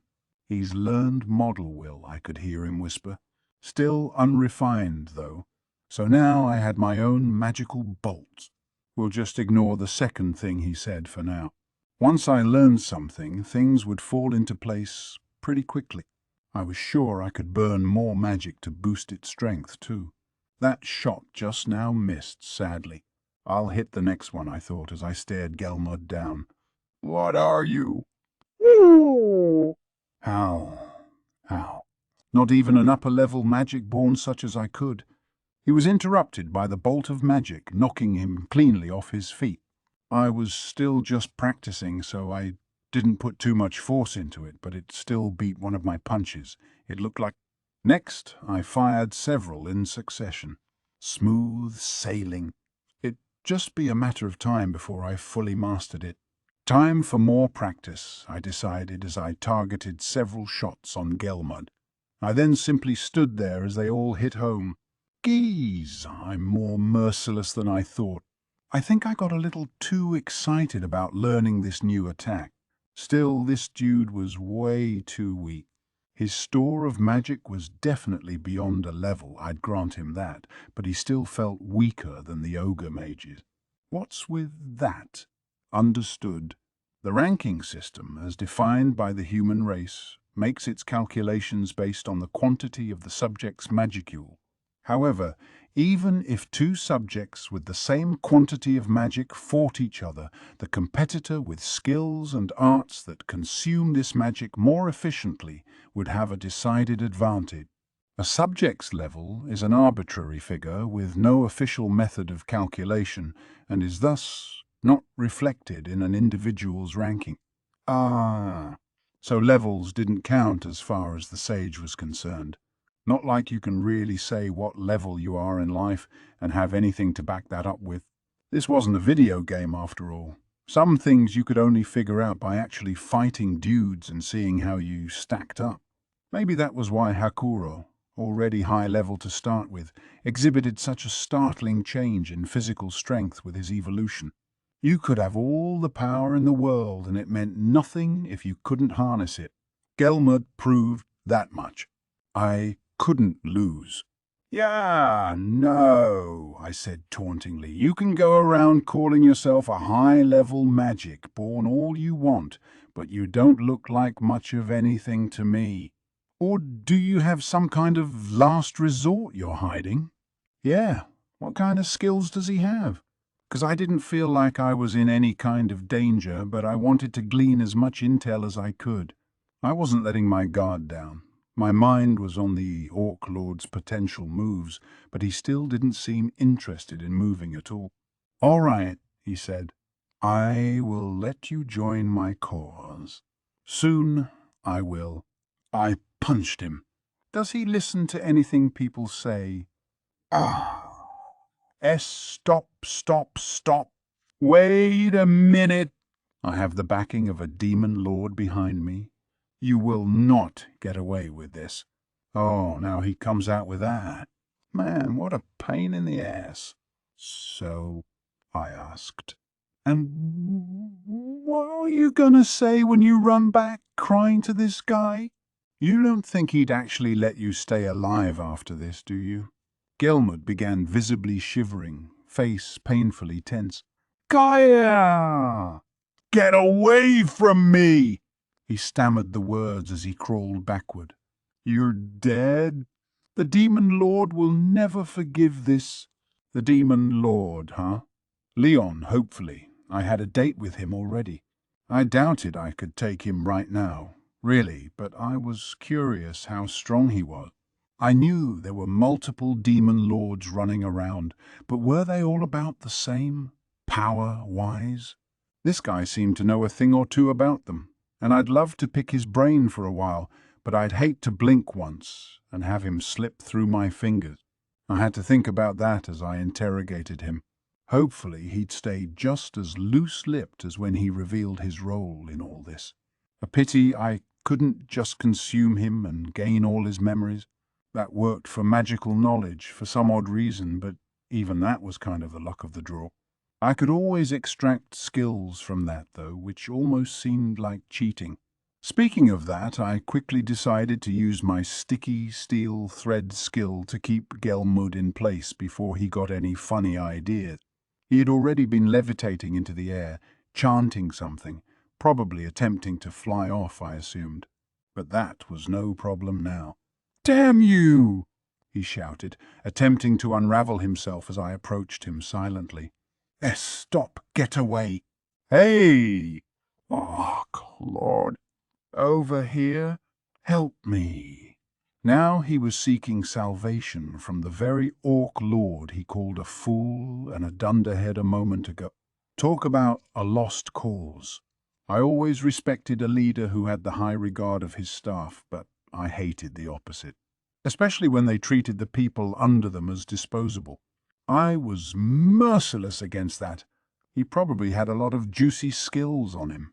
No need to waste any more time.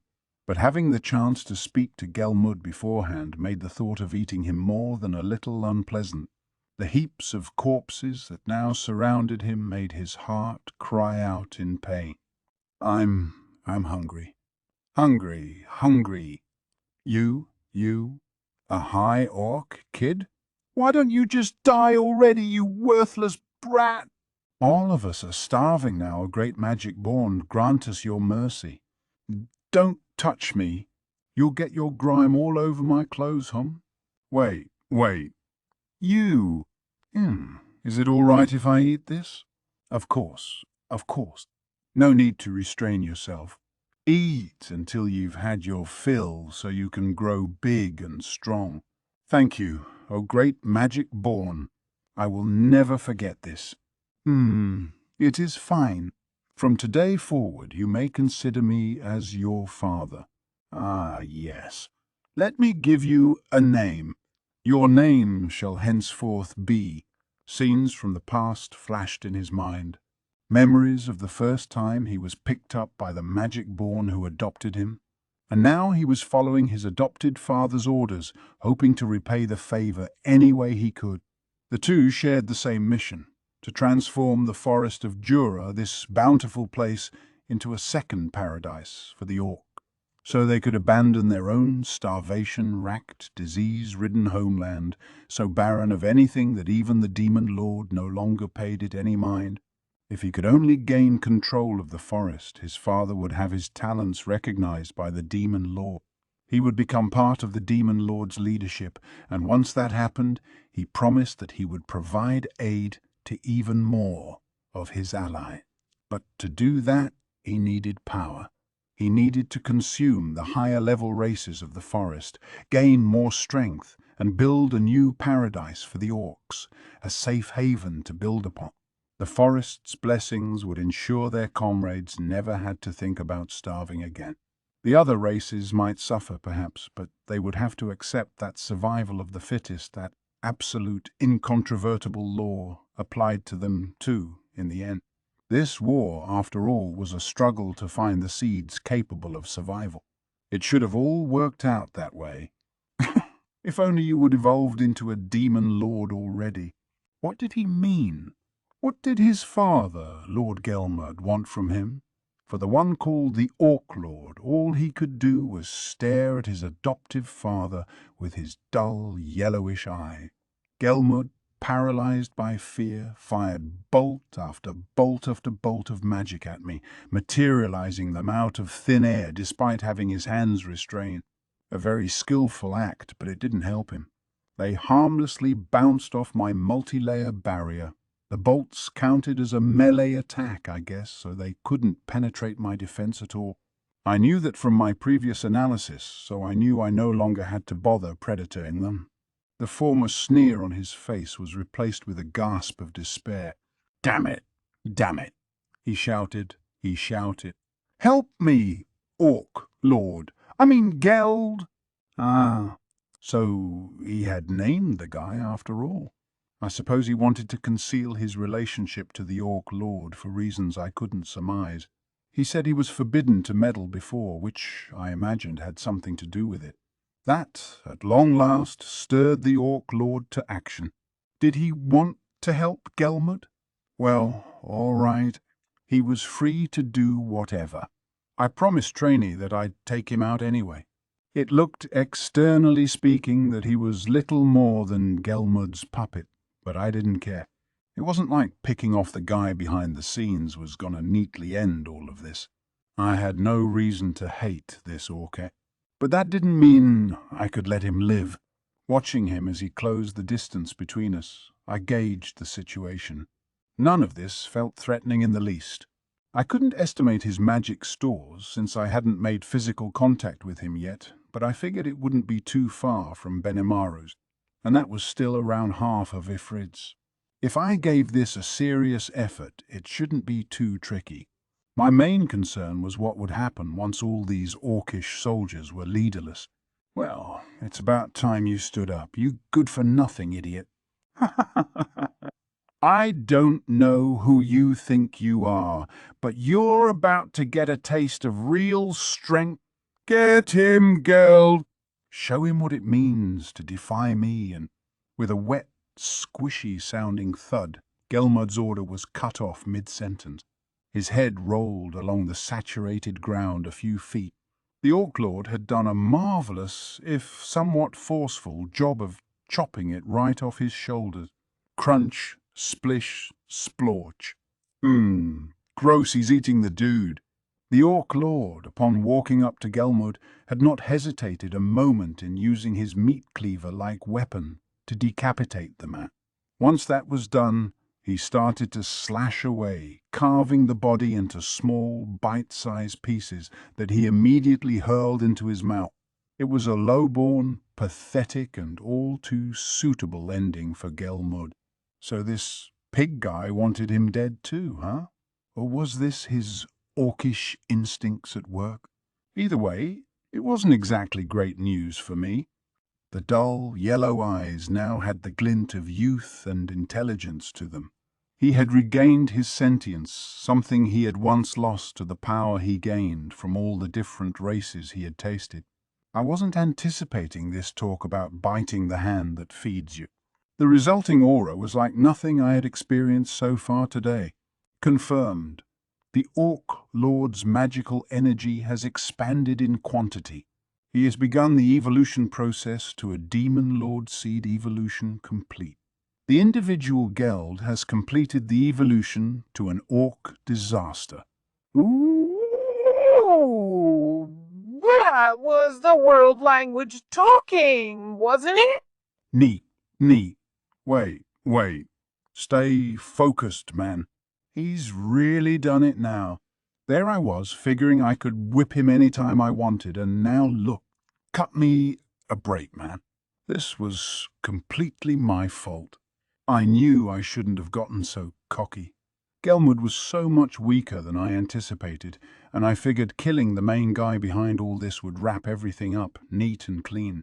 Boy, was I wrong. Too bad I didn't kill him when I had the chance. Okay, new rule from now on. When you can kill a guy, just do it. I'd have to keep that in mind. No point making mistakes if you never learned anything from them, after all. But getting back to the point, what should I do with this guy? I couldn't stew in my own juices forever. He's going to have to be taken down one way or the other. Things were now moving along by themselves, regardless of what I thought. Reality wasn't willing to wait for me. Greya! I am an Orc disaster, the devourer of all. My name is Geld, the Demon Lord. To Geld, I suppose, he was just bringing to fruition what Gelmud wanted for him this whole time.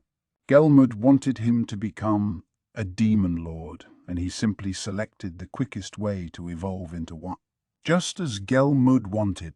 No servant could have been more loyal to his master, and I sadly didn't notice that in time. All I could do there was groan out what a monster. His eyes were now youthful, full of sparkling energy and intelligence. His mere presence was intense, severe, on a scale like nothing Gelmud had ever achieved. This was a Demon Lord, a monster whose magic energy had multiplied into something almost overwhelming. He certainly deserved the title. The world language suggested this was a Demon Lord seed, too. The real evolution had yet to happen, maybe. I better kill him right now, I realize, or else he really would become a disaster for the world. Damn. Benimaru and the other ogres were positioned for battle. They could see how much of a threat the Demon Lord Geld was. Their easygoing smiles were gone, replaced with stern, serious frowns. Sir Rimuru, Benimaru said, "Let us handle this." Shion, meanwhile, didn't even bother to speak. With a flash, she whipped out her large sword and swung it home, putting all her strength behind it, enhanced further by the extra skills, steel strength and strengthened body. Geld attempted to block it with one meat cleaver-equipped hand. Even for him, it wasn't quite enough. He brought up his right hand now, too, doing his best to resist Shion's incessant attack.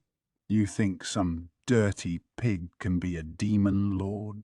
Shion shouted as she landed another strike from up high. Don't you dare believe that!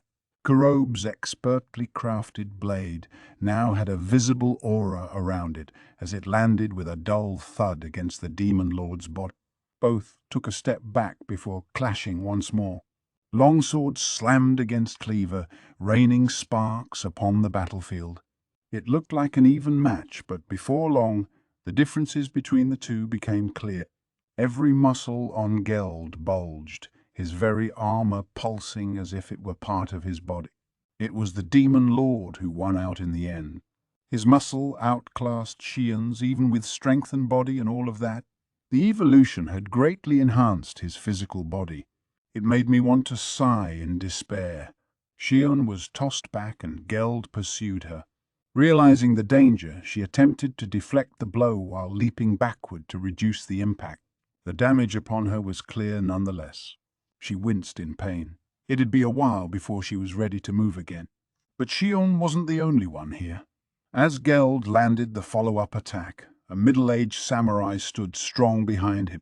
It was Hakuro, and with a speed even I was just barely capable of following, he drew his sword from the staff it was hidden in.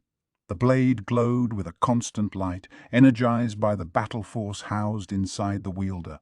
Its brightness indicated exactly how focused Hakuro was on this. No one could block or dodge him now. A streak of metal ran across the demon lord's body, cutting it cleanly in half and even slicing off the head on the way back up. That had to be enough, I thought, but I was still being far too optimistic. Geld's body reconnected itself thanks to a yellowish aura that regrouped all the parts with tentacle-like tendril. The completed body then leaned down, grabbed its head off the ground, and reattached it like nothing was amiss. The horror movie-like scene silenced everyone for a moment. Even Hakuro was obviously surprised. Now I knew the most fearsome thing about the demon lord Geld was his otherworldly healing skill. For now, this monster wouldn't have any resistances, but once he gained them, he'd be impossible to kill. Then, demon wire bind. So I used his sticky steel thread to apprehend Geld. He had been lurking within Hakuro's shadow, waiting for the perfect timing to restrain the demon lord's move. "Get him, Benimaru!" He shouted. Benimaru was already on the move, suddenly unleashing a hell flare strike. Only a small dome opened around Geld. Whether he was deliberately keeping it small or was short on energy after deploying 4 of them, I didn't know. Geld, restrained, had no means of escape from the barrier as it became engulfed in high-temperature flames, doing their level best to incinerate the demon lord. The power of the heat was unaffected by the size of the dome, giving us a guaranteed death. Or so we thought. Several seconds later, the dome was gone, and Geld was just casually standing there. Benimaru grimaced at the sight. Hellflare was a powerful move, yes, but it was designed for efficiency. It was focused on doing its deed within only a couple seconds. It was incapable of keeping the burners on for extended periods of time like Ifrit could. Generating Ifrit-style temperatures with relatively little energy was an impressive feat, don't get me wrong, but a target with enough resistance could easily focus on defending itself to survive the blast, I suppose. If Benimaru could make it last longer, the flames would eventually overcome any resistance or regenerative skill. That, or maybe he could focus further to make the fire even hotter, capable of burning anything in the world. But no, it wasn't wholly ineffective, though. Geld had no heat resistance. His skin was burned horribly. The resistance his aura offered was all that kept it from being a lethal blow. He had probably gained something along the lines of self-regeneration, like what I had in slime form. The burned skin was already sloughing off, with new skin being generated from underneath. And the moment Geld whispered something, he began to heal quicker than ever. He must have inherited, or seized, Gelmud's own healing skills. Combined with his own inherent abilities, he could probably heal almost as fast as me with ultra-speed regeneration. The battle continued as I watched and analyzed. Ranger aimed an extra strike at Geld before he could fully heal from Benimaru's damage. He focused his dark lightning on a single point and released it, much as I had before. Nothing fancy, just a killer amount of force. It hit Geld directly, freezing him. He was burned and blackened, and as we watched, he fell to the ground. This time, I was sure we had won. And why not? Not even I was sure I could withstand that kind of attack. If it were a replicant of mine, it would be burned to a crisp. I guess we all wound up pitching in on this kill. Hope they don't think any less of me for it. I doubted any of the ogre mages could have taken him on solo and had any chance. That attack just emptied Ranga's energy too. Dark lightning consumed a ton of it, with obvious result. He was now curled up on the ground, unable to move. I wish he could have kept a bit in reserve, but I couldn't blame him for not doing so at a time like this. Besides, it was over now, right? Then I heard something. So, this is pain. The blackened, charred demon lord was back on his feet. Guess not, then? No way, I whispered. This monster was totally beyond all common sense. I wasn't sure this was reality any longer. Before my eyes, the demon lord had just ripped off both his arms and eaten them. An orc general ran up to him. "My lord, let my body join yours." They nodded at each other, and that was that. The orc general was killed, then casually cannibalized. Man, and with every bite that charred skin fell away, revealing yet another fresh layer underneath. Then he grew entirely new arms, driven by the muscle and fiber gained from what he consumed. He could use that to cast self-regeneration on himself as many times as he wanted, I imagine. Talk about an incredible healer. I mean, seriously, if we don't kill this dude in one hit, we're never getting out of this. Or maybe we'd have to render him into nothing but atoms to finish him. The one thing we knew for sure, though, was that my 5 strongest underlings could pool their abilities together, and that still wasn't enough. Then the demon lord let out a guttural battle roar. "Not enough!" he screamed, his yellow aura coursing across his body. "More! More! Let me eat more! Consume them all! Chaos Eater!" Like sentient tendrils, the yellow aura extended its way toward the nearby piles of bodies. They instantly corroded their flesh, consuming them whole. If anything, it was this yellow aura that was the true driver behind Gel's power. It was another application of his unique, ravenous skill. Part of that skill involved rot, something that could literally rot anything that it made contact with. If the target failed to resist it, it was corroded and killed if it was organic. Fearsome, indeed. Instinctively sensing all this, I ordered my troops to retreat. "Fall back." The moment I did, the ogres stepped back. "Tell Gobta and the lizardman not to come near here." "What about you, Sir Raimuru?" Benimaru asked. I opened my mouth to reply. I was cut off. "You will become my next meal." Die. Death, march, dance. The same attack Gelmud tried out earlier. But now it was much more of a punisher. Not only was far more energy packed into it, but each tiny magic bolt had rot added to it. Get hit by one and even the ogres would be gravely hurt. I had to do something. I was no longer able to keep my body from quivering. This was something that came from instinct. Oh! I just couldn't stop. Is this fear? No, no. This is joy. Oh, so I'm overjoyed. Yes. From deep within my body I was quivering in a frenzy of joy, and there was nothing I could do to stop it. A foe that even 5 of my strongest fighters couldn't handle. And yet there wasn't a trace of fear in my heart. The depression I entered this battle with was a thing of the past. Now this demon lord had elevated himself in my mind. He was my enemy. Sorry, I thought you were just a pain in the ass earlier. Now I'm serious. A flurry of magical bolts flung themselves toward me. I used Predator to consume them, and then the tendrils of yellow wrapped themselves around me.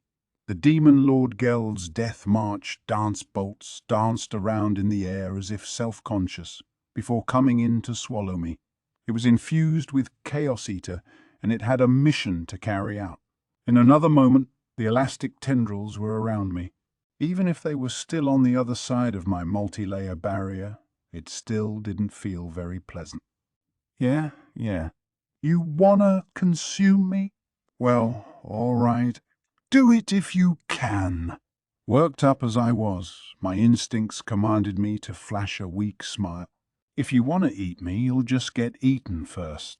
Silently, I removed my mask and put it in a pocket. It was time for my clash with the Demon Lord Geld. An impartial observer would probably assume that I'd have a hard time defeating the Demon Lord. But slowly, I took out my sword, the yellow aura still around me. I didn't like that aura, but it wasn't dealing me much damage. I didn't have resist rot in my arsenal, but it must have been dealing melee damage upon me. Nothing I couldn't cover for with ultra-speed regeneration. Closing the distance between us, I slashed at Geld. He cleanly blocked me with his meat cleaver, sending me somersaulting.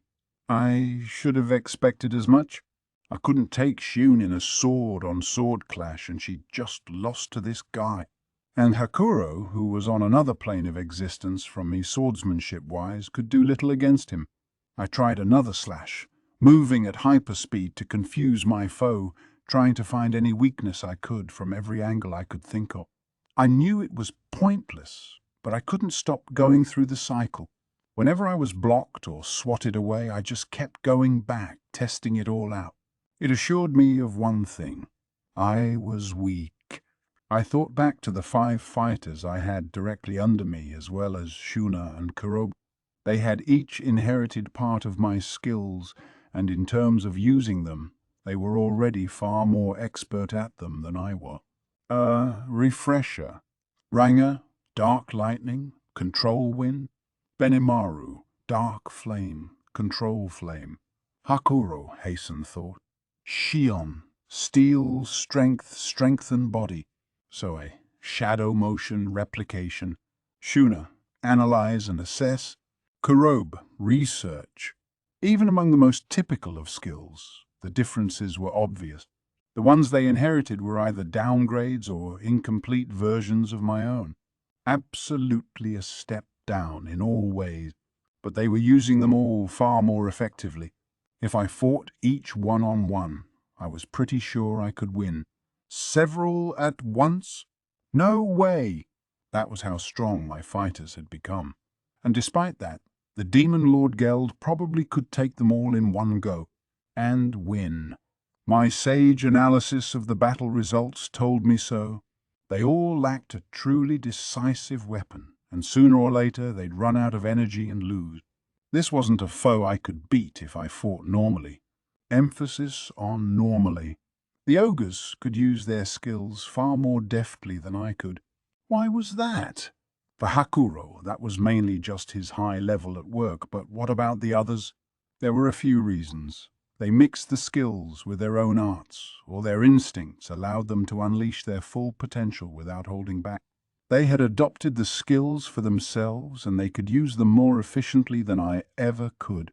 That's what made them strong. Through my sage-based simulations, I knew I'd have trouble defeating several at the same time. But was that really the case? And really, was I weak at all? To answer that, let's start with an assumption. Most of my skills were wrested away from other monsters. I wasn't born with them, so I needed to start by understanding exactly what they were in the first place. You aren't automatically handed a driver's license just because you're tall enough to sit behind a steering wheel, and you sure couldn't expect to win a professional race that way. But when I found myself transferred to this world, I did already have a skill or two. The skills I was born with, ones I could use as freely as snapping my fingers. So all I needed was a single order. All right, great sage. Smash that foe for me! Received. Switching to auto battle mode. And there was my answer. The Demon Lord Geld was overjoyed. Monsters with some actual backbone to them, and 5 at once. Any monster formidable enough to make Geld feel pain would be more than welcome inside his stomach. He could eat the strongest he could find, and that would put him even farther down the road to Demon Lord evolution. Just as he was about to swallow them up, another monster blocked his way. Geld was hungry. He had taken severe damage, and he needed flesh and blood to heal himself. That was why this monster in his way riled him up so much. this strange creature wearing a mask. Worthless minion, he thought. He bore almost no palpable aura and looked like just another human. He had seen him sprout wings and fly, however, so there was no doubting his monster origin. The Demon Lord intended to kill this thing along with the 5 tidbits he already had in his sights. But it was so strange. Gel's attacks seemed to do nothing. He would lose his 5 snacks before long. Now this monster was standing before the Demon Lord all alone. It removed his mask, revealing its true face, though it was more girl-like in appearance than anything, with hair as silvery as the moon. It looked cute, but the smile on its face was one of pure evil, almost like it was looking forward to this upcoming battle. The moment the mask was off, the aura it held back began wafting across the area. Geld sensed something was off. My imagination? I cannot even comprehend the bottom of this aura. But despite his apprehensions, Geld was greeted with the sight of this creature unleashing a flurry of pointless attack. Maybe it was his imagination after all. "I'll eat you first, then." If this puny insect got in the way of his meal, Geld had no reason to show mercy. And this creature had far more energy than he originally thought, a high-quality entity. Flicking away the annoying pest, Geld adjusted the grip on his meat cleaver, preparing for the final blow. But then the creature halted its silly assault, standing bolt upright on the ground. What's it doing now? The girlish creature's expression froze, completely bereft of emotion. And then it looked at him. Those eyes, they shone like gold as if appraising him. Geld wondered what it meant. Then he realized there was an arm right in front of him. He knew what had happened, but hesitated to accept it as fact. His own left arm had been severed at the elbow in an instant and sent flying in front of his eye. Then it was turned to ashes with dark flame. The sword in the monster's hand was wreathed in a dark flame. It burned without heat, but it had vaporized the severed arm in milliseconds. The temperature levels must have been surreal. An enemy? Yes, an enemy. This thing he treated as nothing more than food before. Now things had changed. The foe projected a much larger presence now.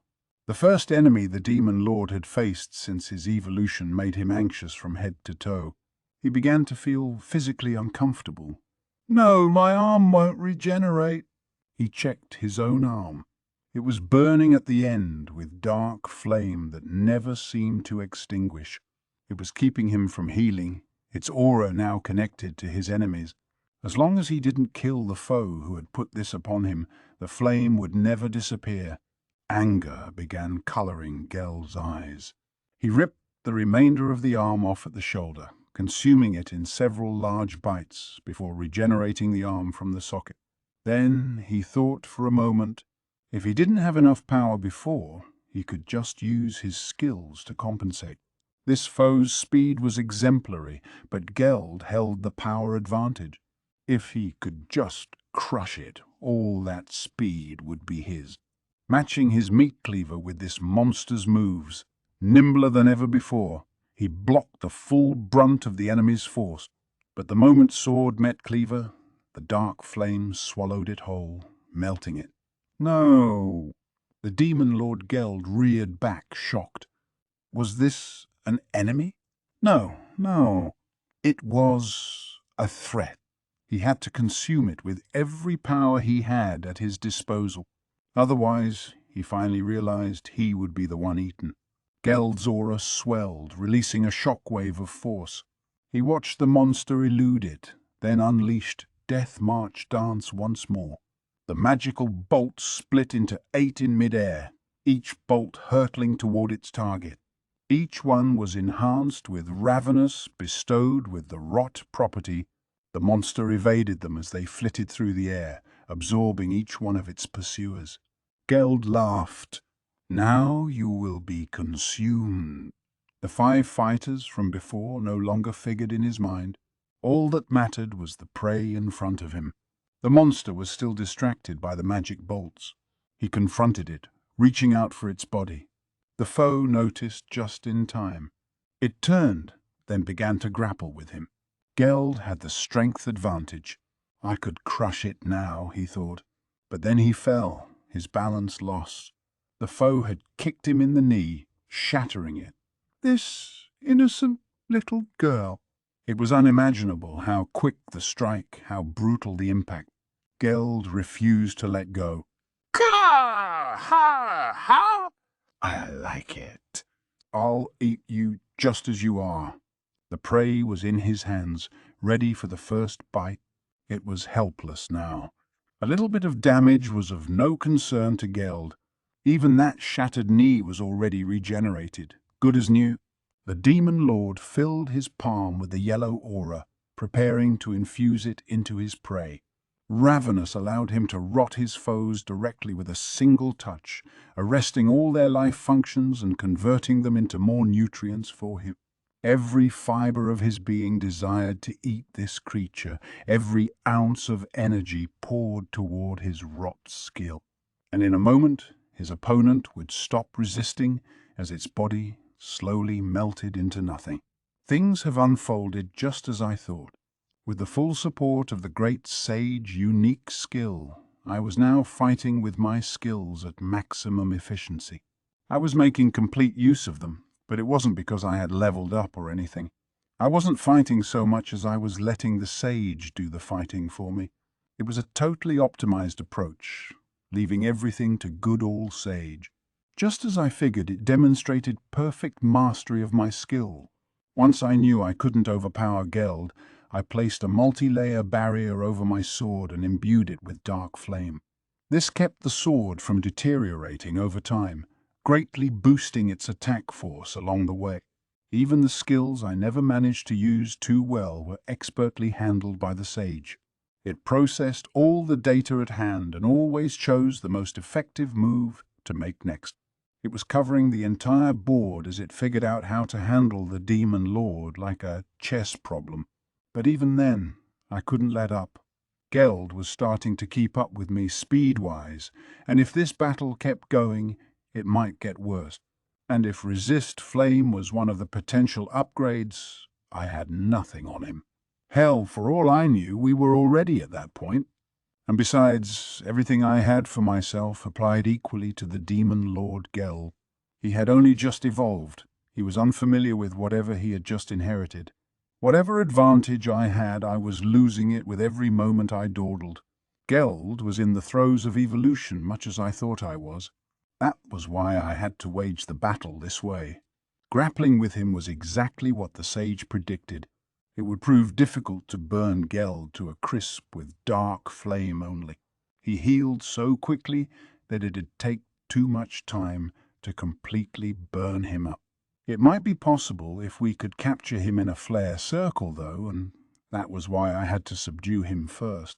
So I had instantly overwhelmed my opponent, inviting him to fight using the skills he was most familiar with.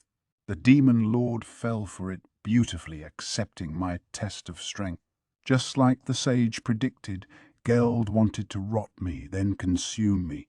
If I could deploy a flare circle before then, I won. I had to hand it to the sage. It had read the guy like a book. But now the one possibility I had given a passing thought to, the one the sage dismissed as too infinitesimally unlikely to happen, became reality. Flame doesn't work on me, you know. I had locked myself in a ranged barrier with him. The flare circle was now underway, and the demon lord Geld, who was supposed to be bursting into flames now that it was several thousand degrees around us, was instead heartily laughing in my face. I hate it when these worst-case scenarios become reality. Report. Enemy confirmed to have resistance to flame, requesting immediate alterations to plan. The great sage came back online, sounding the same as always, even if I imagined it sounding a tad unnerved. This was terrible. Horrible, really. Right at the climax of it all, my enemy had just checkmated me. But why, though? There was still no anxiety or concern in my heart, as if I had hoped this would happen all along. Oh, really? I said, flashing a proud smile, because you might be a lot happier succumbing to the flames soon. The Chaos Eater that served as Geld's aura was starting to make its way through my multi-layer barrier. It didn't hurt, but it was making me intensely uncomfortable as it wended its way around my skin. And yet, I still felt nothing but joy. It was what I wanted. He was my enemy, and he had to give me this much at least. I got this, I silently told the sage, retaking control of my body. The sage, while taking over, had allowed me to observe Geld at close range. Taking full advantage of the break, I had accelerated my thoughts 1,000 times to consider what to do if the unlikeliest of events occurred. A computer that never makes mistakes tends to see everything as a probability. It seeks efficiency, cutting away anything it deems redundant. That was why I was here. I was a ball of inefficiency, a former human with a deliberately incomplete thought process. So don't be disappointed, partner, I whispered in my heart as I sneered at the Demon Lord. You were perfect. Just leave the rest to me. This guy wanted to consume me. That prediction came true, at least. And that meant I had an opening. A little while back, I was a tad over-optimistic, reasoning that I should have eaten the Demon Lord back when I still had the chance. Right? And I was, at the core, a slime. I had exactly 3 intrinsic skills: absorb, dissolve, and self-regeneration. They were gone now, merged with assorted other skills, but I also had a unique skill, Predator. That was an enhanced version of them all. It suited me perfectly as a slime. Nothing could have worked better with my inner essence. I doubted that my evolved ultra-speed regeneration was any less incredible at healing than whatever the Demon Lord was sporting, which meant that if we started consuming each other, I was bound to win in the end, right? Report. The probability of you executing Predator first is... The probability doesn't matter. Quit worrying. I told you to leave the rest to me, didn't I? Either the Demon Lord Geld rots and kills me, or I consume him first. It couldn't have been any simpler, and I was ready to do it, even if my chances were exactly 0%. Why? Because that was my plan from the very start. The Demon Lord, apparently pretty sure of his own victory, was now trying to melt me, looking every bit as elated as I was. I could take advantage of that, pretending to be rotting away, weakening as my body fell apart and over him, from my opponent's palm through his arm, and by the time he noticed, the operation was underway. Letting my instincts take the wheel, I had engaged my enemy the way that slimes naturally do. Concern now crossed his face. He tried to peel me off, but he couldn't. I was already all over his body. You see now?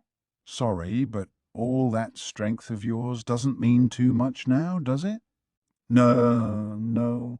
Ooh, what are you trying to? If you thought you had an exclusive license on consuming stuff, you're wrong. Nailed him. And Geld knew it. He winced at my words. But I still wasn't necessarily at an advantage. We were, for the moment, at a stalemate. He was using his healing skills to resist my predation, and I was using ultra-speed regeneration to keep afloat over his rot attack. We were eating away at each other like an Ouroboros come to life. The great sage was too much of a perfectionist to ever come up with something like this, but it was exactly what I wanted. Whichever side consumed the other was the winner. The rules were so easy to understand, and getting myself into this situation in the first place was a requirement if I wanted to win. It wasn't that I came up with the idea after the sage's tactics failed. I just followed my instincts, and this was what resulted, really. Instead of relying on unfamiliar, unseasoned skills, I relied on whatever my instincts willed for me at the root and executed what they told me. The slime's absorb and dissolve skills had been merged into Predator, and so I was doing what those instincts wanted for me. I am, after all, a predator. Geld, your ravenous is a powerful, unique skill, I'll grant you that, but you're not a predator. You're a scavenger. You can eat anything, which is incredible, but I'm adapted for catching and consuming. And that gives me the advantage. If we're going to keep eating at each other, I'll be the one to gain new skills from it first. My predacious instincts will it to be done. I can analyze and obtain skills even from living creatures, but you, Geld, you can only steal them from their corpses. And that's what will decide this. It was hard to say how much time passed. We were still consuming each other. I concentrated on predation, assured of my victory when I started to hear the strangest voice. I can't afford to lose. I ate my own comrades. I can't afford to lose. I have to become a demon lord. Because I ate Lord Gelmud. I can't afford to lose. My comrades hunger. I can't afford to lose. I must eat until I am full. The thoughts flooded my mind. They belong to the demon lord, I assume. Talk about stupid.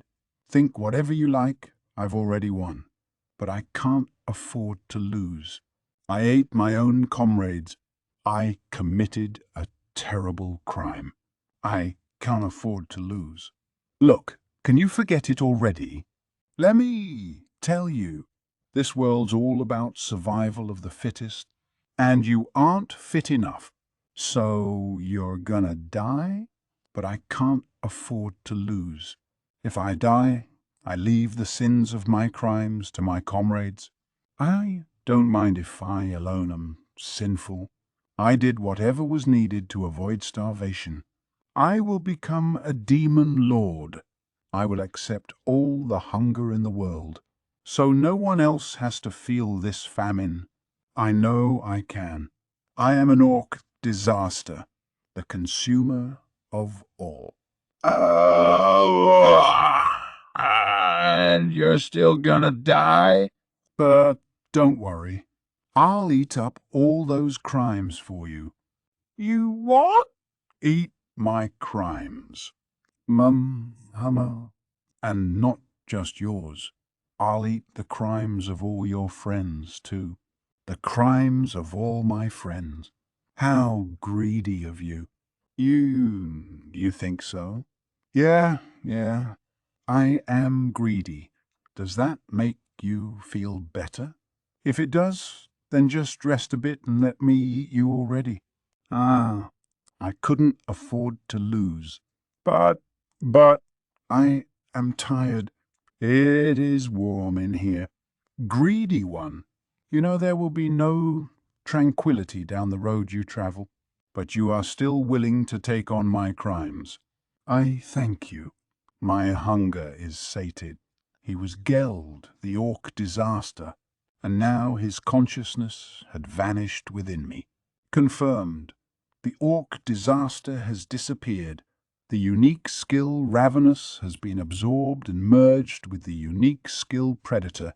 So I win. There was no way someone as hungry as he was could beat me without starving himself in the process. I opened my eyes, carrying the weight of him and all his orcish comrades on my back. In the quiet, I declared my victory. I have won, I said. Rest in peace, Ark Disaster Geld. I could hear the cheers from the goblins and lizardmen, along with cries of anguish and despair from the orcs. Their conquest was over. They knew it, and from the thoughts they shared as they cannibalized one another before, they knew it was all caused by Gelmud's nefarious plan. What bothered me most was that the person or persons controlling Gelmud were quite likely still alive. He talked about having a demon lord patron backing him up, and there was no way to tell if that was the truth or not. I'd probably need to be careful, but careful about what? I had no idea, and I could hardly leave these orcs to their own devices. We had problems left to solve. The next day there was a very important meeting, one that would go down in history as the one that established the great forest of Jura Alliance. Chapter 7. The Great Forest of Jura Alliance. The man sat alone, relaxing in an impossibly ornate room. He smiled, which was visible through his mask. Elegantly, he waved a hand in the air, directing his servants to exit the chamber. They bowed to him, every motion carefully practiced, and left without a word. Just as they did, a jovial-sounding voice resonated from the previously empty sofa against the wall. "Well, so much for Gelmud, huh? After all the help we gave him, he screwed everything up right at the last minute." The voice belonged to Laplace, bizarre clothing and eerie-looking mask still intact. The news he brought was grim, but he didn't sound particularly affected as he walked up to the man. Puffed! "It is not an issue. He died without breathing a word about our relationship." "True enough," Laplace observed as he took a seat across from his conversation partner. "But after all that work setting it up, it's gotta hurt that it didn't result in a new demon lord, isn't it? You wanted a demon lord that'd serve as your faithful servant, rather than having to work as equals with the others. That was the whole point, yeah?" The man gave Laplace a fatherly nod. "It would be a lot easier," he observed, "if you were willing to take that role for me." "Oh, no, thank you. Can't say I'm up for taking on that kind of responsibility. No. Those guys are a bunch of monsters. If something went wrong, it'd be my neck on the line. I mean, the last demon lord that was born. Demon Lord Leon. The human, Leon Cromwell. Yeah. They could feel the temperature palpably drop around them. The one thing that any would-be demon lord had to bring to the table above everything else was strength. Real strength. Nobody in this world was stupid enough to call themselves demon lords. Anyone who attempted it would attract the ire of the current ones at the top of the food chain and probably not live for much longer. But there were some out there who could rile a demon lord, then actually fend them off in battle. These were also recognized as demon lords for the force they so clearly wielded, but for the past few centuries, no demon lord had been born with such latent strength. The last one was the former human Leon Cromwell. His almost eerie charm allowed him to attract an army of magic-borns to his side, one after the other, before he declared himself the lord of his little frontier territory. This enraged one nearby demon lord known as the Cursed Lord, and he immediately declared war on Leon, only to be beaten back at great loss of life. Not by Leon's army, but by Leon himself, acting alone. That was enough to make the Demon Lord title permanent. Such a debut based purely on shows of force was a rarity. In most cases, if you wanted to safely stake your claim to the title, you needed the backup of at least 3 current lords. That way, if anyone tried fighting the new candidate, they'd have to tangle with his allies at the same time. So the theory went, at least. Then a demon lord came along who figured he could game the system a little. Instead of engaging in tense negotiations and forming alliances with other demon lords, why not will a demon lord to life who was perfectly willing to do whatever you asked of it? It was a tempting thought, even if it risked the ire of one's peers. That was how this plan worked then. To make the new demon lord birth look as natural as possible, so no one could possibly question its authenticity. Gelmud was key to that, and it was also key to make sure his own ambitions were stoked as much as possible along the way. "Well," the man said, ignoring the sudden chill in the conversation, "enough of Leon. My real concern is that we have already reached out to 2 demon lords about this. I'm sure they will be very disappointed to hear that the plan failed at this rather late stage. The plan was meant to be put into motion a full 300 years after Veldora's disappearance, set to unfold carefully over decades. But it was all over now, and the man would be lying if he said it didn't pain him." "Okay," Laplace countered, "but look at these, will you? They'll show you something pretty crazy." He produced a set of 4 crystal orbs. 3 contained the stored visual records of 3 orc generals, while the other one contained Gelmud's. Laplace had linked an orb to Gelmud without his knowledge as he handed him copies of the three others. Watching what the orbs contained, the man's eyebrows arched upward in clear surprise. The Orc General orbs retold all their valiant glories in battle. Each one ended with the sight of the magic-born people who apparently defeated them, showing off overwhelming power as they did. They were ogre mages, a high-level race that the more elderly ogres might evolve into once every few centuries. With their abilities, they held the potential to be just as powerful as Orc Lords even. They were fabled to crush the earth, rend the skies apart, and there were 3 of them recorded on these orbs. That and a magical beast the likes of which he had never seen before. It wielded lightning and gale storms with ease, putting it in the upper echelons of the animal kingdom. Perhaps a direwolf that had undergone some manner of untold transmogrification, but it was hard to tell from the visuals alone. It was certainly well beyond a rank, though, and that meant there were 4 monsters in this battle that shot right past A and into the stratosphere. Gelmud never had a chance out there. The real concern, though, was what the 4th and final orb showed. A single human being, standing tall in front of Gelmud. A child, it appeared, wearing a mask. But nothing at all was normal about him. It was more accurately a monster transformed into a person. If not that, a newly born hero.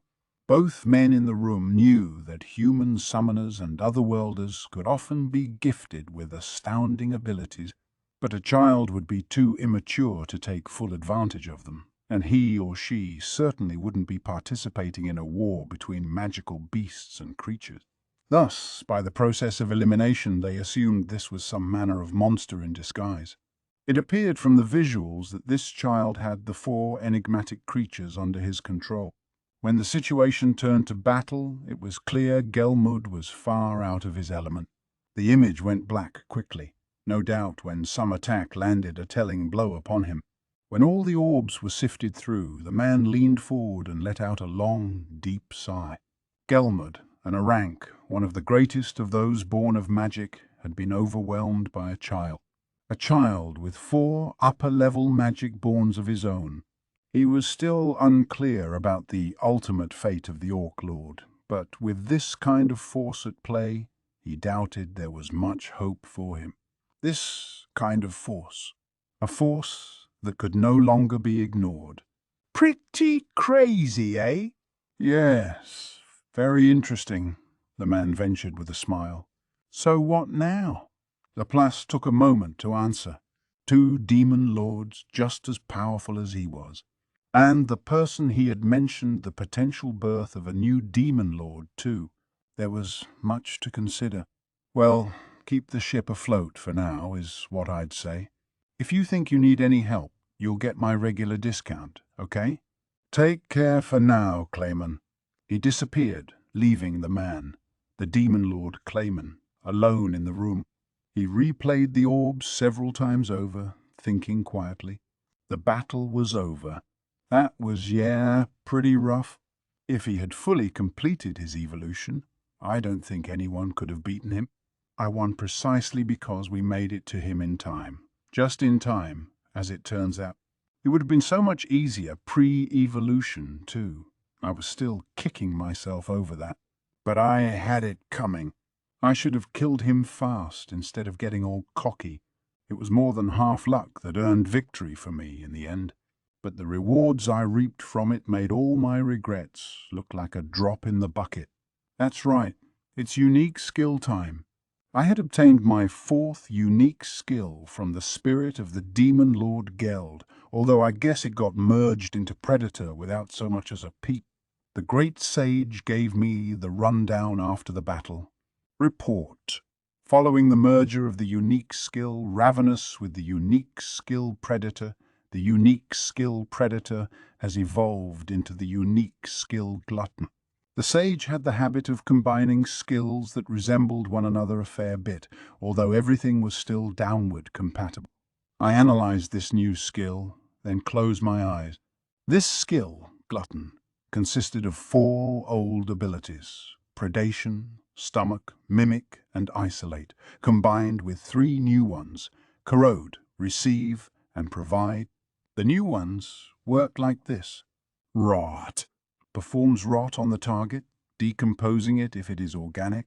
Monster corpses, partially absorbed in this manner, will reward the user with part of the monster's skill. Receive. Gain the ability to obtain skills from monsters under your influence. Provide. Grants part of your abilities to monsters under your influence or linked to your soul. Giving each the once-over, I had to say, this was some pretty damn sweet stuff. My stomach got a huge upgrade. It felt maybe twice as big. And rot sounded downright scary, although handy for things like destroying armor. Receive and provide were the real plums, though.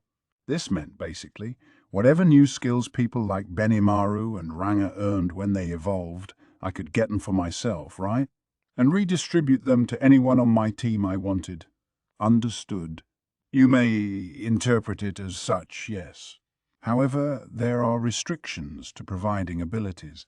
You will not lose the original skill, but if the receiver is not capable of making full use of the skill, they will not be able to obtain it. Seriously? It appeared that my underlings tended to grow stronger whenever I did, and vice versa. Giving skills to them seemed to offer no disadvantage, but I guess the receiver still needed to have whatever latent talent the skill required for it to work. I couldn't just pass around skills willy-nilly, in other words, which was fine with me. In a way, this skill was pretty scary too. I couldn't use it to share personal knowledge or magic spells, and I would still need to put in the daily effort to raise my level, but still, it was really something. I gotta hand it to that orc disaster. I was kind of pissed that he got Gelmud and all, but if anything, this was an even better bonus. The more I put into it, the more I got out. By the way, it appeared that Analysis, originally part of Predator, had been merged into the Sage itself while I wasn't paying attention. I don't remember being asked for permission on that, much less giving it. But, well, I'm probably just overthinking it. No way the Sage, nothing more than a skill, really, would do something on its own volition. Analysis always seemed a little weird for the Predator umbrella anyway. No point giving it much more thought than that, I figured. Still, the battle was over, as was all the joy and sadness and despair that swirled around the battlefield. Oh boy! I can't help but think this every time, but the cleanup's always much more of a pain than the battle itself. The day after the Demon Lord Geld fell, representatives from all the races were gathered inside a temporary tent pitched in the central part of the marshes. On my end, I was with Benimaru, Shion, Hakuro, and Soe. Ranga was inside my shadow as per usual, and I was sitting on Shion's lap in slime form. I had pretty much revealed what I really was when I defeated Geld, so there was no point hiding it now. Trini was here to represent the immobile treants. She had appeared without me having to toss a thought communication her way, claiming she caught the waves the two of us released or something. What a case! She was hiding just as much power as I was, I supposed. From the lizard men we had the chief, the head of the chief's guard, and her assistant. Gabble was currently in a cell somewhere on charges of treason. Son of the chief or not, they couldn't exactly let his acts go unpunished. As idiotic as he was, a lot about him piqued my interest, but I was still in no position to provide unsolicited advice on his treatment. The goblins were represented by each chief of the assorted villages, somewhat huddled at the far corner of the table as they marveled at all the high-level monsters surrounding them. That was understandable, given how there was a dryad in the room, something they never would have imagined seeing even if they lived to be 1,000 years old. Finally, from the orcs, there was the sole surviving orc general, along with 16 chiefs from their tribal federation. The mood was understandably gloomy among them, given how they were the main catalyst of all this. Whether the Orc Lord had seized their minds or not, it wasn't like they were completely free of responsibility. They must have known that, judging by the hangdog looks on their faces. It wasn't just guilt driving them either. They were near the end of the food supply they had brought with them. So I told me they carried little with them, and Geld the Demon Lord didn't offer much to them either. They were in danger of starving all over again, except this time they weren't under the spell of a unique skill that kept them pressing forward, cannibalizing one another to do so. That certainly wasn't normal orc behavior. In fact, being freed from the spell made some of the orcs faint immediately from malnutrition. Their current situation cast a pall over the entire tent. The orcs had no meaningful reparations to offer. Everyone knew, even if they had asked. Their whole impetus for going to war, in fact, was the desperate starvation they faced in their homeland. There were still around 150,000 left, and I doubted they had the ability to feed themselves at all. All those soldiers, and they still lacked the will to continue warring. Nothing summed up their mental state better at the moment. Without Ravenous, they really would starve, and my peek into Geld's memories taught me even more. I had mentioned the number 150,000, but those survivors also included women, the elderly, and children. In other words, the entirety of every orc clan was right there in the marshes. The issue was a famine. The lands ruled by demon lords were generally safe zones with bountiful arable lands, protected by the great powers of those who ruled over them. Even if a monster or magical beast stirred up trouble, the magic-borns who served the demon lord would ensure that law and order ruled the day. All of that, of course, came at a cost. In this case, high taxes. In exchange for living among fertile lands, the citizens were required to give up a healthy percentage of their harvest on a yearly basis, and the orcs, who tended to multiply quickly when they had the resources, were an indispensable part of demon lord lands, their labor keeping the farms and mines humming along smoothly. Failure to pay these taxes, though, meant death, though not at the hands of the local demon lord himself. The lands were dangerous. Many monsters attacked it, seeking bounties for themselves. If anyone didn't pay their due to the Lord wasn't obliged to protect them. And that was that. The orcs were normally able to take care of themselves well enough. Even if an attack killed off half, they reproduced so quickly that their numbers were right back to normal before long. But the current famine made it impossible to pay their tax to the demon lord, or lords as it happened. The orcs' territory had the misfortune to border the domains of 3 different demon lords. Attempting to raid the lands of such powerful beings would mark the end of the orc species, but without the protection their taxes bought them, they had no way of surviving in the suddenly barren land they called home. So they streamed into the forest of Jura, all but chased away from their homes in search of food. They wandered around its fringes for a bit, fighting off the hunger, and that was when the Orc Lord was born. But even that wasn't enough to make them strong enough to fend off the monsters that harangued them constantly. It was at that point when Gelmud extended a hand to them, help they readily accepted, not realizing what was motivating this unexpected benefactor. And that was when their troubles began.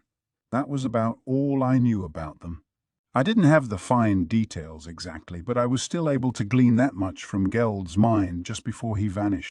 Could I use that info to help them, though?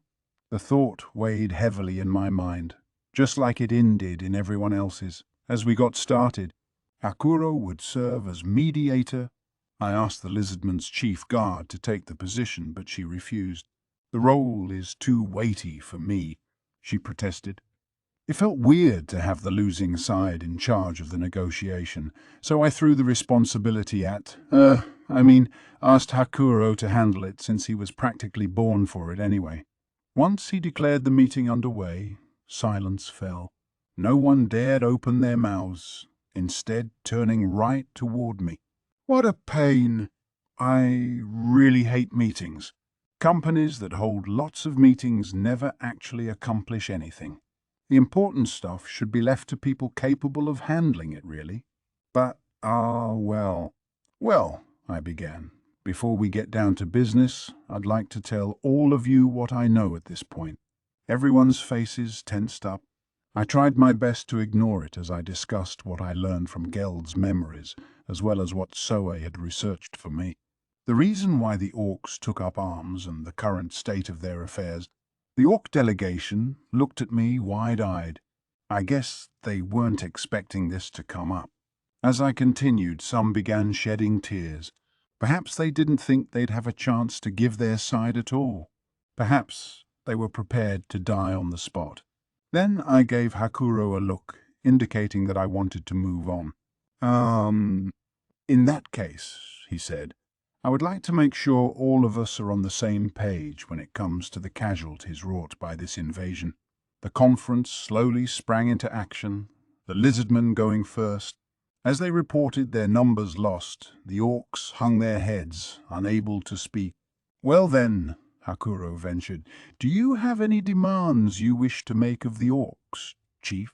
I'd never been in a war myself, so I wouldn't know, but when it came to asking for compensation, the winning side had a lot of say in how that worked. No way I'd have the confidence to run a conference like this. Not particularly, the chief replied. This victory was one we earned through none of our own doing. It came thanks to the aid of Sir Rimuru. Thus, he essentially forfeited the right to ask for reparations. Not that he could have expected to get much out of them. So were the orcs up next? I turned to their chiefs, wondering what they would say. Please allow me to speak. The orc general suddenly shouted, all but rubbing his head against the rough ground as he bowed to me. All of us here, we wish to make up for this disaster with our very lives. I know even that is not enough, but there is nothing else we could possibly pay you. He was ready to die, I could tell that much. This monster, ranked to minus or so, would no doubt provide us all with a wealth of magicules to harness, and he wanted to put that on the table in exchange for our forgiveness. I had no interest in this, and it was beside the point anyway. I was really starting to resent this meeting. All these procedures and formalities were eating away at the time we could spend actually talking matters over. Well, screw it.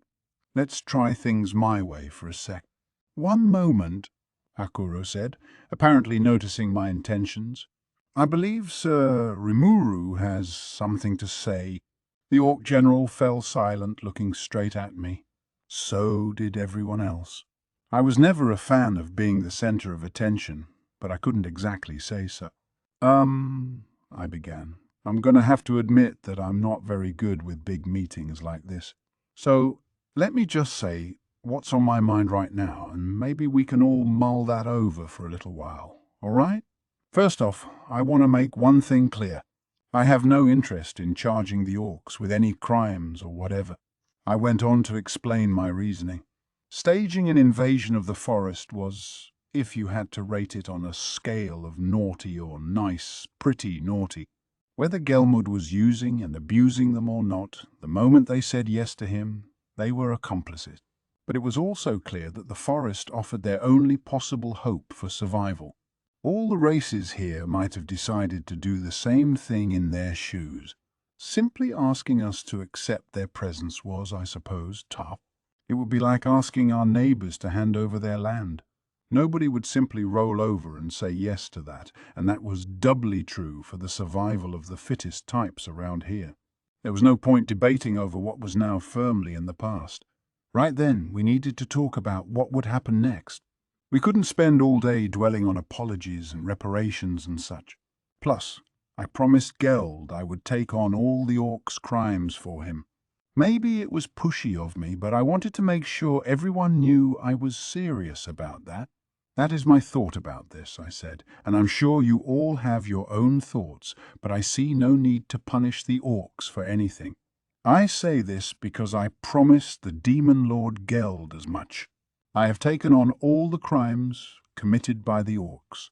And if any of you have a problem with that, I'd like to hear it. The orcs stared at me, clearly shocked. Benimaru, I said, ignoring them. Your homeland was annihilated by their hands. Do you take issue with this? I do not, my lord, and I doubt any of my fallen comrades would.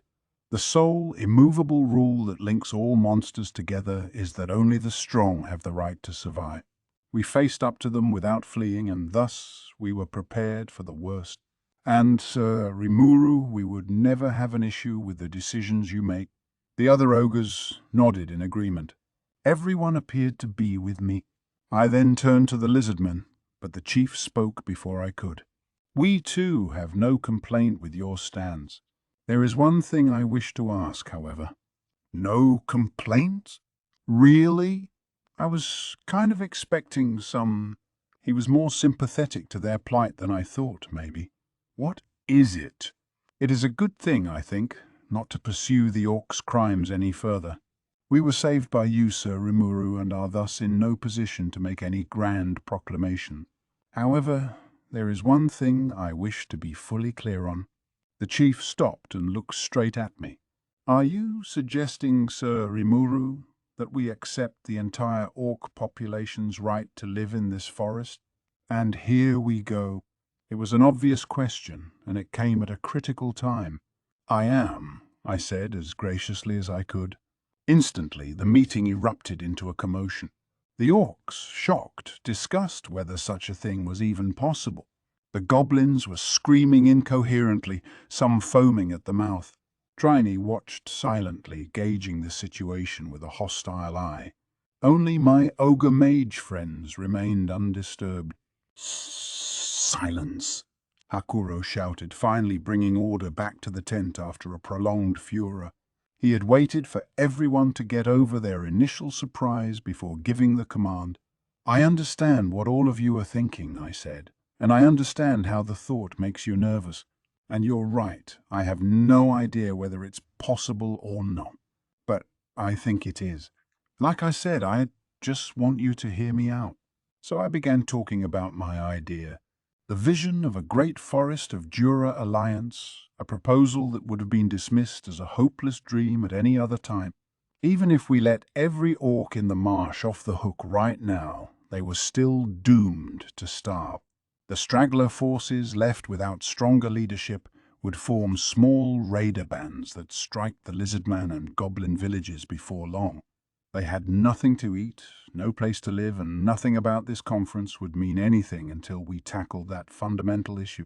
Hence, this alliance. The lizardmen had plentiful water and seafood resources. The goblins had living space. We had a wealth of manufactured goods. The orcs, in exchange, could provide their labor resources.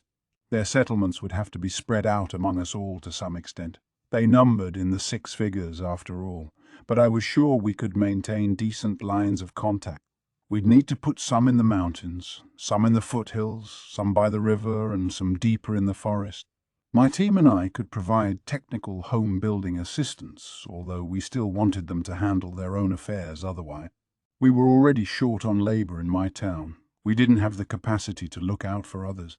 If anything, my ulterior motive here was to obtain more stout men to beef up our own workforce. The land the ogres ruled over was now free, of course, and I figured we'd build a town there sooner or later. Forest land extended well into the nearby foothills, offering a wealth of resources to harness. It'd have to wait until my town was finished, but by then I wanted the orcs to be proficient enough that they could build their own.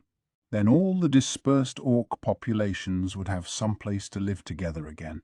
Everyone in the tent listened attentively as I explained. That about covers it, I said. We will form a great alliance among the peoples of the Forest of Jura and build cooperative relationships with one another. It'd be pretty neat if we built a nation composed of multiple races, I think, but unlike before, the conference was now filled with a sense of excitement. The attendees' enthusiasm was starting to pervade the room, as if I had just taken their anxieties and replaced them with a flickering sense of hope. Shion straightened herself up like she was presenting me as a prize, which I didn't really appreciate. I forgave her, though. It meant she was pushing her breasts against me, which was pretty nice after all. I always have an open mind about that sort of thing. The Orc General was slow to react. Us building a town? Ooh. It is all right for us to join in this alliance. Not like you got anyone or any place to return to, do you? We'll get you some place to live, but you gotta work, all right? No room for lazy orcs around here. Yes, my lord. The orcs immediately stood up and took a knee, overcome with an emotion that drove tears to their eyes. Of course, of course. We will dedicate our very lives to the tasks ahead. The lizardman chief nodded. We have no objection. If anything, we would love to cooperate. He kneeled as well, imitating the orcs, and the goblins hurriedly took action to follow suit. Was this the rule when forming alliances here, or? I dunno. I attempted to copy their lead and hop down to the floor, but Shion tightened her grip on me. What are you trying to do, my lord? Oh, I thought this was a ceremony or something. Oh, dear, Sir Rimuru. It certainly is not. I wasn't sure why she was speaking to me like a wayward child, but I must have been embarrassing her. And the ogres, judging by the looks they shot at me. She stood up, placed me on a chair, and then fell to one knee before me, accompanied by Benimaru and the rest. Very good, Triney said. As a warden of the forest, I, Triney, make the following declaration. I hereby recognize Sir Rimuru as the new leader of the Forest of Jura, and the Great Forest of Jura Alliance hereby established under his good name. Then she kneeled too. I guess she had word from the treants that they were all for it. Can you give me a moment, guys? Why am I suddenly the dude who's supposed to run all this crap? Because I don't remember any discussions along those lines. Why'd it turn out this way? I wanted to ask, but my voice was cut off by all the passionate eyes fixated upon me. All right, I get it, guys. I knew the fate of the orcs rested on my shoulders anyway. Leader of the forest, whatever. I'll take it. Well, so be it, I said, resigned to my fate. Do me proud, guys. Everyone took that cue to prostrate themselves before me. Yes, my lord. The sheer fervour was as clearly present in all their voices as it clearly wasn't in mine. The great Forest of Jura Alliance was born, and already it was making me break out in a cold sweat. Oh, guys, we still have a problem, right? Like, a really big, bothersome problem. I hate to rain on the party, but we'd better get to talking about that, yeah? Right, that's enough, I said. So now that we have this alliance in place, we need to solve the largest problem facing us right now, the question of food supply. We have 150,000 surviving orcs here, and we need to keep them from starving to death. I'd like some ideas, please. The orcs had less than 2 weeks' worth of provisions on them, overall. Now that the unique skill Ravenous was no longer doing its thing on them, they'd be well and truly dead once these supplies were exhausted. We had no time to raise crops for them, and we'd exhaust the river of fish if we tried going that route. It was a real thorny issue. The lizardmen had enough supplies for 10,000 people to live off for half a year. Even if they cleared all their storehouses right this instant, it still wouldn't keep the orcs going for more than a couple weeks. That meant our maximum time limit was just about a month. So now what? Everyone in the tent turned their minds to the issue. Nobody seemed to be acting like it wasn't their problem, which gladdened me a bit. Maybe this alliance would work out after all. Then Triney stepped up, smiling. So the issue is a lack of food supply? She asked. In that case, I think I might be able to help. The treants that I help protect have agreed to join this alliance, and I think they might come in handy sooner than I thought. So they were interested then? Well, great. And if they were that enthusiastic about handling the food issue, let them, I'd say. Not like we had any other great ideas.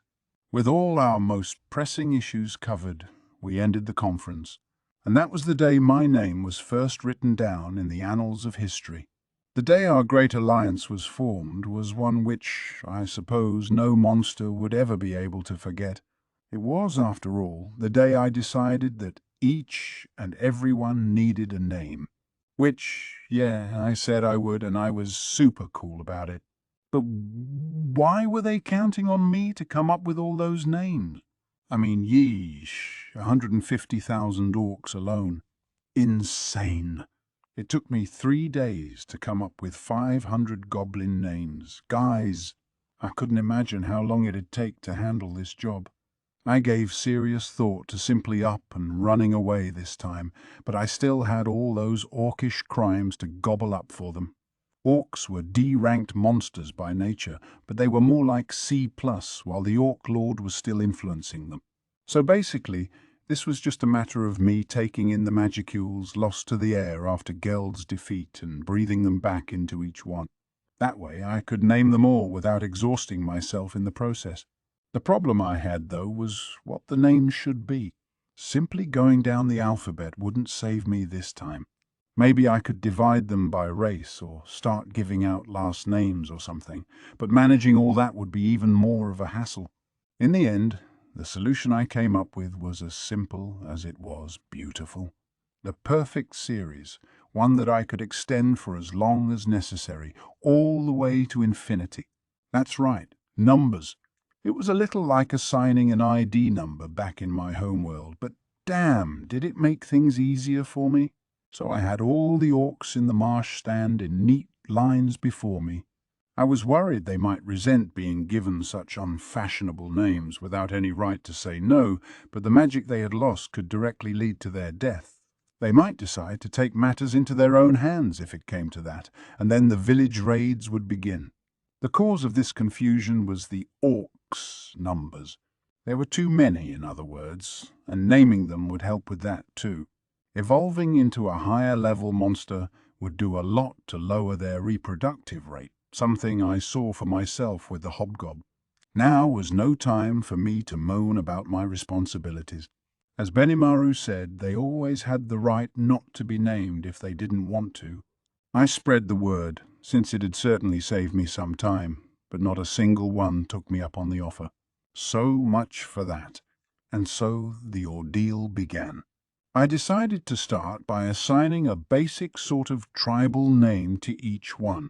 I devised 10 of these: mountain, valley, hill, cavern, ocean, river, lake, forest, grassland, and desert. If you were part of the mountain tribe, your name would be along the lines of Mountain on MM, if male, Mountain 1F, if female, and we'd just go from there. What about the generations to come then? I gave a crap. The first son born among the mountain tribe could be Mountain 11M for all I cared. Simple. Though maybe it'd be nice to offer enough leeway for middle names and real word-based titles. I had a feeling things might fall apart a bit if 2 orcs from different tribes had a kid too. But hell, let them worry about that.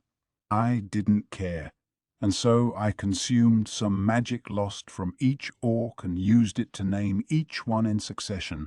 They were already lined up by tribe, males and females separated, so things actually went pretty quickly. It still took time, but I no longer had to think up fancy names, so at least it was efficient. Wherever each orc was among the lines they formed, those were their names. It didn't matter to me how each orc related to the next. If they didn't mind, I sure didn't, so we breezed along. I gave the names, and one member from each tribe wrote them all down in a ledger, just in case anyone forgot their own. That turned out not to be a problem in the least. It was that special for them all to finally be granted a name of their own. Having part of someone's soul infusing the name you're given must make a lot of difference. The naming process continued and on. Once I got in the swing of things, it took maybe 5 seconds per orc, although I still lost time here and there. It was going to take a grand total of 10 days and 10 nights to wrap it all up. I had the sage to thank for letting me pull that feat off, but I had a feeling that I'd never want to look at a number again for a good while to come. Of course, while I was busy naming a small city's worth of orcs, my ogre mages weren't just screwing around. They were on their way to the Treant settlement, guided by Trainee.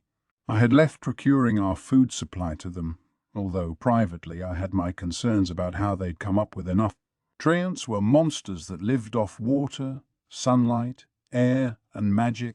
They didn't need food in the first place, but they did produce fruit from the magic they didn't need, which were beyond the reach of most.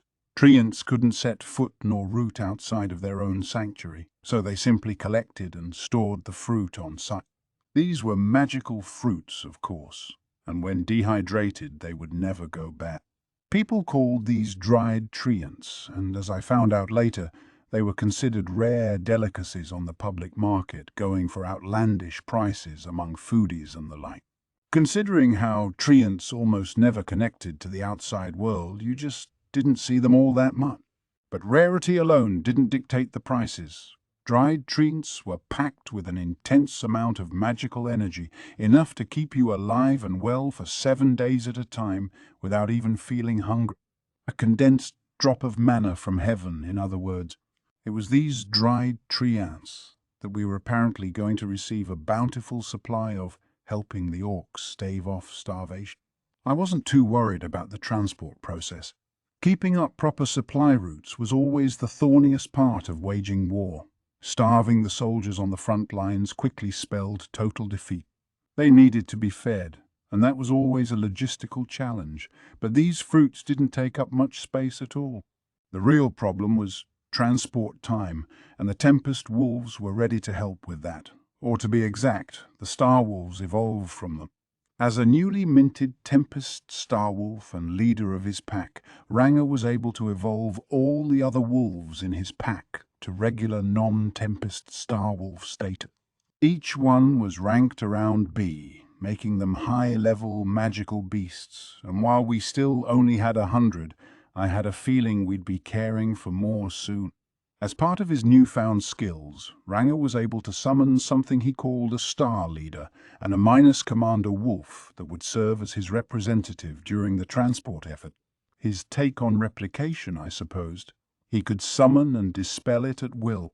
Geez, Rang, you really don't want to leave my shadow, huh? Whatever. It was worth mentioning that all the Star Wolves were now capable of shadow motioning themselves around. Not at the near lightning speeds that Zoe and Ranger could manage, but still far quicker than their feet could take them. That was the neat thing about shadow motion. It always brought you to your destination in a straight line, ignoring all obstacles in between. As a rule of thumb, the Star Wolves could traverse this straight line at around twice their regular speed. With their enhanced strength, the Star Wolves would load up with the food at the Treant settlement and bring it back. A regular caravan would take over 2 months to traverse the roundabout path one way. With them, they could do a round trip in 1 day. Crazy! We'd need to build a larger cart-accessible highway sometime, but at least that wasn't a problem for now. One little snag. The wolves' hobgoblin riders couldn't accompany them, since they could only remain in shadow motion space for as long as they could hold their breath. It'd be nice if they could be trained to fix that somehow, but in the meantime they were helping me with the whole orc naming process. I definitely didn't want them idle while I was going through this 10-day-long ordeal. Either way, we finally had a nice, clean solution to the most present problem facing us. I was satisfied. 10 days later, I limped my way to the finish line. I could see nothing but numbers dancing in my head by the end, but the feeling of achievement was like nothing else. I mean, we're talking 150,000 here, you know? Think about even counting that high, and you can get an idea of how much torture it had been. By the time I had wrapped it up, they were already starting to distribute our new food supply. 50 pieces of dried treant per person. Each one somberly accepted their ration, fully cognizant that losing it meant death. The naming process had evolved each orc into a high orc. I didn't use any of my own magic for it, so they didn't need to see me as their ruler or anything. They entered the alliance under their own free will, and I could only hope that we remained on sunny terms. In terms of monster strength, they had gone down from their former ravenous-driven C+ rank to around a C, which was still better than D, so I'm sure there were no complaints. Their intelligence had undergone a nice upgrade too, and they had retained all their intrinsic abilities. The evolution, in other words, had made them far more adaptable to a variety of new environments. Each of the tribes thanked me in turn and set off for their new homes, guided by a squad of 10 goblin riders. We were planning to send tents and other supplies once they reached the area of their choice, along with technical instruction so they could build their own settlement. It wouldn't happen overnight, but wherever they settled down, I was sure they'd have better lives than before, at least. Triney was sending notice to the races that lived near the areas where we were planning to have the orc set up shop. She could teleport around magically too, pretty much, so the notification process apparently went quickly.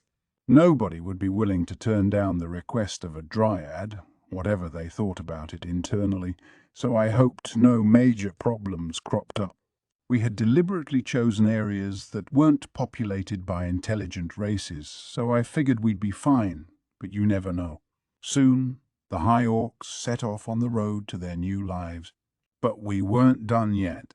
I turned toward the several thousand remaining souls. It seemed that the Orc General, along with the High Orcs who directly served him, were insisting upon working directly under my command. I said yes, as reluctant as I was. I did need some spare hands to handle the work around there, and we were still chronically short on people to build the town. They wouldn't number enough to put a major dent in our food supplies either. So I didn't need to think too much about my decision, even though it meant a lot more people answering to me.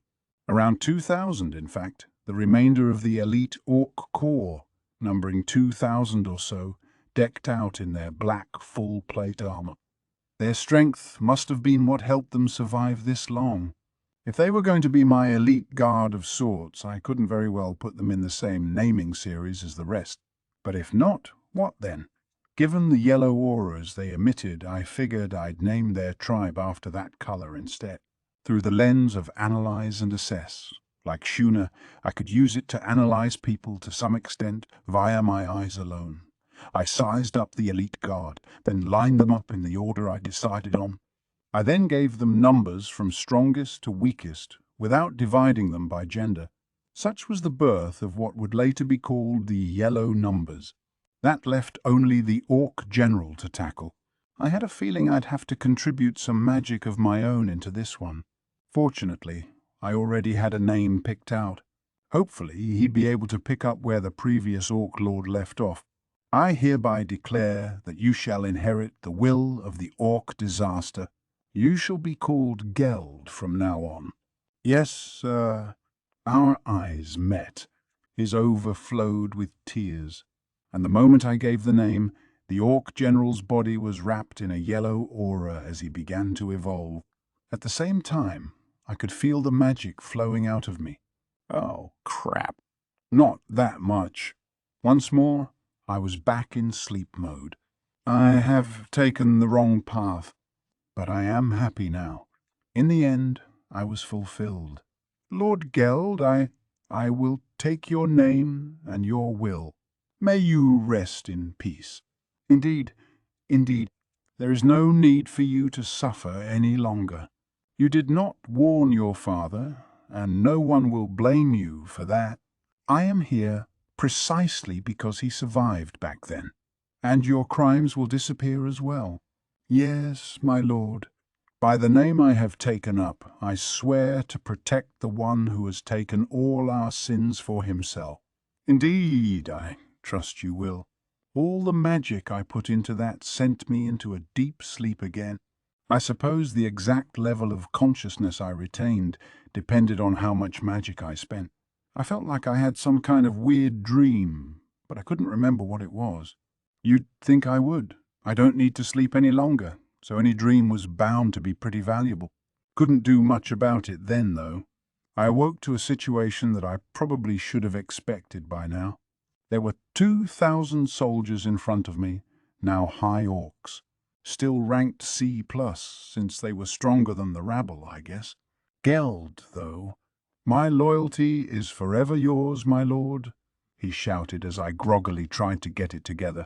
I cursed him for being so damn ceremonious about everything. Let's see. He had evolved into Hua, an Orc king. That's pretty much the same level as an Orc lord, isn't it? About what? I figured. They were functionally identical, but Geld wasn't as creepy.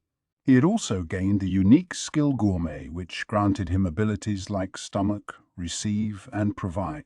The latter two were restricted to his own race, but apparently all 2,000 of his troops had access to that stomach. Maybe they could use that to transport supplies to faraway places. What a goofy skill! It could turn the entire transit industry on its side, to say nothing of military supply lines. The only limitation was volume, not type of item. It could store about as much as I could, but it couldn't hold anything too big. In other words, about the size of an orc itself. A suit of armor was about all it could take in at once. My stomach had no such limitation. The ability to make his men consume the corpses of their comrades was gone, thankfully. No need any longer, I imagined. Not much point retaining a skill if the user didn't want it. Besides, the magical energy in him had also ballooned to the point where he was easily an A rank on the level of Benimaru. Overall, if the demon Lord Geld hadn't lost his mind, he probably would have wound up turning into a magic-born person like this, a combination of reasoned intelligence and overwhelming presence. I was glad to have more powerful people on my side, but would it really pay for him to follow someone like me? I reminded him that this wasn't exactly a salaried position, but Geld simply smiled and said that was no problem. Well, if he said so, I'd feed and clothe him at least, and if he decided to strike down his own path later, that was fine. I kinda doubted he ever would, though. Thus, the grand naming project ended. Before I took my leave, I decided to wish the Lizardman Chief a fond goodbye. Hey! Sorry we never really got a chance to talk amid all this nonsense.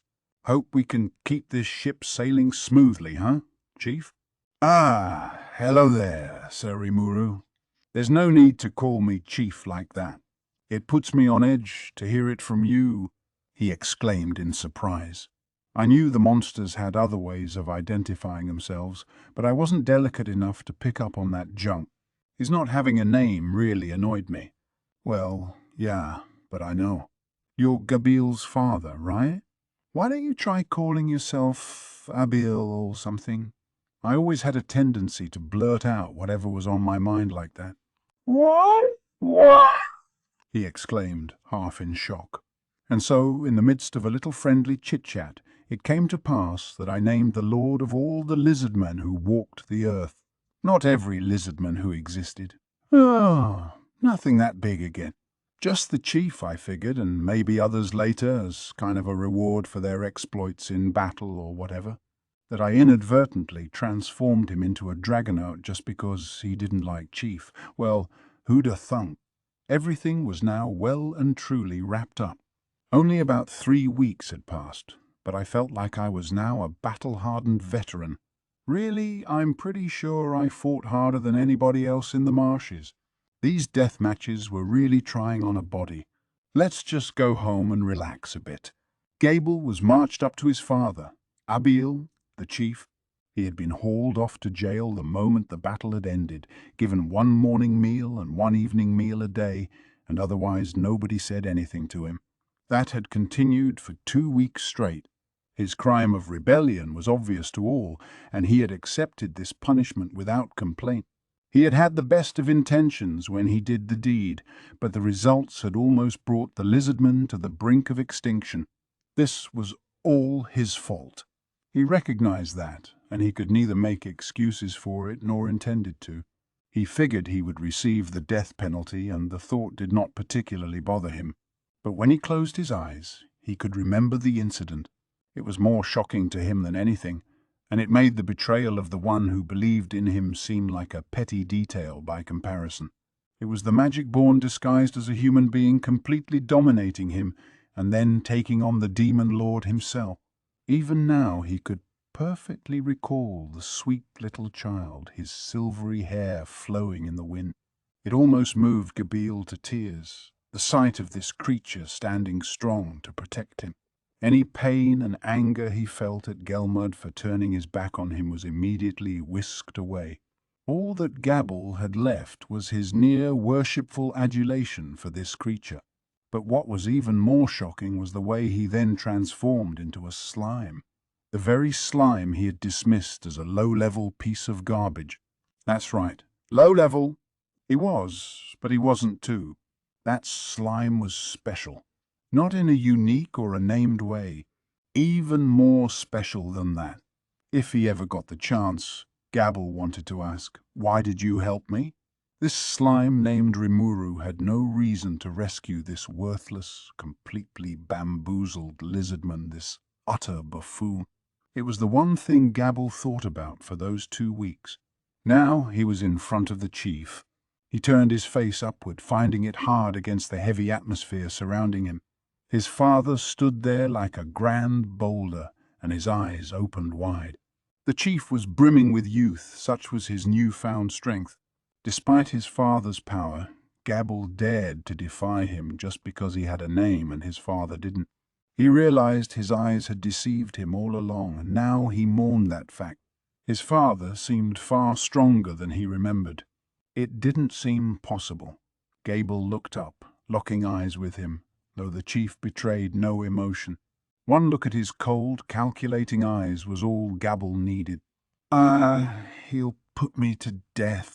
The leader of the herd must never show any weakness. He must retain discipline at all times, or else he would set a terrible example for the rest. But Gabi didn't mind this. Those were the rules, and the rules were set in stone. The chief opened his mouth. "It is time for your verdict. Gabble, you are hereby expelled from our caverns. You may never call yourself a lizardman again, and you are forbidden from ever returning here. Leave us at once." What did he say? He was taken by his father's royal guard and shoved outside the caverns, tossed out on his rear. "You forgot this," the chief said from behind the entrance as they left, throwing something at Gabble. "Take it." It was a long, thin object wrapped in cloth that was part of his belongings. When he picked it up, the weight immediately told him what it was. The vortex spear, a magic weapon and one of the lizardman's greatest treasures. Tears fell from Gabble's eyes. He turned to his father as he tried to say something, but nothing came out. He was no longer part of them. Instead, he saluted his father, face filled with solemn emotion. And as he hung his head, Gabble almost thought he heard his father's voice. "Gabil, as long as I, Abil, am still healthy, the lizard men will be safe. You may live as you please from now on, but whatever you do, you must put every fiber of your body into it. Remember this well." Yes, my lord. "I will become a fighter, worthy enough to gain your praise, as I serve underneath our Savior." With this unspoken reply, Gabble turned and walked away, straight ahead without another word. He still felt lost, but he had resolve in his heart as he began to walk the path only he could take. After a while, Gabble's way was blocked by a familiar-looking settlement. "We were awaiting you, Sir Gabil." It was the 100 Knights under Gabble's direct command. Whoa, what are you all doing here?" "I have been exiled from our people." "It doesn't matter, sir. We are here to serve none but Sir Gabble. If you have been exiled, then so have we." The rest smiled and cheered their agreement. What fools, Gabble thought. The tears almost flowed from his eyes again. He just barely kept them in. Now was no time for crying. He tried to summon up all the dignity, all the majesty he inherited from his father, letting out a hearty laugh. You people are incorrigible. Very well, then, follow me." And so Gabil walked ahead with his people, with confidence where none existed before. It would take another month before the small force met with Rimuru again. Final chapter. A relaxing spot. I was resting in my room. Over 3 months had passed since I returned. All kinds of things had happened since, but I was taking a moment to reflect on all the chaos of a time gone by. After I left Abel behind, I decided to exercise my shadow motion skills and head home first. It turned out to be pretty useful, whisking me back far more quickly than expected. I was quickly mobbed by townspeople awaiting good news, so I made sure to tell them everyone was safe, going into further detail with those who were interested. Once they learned the town would have a few new members soon, people immediately set to work. Their anxieties were gone as they got down to business, setting up beds for the upcoming move-in. Nobody voiced any complaints as they prepared the town. It wasn't long before Benimaru and his kindred returned. They were soon joined by the goblin riders who guided the high orcs across the forest for me. Like the rest, they too settled back to their posts, back to the old routine. The town was coming together at breakneck speed. The high orcs, who had reached town in less than a month's time, had learned their jobs in a flash, guided by the dwarves and the better-trained goblin. "Train 'em well enough," Kaijin told me, "and they could form a corps of engineers as strong as what the dwarves have." With all this new labor, we were able to tackle jobs that had been shunted to the wayside before. The town experienced a construction boom, fueled by a steady stream of resources entering and leaving the area. We had dismantled the tents we no longer needed, sending them off to the orc settlement. The goblin riders must have done their jobs well. Each of the orc tribes took root in their new lands, crafting the fundamentals needed for life. The journeys they took between our town and their homelands kept them in contact with us, as they helped ferry the needed materials back and forth. We were in the midst of a true trade system, one where each settlement sent their specialty products to us, and we replied in kind. It wasn't much evolved from the barter systems of ancient times, but the orcs were actually thinking and taking action for themselves, which I loved seeing. They were in no shape for large-scale agriculture yet, but I was sure it would happen before long. Speaking of that, while we didn't have many types to work with yet, we had managed to grow some pretty hardy potatoes, capable of growing even in harsh environment. They were fairly nutritious, and as long as you weren't too picky, they could be the staple of anyone's diet. We spread these plants around, teaching the high orcs how to cultivate them. And who knew? Maybe they'd be able to sustain themselves in 2 years or so. Geld was a huge help in moving those tents and plants around. The stomach that his gourmet unique skill provided was perfectly suited for small-scale resource transfer. The forwarding service he offered quickly became a vital part of the transit network we were building between the high orc settlement. His stomach had a lot of restrictions associated with it, but it was still almost like cheating at life. And Geld himself was helping transport larger objects that his stomach couldn't stomach. Whatever we could take apart and fit in there, following his instructions and suggestions, we did. That did the job perfectly for things like tents and bulkier materials. The Star Wolves did their part, too. They roamed the lands, making the most of their shadow motion, and even inspired Geld to train himself to withstand the skill's rigors. It didn't take him long, with the kind of dedication he showed to all his work, and while he couldn't trigger shadow motion himself, he could hop on a Star Wolf and have them take care of the jump for him. After that, things went fast. A delivery run to the mountain areas that took several months on foot could now be finished in a round trip of 24 hours. It helped all the settlements stay closer in contact with us than ever, a kind of express mail maybe. I was even able to write some content on wooden boards and send them to each orc colony like a sort of neighborhood circular. Nobody else was exactly literate yet, so I didn't want to rely on that too much for now. We'd need to work on that too. Thought communication only worked at so much of a distance. Still, we now had solid links between all the settlements. Life was starting to become more stable, and time passed. Along the way, a group of goblins had arrived, bringing their vassals along. I might as well name these guys too, I thought. I was the one who told them all not to look down on other races after all, and I had to live up to that. If I merely let them live there without taking that extra step, I risked creating a class-based society. These guys had kind of a greenish tone to their skin, so I decided to go with green. All that naming, though, yeesh. Maybe Gelmud's death march was doing its work on me after all. Delayed action style. Scary guy. The gang would later come to be known as the Green Numbers. Together with the Yellow Numbers, they would form the twin walls of our alliance's main defense force, but that was still well in the future. Once I was completely burned out from number assigning yet again, we finally had enough homes in town for all the monsters to live in. The goblins would have to live in groups within dormitory-style buildings, but it still beat the tents. We had set up a water and sewer system pretty early on, but we had nowhere near the resources required to bring water to everyone's houses. Instead, we had well pumps throughout the town, which made the whole place seem a lot more culturally advanced than before.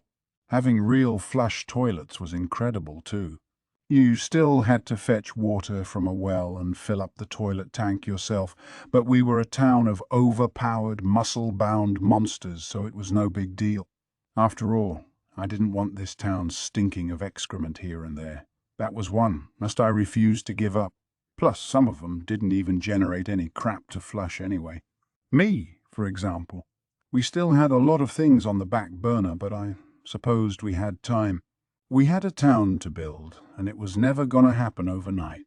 So despite all the nuttiness, things were coming together. Right here, in this land, there lived over 10,000 monsters, gathered here because they believed in what I was doing, all working together to make it a better place. They saw this as a place of peace. Our place of peace. A true town of monsters. And it was finally here. Afterword. This is Fuse. Good to see you. For the first time, or not. I'm once again tasked to write an afterword for this book, so I thought a bit about what I should write. I'm the kind of person who likes reading the afterword first, and there are times when I commit to buying a book based on what I see there. I mean, it's rare for me to decide against a purchase because of that, but there are at least a few times when the afterword made me think, yeah, let's go with this.